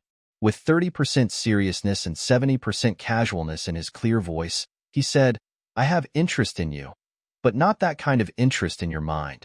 Don't think too much, girl. It seemed that no one could figure out what kind of a person Xia Jinyuan was. He was terrifyingly mysterious, but was also very sincere at the same time. He always had ways to make others comply with him willingly and happily. Nevertheless, in an instant, he could alienate himself from them again. Facing this man who could control all his emotions easily, Yi Jian said to herself, what a headache. With the remnant temperature from his fingertip on her nose tip, Yi Jian smiled without changing her expression. Excuse me, but I do not have any messy thoughts. First, I don't have time for it. Second, I am young and innocent. Third, I must keep a distance from men, just as you told me, Captain Xia. Captain Xia, you are a man who is more outstanding than ordinary boys. Hence, it is all the more necessary for me to stay away from you. The trap set up by this eloquent girl was as good as that of the adults. Screech. The vehicle stopped. As Xia Jinyuan applied the brake, he approached Yi Jian. They were so close that she could see how dense and thick his long lashes were. His deep and dark eyes stared at her gorgeous face, which had a faint smile on it. Gently, he smiled. You can keep your distance from all the men in the world, except me. While he was speaking, his voice, clear and light, sounded as if it came from an ancient instrument that was being played gently. That low-pitched and cool voice was so unique that every word from it was imprinted with the charisma of a man named Xia Jinyuan. The wine was intoxicating, and so was he. Yi Jian did not lose her mind because of his abrupt approach. Instead, she remained alert, and her eyes seemed calmer. Of course, I can't keep a distance from you, Captain Xia, because, since the man was already very close to her, Yi Jian didn't mind moving closer to him. Smiling, she leaned forward a bit. Not only could they sense the breaths of each other, but their nose tips were also about to touch if they moved a bit. Because, I understand what you mean, Captain Xia. Xia Jinyuan had to admit that the girl was really cunning. He had no way to advance further due to her trick. What should he do? It seemed that he had lost this secret battle between them. Xia Jinyuan looked at Yi Jian's black eyes, which were as pure as the night. She was also staring at him with concentration, as if he was the only person in the world. With a meaningful smile from his thin lips, Xia Jinyuan slowed down his talking speed on purpose, as if whispering to his lover. That is what I mean at this moment, but it may or may not change in the future. Usually, he had little interest in women. However, he didn't want this girl to end up being with others. What a headache. It's unknown whether we would meet again in the future. Yi Jian thought to herself. Maintaining the smile on her face, she said, who knows what will happen in the future? The priority at this moment is for you to instruct me, Captain Xia. Could she stay away from him if he were her instructor? Of course not. That was exactly what he meant. It was a conversation brimmed with ambiguous flirting, but it came to an end because the two persons involved in it maintained their sobriety. As the vehicle drove into the provincial military base, Yi Jian heard the powerful shouting from the training field. The young soldiers were sweating on the training field to strengthen their physiques, waiting to serve their country one day. The moment Yi Jian stepped onto this formidable and enthusiastic ground, she became a completely different person. Even her eyes were brimmed with the fierceness which a soldier should possess. She liked this place. She liked the fulfillment when she put on training clothes and climbed over obstacles and crossed through layers of wired fences with other soldiers. She liked sweating on the training field and drinking, laughing, crying, and bleeding with the soldiers. As the saying goes, armies are to be maintained in the course of long years, but to be used in the nick of time. If you never approach the world of the young soldiers, You won't know how they train in the usual days and how they race against time. The soldiers, dressed in training clothes and forming a circle, were sitting on the training field. Xia Jinyuan was also one of the spectators. He was watching a girl who dared to wrestle against a soldier from Inner Mongolia. There was a faint smile in his profound and black eyes. He was concentrating on the girl. He had seen the contents of Yi Jian's training, which was comprised of 5 parts. The first one was the weapon sergeant training, the second was the engineering sergeant training, the third was the communication sergeant training, the fourth was the commander training, and the fifth was the medical sergeant training. The reasons why the medical sergeant training was the last stage were that Grandpa Jin and Principal Chun were not good at it, and it's hard to absorb in a short time. Currently, the weapon sergeant training was the priority for Yi Jian. She should learn the functions of light weapons at home and abroad. Pistols, semi-automatic rifles, machine guns, mortars, anti-tank weapons, and anti-aircraft weapons were included. She would also receive training on tactics, indirect firepower attacks, and the use of portable anti-aircraft weapons. Such dangerous, Special A-rated training as weapons and bombs assembly and disassembly were also included. And the sniper training was subordinated with the first part of her training program. Hence, by far, Yi Jian performed the best in this part. A week's worth of pair exercise had made Xia Jinyuan figure out Yi Jian's abilities. As Principal Qian had said, she had reached a fine level in every aspect, except for her strength. So, he avoided the first part of her training plan, trying to enhance Yi Jian's battle performance as much as possible in this week. Meanwhile, he would tell her how to observe, defend, and fight in non-traditional battles, assassinations. As the night approached, the deafening shouts from the training field faded. After the warm-up, Yi Jian participated in the training with Xia Jinyuan's instructions. Just like the previous 6 nights, it was already 10 in the evening when Yi Jian walked out of the training field of the provincial military base. As she returned to the provincial number 1 middle school and went back to her dormitory from the back gate, it was 11 o'clock. Survival, escape, defense, and dodging are more than tactics. They can also be used in battle, said Xia Jinyuan in a stern and cold voice. In his combat uniforms, Xia Jinyuan seemed formidable and sharp like a sword. Even his dark eyes were fierce. With stability, he drove around a big bend. Try to absorb what I have taught you in the last 7 days. I will test you when you come to the capital city. I will do that. When are you leaving tomorrow? Said Yi Jian in a serious tone while nodding lightly. She asked that out of courtesy. After instructing her painstakingly for 7 nights, he was about to leave tomorrow. Why? You want to see me off? Smiling, Xia Jinyuan glanced at her. He was not used to the girl being polite to him. If that's your plan, I'm afraid you can't go back to school tonight. Since the car could not drive to the back gate of the school, it stopped under a residential building.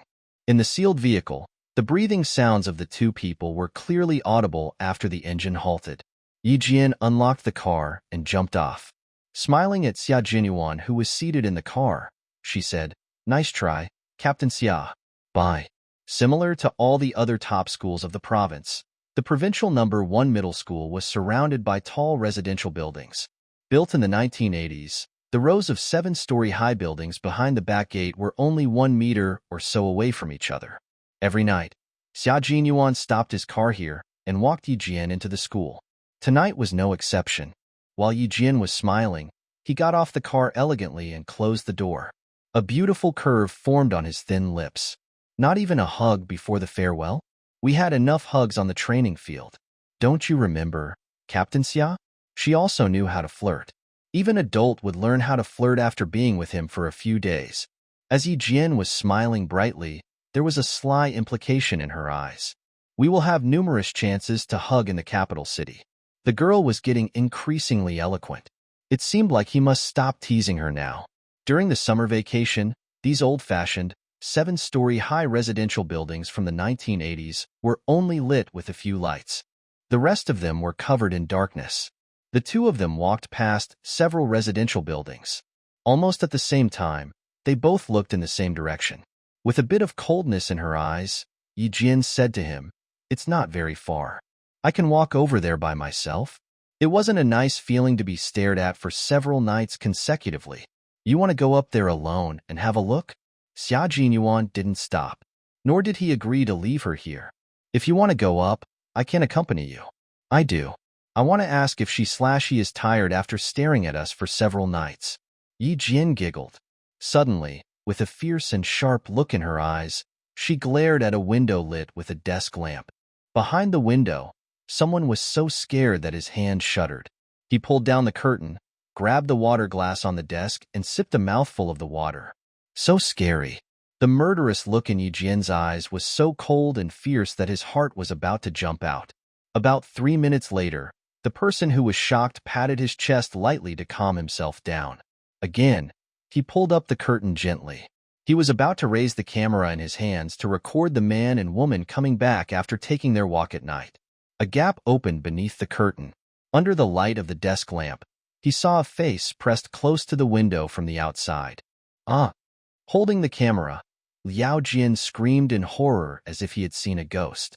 In the end, he couldn't save the camera in his hands. Bam! It dropped to the ground. He wondered if it was broken. The window was open completely. Yi Jian hopped lightly and stood on the balcony. As she pulled open the curtain, she saw Liao Jian leaning against the wall and staring outside in fear. An imported camera lay beside his foot. Hunching, Yi Jian crawled into the room calmly through the window which had no wired fence. Gawked by the dumbstruck Liao Jian, she bent over to pick up the camera.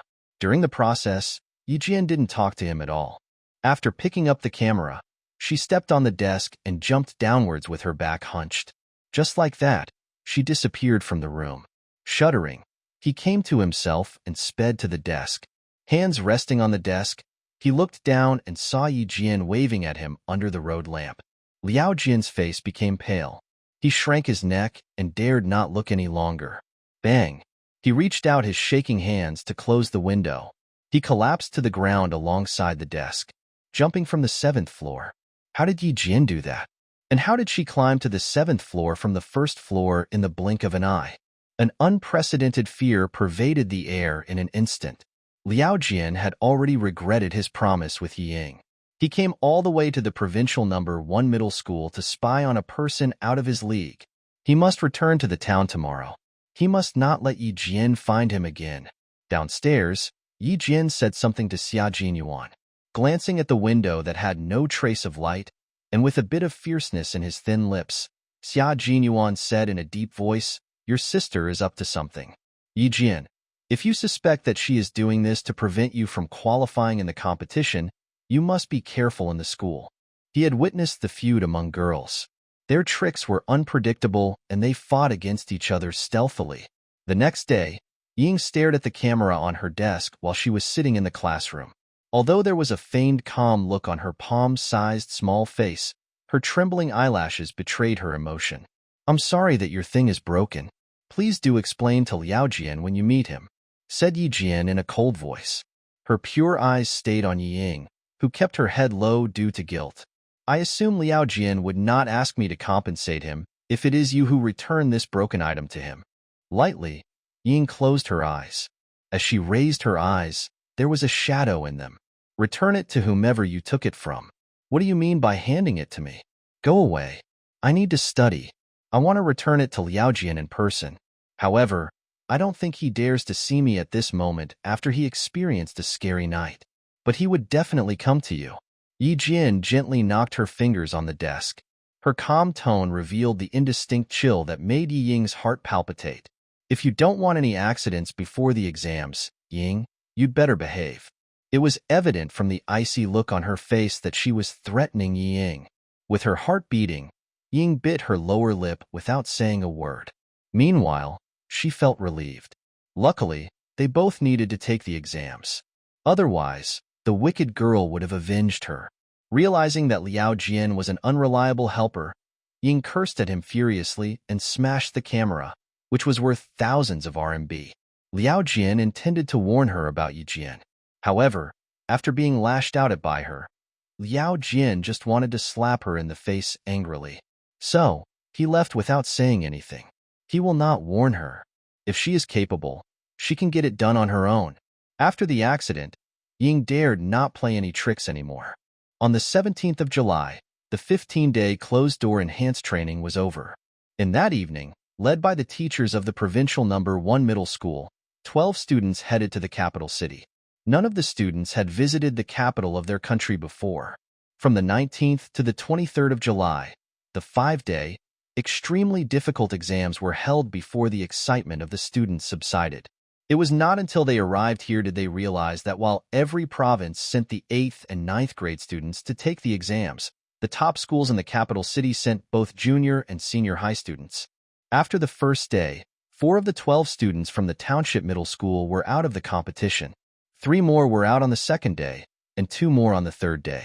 In the end, only Yi Jian, Yi Ying, and Gao Yang remained in the contest. The atmosphere in the exam room was rather tense. But whenever it was her turn to accept the challenges, she would stand straight and stare at her rivals with composure in her eyes, and then she would answer the teacher's questions swiftly. There were 14 teachers of physics, chemistry, and math in the exam room. Each of them had gained the title of National Outstanding Teacher. They took turns to quiz the students. The exams were not held one subject after another. It was an exam combined with all subjects. Correct answer. Correct answer. Correct answer. Every time Yi Jian gave consecutive answers, the voices of the invigilators sounded especially loud. After 16 challenges, this pretty girl with a pair of intelligent eyes ranked at the first place with 100% accuracy. She even outperformed the 2 senior high students who participated in the Science Olympiad 3 years ago. Undoubtedly, Gao Yang was rather brilliant. His accuracy rate was among the top 3 junior high students.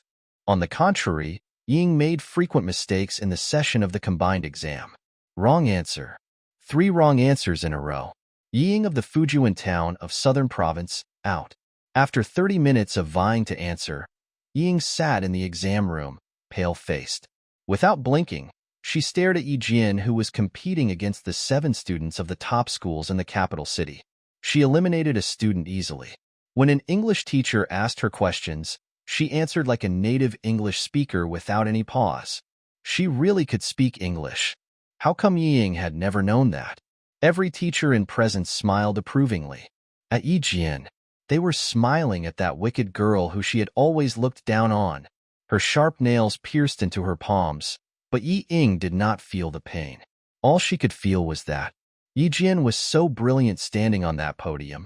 How she wished she could get rid of her. How could an orphan girl stand here and get the attention of all the teachers and win the appreciation of everyone? If not for Yi Jian, she could definitely pass the exam. It was her. After answering the English teacher's questions on the podium, Yi Jian smiled. The perseverance and confidence in her smile attracted the attention of everyone in an instant. Her memory exceeds every student at present. We have no reason to stop an outstanding student from going abroad.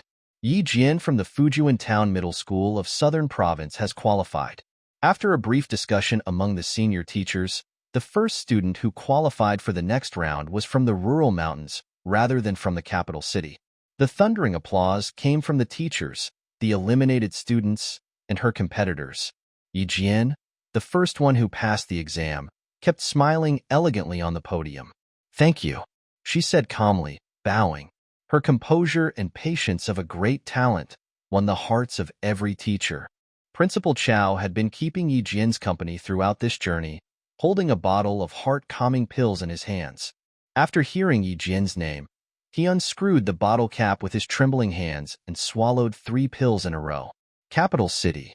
In the most heavily guarded military courtyard, in which bombs were hidden, Xia Jinyuan was tying the necktie of his short-sleeved casual clothes while walking downstairs. He was wearing his summer casual military top. This outfit had perfectly shown his strong physique, which had a beautiful curve. His broad shoulders, his long legs, along with his refined and elegant pace, had embodied the cultivated manners of a gentleman. Someone had once commented on how Xia Jinyuan was dressed in his summer casual military clothes.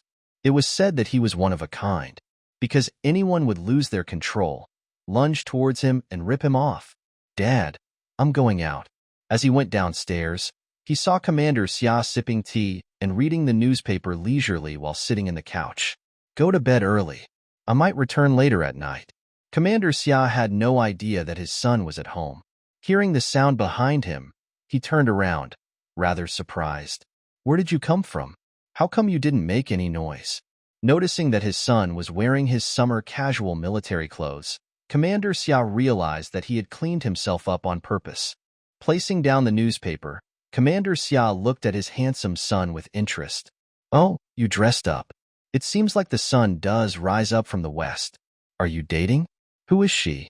If you're serious, bring her home and let me have a look." Other men might have 4 or 5 girlfriends in a year. But why had his son never brought home a string of hair of a woman?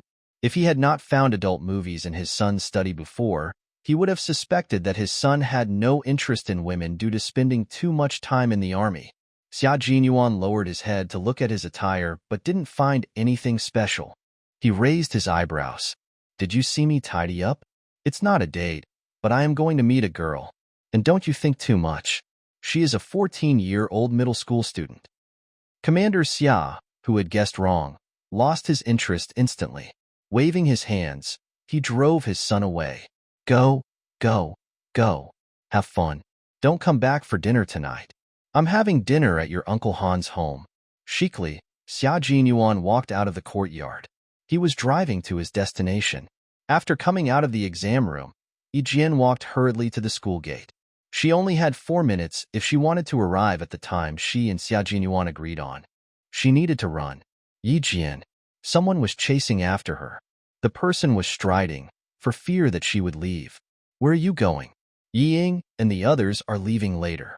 We plan to eat something outside before sending them to take the train. There's no way for the eliminated students to stay in the capital city." The teachers of the provincial number 1 middle school were bringing them back to the southern province. Gao Yang was familiar with the capital city. He asked the leading teachers, and they agreed to go to Wangfujing together to enjoy the local foods of the capital city. The rest of the students also agreed happily, except for Yijian.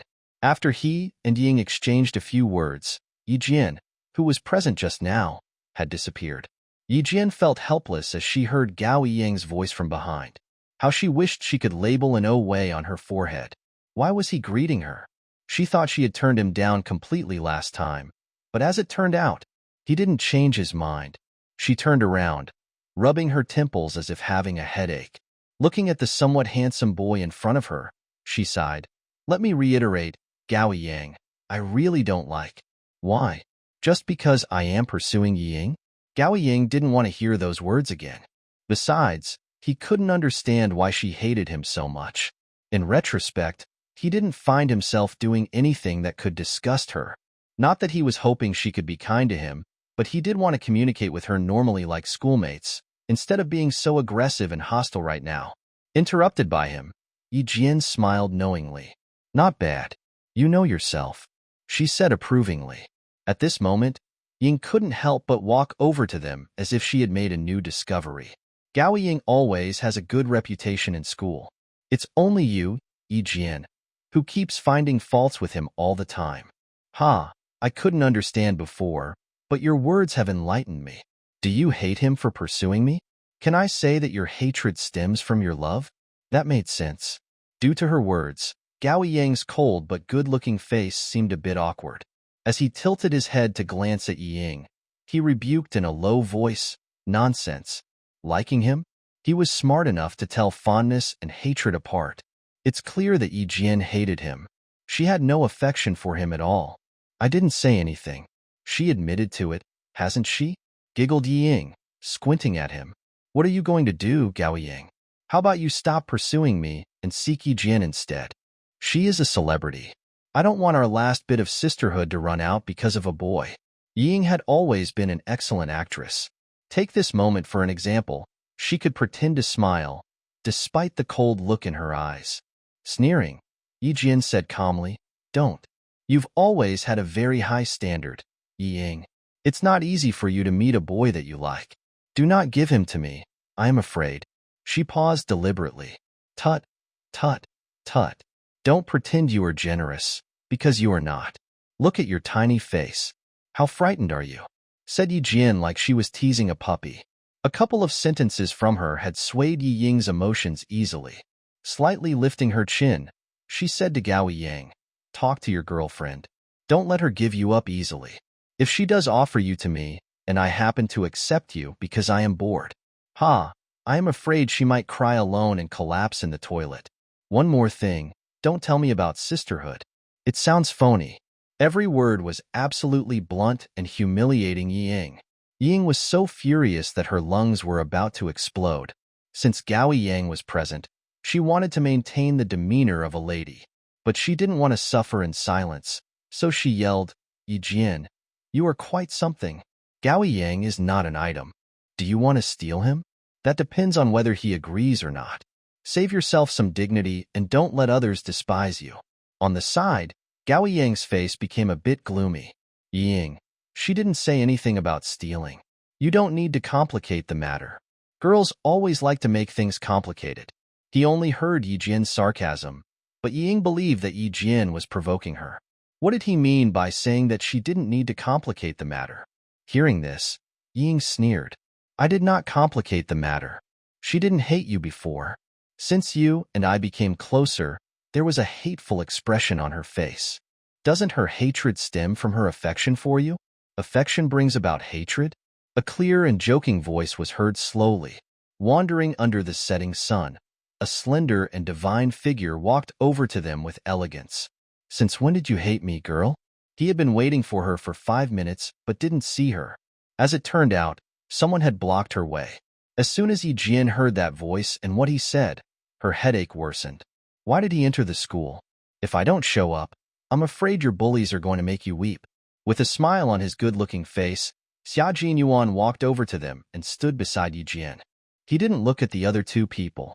Instead, he gazed at Yi Jian, who was late for the first time. Smiling, he raised his hand to flick her forehead affectionately. You are late today. I've been waiting for you alone and outside for so long. Tell me, how will you make it up to me? He couldn't stand the other scheming girl anymore. Every word she said was trying to thoroughly destroy Yi Jian's image. He couldn't understand the mindsets of girls nowadays. Could the girl display her high moral ground by disparaging her classmate? Yi Jian had been accustomed to his occasional flicking on her forehead. Frowning, she rubbed her forehead and said calmly, Sorry that I am a bit late. I'm free now, let's go. After saying that, she turned around and headed towards the school gate. Xia Jinyuan smiled resignedly. It was not until now that he slightly raised his eyes to glance at the boy and the girl with a cold and sharp look in his eyes. The boy had tightened his lips, and the girl had been grabbing the boy's sleeve automatically since Xia Jinyuan showed up. Without a word, he curled up his mouth sarcastically, making them tense all over. The formidable glare and the cold sneer from this proud man clearly indicated that he despised talking to Ying and Gao Yang. He detested them to the extent that it was beneath his dignity to look at them. Xia Jinyuan believed it was beneath him to argue with kids. Nevertheless, he assumed the petty Yi Jian would be very glad to argue with them. To make his girl feel better, he wouldn't mind doing 1 or 2 things beneath his dignity from time to time. Ah, good for her. She's seducing a soldier, said Ying, gritting her teeth. She didn't speak until the 2 people had gone out of her sight. She was still scared. When that soldier in military uniform glanced at her with a chilly look in his eyes, she was too frightened to lift her head. That was why she didn't see clearly how that soldier looked like. It took a while before Gao Ying stopped looking at those 2 people. Hearing this, he furrowed his sword-like brows and said in a deep voice, Not an ordinary soldier. He is a very young major. Major? Ying creased her fine-looking brows. What is a major? It seems like you are Asmi. Frightened was the missing word. It's a bit embarrassing to say it. Since Ying had never learned about military ranks, she didn't know what a major was. But Gao Ying did. Looking at the slightly frightened countenance on Ying's face, Gao Yang sighed. I am as scared as you. Never mind. It doesn't matter if you don't know what that is. Let's go without her. After a pause, he frowned slightly and said in a deep voice, You didn't have to be so mean to Yi Jian just now.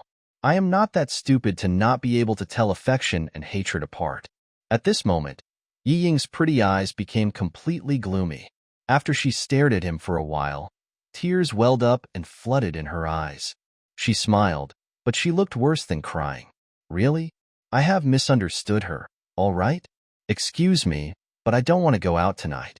Bye. Instead of insisting on her opinion, she cried and admitted that everything was her fault.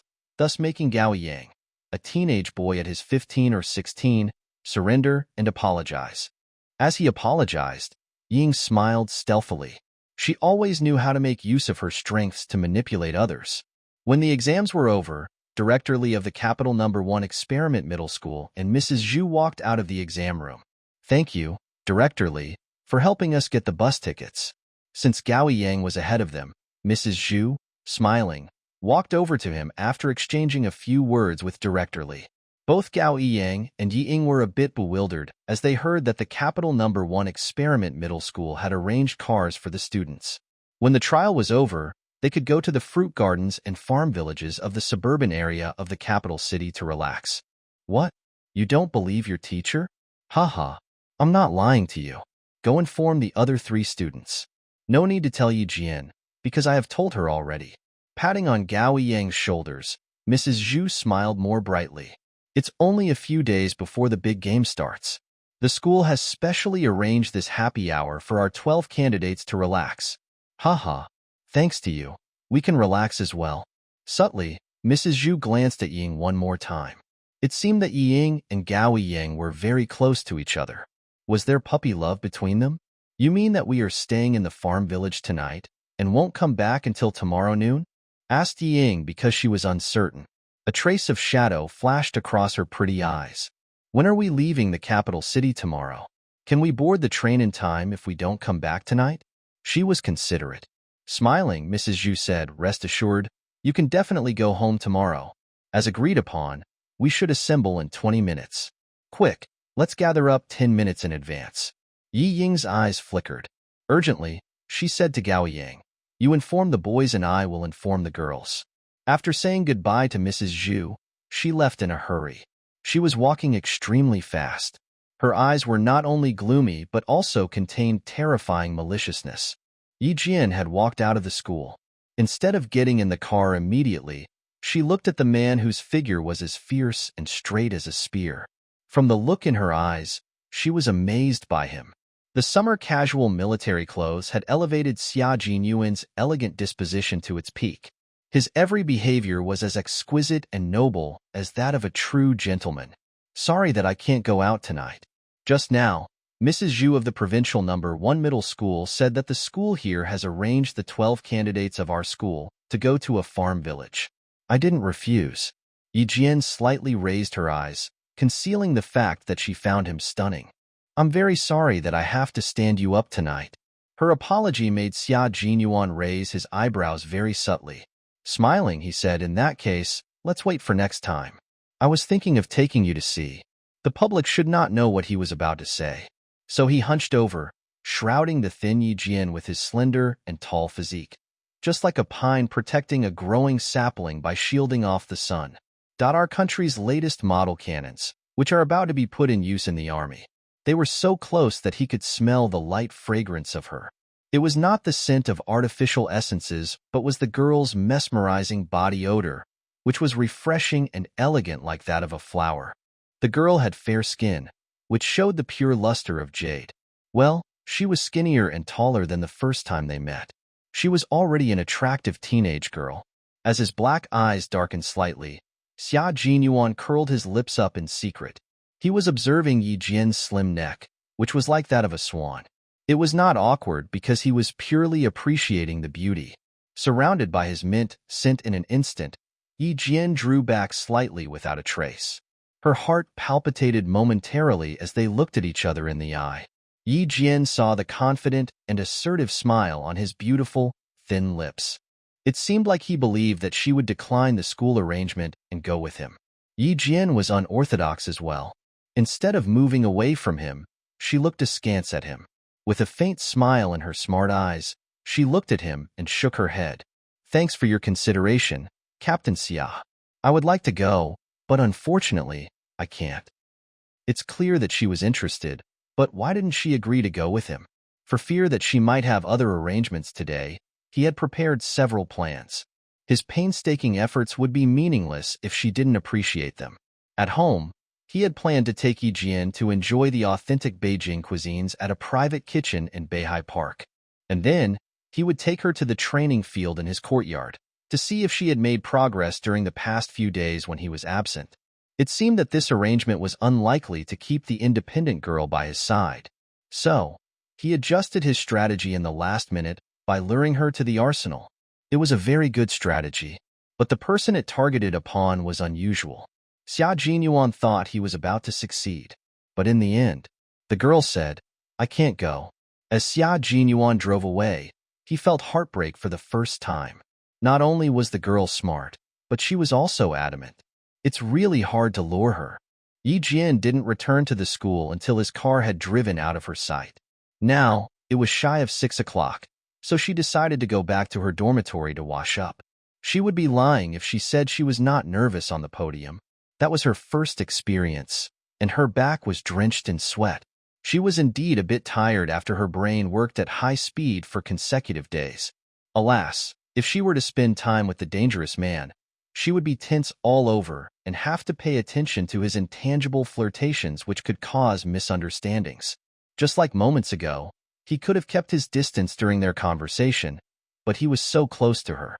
Moreover, he hunched over, surrounding her with his masculine scent. All the more the reason she didn't want to go with him. When Yi Jian came downstairs, many students had been chatting with each other. They were the candidates from each school which participated in the contest. In total, there were 42 people, which was not a lot. Among the 12 students from Fujian town, 6 of them had returned home.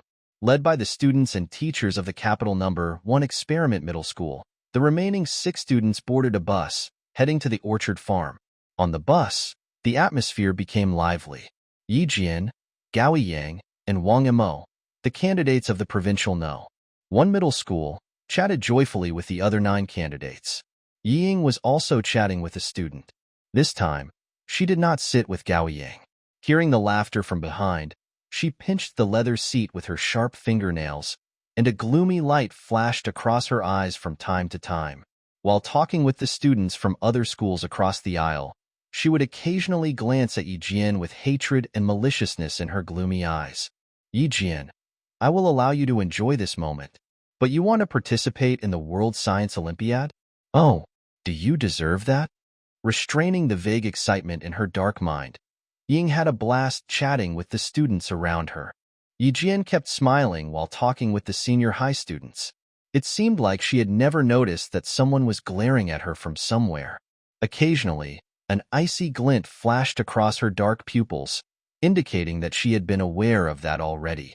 The malicious glare was too obvious for her to ignore it. As they arrived at the suburbs of the capital city, the sky was not completely dark. Holding cameras in their hands to film the scenery, some students invited Yi Jian and the other 11 students who had qualified for the next round to take group photos with them. After glancing at them, Ying looked a bit somber.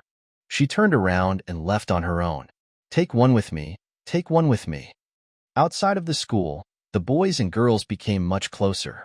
The boys of every school vied to take photos with Yi Jian, and some even left their addresses, hoping that she would contact them in the future.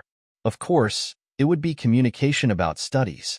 After altering the path of her current life, Yi Jian, who seemed gentle and quiet, became more outgoing. She had become more mature and considerate when it came to talking with the students, boy and girls included, leaving a good impression of being courteous and cultivated. Someone was sitting in a wicker chair on the balcony of the 2nd floor of the village farm. He was watching the students play in the woods and searching for something. "Master Xia, you are a funny old dude. This farm village without women, wine, or delicious food is the so-called interesting place." A tall and slender man came with a dozen cans of beer in his hands. "I only have one vacation this year and I end up being here with you." The man placed the beer on the table, pointing at the fruit forest with his slender hand. "A place for kids. I must be out of my mind promising you to come here. If you're reluctant to stay, you may leave at any time." Xia Jinyuan grabbed a beer. Pop. He opened it and took a sip, gracefully. "You're welcome. See you." After that, Xia Jinyuan's eyes fixated on a skinny figure with interest.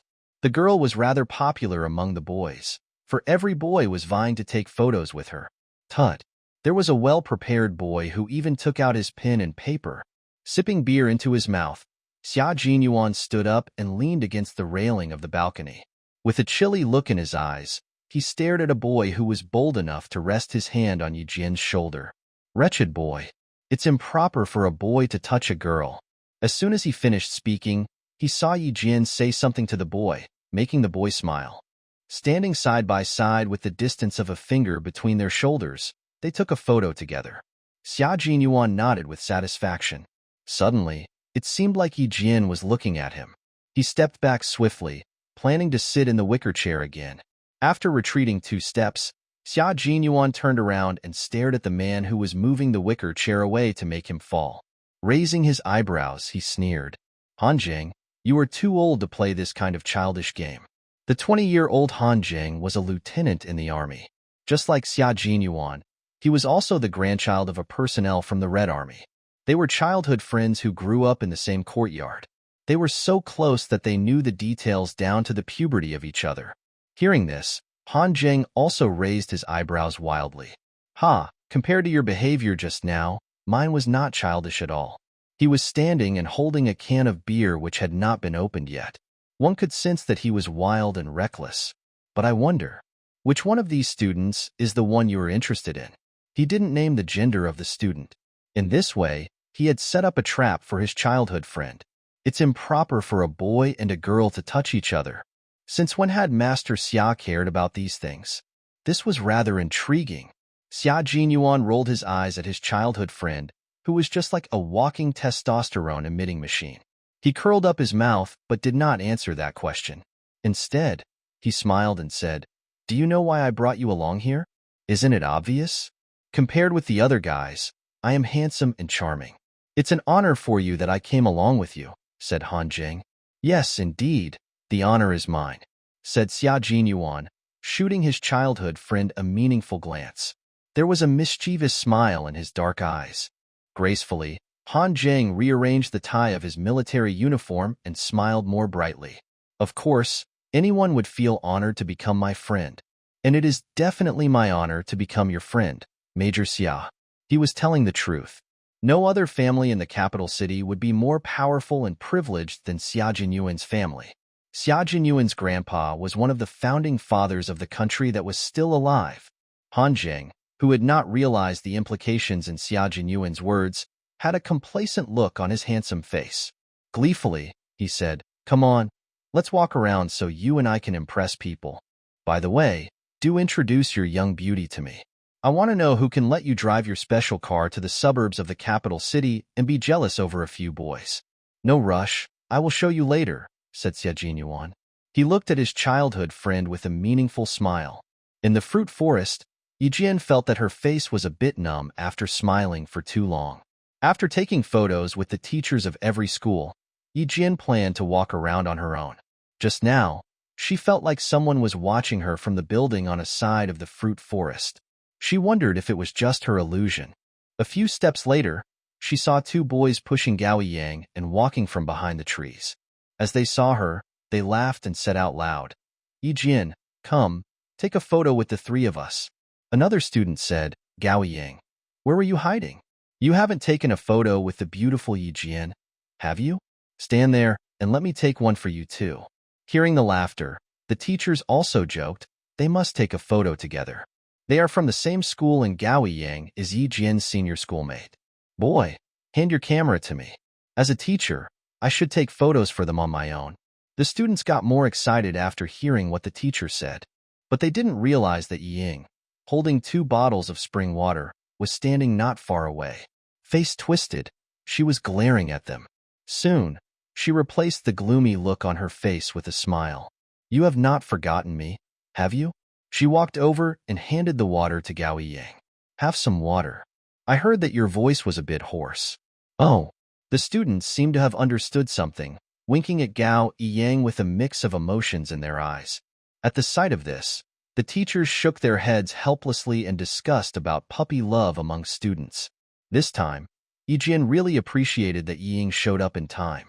While the rest of the students were laughing, Yijian and the other 2 girls left. After walking 2 steps, she turned around and looked at that small building. A glint flickered in her eyes. Since the girls urged her to leave, she turned around, heading to the creek. "That girl has sharp eyes.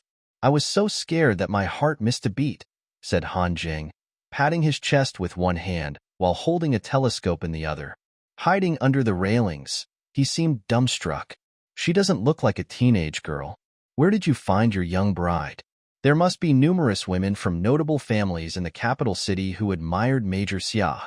Nevertheless, as it turned out, he preferred this girl. This news was f-king sensational. As his childhood friend was frightened by the girl's glance, Xia Jinyuan ridiculed him. Nice reaction. You weren't diligent in school. It seems like the army is a better option for you, because you have acted more swiftly. Han Jing had not graduated from the military school. Starting this year, he had been transferred to the primary units of the army frequently. I can't let the girl find me, can I? I don't care about my image in front of you. I just need to look good in front of the students later. Swiftly, Han Jing stood up and placed the telescope on the table. As he sat down, the look on his face became a bit stern. Are you really planning to enter that team? Has Commander Xia agreed to this? With the stern look on his face, Han Jing didn't seem wild and reckless anymore. Instead, both his countenance and posture contained the fierceness of a military man. When I came home 2 days ago, I mentioned this matter to my father. He almost beat me with his belt. It seems like my father is the obstacle for me if I want to enter that team. Where there's a will, there is a way. But it is normal that Uncle Han doesn't approve of you coming with me, said Xia Jinyuan, smiling and drinking his beer. Then, his deep and chilly tone made his words sound more intimidating. Han Jing, you are still a student. How do you go to the KTV?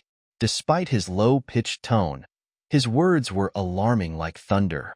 Han Jing, tensed all over, explained, Yes, I went to the KTV, but I didn't drink or play any games at all. It was Wu Yunjia who set me up, and I fell into his trap accidentally. Forget it. Let's not talk about this issue today. That team is the reason I wanted to enroll in military school. I don't care if my father agrees or not, said Han Jing with a wolf-like, violent look in his slim eyes. As if realizing something, he said, Has Commander Xia agreed that you can go? How can he approve so easily? That was an extremely dangerous team. And Commander Xia consented. As the sky became dark, there were no laughter or talking sounds of the students in the fruit forest. Xia Jinyuan stood up slowly, looking down at his childhood friend who seemed shocked. You study in the military school with the goal of entering that team. That is my goal as well. Unlike you, I have discussed with Commander Xia before I enrolled in the military school that I would register for that team after practicing in a primary military unit for a year. Han Jing, you are not tough enough. And then, he turned around, walking into the room. Bewildered, Han Jing couldn't figure out what he meant for a long time. Brother Xia, Master Xia, you have to teach me what to do, said Han Jing. As a breeze from the mountain stroked his face, he became sober instantly. He stood up, chasing after his friend. Can you teach your brother a trick before going to see your young bride? Xia Jinyuan's slow and calm voice was heard from outside the room. Young bride? I don't have the guts to do that. I am just protecting the girl. Come, Han Jing, behave yourself if you want my instructions. He wasn't bold enough to treat that little fox as his young bride. The girl was an informant, providing information regarding the students. Not only had he applied for the protection from the Interpol for her, but he had also applied to protect her personally. Currently, protecting her at home and abroad was his major mission. During dinner time, the restaurant of the farm village was brimming with the delicious fragrance of the cuisines. The local students showed their hospitality by introducing every cuisine. Sitting in a room, Xia Jinyuan looked at Yi Jian through the bamboo curtains from time to time. While Yi Jian was using beverages to toast with the other students, Xia Jinyuan ate a few of the dishes. You are protecting her, aren't you? But why don't you want her to know? Han Jing didn't eat the cuisines on the table either. Just like his friend, he stared at that girl who had frightened him with a look. Through the bamboo curtains, he could see her appearance more clearly at a close range. He said, She is quite good-looking. You see. Before he could finish his words, Han Jing saw a long-haired girl behind that girl smiling and standing up while a service staff was serving hot soup. Somehow, as the long-haired girl walked forward, she fell upon that attendant who was serving hot soup. Watch out, yelled Han Jing, who had realized that something was wrong. Caught off guard, The attendant collided with the long-haired girl.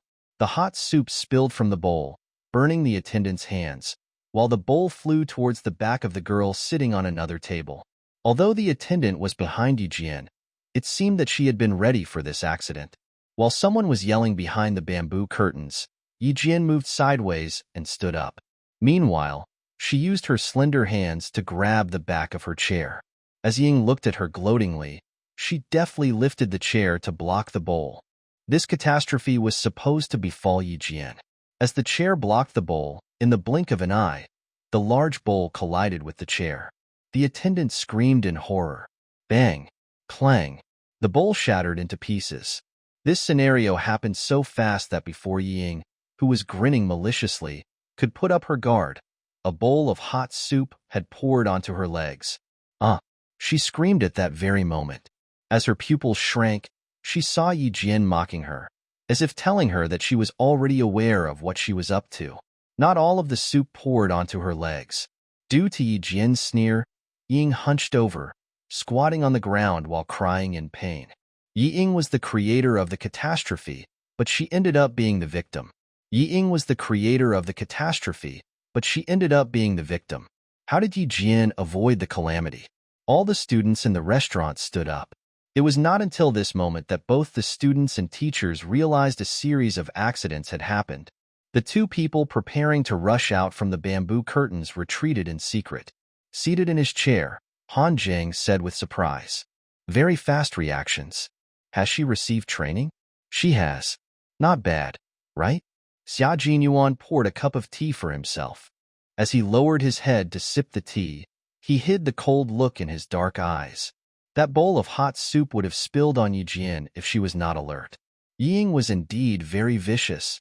Han Zheng slightly squinted his slim and upward eyes. A while later he nodded. "Not bad indeed. Are you all right?" The girl sitting next to Yijian was so scared that her face turned pale. Mouth trembling, she asked Yijian, "Did it scald you? Show me, quickly." She was so frightened that she was speaking in a tearful tone. Another hot-tempered girl stood up and yelled furiously at Ying, the troublemaker who was squatting on the floor. "What is wrong with you? The attendant had warned us the hot soup was being served. Are you an idiot? Don't you know that this bowl of soup almost poured onto Yijian?" The girl was a blunt Beijinger. However, due to her straightforward tone, Ying cried for she had scalded herself. Tightening his lips, Gao Ying walked over from another table and glanced at the furious Beijing girl. He squatted and whispered to Ying, who issued a shrilling scream before. "Did it burn you? Where?" He was the only one who expressed his concern for Ying, who was squatting on the floor. Frowning, the rest of the students looked at them. "It's your fault that you scalded yourself, but do not injure others." At the sight of this, the Beijing girl stopped addressing her. And then she asked Yijian, "Should we go back to our room and rest? We will get up early to play tomorrow morning." Yijian smiled at the girl. She bent over to pick up the chair which was knocked over. Step by step, she walked over to Ying, who was pretending to be a victim by squatting on the ground. She hunched over slowly. "He who is unjust is doomed to destruction. Ying, you should feel lucky that it was only a bowl of hot soup that you knocked over." If glared at by Gao Yang, Yijian approached Yi Ying's ear. Her breaths were icy, and her words were piercing like the tips of needles. "If it was a knife or the like, one of your legs would have been ruined. You are trying to hurt me because you don't want me in the science contest, aren't you? Tut. A bowl of hot soup is nothing. I am waiting for your ultimate trick." Yi Ying. Her voice was so low that only the two of them could hear it. Her sharp words frightened Ying so much that her heart palpitated in horror. Ying hid her head in her arms. Her fingernails sunk so hard into her arms that they twinged. Whimpering, she suffered the pain without looking up. Gao Yang did not accuse Yijian of anything.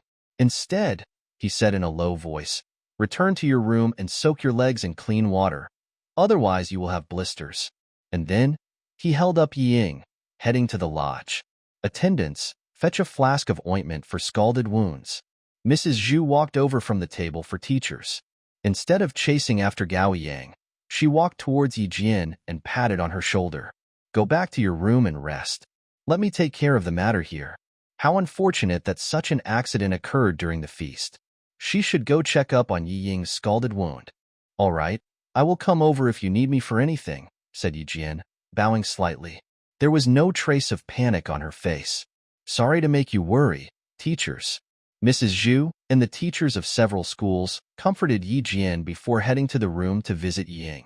Yi Jian thanked them one after another, and then looked at the bamboo curtains, behind which someone was moving. If she was correct, she saw two figures in army green clothes rush out from the bamboo curtains. One of them was somebody she knew. It was Xia Jinyuan. I bet she has found us, said Han Jing, lifting his hand to cover his face behind the bamboo curtains. She has been looking at our way several times.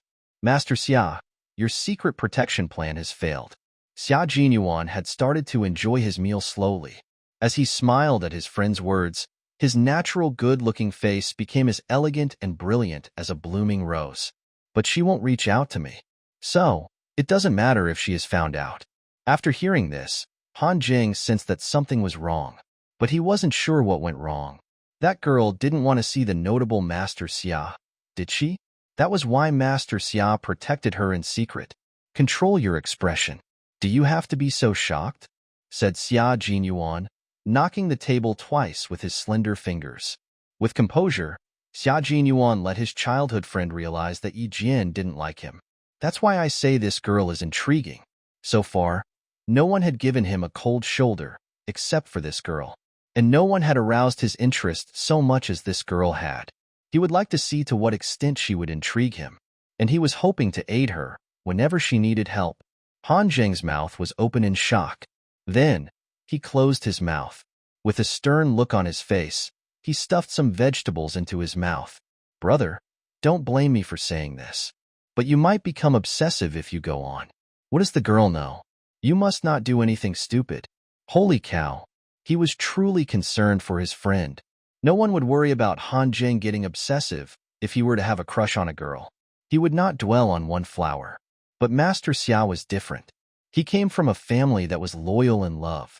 As Han Jing put it, the men of the Xia family, from Grandpa Xia to Commander Xia, were exceptionally good. Whoever married a man of the Xia family would lead a happy life. What if that girl really didn't care about Master Xia, but he took her by force? It bothered Han Jing so much by thinking of this scenario. Xia Jinyuan chose to ignore his childhood friend who was immersed in his own imagination. Up to something bad? Tut. If he were to do bad things, the capable girl would have placed that silver wire, which was wrapped on her wrist, onto his neck. Besides, she was only 14. Yi Jian wasn't sleeping. She was sitting on the balcony. She smiled gently as she saw Xia Jinyuan and a man with wild charms appear beneath the lodge of the village farm. Xia Jinyuan arrived beneath the lodge by walking on the pebbled path in the fruit forest. As if sensing something, he stopped walking and looked up at the balcony. Suddenly, Yi Jian had the illusion of time traveling by looking at his exquisite face under the shadow of the yellow lamp. The man immersed in the lamp's shadow was the most notable person in the imperial city in ancient times. He had good-looking brows, and the look in his eyes was as profound and extensive as the sky. The faint smile on the corners of his thin lips was naturally elegant and pure like an orchid. Xia Jinyuan and Yi Jian looked each other in the eye. Xia Jinyuan placed his right hand on the corner of his forehead, and then waved it outwards elegantly. "Good night, little fox," he said. "Good night," said Yi Jian, lowering her eyes to look at his handsome face. Her smile was as free and unrestrained as a breeze. She didn't sit in the wicker chair to enjoy the starry night until he walked into the building. At this moment, her mind was calm and peaceful, while Yi Ying's mind was messy as if being ravaged by a hurricane. With tears in her eyes, Yi Ying stared at Gao Yang. Restraining the hatred in her heart, she questioned him in a hoarse voice. "So, do you also think that I did it intentionally? What other people think does not count." "Yi Ying," said Gao Yang. Holding the ointment brought by the attendant, he applied it onto the back of her foot and her shank, which were covered with red rashes. "You may ask yourself whether you were intentional or not." Hearing this, Ying laughed furiously. "Why should I ask myself? It is me who is injured, not Yi Jian. Look carefully, Gao Yang. I am injured. Would I hurt myself if I did that on purpose? Why was everyone suspecting her? When the teachers were questioning her, even the boy that she liked remained silent without standing up for her. I see. You think this is my trick of winning the sympathy of others by hurting myself, don't you? Ha, Gao Yang. I thought you understood me. But you do not. Ying laughed in a self-mocking way with a pitying look on her beautiful face. You have changed. All of you. Previously, everyone trusted her. But now, they only believed in Yi Jian. Even when she was injured, they'd rather believe that Yi Jian was innocent while she was the one with malicious motives. All of them had changed. She had been trying very hard, but why did she lose to Yi Jian anyway? This was so unfair. Lips tightening, Gao Yang glanced at Yi Ying, who had a bigoted look in her eyes. He gently put down her legs that were placed on his knees. A while later, he sighed. It's not that we have changed, Ying. It's because you have not recognized the fact. The old Yi Jian is gone. She doesn't obey you anymore. So you started to worry, said Gao Yang, sitting in a chair. With a calm look in his eyes, he watched the tearful girl. You are afraid that Yi Jian will outshine you. You start to worry that one day, everyone will believe that Yi Jian is more capable and that she has a more promising future than you. So, you panicked, trying to prove that you are better than Yi Jian in every aspect. He, after all, did understand Ying. Every word he said was to the point, revealing the darkest side from the bottom of Yi Ying's heart, which made her flustered in an instant. Facing the bare fact, Ying trembled furiously all over. Nonsense. Nonsense. Why would I worry? I have always been better than her. Shut up. Say no more. This future of hers would be more troubled if she did not recognize the fact sooner. Gao Yang shot her a meaningful glance. He stood up and closed the slightly ajar door of the room. Outside the room, several eavesdropping girls were caught red-handed. Embarrassed, they left. Soon, Yi Jian heard this matter. Sneering, she said, How unexpected that Gao Yang is a rational person. I didn't realize that before. Nevertheless, she didn't believe that he could persuade Yi Ying to be sensible. As it turned out, Yi Jian's speculation was correct. The students, who were playing poker cards, didn't return to their dormitories until over 10 o'clock in the evening. It was at that point that they saw the angry Gao Yang smash the door of Yi Ying's room and head back to his room. The door of Yi Ying's room wasn't closed completely. Her low whimpering was heard from inside. Yi Jian, who was about to get in bed to sleep, smiled without expressing any opinion about this issue. It would be a rough day for Gao Yang tomorrow. If Yi Ying was upset, she had the ability to distress everyone. That's what she is. Suddenly, Yi Jian opened her eyes and said to the Beijing girl lying in the single bed next to her, Do you know the girl in the same room with Yi Ying? Should we invite her over to sleep in our room? Others should not be victimized if Yi Ying was about to make a scene. The Beijing girl thought this was a good idea. How come I have never thought of that? If we place our beds together, the three of us can sleep together on them, right? She got up from the bed, put on her shoes and walked outside. We will move the beds together when I come back. Smiling, Yi Jian promised her. However, when the two Beijing girls entered the room, she had moved the beds on her own. The three of them kept chatting and did not fall asleep until 1 o'clock in the morning. In the early morning, Yi Jian went out running. When she came back, she saw Mrs. Zhu and several other teachers of the capital number 1 experiment middle school standing in the corridor of the lodge. They looked rather stern. Breathlessly, a student ran this way from the fruit forest and said, We've searched everywhere. We don't see her. With a cold look in her eyes, Yi Jian walked over to the teachers hurriedly. At the sight of her, Mrs. Zhu asked in an urgent tone, Yi Jian, have you seen Yi Ying? Yi Ying was supposed to be in the farm village, but she had disappeared.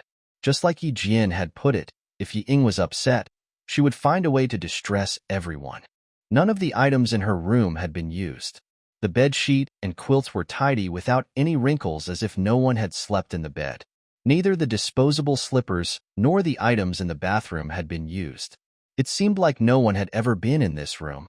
Yi Jian stood silently, staring at the pillow which had been placed well.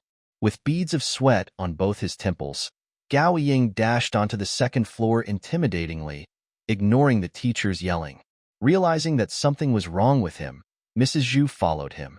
Yi Jian is upstairs, said somebody. For no reason, all the students' hearts palpitated, and they followed Gao Yang to go upstairs. Yi Jian was standing beside Yi Ying's single bed and removing the pillow when she heard the movements outside.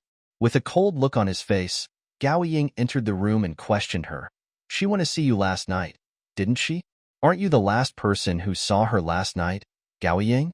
said Yi Jian. Her eyes had a cold look due to his question. As she removed the pillow, she gently fumbled around the bed.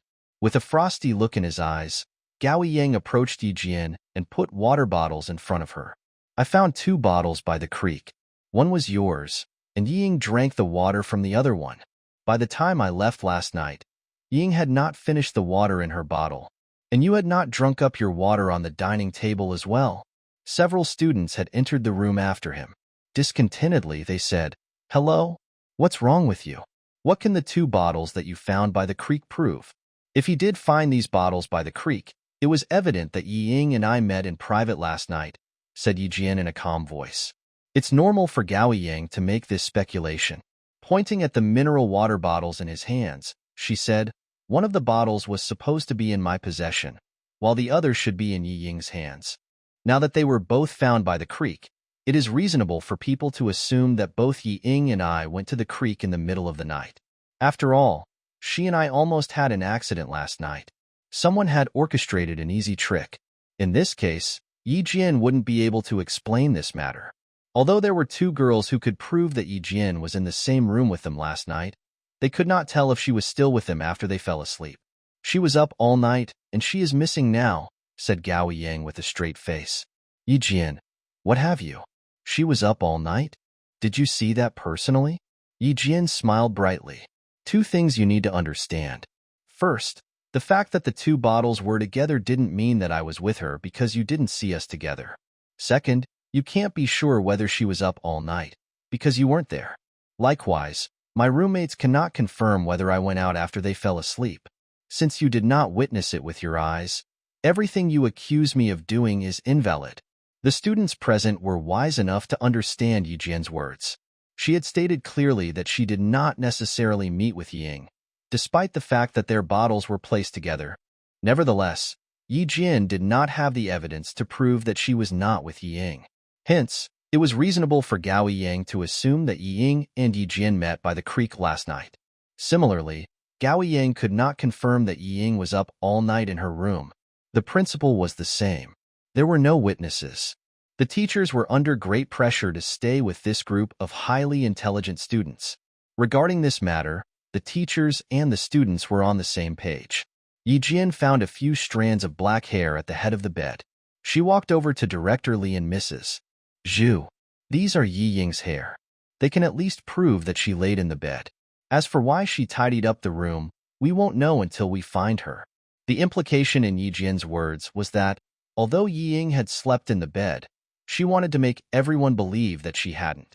The countenances of the teachers and students changed as they realized what Yi Jian meant. Gao Ying gritted his teeth so hard that his cheeks were swollen. Staring at Yi Jian, he said, "Sorry, I was just anxious." And then, he turned around, walking downstairs. Compared to the 2 military men walking past him, Gao Yang seemed a bit innocent and his slender figure was a bit thin. "Boy, why are you walking in such a hurry? Come, talk with us," said Han Jing.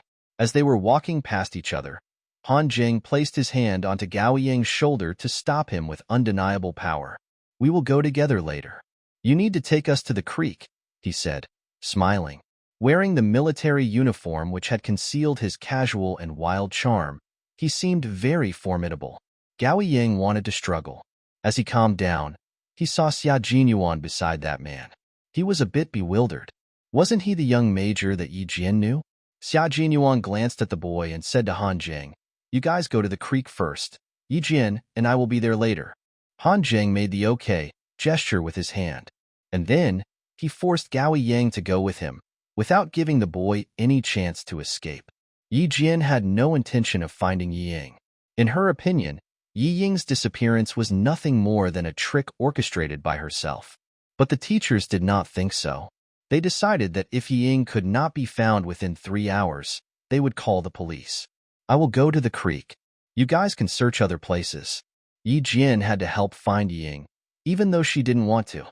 If anyone called the police, every student would be taken into the police station for a query, and she would be the key interviewee. If she was listed as the key interviewee, it would be very likely that she could not go to Australia to participate in the contest. Obviously, Yi Ying's disappearance would jeopardize Yi Jian. With a cold look on her face, Yi Jian turned around, walking to the outskirts of the fruit forest. She should ask the operator of the farm village about the surrounding landscapes rather than search recklessly. If Ying was upset, she would distress everyone, and she would enjoy doing so. Hence, it was impossible for her to go to a far place. Yi Jian looked forward to hearing Yi Ying's explanation to the teachers when she was found. Not long after she left the students, Yi Jian stopped walking. She saw someone leaning against a peach tree, looking at her while smiling. So many things have happened during this trip. You should stay away from her, girl, said Xia Jinyuan, motioning at Yi Jian to come over. I don't trust her. A series of mishaps have happened within 24 hours. Smiling, Yi Jian raised her eyebrows and asked, What? Do you think that she disappeared on purpose? Haven't you already known whether she went missing intentionally or not? Said Xia Jinyuan. His smile was gentle and warm like the sunlight in a misty morning.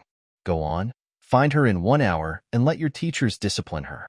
Finding Ying in 1 hour might be impossible for other people, but it was not difficult for Yi Jian. After gaining thorough information from the village farm owner, she said to Xia Jinyuan in a cold tone, I can find her on my own. No need to bother you or your friend. It sounded like she had known the answer. Have you already known where she is? What's your analysis? Asked Xia Jinyuan, who seemed somewhat surprised. With great interest, he asked Yi Jian. Only 10 minutes have passed. You have enough time. At this moment, the sunlight had dispersed the mist. Yi Jian was walking on a path which led to the mountain. As she turned around, there was a sharp and cold look in her eyes. Calmly, she said, No need to analyze. It's because I know her as well as I know myself. As the saying goes, the only way to win a war is to try to know your enemy completely. Xia Jinyuan smiled. He said emotionlessly, Have you thought about driving your sister out of school? Why? Ying has been trying to prove that she is better than me in every aspect, but she has been failing constantly. I would be bored if she leaves, she said in a low voice. Her words were full of the mischievousness of a little girl. It was evident that she hated Ying, but unlike Ying, she disdained to play immoral and despicable dirty tricks. What she liked to do was to keep improving herself so that Ying would have to live in her shadow forever. In this way, she could torture Ying physically and mentally. No worries, Captain Xia. I can go there on my own. Once again, Yi Jian turned down Xia Jinyuan, who offered to go with her, because she hoped to handle the feud with Yi Ying by herself. Since that was her desire, Xia Jinyuan stopped pushing her. After gazing at her quietly for a while, Xia Jinyuan smiled and said, All right, I will be in my room if you need me. As Yi Jian turned around, Xia Jinyuan looked at her slender and firm figure. Take care of yourself. Don't forget that you have missions to complete, he said softly. Yi Jian halted her steps without looking back. She nodded, indicating that she understood what he meant.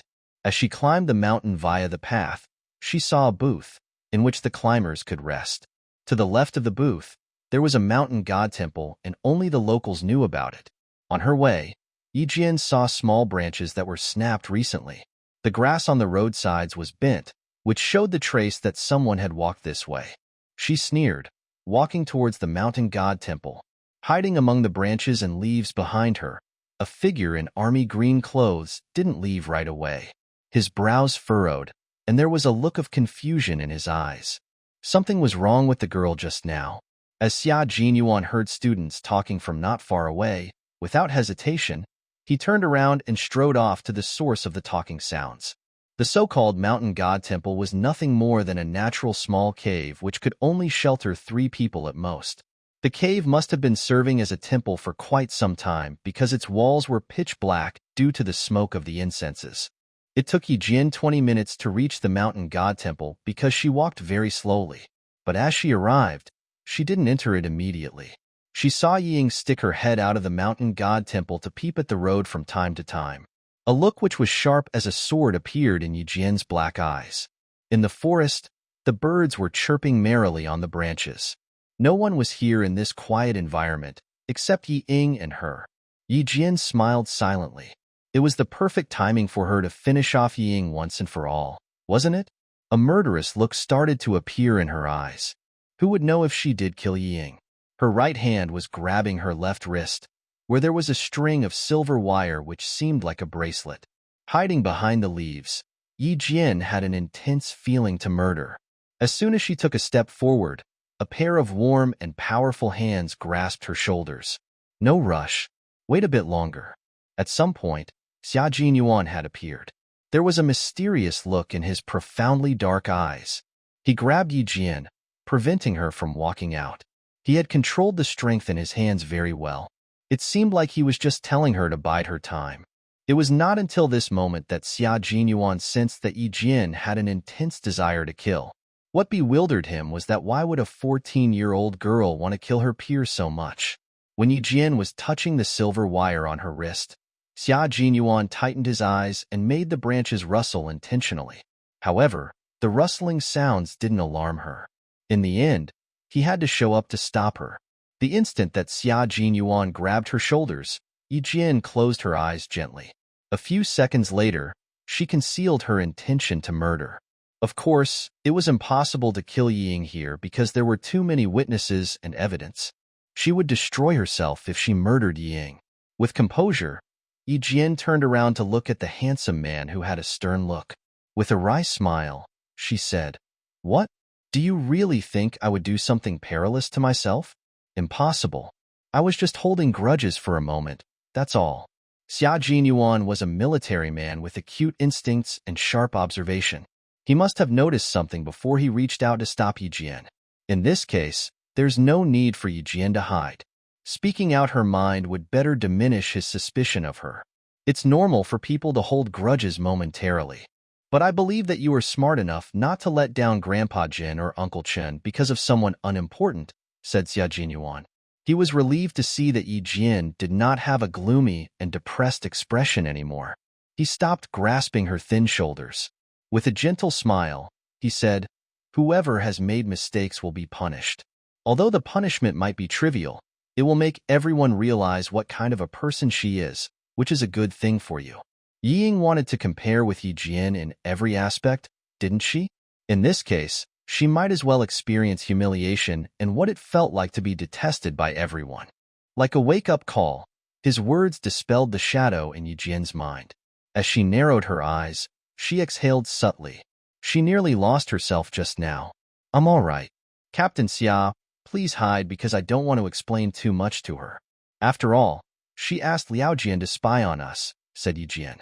Before Xia Jinyuan could respond, she had crossed through the bushes, approaching the mountain god temple. Leaves were rustling. Hiding behind a tree, Yi Ying leaned back smoothly.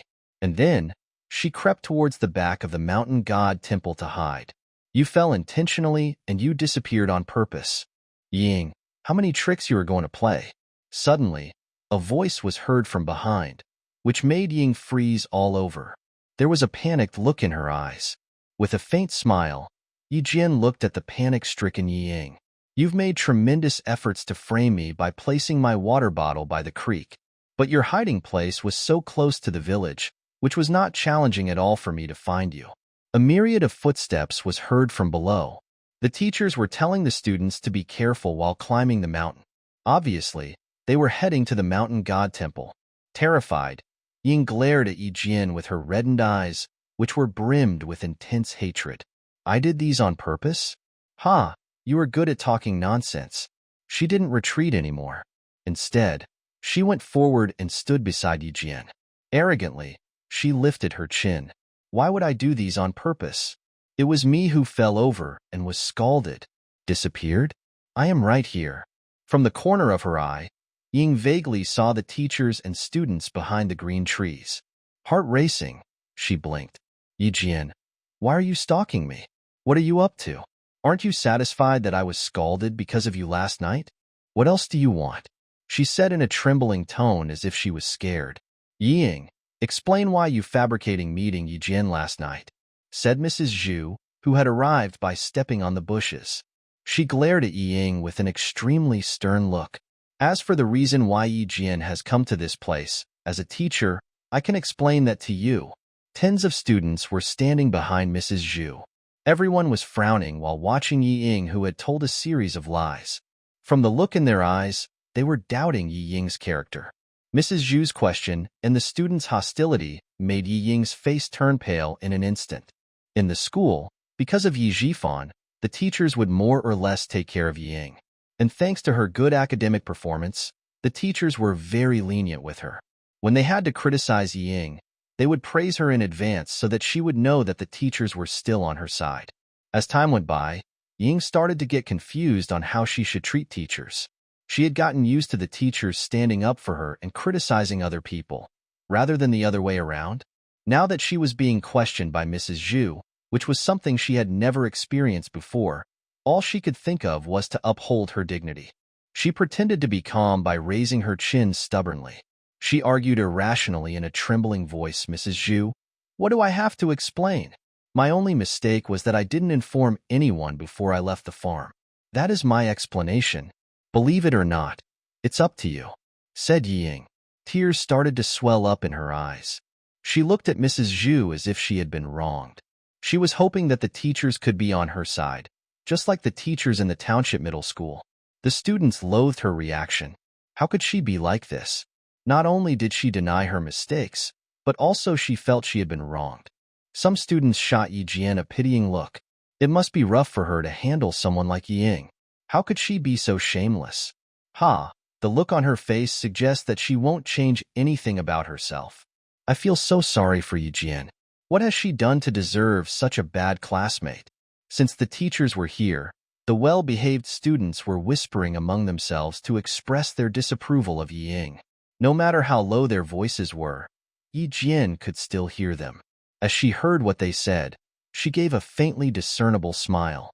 From the look in their eyes, the teachers and the students were questioning Yi Ying's character. And Yi Jian was no stranger to that kind of a look.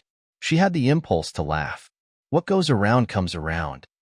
What Yi Ying was encountering at the moment was what Yi Jian went through in the old days. The difference was that Yi Jian was wronged, whereas Yi Ying was suffering on her own account. Mrs. Zhu was so furious that her heart ached. Is Yi Ying a student? She acted as if the teachers should enshrine her. However, as a teacher with sublime professional ethics, she didn't embarrass Yi Ying in front of all the students. Instead, she said to Yi Jian and the other students, "You haven't had breakfast yet because you were helping to find her. It's only a few minutes after 7 o'clock, so go back to have breakfast. I will handle the issue here." Mrs. Zhu noticed the odd look in the students' eyes. She sighed and said, "No one is perfect. Just go." Educators should impart knowledge, as well as enlighten their students. Even when Mrs. Zhu was questioning Yi Ying's character, she did not forget to defend the student who had made mistakes. As a teacher, not only did she impart knowledge to her students, but also, she was teaching them how to conduct themselves as humans. And this was the difference between Mrs. Zhu and Mrs. Ku. In this lifetime, it was fortunate for Yi Ying to encounter Mrs. Zhu. In the past life, it was unfortunate for Yi Jian to encounter Mrs. Ku. The two girls who stayed with Yi Jian last night stared at Yi Ying with a hostile look. They walked out from the group of students and said to Yi Jian, "Ignore that villain. Stop saying that. Just let the teacher handle her." "Let's go and have breakfast," said the other girl. Influenced by Mrs. Zhu, she didn't say anything outrageous about Yi Ying. Holding Yi Jian by her arm, she comforted her. "Don't mind Yi Ying. She is just jealous of you." Everyone could hear what the girl said. Yi Ying heard it as well. Furiously, she asked, "Jealous? What is so good about her that I envy her?" "You.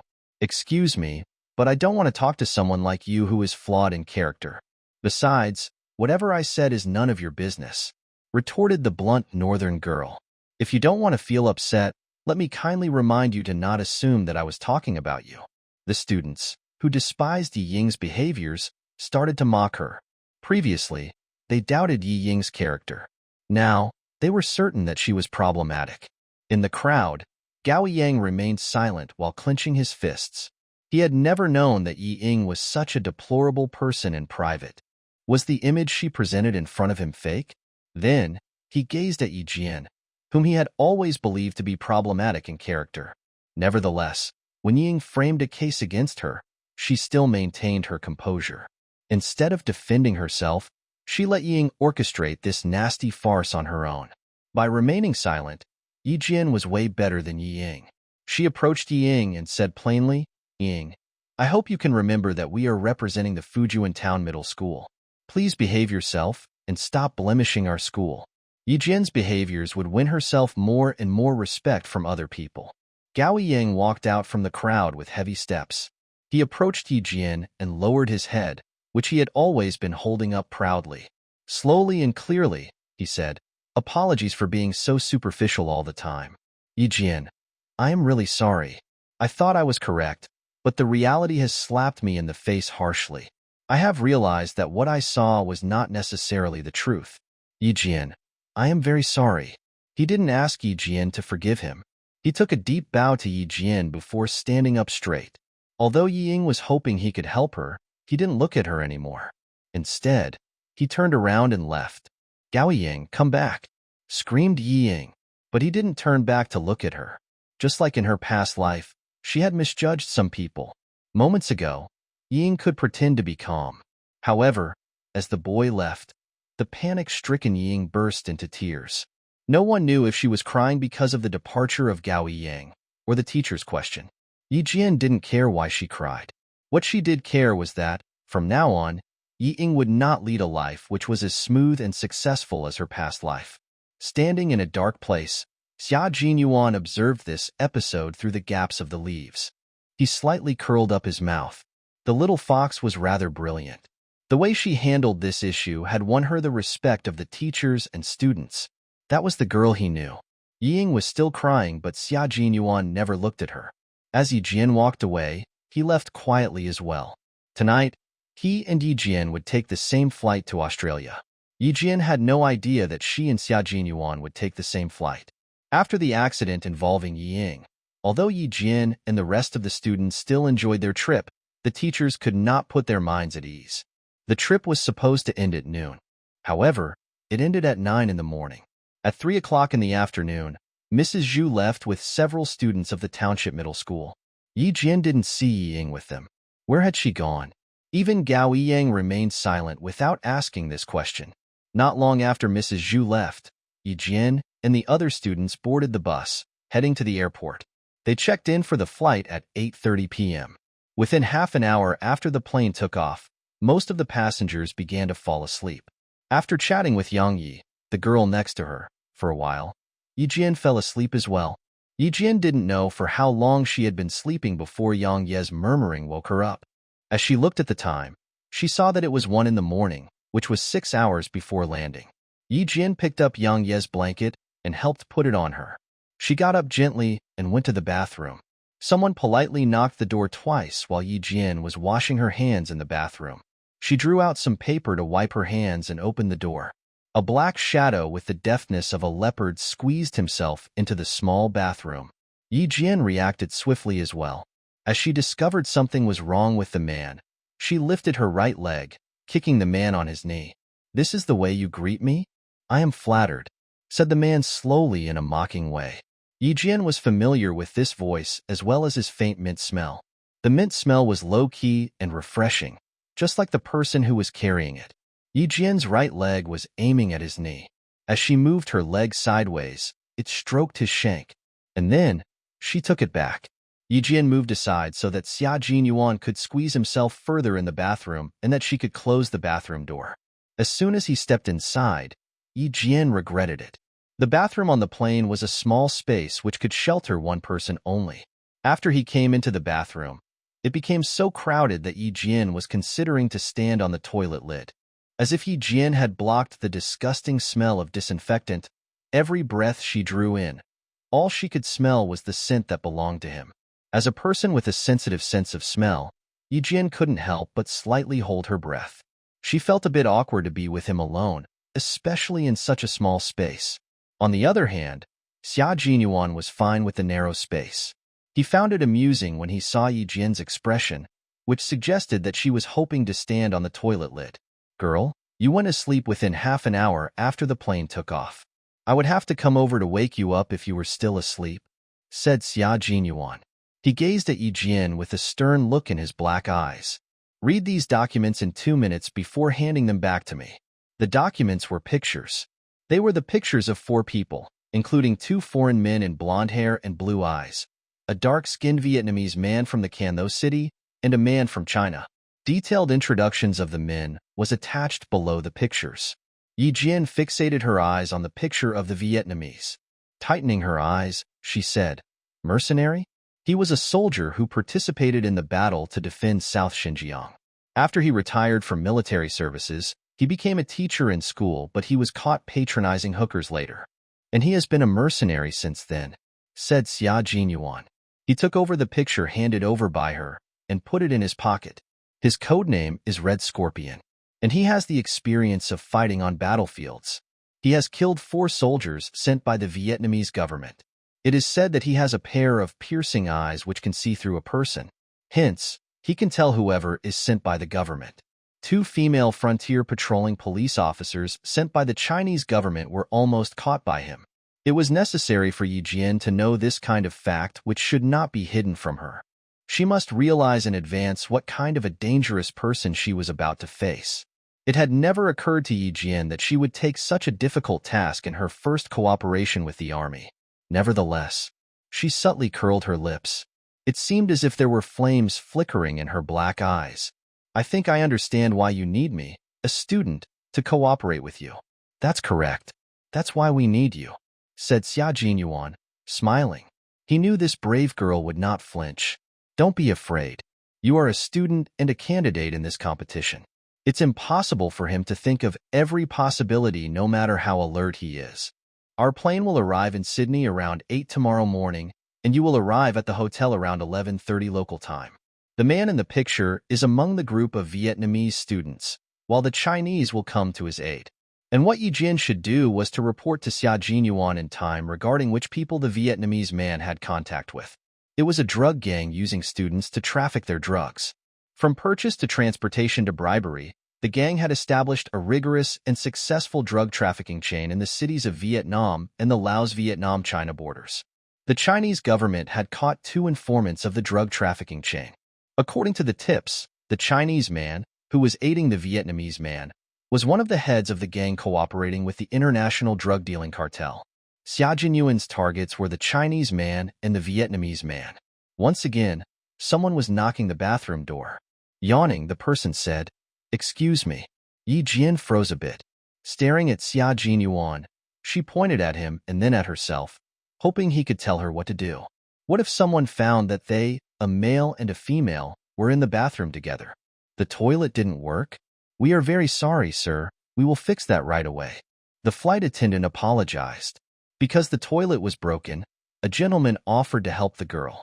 And since he couldn't fix it, he asked the flight attendant for help. A perfect explanation. After this episode, Yi Jian didn't go to the bathroom again. The plane flew for nearly 12 hours and landed in Sydney at 8:40 the next day. The Sydney time was 2 hours ahead of Beijing time. Right now, it was 10:40 in Sydney. About an hour later, led by the teachers from Australia, the 12 students arrived at the hotel. At the bright and open gate of the hotel stood a slogan in English. "It is important to participate, not to win." Read the slogan. It was the spirit of the science competition. Standing in front of the slogan with a stern look on his face, Wang Amo said to Yi Jian, "The reality is different from the spirit." The 12 candidates from China were selected nationwide, which was proof that the country had attached great importance to the competition. "Don't give yourself too much pressure. Just try your best," said Yi Jian. Grabbing her luggage, she smiled at Wang Amo from the 9th grade. "Let's not think of these things that will give us stomachaches at lunchtime." While they were speaking, a bus drove around the fountain and parked at the hotel gate. It was the same bus as the one the Chinese students had taken. As the front and rear door of the bus opened slowly, the Chinese students, who were walking into the hotel, turned around to look at their competitors. In this competition, the candidates would wear a badge representing their own countries on their sleeves. This time, there were 6 teams from Asian countries participating in the competition. A group of dark-skinned Asian students in the same uniform got out of the bus. As soon as the Chinese students laid eyes on the arms of this group of students, they knew the country which they came from. Their national emblem was of a round shape, with a five-pointed star in the middle of the red background, which was symmetrically surrounded by two golden stalks of rice strapped by red ribbons. The Vietnamese students had never thought that they would run into their competitors before entering the hotel. The students of the two countries looked at each other briefly with sparks shooting from their eyes. The atmosphere had become intense even before the competition started.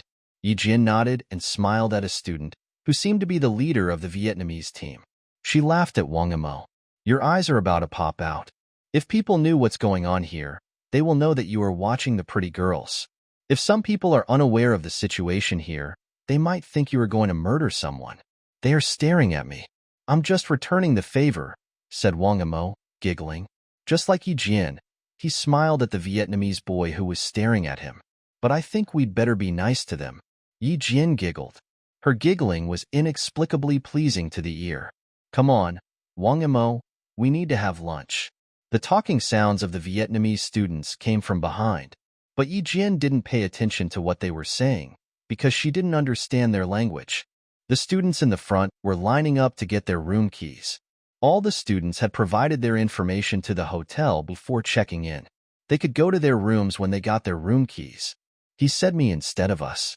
While handing over the room key to Yi Jin, he slightly touched her fingers beneath the card. The contact methods are on the room key. Thank you. All right, thanks, said Yi Jin calmly and took over the room key. Her other hand, which was placed on the black marble desk, moved around subtly, indicating that she had understood what he meant. The man with light gray eyes smiled more brightly. Nice to meet you. I am, he said, pointing at his name tag. Bale, a receptionist of the hotel. My pleasure to serve you at any time. Was the international police protecting her in secret? The situation was getting serious, wasn't it? Yi Jin narrowed her eyes. As she turned around, she ran into a Vietnamese man who was also checking in to stay in the hotel. He was carrying pieces of paper, which was the list of the candidates from his country. Accidentally, the paper stroked Yi Jin's arms. He lifted his head and apologized to her. There was an aggressive look in his eyes. The muscles on his arms were rather tight. Yi Jin nodded lightly. Without saying anything, she carried her luggage and left. There was no need for Yi Jin to turn around to look at the man because she had known that he was the top target from Vietnam, whose codename was Red Scorpion. Among the 12 Chinese candidates, there were 2 girls and 10 boys. They stayed in 6 double rooms on the same floor. As Yi Jin and Yang Yi entered their room, the first thing they did was to take out the books and exam papers, some of which were in English, from their luggage and put them next to the head of their beds. They didn't pack other clothes, except for their blue and white school uniforms. The short-sleeved shirts and long trousers had a refreshing sports style. It was lunchtime at 12 o'clock. When Yi Jin and the other 11 Chinese candidates walked to the cafeteria of the hotel, they found that all the candidates from the different countries had gathered there. As a token of their hospitality, the students of Australia, which was the host country, talked with the students from other countries in the cafeteria. Yi Jin glanced around the cafeteria. There were several groups of black-haired Asian students, but the Vietnamese students were not seen. She must know their whereabouts to keep an eye on the Red Scorpion. At the sight of so many students in one cafeteria, Yang Yi whispered to Yi Jin, "Tut, tut, tut. I'm going to have stomachache due to the pressure. Do not." Before Yi Jin could finish her words, a commotion came from behind.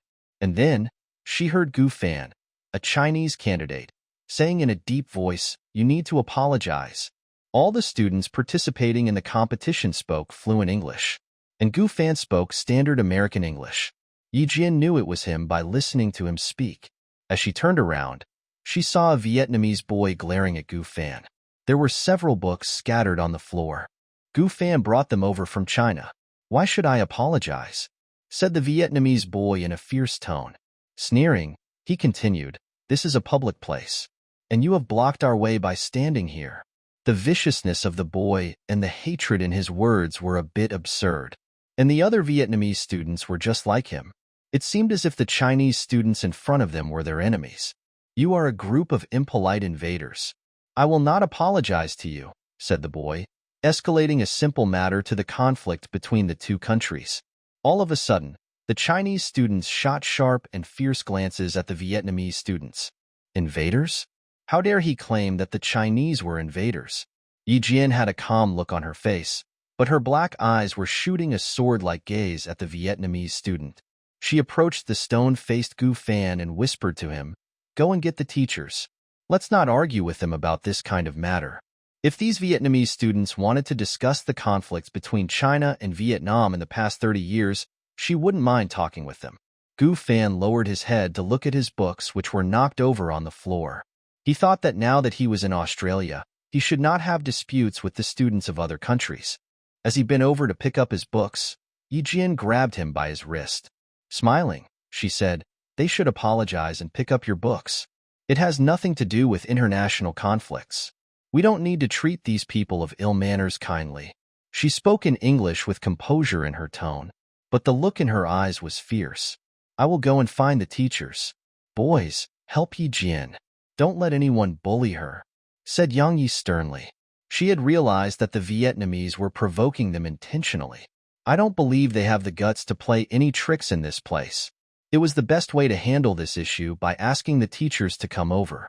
However, the Vietnamese students interpreted the manners of the Chinese students as their compromise. A boy raised his hand to stop Yang Yi from leaving. "You want to leave? Apologize to us first," he said in a stiff voice. If the Chinese students did apologize, this would become an unusual matter in international society, because the dignity of the country was violated by several Vietnamese students. As the Vietnamese boy raised his hand, the atmosphere among the Chinese and Vietnamese students became tenser. Bashful and furious, Yang Yi gritted her teeth and said, "Please give us a reason why we should apologize." "Reason? We don't need to give the intruders any reason. You must apologize," said the Vietnamese boy who was preventing Yang Yi from leaving. He acted like a missionary of justice representing his own country. Smiling, Yi Jian lifted her hand. "If you can represent your country at this moment, you can go to the battlefield and use your strength to embody your patriotism, rather than stand here to express your love for your country via a ludicrous excuse. In my eyes, you are just cowards." She placed her wrist onto the wrist of the boy, pushing it aside forcefully. "It is you who bumped into our student. You did not apologize, and you are turning things upside down. Please bear in mind where you are now and why you are here." Her words, as well as the look on her face, were fierce and intimidating. It was not until this moment that the Vietnamese boy realized that he had underestimated the power of this Chinese girl. Hence, the strength in her arms was far better than that of ordinary girls. That was why she could suppress the Vietnamese boy in no time. "You are indeed an invader. You are always so dominant," said the Vietnamese boy with a grim face. Furious, he took back his right hand. It would be very humiliating if he told anyone that he couldn't raise his arm because it was being pressed by a girl using her wrist. Yi Jian smiled at the students around her. Finally, the boy had raised his voice. Previously, few students of other countries paid attention to the commotion here. As the boy raised his voice, everyone looked this way. The students didn't hear all of his words, but they heard the word invaders clearly. Some students stood up, walking towards the door to the cafeteria. "What are you talking about? Invaders? Why are you discussing this topic?" The Chinese student smiled and explained. "He bumped into one of our students intentionally. He didn't have the basic manners to pick up the books which he knocked over onto the ground. And we don't understand why he said something about invaders either." Yi Jian and the rest of the Chinese students had established a good rapport. When Yi Jian smiled, the Chinese students knew how to answer immediately. Why is he mentioning wars in this friendly and academic competition? This is not a battlefield. God, I can't understand this. Can someone explain to me? Shouldn't he apologize at once when he bumped into others? It's befuddling to involve the topic of wars into this. Even the most irrational person could not withstand the condemnation from the public. Very soon, the Vietnamese students seemed a bit nervous as the students from every country talked about them. "Why aren't you inside?" The Vietnamese man with the code name of Red Scorpion walked over. He observed the flustered looks on the faces of his students and the icy countenances of the Chinese students. Frowning, he asked his students again, "What happened just now?" He was holding a pile of materials in his hands, followed by two Vietnamese teachers who were also carrying materials. He shot a cold glance at the several Vietnamese students. They lowered their heads, telling the man about the incident in a low voice. Suddenly, Gao Yang interrupted the student who was speaking. "Please tell the whole and true story to your teacher." He said the sentence twice, the first time in English and the second time in Vietnamese. His voice made the Vietnamese student tense all over. Yi Jian glanced at Red Scorpion. She pursed her lips and said in a cold voice, "Please tell the incident completely and honestly in a language which we can all understand." At first, Red Scorpion assumed it was merely strife among the students. When he heard his student mention invaders, he realized why the Chinese students refused to make a compromise. Carrying materials in their hands, the teachers from China came over and heard that term as well. Their faces seemed so stern that they terrified the Chinese students. The Vietnamese students picked up the books and apologized. But the 4 Chinese teachers didn't leave right away. They said to Yi Jian and the other students, "Go have lunch. We will take care of things here." It seemed that the commotion had come to an end. Nevertheless, the Chinese students knew that it wasn't over yet. After lunch, the 12 students sat in the teacher's room. They were still a bit angry when discussing what had happened at noon. Director Lee from the #1 experimental middle school in Beijing was the leader of this team. As she heard the students talking about the Sino-Vietnamese War in 1979, she sighed, "You know too little." It's not the Sino-Vietnamese War in 1979 that they were talking about. They were referring to the Battle of Laos Han in recent years. "Yi Jian, I remember that you were interested in military affairs. Do you know anything about it?" The Battle of Laos Han was warfare between China and Vietnam. Nowadays, the two countries were still having conflicts with one another from time to time. Students should not discuss this matter among themselves, not to mention that they were in Australia right now. After contemplating for a while, Yi Jian said slowly, "Located on the west side of Malipo County of Yunnan Province, Laos Han has always been a stronghold. After the Sino-Vietnamese War in 1979, regardless of the repeated warnings from the Chinese government, the Vietnamese secretly sent troops to occupy Laos Han.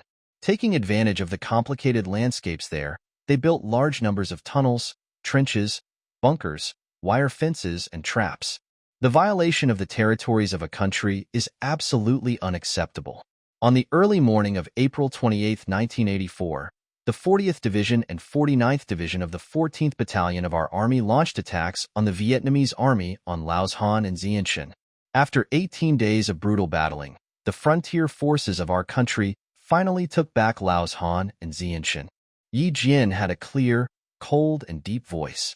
When she was describing the battle, the teachers and the students listened quietly and was brought into that brutal war. After the Vietnamese army lost their base in Laos Han, they tried to take back this stronghold, so they launched several counterattacks on April 28th, June 12th, and July 12th. The Battle of Songmailing on July 12th was the largest division-level attack from the Vietnamese army and was the most atrocious combat of the Battle of Laos Han. All the soldiers of the two parties guarding the Nala base in Laos Han were dead. Later, several soldiers who went to check on the situation were killed by the Vietnamese army. When the sun came out, 45 soldiers of a platoon rushed to the battlefield and nearly every one of them was gone. Our infantries didn't take back the base until they fired the bazookas together in the end. Hearing this, several students gasped in horror. They had never paid attention to this field. They always believed that wars didn't exist in China during a peaceful time. With a serious look on her face, Yi Jian tightened her mouth and glanced at the students who seemed bewildered. She continued and said, "But the war wasn't over." Later, the Vietnamese army sent over 500 soldiers to attack our army. But our artillery division locked down the Vietnamese soldiers, who paid a steep price for their behaviors.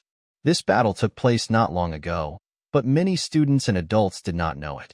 As Yi Jian slowly depicted the battle, the students felt as if they were seeing the bullets fly past them and the young soldiers sacrificed on the battlefield.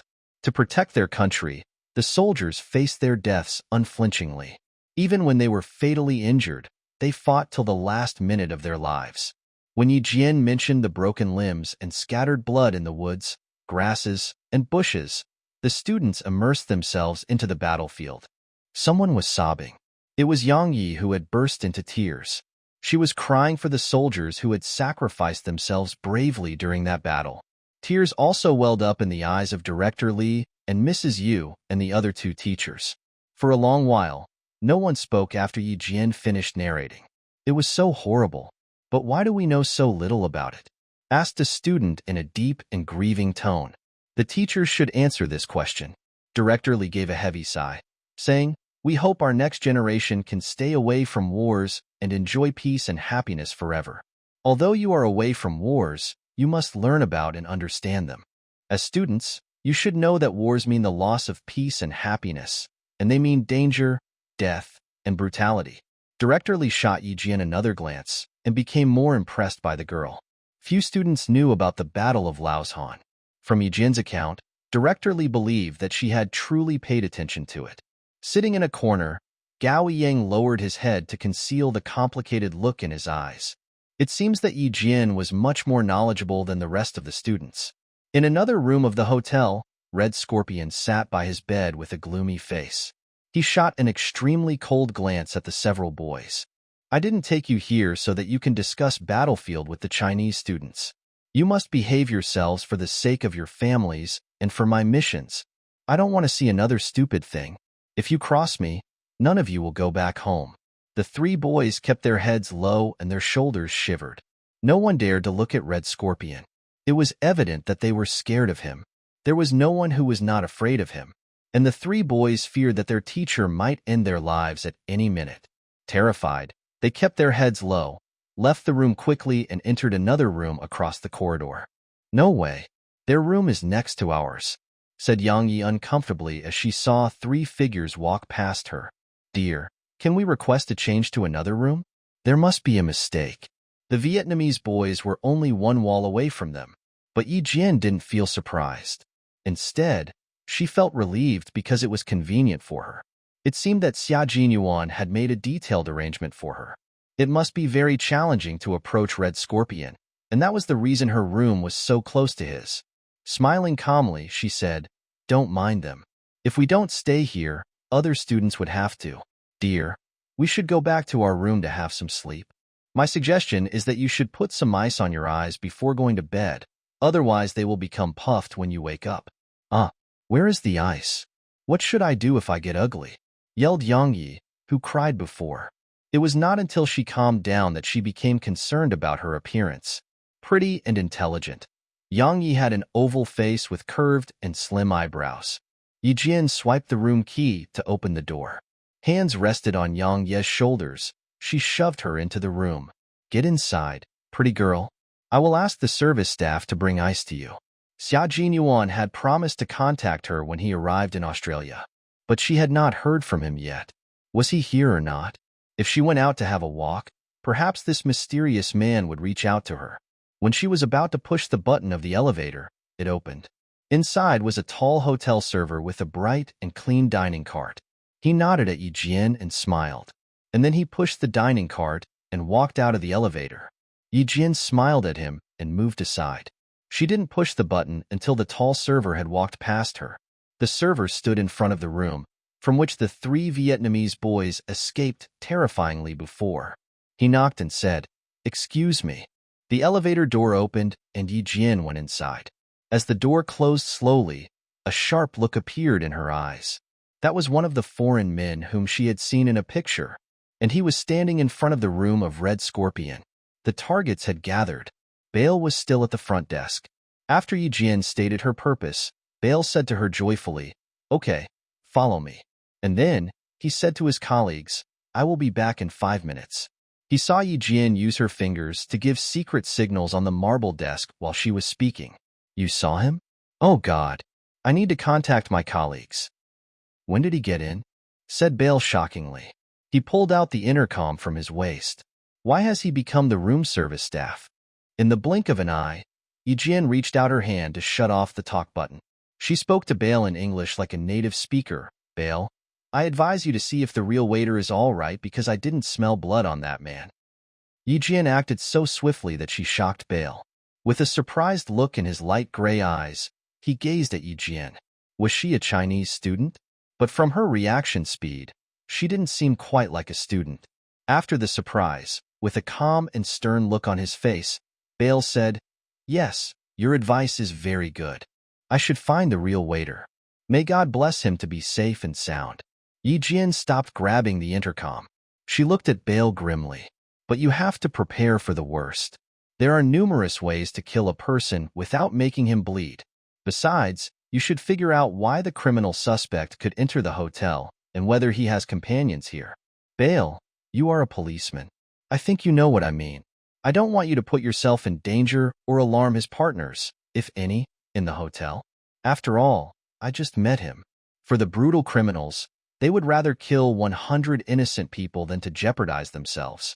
If any one of Bale's colleagues was the criminal's partner in the hotel, Yi Jian would become the next target to be got rid of. In her past life, she had been attacked too many times. In this lifetime, she needed to be alert if anything went wrong. Bale put away his intercom. His light gray eyes gazed at Yi Jian for a few seconds, and then he said, "Jian, you are indeed very special. Now I see why that young major insists that you should be a student informant." She was incredibly calm. She was even calmer than Bale, who had been a policeman for 5 years. She seemed like an experienced police officer rather than a student. The soldiers sent by the Chinese army must be more impressive than this student then, right? Some people made fun of the Chinese soldiers. They thought that the soldiers from a developing country were not even as good as the traffic policemen of their country. But Bale didn't think this was the case. "Please give me the ice. I need to bring it upstairs to my classmate," said Yi Jian with composure. "And I need a communication device to contact you. If you have any, please give me one, thanks." Bale put the ice into a stainless steel glass right away. As he spoke again, he stopped adopting that casual tone like he was talking to a child. Instead, he addressed Yi Jian in a correct and equal position. "Yes, we will equip you with a communication device and a localizer." When Yi Jian went back upstairs with the ice cubes, she carried 2 more items with her. One was the localizer, and the other was the communication device. As for Yang Yi, she had fallen asleep by leaning against the pillow. Yi Jian used a towel to wrap the ice cubes, putting it gently onto Yang Ye's eyes. Quietly, she lifted the couch and put it against the wall. There was no wiretap in Red Scorpion's room. He had such a powerful anti-reconnaissance capability that he could find the wiretap anywhere. It was evident that Red Scorpion was a difficult person to deal with. Yi Jian wondered if she could hear anything by pressing her ear onto the wall. After listening for a while, Yi Jian gave up. Just as she had expected, she heard nothing. She leaned on the lounge chair to browse some exam papers about the Math Olympiad. And then, she fell asleep. As Yi Jian woke up, she heard someone knocking the door. She opened the door and saw a good-looking boy with blonde hair and blue eyes. Holding 2 glasses of iced cola, he said, "Hi, I am Auburn. Nice to meet you." It seemed that the boy was 178 centimeters tall, which was an average height. His smile was as warm and sweet as a marshmallow. "We will throw a pool party tonight. Hope you and your friends can join us." Yi Jian thought it would be very rude to turn down the invitation from such an angelically handsome boy. As it turned out, none of the students could withstand the temptations of the party. Jingling their crystal goblets, which were filled with champagne, the boys and girls were talking merrily with one another by the colorful pool. Yi Jian didn't see any nervous expression on their faces. They felt relaxed as if they were having a vacation. Standing in the dark, Yi Jian took a small sip of the champagne while looking out for Red Scorpion. When a familiar low-pitched voice came from her earpieces, she walked over to Wang Imo, telling him that she would go back to her room. With a calm look on her face, she left. As she opened the door to her room, she smelled the light mint scent which she was familiar with. Gently, Yi Jian closed and bolted the door. In the dim room, she saw someone sitting on the couch as if he were a predator lurking in the dark, waiting for its prey. Yi Jian didn't turn on the lights. She sat down on another chair and asked, "That waiter is dead, right?" Because she knew who the person in the room was, she brought up this topic directly. "Yes, he was killed around 2:10 in the afternoon. His body is hidden in a utility room of the hotel," said Xia Jinyuan lightly. His tone sounded a bit sharp and ferocious. "Red Scorpion and his companions have begun to act. They will finish their first deal very soon. Since the Chinese target has not shown up, we will not take any action for the moment," said Xia Jinyuan. He shot Yi Jian a cold and stern glance. "The 2 foreign criminal suspects are the targets of the international police, which has nothing to do with us. Yi Jian, you know what I mean. don't you? The conversations between them were always encrypted. Even if some people tried very hard to decrypt their words, they might not understand what they said. But the two of them could understand each other after having built a good rapport. Yijian paused for a short while before she said calmly, I see. We just need to do our job and not to interfere with the international police. Girl, just keep it to yourself, said Xia Jinyuan with a wry smile on his handsome face. It was hard for him to speak out this kind of thing honestly. Some countries believe that our country is still a bit weak. In 1995, China was developing vigorously in every field, including the national economy and military power. Yi Jian had lived through this period of time once. She was aware of what her country would be like in the future. As for Xia Jinyuan, he was a military man who came from a powerful military family. Naturally, he had acquired much information. According to some developed countries, the weak China should not be meddling too much in this operation. In this regard, as always, China remained low-key without saying too much. If Yi Jian could understand why the international police didn't want the Chinese government to interfere with its arrangement, she had figured out the implication behind Xia Jinyuan's words as well. It was not easy to be from a country that was deemed weak, but it was also a motivation. Fortunately, China had always been motivating itself to become a strong country. The feigned seriousness in Xia Jinyuan's tone did not fool Yi Jian. She knew that, in a foreseeable future, the military power of China would intimidate the former great countries in the world. Smiling slowly, she said, I suppose you know much better than I do about the power of our country. If you have chosen to stay out of this operation, I should follow you because I am merely a student. Girl, we will take part in the operation, but not now, said Xia Jinyuan calmly, raising his eyebrows. At this moment, the indifferent countenance on his face made him even more unpredictable. After a pause, he continued, We will not take actions until the international police ask for our help. Wait and see, girl. We will not allow them to underestimate us. As a proud military man, he was also representing the dignity of the army of his country. If anyone looked down upon him, he would slap them in the face harshly.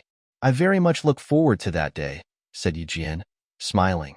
With a clear and resplendent look in her eyes, she gazed at the proud man in the dark.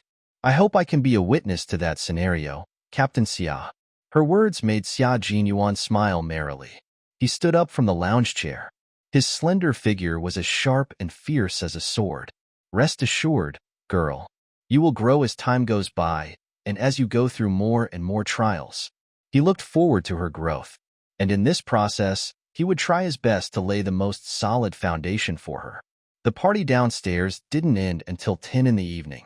The students would probably continue partying if the teachers had not told them to stop. Yi Jian didn't return to the party. Using studying the exam paper as an excuse, she stayed in her room alone to contemplate Xia Jinyuan's words, which were very inspiring for her. Decent people should act wisely and prove themselves through their strengths, said Xia Jinyuan. The contest is comprised of 3 sessions, a team competition, a theory test, and a vying test. Each session lasts 5 hours from 8 a.m. to 1 p.m., so the contest will be held in 3 days in total. The next morning, before a large number of students could sober up from the party last night, they had begun to prepare for the competition tomorrow. Director Li didn't waste time lecturing them. Since the students had played and slept yesterday, none of them should have an easy day today. As she waved her hands intimidatingly, the students realized that it was impossible for them to relax in the afternoon. Time flew as all the students were devoted to studying. Go to bed at 9 tonight. Hand in one of your room keys. We will go to your rooms to see if you have gone to bed by then. When they went downstairs to have dinner at 5:30, Director Li adopted another strategy. By confiscating the room keys of the students, the teachers could check on them at night. In China, it was normal for teachers to check on students in their dormitories. However, when the Chinese students told this issue to the students of other countries last night, they were unbelievably shocked. What they couldn't accept was that the teachers disregarded the privacy of their students. Without knocking the doors or the permission of the students, the teachers entered their rooms. The Chinese students handed in their room keys obediently. Led by the 4 teachers, they went to have dinner in the cafeteria. As the 12 Chinese students walked out from the room, they saw the Vietnamese students walking out from theirs as well. It seems that they were also heading to the cafeteria for dinner. The Vietnamese students were ahead of the Chinese students. When the Vietnamese entered the elevator, the Chinese students were standing in front of it. The students of the two countries glared at one another. Although they could not argue using their mouths, they could shoot hostile glances at each other. Too bad the confrontation didn't last very long. Yijin looked at the face of Red Scorpion before the elevator door closed slowly a few seconds later. The look in Red Scorpion's eyes was as ferocious as the fang of a viper. As he glanced at the Chinese students from the inside of the elevator, the students standing in the front couldn't help but blink in fear. Yijin, Yang Yi, you are going to switch room with Mrs. Yu and I tonight, said Director Lee when the elevator door was closed. Let's do that after dinner. The extremely violent look in the Vietnamese teacher's eyes made Director Lee tremble. He seemed like a murderer rather than a teacher. As an experienced teacher and a dean of studies in school, Director Lee had piercing eyes which could see through a person. Yi Jian didn't answer right away. Since the room was specially arranged for her, she should not switch to another room, but Yang Yi should. Yi Jian was alone in her room at night. She was used to her bed in this room and sleeping on her own. She could not switch to another room because she didn't want such a change to affect the contest tomorrow. Director Lee had to grant the request of Yi Jian, who was the principal candidate in the contest. It wasn't difficult for Yi Jian to go to bed at 9. However, every time she closed her eyes, she would think about Red Scorpion and the ferocious look in his eyes. Yi Jian had the feeling that something might happen tonight, and then she fell asleep without thinking anything. Around 1 o'clock in the early morning, Yi Jian woke up suddenly. She opened her eyes. In the darkness, a cold ray flashed across her eyes. Softly, she closed her eyes again. The door of her room was opened quietly. The lights of the corridor reflected into the room, but then vanished as the door closed. Someone had tiptoed into her room. The person did not go to her bedside. Instead, he gently pushed open the door to the bathroom and stayed inside for about 2 minutes. Later, he closed the door and exited. Everything happened so fast that it merely seemed like a nightmare. Yi Jian did not get up right away. Bravely, she kept lying in her bed. She didn't reach out to turn on the lamp by her bed until at least 1 hour later. Everything seemed normal in the bathroom. Yi Jian closed the toilet lid, placed a towel on it, and stood atop of it. Carefully, she removed one after another grid of the suspended ceiling. Hands rested on the crossbeam. She leaped up gently. The strength in her arms was enough to bolster up her whole body. In the dim light, Yi Jian saw a black suitcase lying very close to her. After staring at it for a while, Yi Jian subtly curled her lips. The opportunity to attract Red Scorpion's attention and to make him move about under her eyes was already in front of her. Captain Xia, do you believe me if I say someone entered my room and left a black bag in my bathroom just now? Smiling, Yi Jian placed the bag on her bed and contacted Xia Jinyuan. As she unzipped the bag, one after another packet of white crystal appeared in front of her. About 40 kilograms. Xia Jinyuan jumped up from his bed with a cold look in his deep and black eyes. Wait for me. I will be there in a minute. Without giving Yi Jian any chance to refuse him, he cut off the communication signal and rushed downstairs. And he didn't knock on the front door of Yi Jian's room. When Yi Jian heard the knocking sound from the outside of her window, she froze for half a second. She dashed toward the window, pulling up the curtain. The dangerous man, who said he was coming to her room 1 minute ago, was standing on the windowsill which was only covered by a few plants. Yi Jian's mouth slightly trembled. She opened the window quickly. Why not the front door said she, but she didn't finish the rest of her sentence. If he didn't enter from the front door, it meant that he must avoid being seen. Was he suggesting that the criminal suspects had partners inside the hotel? As he came inside, with a cold and stern look on her face, Yi Jian automatically reached out her slender arm to place around Xia Jinyuan's shoulders. The slender arm of the girl made Xia Jinyuan feel very safe. Although he didn't need her protection, he felt very warm the moment she placed her arm around his shoulders. He was right about the little fox. As a student, she had possessed the awareness to protect her comrades at any time. Instead of turning down her protection, Xia Jinyuan placed his arm around her thin but resilient shoulders, jumping down from the balcony. In the dim lights, they seemed like two compatible comrades who had known each other for years. 1 hour and 5 minutes ago, Red Scorpion entered my room and put it here. Frowning, Xia Jinyuan shot Yi Jian a chilling glance as if he was about to murder someone. You found it 1 hour and 5 minutes ago, but you didn't tell me until now? It sounded like the Major was a bit angry. What if anything happened to his little fox? How should he explain to the two seniors who were waiting for her in her hometown? Don't get mad, said Yi Jian, whose heart palpitated in fear due to his intimidating glance. Nevertheless, she regained her composure and explained to him clearly. He is too clever to get rid of me before the deal is closed. The competition begins tomorrow. If anything happens to me, the competition will be cancelled. He won't get anything if it is cancelled, right? Hence, she was not afraid. Xia Jinyuan wasn't sure how he should feel about it. Sometimes the intelligent little fox made him worry. Just as she said, Red Scorpion could not kill her because he had hidden his drugs in her room, which had also confirmed that the most dangerous place was unexpectedly the safest place as well. But the girl was too audacious. With a cold look on his handsome face, Xia Jinyuan exhaled lightly. Listen, Yi Jian. In a group operation, every soldier should update his detailed whereabouts and findings to his comrades whenever he has the chance to contact them. Xia Jinyuan was disciplining Yi Jian as if she was one of his soldiers. He was telling Yi Jian how a qualified soldier should cooperate with the team on a battlefield. Major Xia was aware that his sharp tongue was very likely to cause Yi Jian's aversion, but he must discipline her in this regard. Whenever you lose contact with the rest of the team, you must leave behind marks to let your comrades know.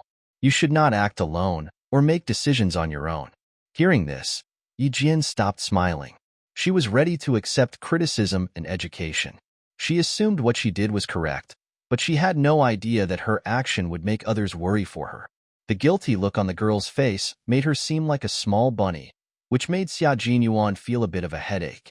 Sometimes, it was challenging for him to be tough with the girl, but he had to be tough. The leniency of today would jeopardize her in the future. When he finished his scolding, Yi Jian said obediently, "It won't happen again. I didn't contact you until 1 hour later because I feared that Red Scorpion might still be lurking outside or re-enter my room. Anyway, she was clever enough to admit her mistake immediately. Hey, a smart move, thought Xia Jinyuan. The stern look on his face was replaced with a smile. Good for you that you can admit your mistake. Your judgment was quite normal, but if you could contact your comrades, you must do so right away, which would also be protecting yourself. I see. It won't happen again. Yi Jian also smiled. Undeniably, it was a pleasure to work with someone like Xia Jinyuan. After he addressed the serious topic in an intimidating tone, he would display his sense of humor properly, making his co-workers realize what he did was for their own good. He was a man with a kind heart. No matter how dangerous he was, people would be willing to approach him. When the black bag was placed back to its original place, the goods inside it were not the same. It was Yi Jian who had switched the goods and placed the bag to its original place. Now that the goods, which many people from different countries were chasing after, were in the hands of the Chinese government, some people would have to ask for the help of China. The students woke up at 6 the next morning. The breakfast lasted 1 hour. Later, one after another bus parked outside the hotel, picking up the contestants from 24 countries. The Australian TV reporters arrived very early to cover the course of the contestants entering the University of Sydney. The hotel was a 10-minute drive from the University of Sydney. Led by the police vehicles in the front and guarded by the police vehicles in the back, 24 buses drove slowly into this prestigious university. Gazing outside through the window on the bus, Yang Yi used her right hand to grab Yi Jian's left hand excitedly. You know what? This is my dream school, and it does not let me down. It is gorgeous. She tilted her head to ask Yi Jian, what about you? What's your dream school? Sitting in the row before them, Gao Yang happened to hear their conversation. With an indifferent look on his face, he opened his eyes.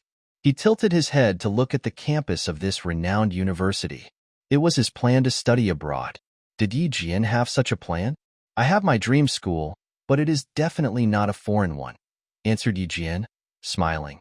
She had a resilient countenance, which her peers didn't have. I am working hard, and I hope my dream can come true 4 years later.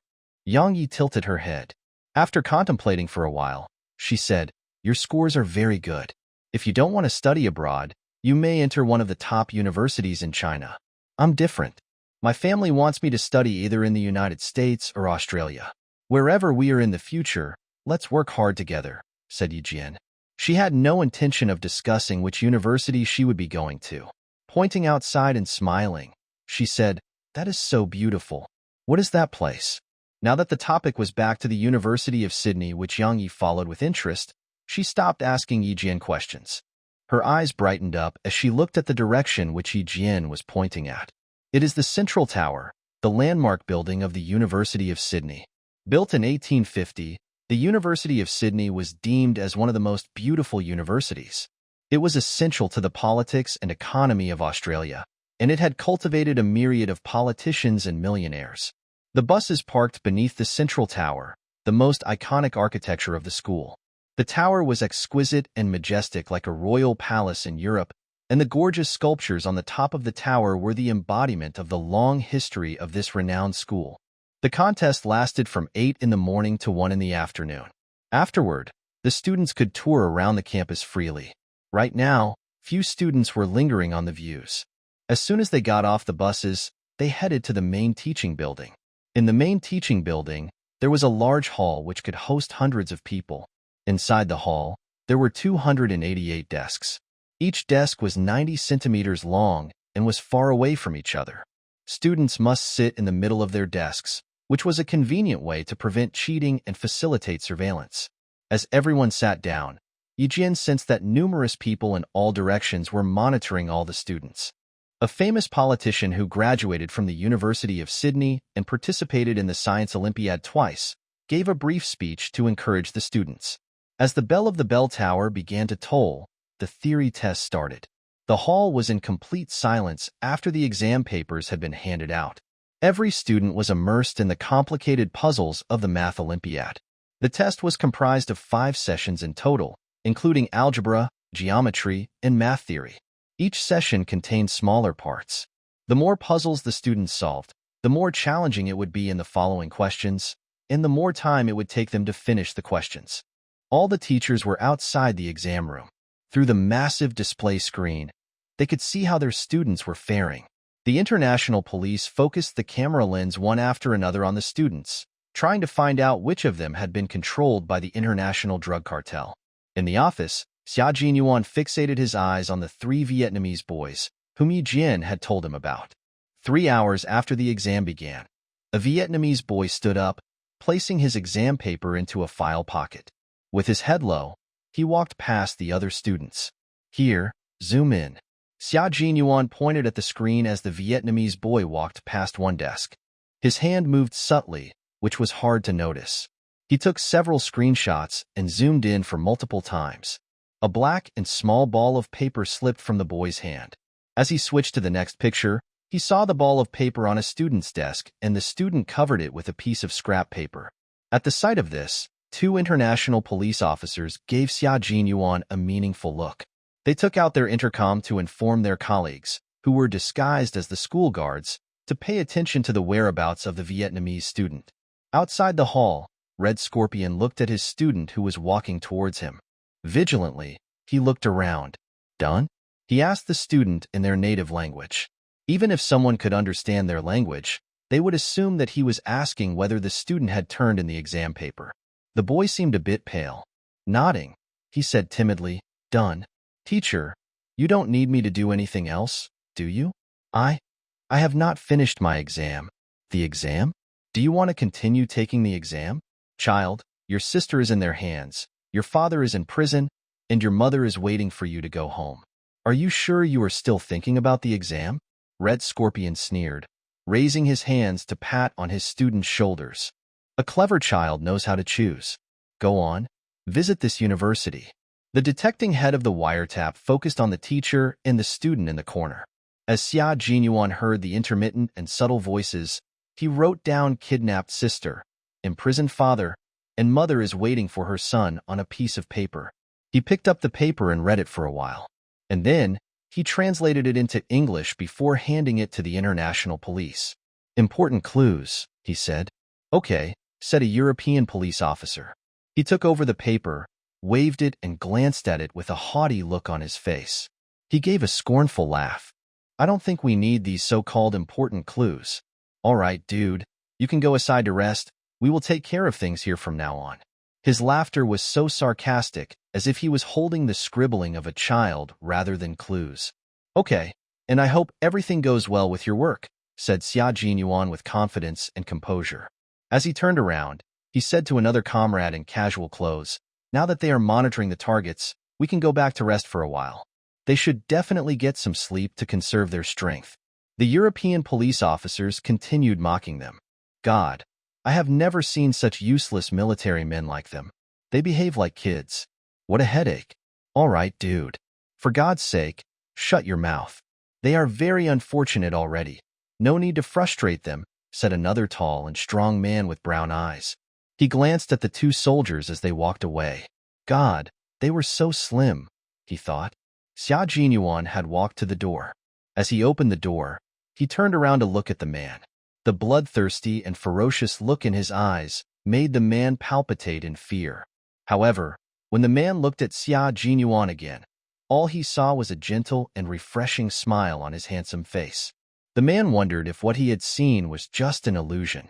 10 minutes after the Vietnamese student left, another student also left the exam room. The Chinese students were still immersed in the exam. Sometimes they frowned, and when they solved a problem, they would give a confident smile. In every science Olympiad, the students from China always ranked at the top places. Just like the former Chinese students, the students of this year were also detail-oriented with impressive logical thinking. When being interviewed by the Australian TV stations, Director Lee answered with a calm smile, I have faith in every one of our students. They are enthusiastic about math, and they see every exam as an exploration. So, their scores don't matter anymore. What matters is that they love math. If they take the exam just for fame, they cannot find the true meaning of the math exploration. Friendship came before the competition. What a nice spirit. But the Chinese students were sparing no efforts in this competition, because no one wanted to end up in the last place. Undeniably, they were indeed enthusiastic about math. The moment when they finally solved a difficult puzzle after long-time contemplation, they would understand the euphoria of Pythagoras as he exclaimed, all things are numbers. Yi Jian had finished answering all the questions way before 1 in the afternoon. Although her mind was not occupied by the competition, she reviewed her exam paper carefully before putting down her pen. But she did not leave the exam room. In the eyes of the other Chinese students, her presence was very soothing. She did not get up until it was 1 o'clock. She was the first Chinese student who went out of the exam room. Director Lee and the other 3 teachers gave their student a warm and encouraging hug one by one. Good girl, we are proud of you. And I will not let you down, said Yi Jian, smiling. Now that she could live her life once again, she would not let any wonderful things slip away from her. This was the life she needed. She could create unlimited miracles in her limited lifetime. Yi Jian, we believe that our whole country will be proud of you, said Director Lee, deeply approving this incredible girl from the depths of his heart. Did the ranking in the competition not matter? Actually, it did. But it was not about gaining fame or wealth. It was a chance to prove to the world that Chinese students could be as good as those from other countries. Someday, if someone didn't care about rankings anymore, it would mean that he had reached a peak with no rivals. After hugging the teachers, the students hugged with one another. In a foreign country, they could only feel a true sense of belonging when spending time with people from their home country. As the Vietnamese students walked out from the exam room, they seemed a bit pale. After walking past Yi Jian, a boy paused his pace with a hostile look in his eyes. He was the one who had conflicts with the Chinese students before. It's too early for you to feel happy, he said in heavily accented English. This time, he didn't have the guts to call them invaders anymore. And Yi Jian was not the girl who always suffered in silence any longer. She would not make a compromise, especially at a moment like this. Staring at the boy with a sharp and cold look in her eyes, she sneered. That's none of your business. We are happy all the time. 2 more days to go. Let's see who will win in the end, said the boy fiercely. More and more students were exiting the exam room, and his teachers were waiting for him in the front, so he walked away after that trash talk. Although the boy had left, Yi Jian gave him her answer anyway. Take care then. Let's wait and see, she said slowly. The Chinese students, who had heard the whole conversation, smiled and gave Yi Jian a thumbs up. It was a virtue to be polite and gentle. But if anyone bullied you and you happened to have the strength to strike back, you must show no mercy to the bully. The smile on Yi Jian's face was as bright as the sunshine. Looking at her, Gao Yang, who always had an indifferent countenance, gave a smile as well. Just like in school, she would take revenge on those who bullied her. His impression of Yi Jian, who seemed like a fragile and obedient girl, was getting vague. Sometimes he wondered if that was just an illusion. The real Yi Jian was bright, confident, and attractive. But he didn't hug Yi Jian as freely as the other students did. Instead, he said to Director Li, "My father will arrive in about 10 minutes, so I probably will have lunch with him." Director Li froze a bit at this address, which indicated that the son was not very close to his dad. Before Director Li could say anything, a black sedan had driven towards their way slowly. Under the sunlight, the lines of the car body seemed exceptionally smooth and impressive. Even an amateur to the car industry would know that this car was extremely expensive. Gao Yang stopped smiling when he saw the car. When the car stopped, he said to Director Li with a cold look in his eyes, "Here he is." He arrived on time, which is very rare. He didn't conceal the sarcasm in his tone at all. In all his memory, this was the first time his father arrived 10 minutes ahead of the scheduled time. The appearance of Gao Yang's father shocked the Chinese students. Tall and handsome, he contained a kind of dominant energy like an overlord. One could see from his demeanors that he was a very powerful and successful businessman. Director Li was greeting him. Even when he was smiling, he didn't have the amiable aura. Yi Jian looked at him and then at Gao Yang. It was very rare that a father and his son looked nearly identical. "It's inconvenient for me to have lunch outside, Mr. Gao." Director Li smiled and turned down the invitation from this celebrity, who frequently appeared in the financial news in China. "Just bring Gao Yang back to the hotel before 6 this afternoon." Patting on Gao Yang's shoulders, Director Li said to him gently, "Remember to return to the hotel before 6. You have exams tomorrow." The boy had put on a straight face since his father showed up. From the indifferent look on Gao Yang's face, it's evident that he did not want to spend much time with his father. Director Li was in no position to point it out bluntly, so she just reminded him to come back to the hotel for the sake of the exams tomorrow. Gao Yang's father didn't insist. He pulled out a cell phone, which was just like an antique in Yi Jian's eyes, and dialed a series of numbers. He was informing his assistant to cancel the dinner reservation tonight. Meanwhile, Yi Jian was looking at somewhere behind Gao Yang's father. Red Scorpion was talking with a tourist. A Vietnamese boy standing beside Red Scorpion seemed rather nervous. Under the sunlight, his thin shoulders seemed to be trembling subtly. "Close the first deal at 8 tonight. He is responsible for it," said Red Scorpion. Having discovered the abnormality of his student, he placed his hands on the boy's shoulders, giving him a warning in Vietnamese. "Remember, I need the US dollars." The tourist was wearing a baseball cap, of which the front had covered his face. Yi Jian saw him make an okay gesture with his hand. Their conversation lasted 1 minute. This figure was strange to Yi Jian. Searching her memory of the past 2 days, Yi Jian was certain that she had never seen this man. After walking past the fountain in the square, the man vanished from the campus very soon. The black sedan drove slowly in front of Yi Jian, blocking her sight. It was taking Gao Yang away from the campus. "A Maybach of a limited edition. How rich is Gao Yang's family?" said a boy with surprise after Gao Yang and his father were gone. "There are only 10 cars of this type in the world. No matter how wealthy you are, you might not be able to get one of these excellent cars." Thanks to Gao Yang's father, the students had another topic to talk about as they headed to the cafeteria of the University of Sydney. After lunch, the teachers led the students to tour around the University of Sydney, one of the most beautiful universities in the world. Its extensive lawns, its high towers, as well as its other unique and charming landscapes, had attracted numerous tourists. The most beautiful time is the examination season, which lasts from the last 10 days of October to November. At that time, the campus is filled with blue and violet flowers, which are just gorgeous. Although Yang Yi had never been to the University of Sydney before, she was aware of these details. It was clear that she was truly fond of this school. After chatting with the students, Yijian realized that over half of them had already prepared to study abroad. They would go abroad after their high school graduation. Whenever this topic was brought up, Yijian would smile and remain silent. She was certain that the school she was going to attend would not be a foreign one.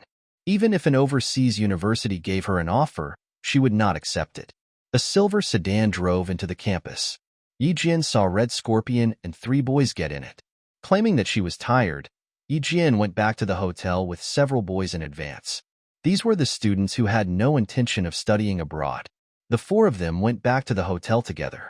After they entered the elevator, they smiled at each other and understood why they were here. They agreed to meet at 5:30 and then went back to their rooms separately. The string of hair which Yijian placed in the door lock was still there. She closed the door gently. There was no scent of any stranger in her room, meaning that Red Scorpion did not enter her room while she was gone. Yijian pulled out the communication device hidden beneath the mattress. She even wore the earpieces while she was asleep, just as what Xia Jinyuan had instructed. Besides, she was indeed a bit tired after a 5-hour, highly challenging exam. And Xia Jinyuan had told her to conserve as much as energy as possible in the limited time. As soon as she put on the earpieces, she heard Xia Jinyuan's leisurely and low-pitched voice from the other end. "You are so late. Would you like to come upstairs to have some Chinese instant noodles? It's 3 in the afternoon. Too late for lunch and too early for dinner," answered Yijian cozily while lying in the soft bed. "I don't have the habit of eating an extra meal. I have consumed too many of my brain cells this morning. Right now, I just want to rest." Xia Jinyuan's room was directly above of Yijian's, which was why he could get into Yijian's room from her window last night. "Was it very difficult? Did you finish all the questions?" he asked with a soft look in his eyes. He participated in the science Olympiad before, so he understood how challenging it could be. Sometimes it took him 2 to 3 pieces of paper to write down his solution to one geometry puzzle. "It's all right. I finished it 1 hour in advance and I reviewed it. No problem, I think. I'm a bit tired. I want to rest," said Yijian, closing her eyes. It seemed that Xia Jinyuan's voice had dispelled her anxiety, making her feel quiet and peaceful. Breathing slowly, Yijian stopped frowning. Accompanied by his melodious voice, she fell asleep. Listening to the light breathing sounds from the earpieces, Xia Jinyuan made a sensuous curve on his mouth. The girl must be very tired that she fell asleep so soon. "Sweet dreams. No need to think of anything.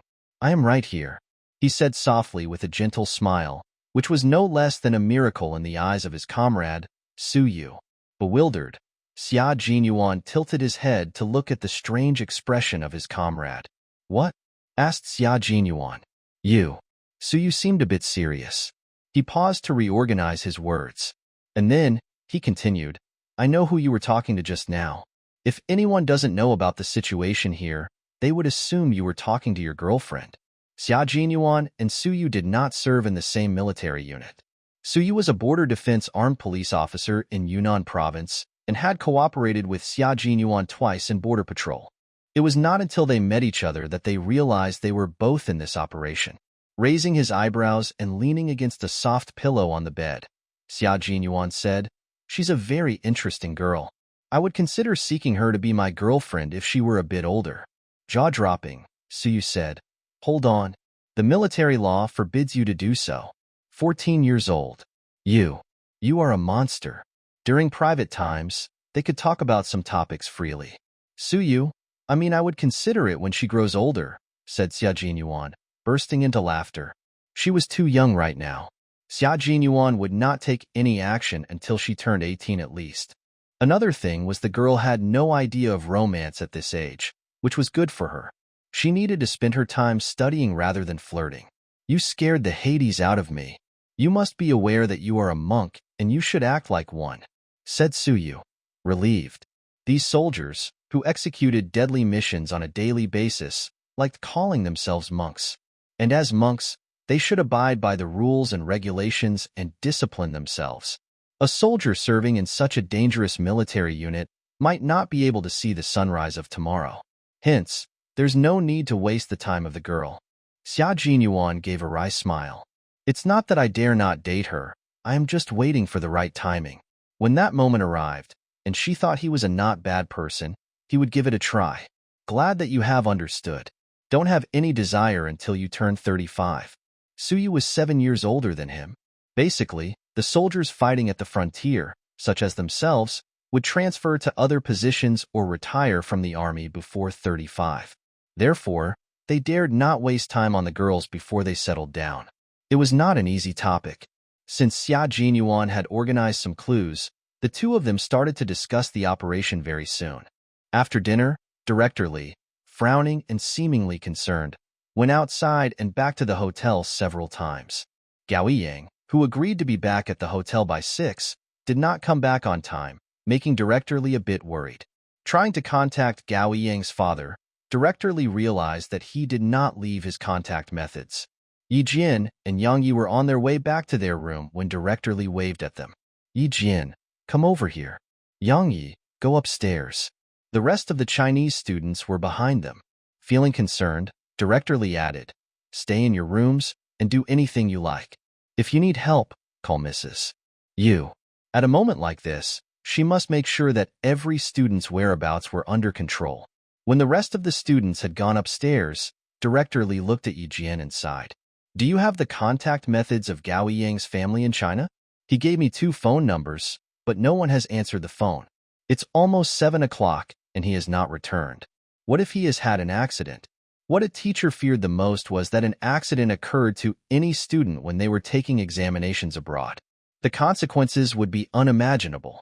Unfortunately, Yi Jian didn't know his family phone number in China, but she did know a phone number in Australia. Try this number. It's the cell phone number of his father's assistant, said Yi Jian. She recollected the numbers which Gao's father had dialed to cancel dinner reservation. Try it. It should be correct. As antiqued as Gao Yang's father's cell phone was, the display of the number keys was the same as that of modern cell phones. According to the way Gao Yang's father moved his fingers as he dialed the phone, the numbers stated by Yi Jian should be correct. Director Li felt a bit relieved as she heard about the contact method of the assistant of Gao Yang's father. How lucky that you know it. Come, let's ask the receptionist to dial this number. It was Bale who was working at the front desk. Blinking secretly at Yi Jian, he smiled and dialed the phone number for Director Li. The assistant of Gao Yang's father answered the phone. A few minutes later, he contacted Gao Yang's father. It's your classmate. You want to say something to her? Said Gao Yang's father with a cold look in his eyes. His only son didn't bother to look at him. She's concerned about you. Speak to her. Gritting his teeth, Gao Yang turned around and took over the phone. Hello? He said. And then he heard Yi Jian's clear voice. Where are you? You promised to be back at the hotel half an hour ago. In front of Yi Jian, Director Li wrote down a line of words, which Yi Jian repeated to Gao Yang.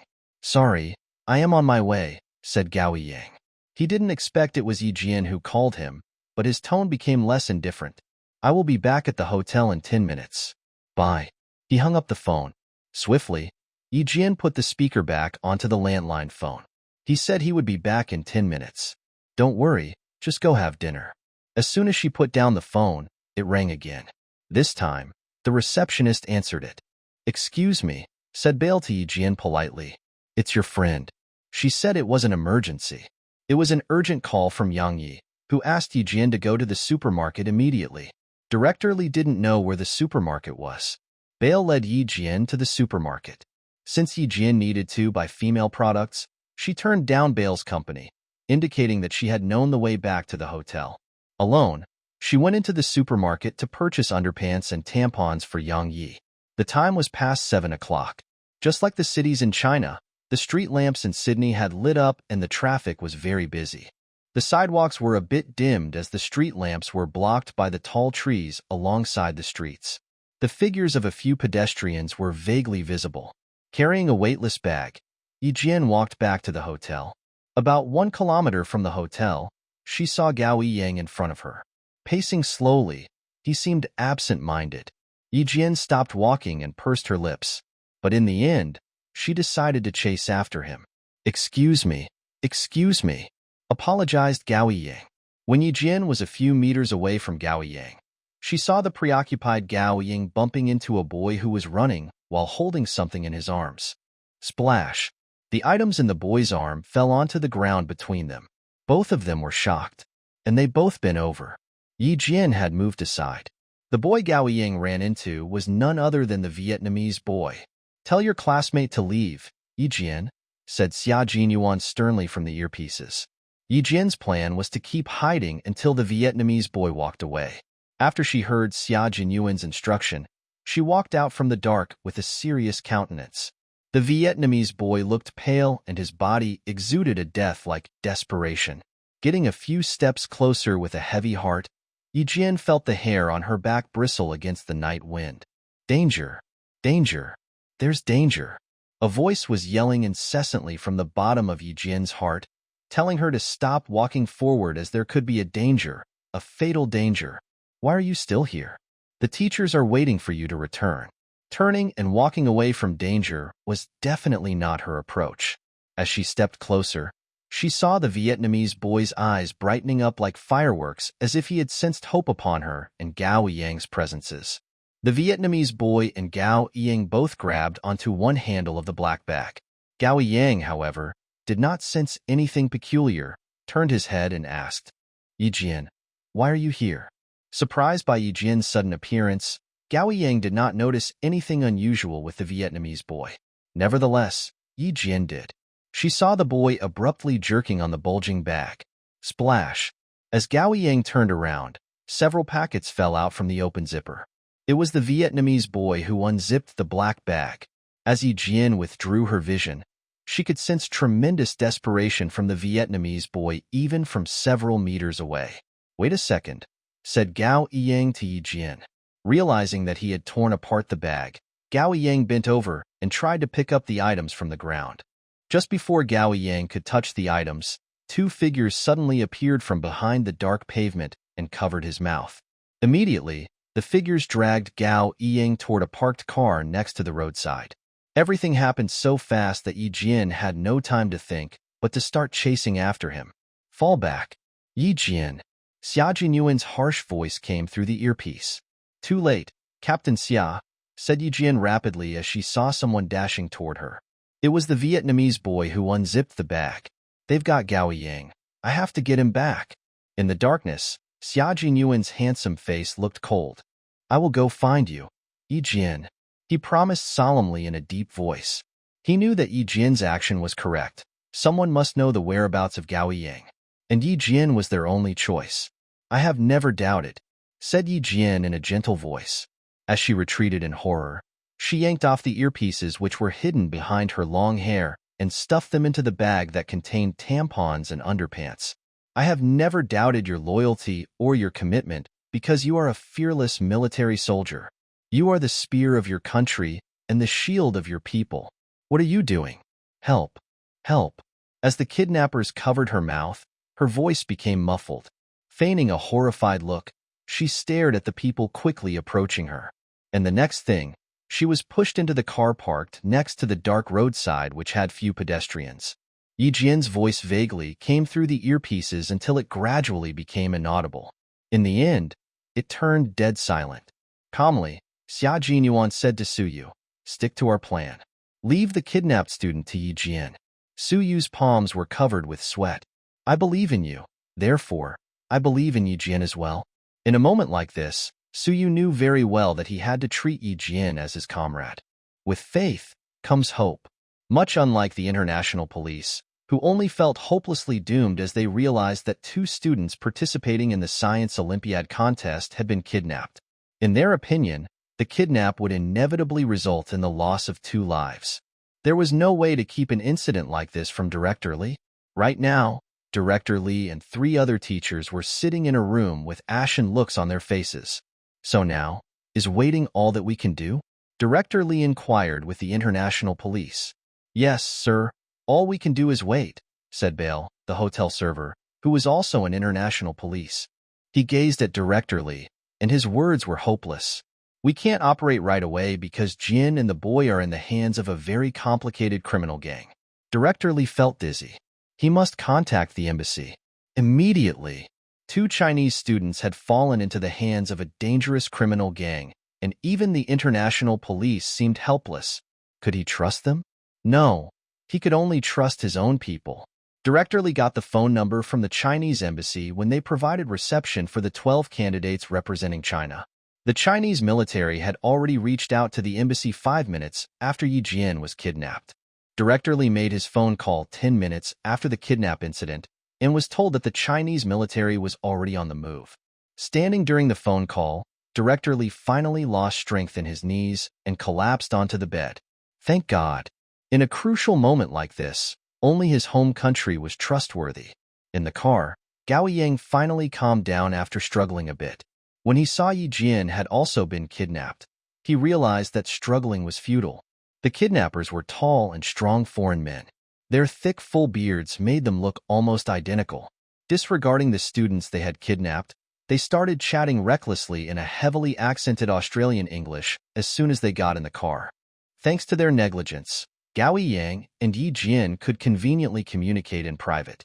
Gao Yang moved closer to Yi Jian and tightened his lips. Don't be afraid, they are just after money. He gently whispered in Chinese. Don't make any noise. If you want to cry, do so after they leave. Let's see where they are taking us first. Although he had calmed down, he did not realize that this kidnap was not about money. However, as for someone who had been kidnapped before, surely it was understandable that he thought of it this way. Yi Jian was impressed by his composure. It was uncommon to see a boy calm down just after struggling briefly. It will be suspicious if we are not frightened at all. It makes sense to cry a little after being kidnapped, said Yi Jian in a low-pitched and tearful tone. Gao Yang couldn't tell whether she was scared or not. In the car, there were 4 kidnappers, including a driver and a man in the passenger seat who had been on the phone the whole time since he got in the car. None of them paid any attention to the 2 students. They were immersed in their conversations as soon as the door closed shut. As soon as the man in the passenger seat spoke, Yi Jian realized that he was the man who was pushing the dining cart out of the elevator the other day. He was one of the criminal suspects being hunted by the international police. Yes, things are a bit messy, but lucky for us, they are just 2 students. Yes, right, we should stick to our original plan. I don't want to wait any longer. Just leave the rest to Red Scorpion to worry about. Haha, the man bluntly spoke out in English, not even slightly concerned that the 2 students might understand what he had said. Yi Jian's eyes darkened. The man was so unconcerned, indicating that he was certain the 2 students would not leak his words to another soul. Because the dead won't talk. Indeed, she was undaunted. In her past life, due to the hardships Ying inflicted upon her, her heart had grew as strong and tough as a rock. She only knew survival, not fear. At this very moment in her current life, Yi Jian appreciated what Ying had done to her in her past life, shaping her into who she is today. She had nothing to fear. A pair of slender and cold hands soundlessly grabbed Yi Jian's hands. Subconsciously, Yi Jian wanted to shake them off.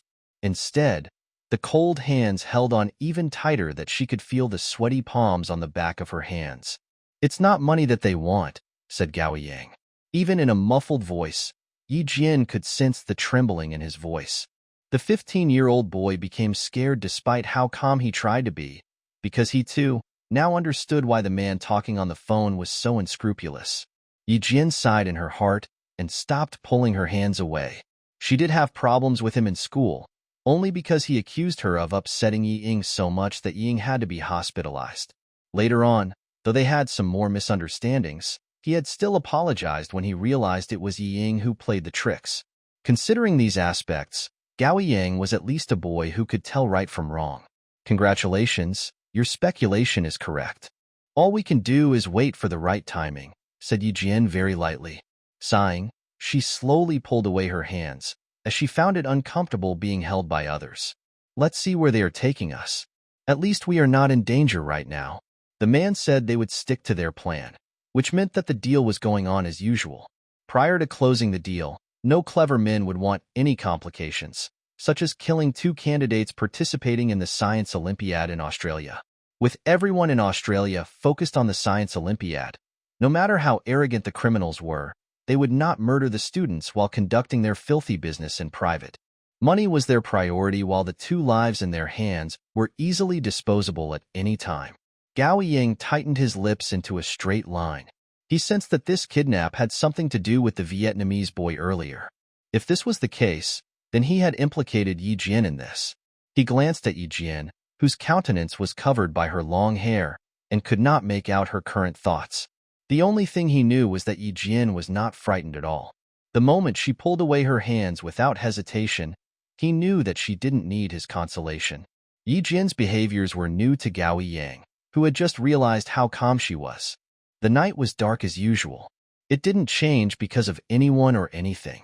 While Director Li was waiting anxiously back at the hotel, Gao Yang was pushed off the car. As Yi Jian got off the car, a pair of hairy hands grabbed the bag which she was holding in her arms. Instead of losing grip, Yi Jian took out a packet of tampons from the bag. Crying abashedly, she stuttered in English in a fearful tone. "Do men need this? Do you need this?" As the other 3 kidnappers saw the tampons, they burst into laughter. The man who grabbed the bag also laughed, but he suddenly pulled out a pistol from behind and placed it against Yi Jian's forehead. With a fake smile on his face, he said, "Kid, don't mess with me." Although a gun was pointing at her head, Yi Jian became increasingly calm. She didn't scream. Instead, she opened her eyes wildly, trying to look like she was about to collapse due to fear. Actually, Yi Jian's attention was on the pistol, and she tried to figure out its make. It was a 180 mm long, Beretta 8000 Cougar F model pistol with 15-round magazine capacity and ambidextrous safety levers. She thought she might need a pistol on her escape tonight. Boom. The hairy foreign man intimidated lightly. When he and the other kidnappers saw the frightened look on the girl's face, they laughed even louder and more brazenly. From their indifferent laughter, it seemed certain that they didn't give a if they killed 2 more people. "That's enough, Jenny," said the man on the passenger seat. As he got off the car, his brown eyes glanced at Yi Jian, then at the female products. He told the man to loosen his grip. "I assume you won't be needing these things anymore very soon." He gave a meaningful smile at Yi Jian. Despite his smile, his voice was intimidatingly chilly. "All right, guys, stop teasing them. They've been behaving quite well. I prefer a quick disposal, thrilling and satisfying," said someone, laughing. What the gang didn't notice was that there was a more ferocious look in Yi Jian's eyes. Standing in a dark alley without street lamps, Gao Yang felt so pale and sweat was seeping from his forehead. Creak, creak. As a rusted iron door opened slowly, the deafening sound of heavy metal music tore apart the silent night. Gao Yang and Yi Jian were pushed into a colorful world, a KTV overwhelmed by glaring lights, incessant music, and a crowd that was dancing insanely on the dance floor. Nobody in the bar noticed the group. The criminal suspects in the front even greeted the servers at the bar. They walked across the dance floor into the bar counter, turned at a corner, and appeared before a bright elevator. Still holding onto her bag, Yi Jian crouched like a quail, hoping to reduce her presence as much as possible. "All right, let our little friends wait in the room next door. We will play with them after midnight," said the man in the front, laughing. He even patted Gao Yang on his shoulders. When the elevator reached the 8th floor, he left, arrogantly. This was his territory. Surely, he could do whatever he wanted. Click. As the room was locked, Yi Jian exhaled a sigh of relief. When she took out the tampons from her bag earlier, Yi Jian was staking a bet on a man's ego against the kidnapper's vigilance. As it turned out, her judgment was correct. Leaning against the cold wall, Yi Jian exhaled a sigh of relief. She was carrying a localizer and a communication device with her. All she had to do was send her location to Xia Jinyuan. As for the international police, well, she didn't trust them. On the other hand, Gao Yang was looking around for escape routes. Splash! As he pulled open a heavy curtain, he saw a faint light of the street lamps through the dark brown sliding glass. Overjoyed, he reached out his hands to push the sliding window, but the window remained still. Obviously, it had been sealed. "Yi Jian, come here." Instead of giving up, he turned around and said to Yi Jian, who was leaning against the wall, "We need to find a way to pry this glass window open." Gao Yang acted calmly so that he could even search for ways to escape. Undoubtedly, his behavior had somewhat put Yi Jian's mind at ease. There was no surveillance camera in the room, so they were not being watched. Turning her back on Gao Yang, Yi Jian put the earpieces into her ears. The earpieces had no signal due to the far distance. And then, she took out the localizer, which was smaller than her palm, and inputted a series of numbers. Beep, beep, beep. The signal was soon heard. The code she sent out went through a series of processing and transcoding. Finally, it appeared on Bale's laptop server. Xia. Here. The reason Bale became the police officer meeting with Yi Jian in the hotel was that he used to work with the Chinese military. This time, when no one stood up to help, he took the initiative to offer assistance in the operation of the Chinese military. Both Xia Jinyuan and Su Yu were in the room. As they heard the signal from the server, they almost simultaneously rushed to the front of the laptop. Clicking, zooming in, localizing, confirming. In less than 2 minutes, they had identified Yi Jian's location. It's King's Cross, a place rampant with drugs, gangs, and brothels. That place is full of our enemies.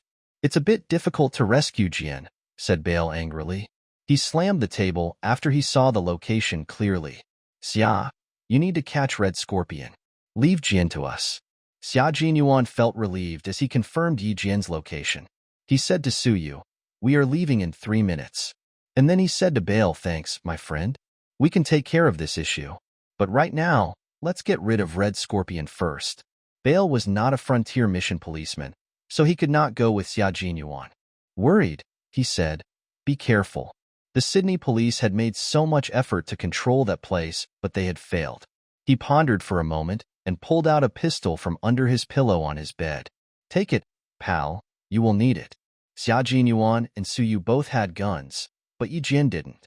Xia Jinyuan caught the gun and checked the magazine, which carried a maximum capacity of 15 rounds. Raising his eyebrows, he reassembled the gun deftly. With an elegant but somewhat frivolous smile on his face, he said, it would be better if I can have one more magazine with full rounds. I would feel safer that way. Bale shrugged without any comments. Smiling, he took out a magazine from under his nightstand and tossed it to Xia Jinyuan. Good luck, pal.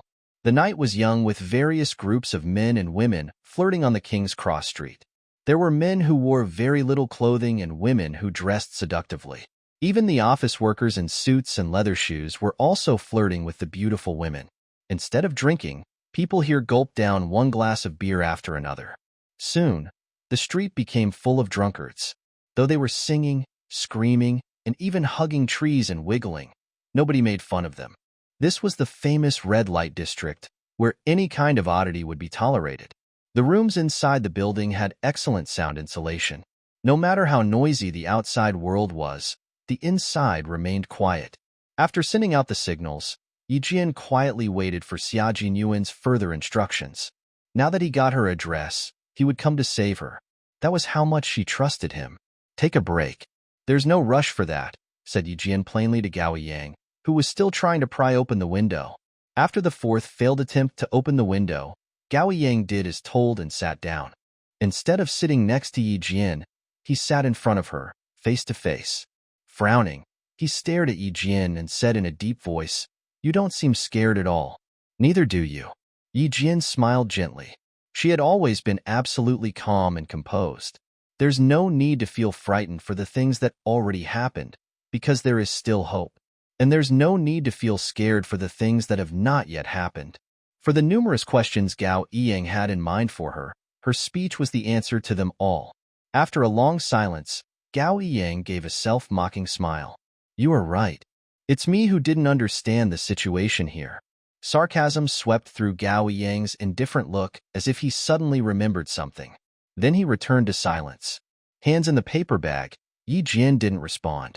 Her slender fingers slid over the gun. She felt safe with a gun in her hands. A shot from the gun would have broken the sealed window. But she couldn't do it now. Not until Xia Jinyuan contacted her. She had no idea where Red Scorpion or the Vietnamese boy was. Since the foreign criminals who were doing business with Red Scorpion claimed to get rid of Yi Jian after midnight, she assumed that Red Scorpion and the Vietnamese boy were nearby. The Chinese military had been monitoring Red Scorpion at large. This meant that the flow of drugs had also been put under surveillance. What Yi Jian needed to do was wait for the timing to escape with Gao Yang. The Western man, who had lost his pistol, searched again outside of the hotel. Not able to find a trace of the gun, He cursed and returned to the bar. He had no clue when he had lost his pistol or who had stolen it. He could only blame himself for his carelessness. It was legal for individuals to hold guns in this area. Therefore, if anyone had found his gun, it was not unlikely that Gishi had kept it for himself/herself. Upstairs, the foreign criminal suspect had established contact with Red Scorpion. The deal was supposed to be carried out at a place designated by Red Scorpion, but he moved it to the bar. The reason was very simple. His student was too naughty. The Vietnamese student was crouching in a car for Red Scorpion had beat him harshly. Painful as he was, he dared not cry out. Shivering in fear was another Vietnamese boy who sat next to him, holding a black bag. The change of the transaction place made Red Scorpion's gloomy eyes brim with an intimidating and ferocious look. Without looking at his two students, he stepped on the gas pedal, driving straight towards King's Cross Street. Boom! A pickup truck suddenly surpassed him and cut in front of him. It was hard to tell whether the pickup truck driver had blocked Red Scorpion's speeding car on purpose or not. Ji Wong, it's your turn. Smiling in the pickup truck, Xia Jinyuan informed other soldiers on this operation to surpass him. He seemed relaxed like he was in a car race. Boom! Another pickup truck outran Red Scorpion's car and then surpassed Xia Jinyuan. Red Scorpion glanced at the pickup trucks that kept surpassing him with a poker face. As he stepped on the gas pedal once again, he turned his car to the outermost lane, which was another road leading to King's Cross Street. Having successfully driven his enemy out of the shortcut, Xia Jinyuan stared in front sharply and headed towards Yijian's location. Men and women were still dancing and drinking crazily in the KTV. Nobody cared what sort of stealthy business was being conducted here. Even if they knew, they would not pay too much attention to it, because this was a place for drug dealing. At 9:40 p.m., Yijian, who was resting with her eyes closed, suddenly opened her eyes to the voice of Xia Jinyuan coming from her earpieces. Are you scared? Or do you feel excited? You know me, Captain Xia. His voice had a soothing power, which instantly calmed down Yijian's nerves. Everything is well. We are being locked in a room on the 4th floor of a bar. I guess we are safe until midnight. But I'm not sure what will happen after midnight. Gao Yang was also resting with his eyes closed. When he heard Yijian speaking, he thought she was just uttering nonsense in her sleep. But after listening to her words clearly, Gao Yang stood up abruptly. Dumbstruck, he gazed at Yijian. Captain Xia? Who? Who was she talking to? How did she get in touch with people outside? Gao Yang's head was overwhelmed by a myriad of questions and felt a bit dizzy from standing up too fast. He saw Yijian smiling gently and speaking with someone at a moderate speed, which made him wonder if he was hallucinating. Both of us are fine. The kidnappers are not very alert since we are just students. Proceed with your operation first. I can protect myself. Within 1 hour or so after Yijian sent out her location, Xia Jinyuan arrived. He must have tried his best not to waste a single minute. She knew he would come. She never doubted him. When Xia Jinyuan heard his little fox's innocent and calm voice, he realized that she was safe and sound. A warm smile appeared on his handsome but cold face. Okay, wait for my good news. We will meet before midnight. He assured Yijian that he would meet her before any danger would bestow upon her. A man's promise inadvertently delivered in a time like this was as good as gold. If I can get myself out, you won't have to come over, Yijian answered, smiling with her bright and witty eyes. It's a rare opportunity for actual combat. I want to be a part of it. She was a brave little fox. She was not scared at all. Hidden in the dark while waiting for the criminals to appear, Xia Jinyuan smiled. All right then, take care of yourself. Since she wanted to participate in an actual combat, he would grant her this opportunity. He would clear the obstacles outside before she would come out. Slowly, Gao Yang approached Yijian and sat to her left.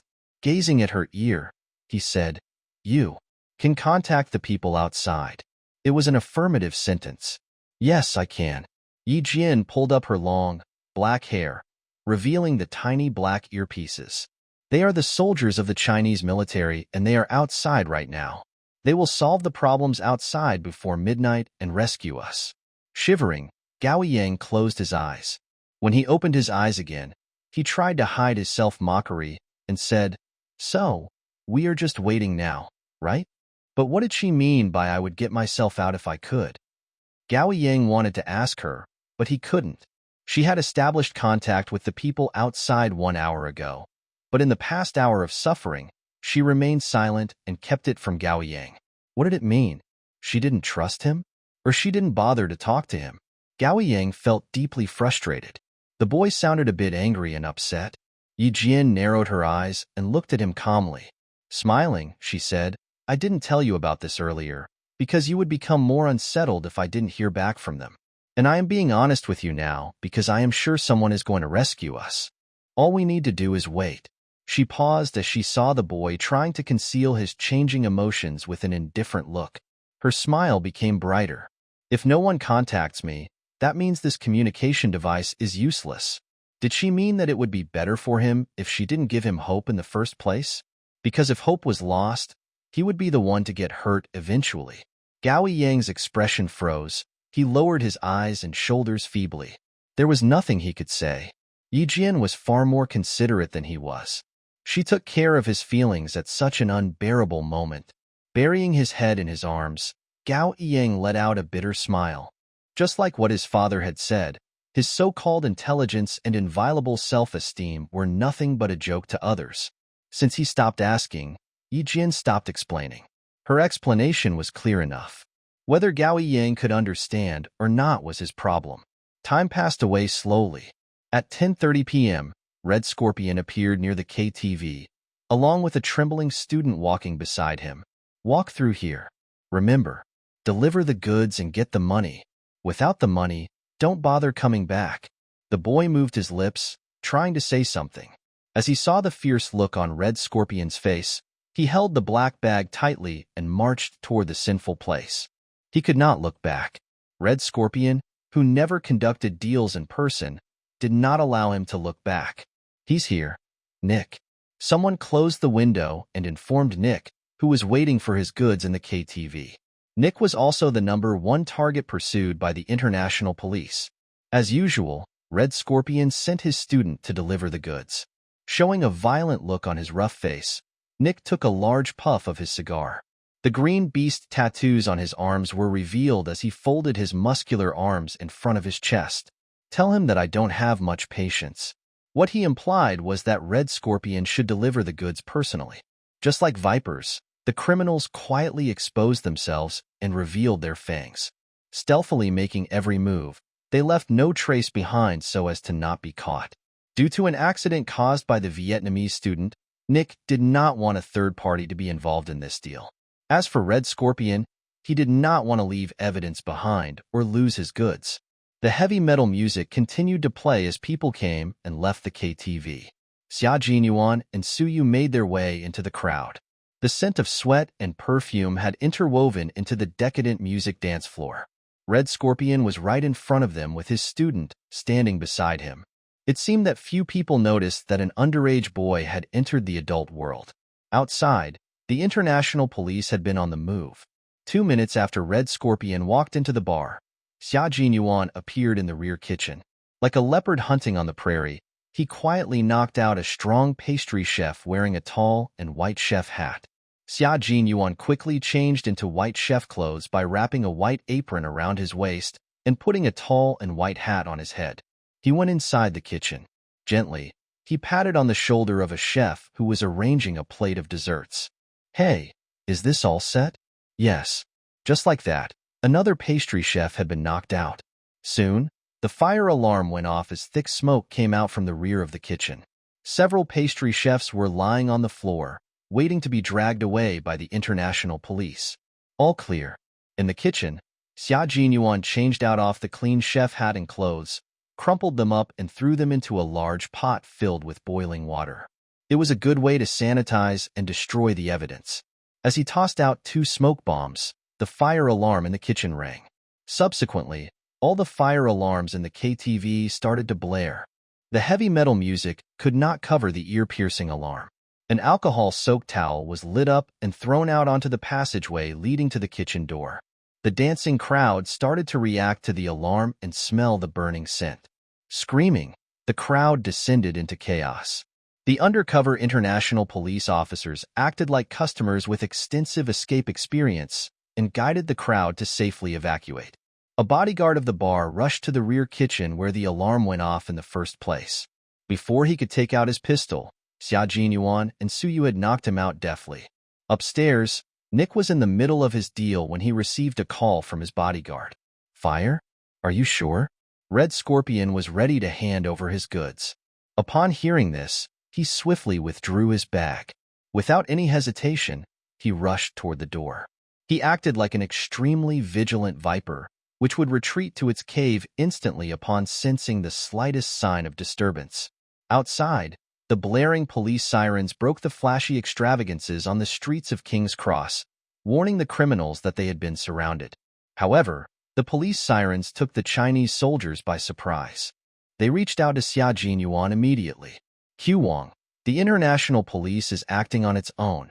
The police siren is ringing. You must be careful. In total, China had sent 5 soldiers to carry out this operation. 2 of them monitored Red Scorpion from outside. Xia Jinyuan and Suyu stayed in the hotel, and Yi Jin stayed with the students. They had been working very well together until they encountered such a group of condescending international police officers. As Xia Jinyuan received the information from his comrades waiting outside, an icy look appeared on his face. Switch to the public channel. According to the plan, the international police must not show up until they found Yi Jin and Gao Yang. But now, the plan was ruined. Though Xia Jinyuan had always been well-mannered, he really wanted to punch them right now. Xia Jinyuan contacted Yi Jin as soon as the signal was switched to the public channel. Yi Jin stood up from the ground when she heard the blaring police sirens. After she heard the messy sounds from her earpieces, she said, "Copy. Don't worry about me. I found a pistol. I can protect myself." Found a pistol? Xia Jinyuan was squatting on the second-floor stairway. Suyu was standing on a tall stool he had found somewhere, fumbling at an emergency indicator light. 2 minutes later, he showed an OK gesture to Xia Jinyuan. Nodding, Xia Jinyuan gestured him to march forward. Smiling, he said to Yi Jin, "Well done, girl. We are on the second floor right now, and the international police has surrounded the building. You guys can leave through the escape window." Yi Jin turned off the lights in the room as she listened to him. Then she walked past Gao Yang, who had woken up to the noises, and stopped in front of the window. Bang! With a calm look in her eyes, Yi Jin fired a shot at the glass.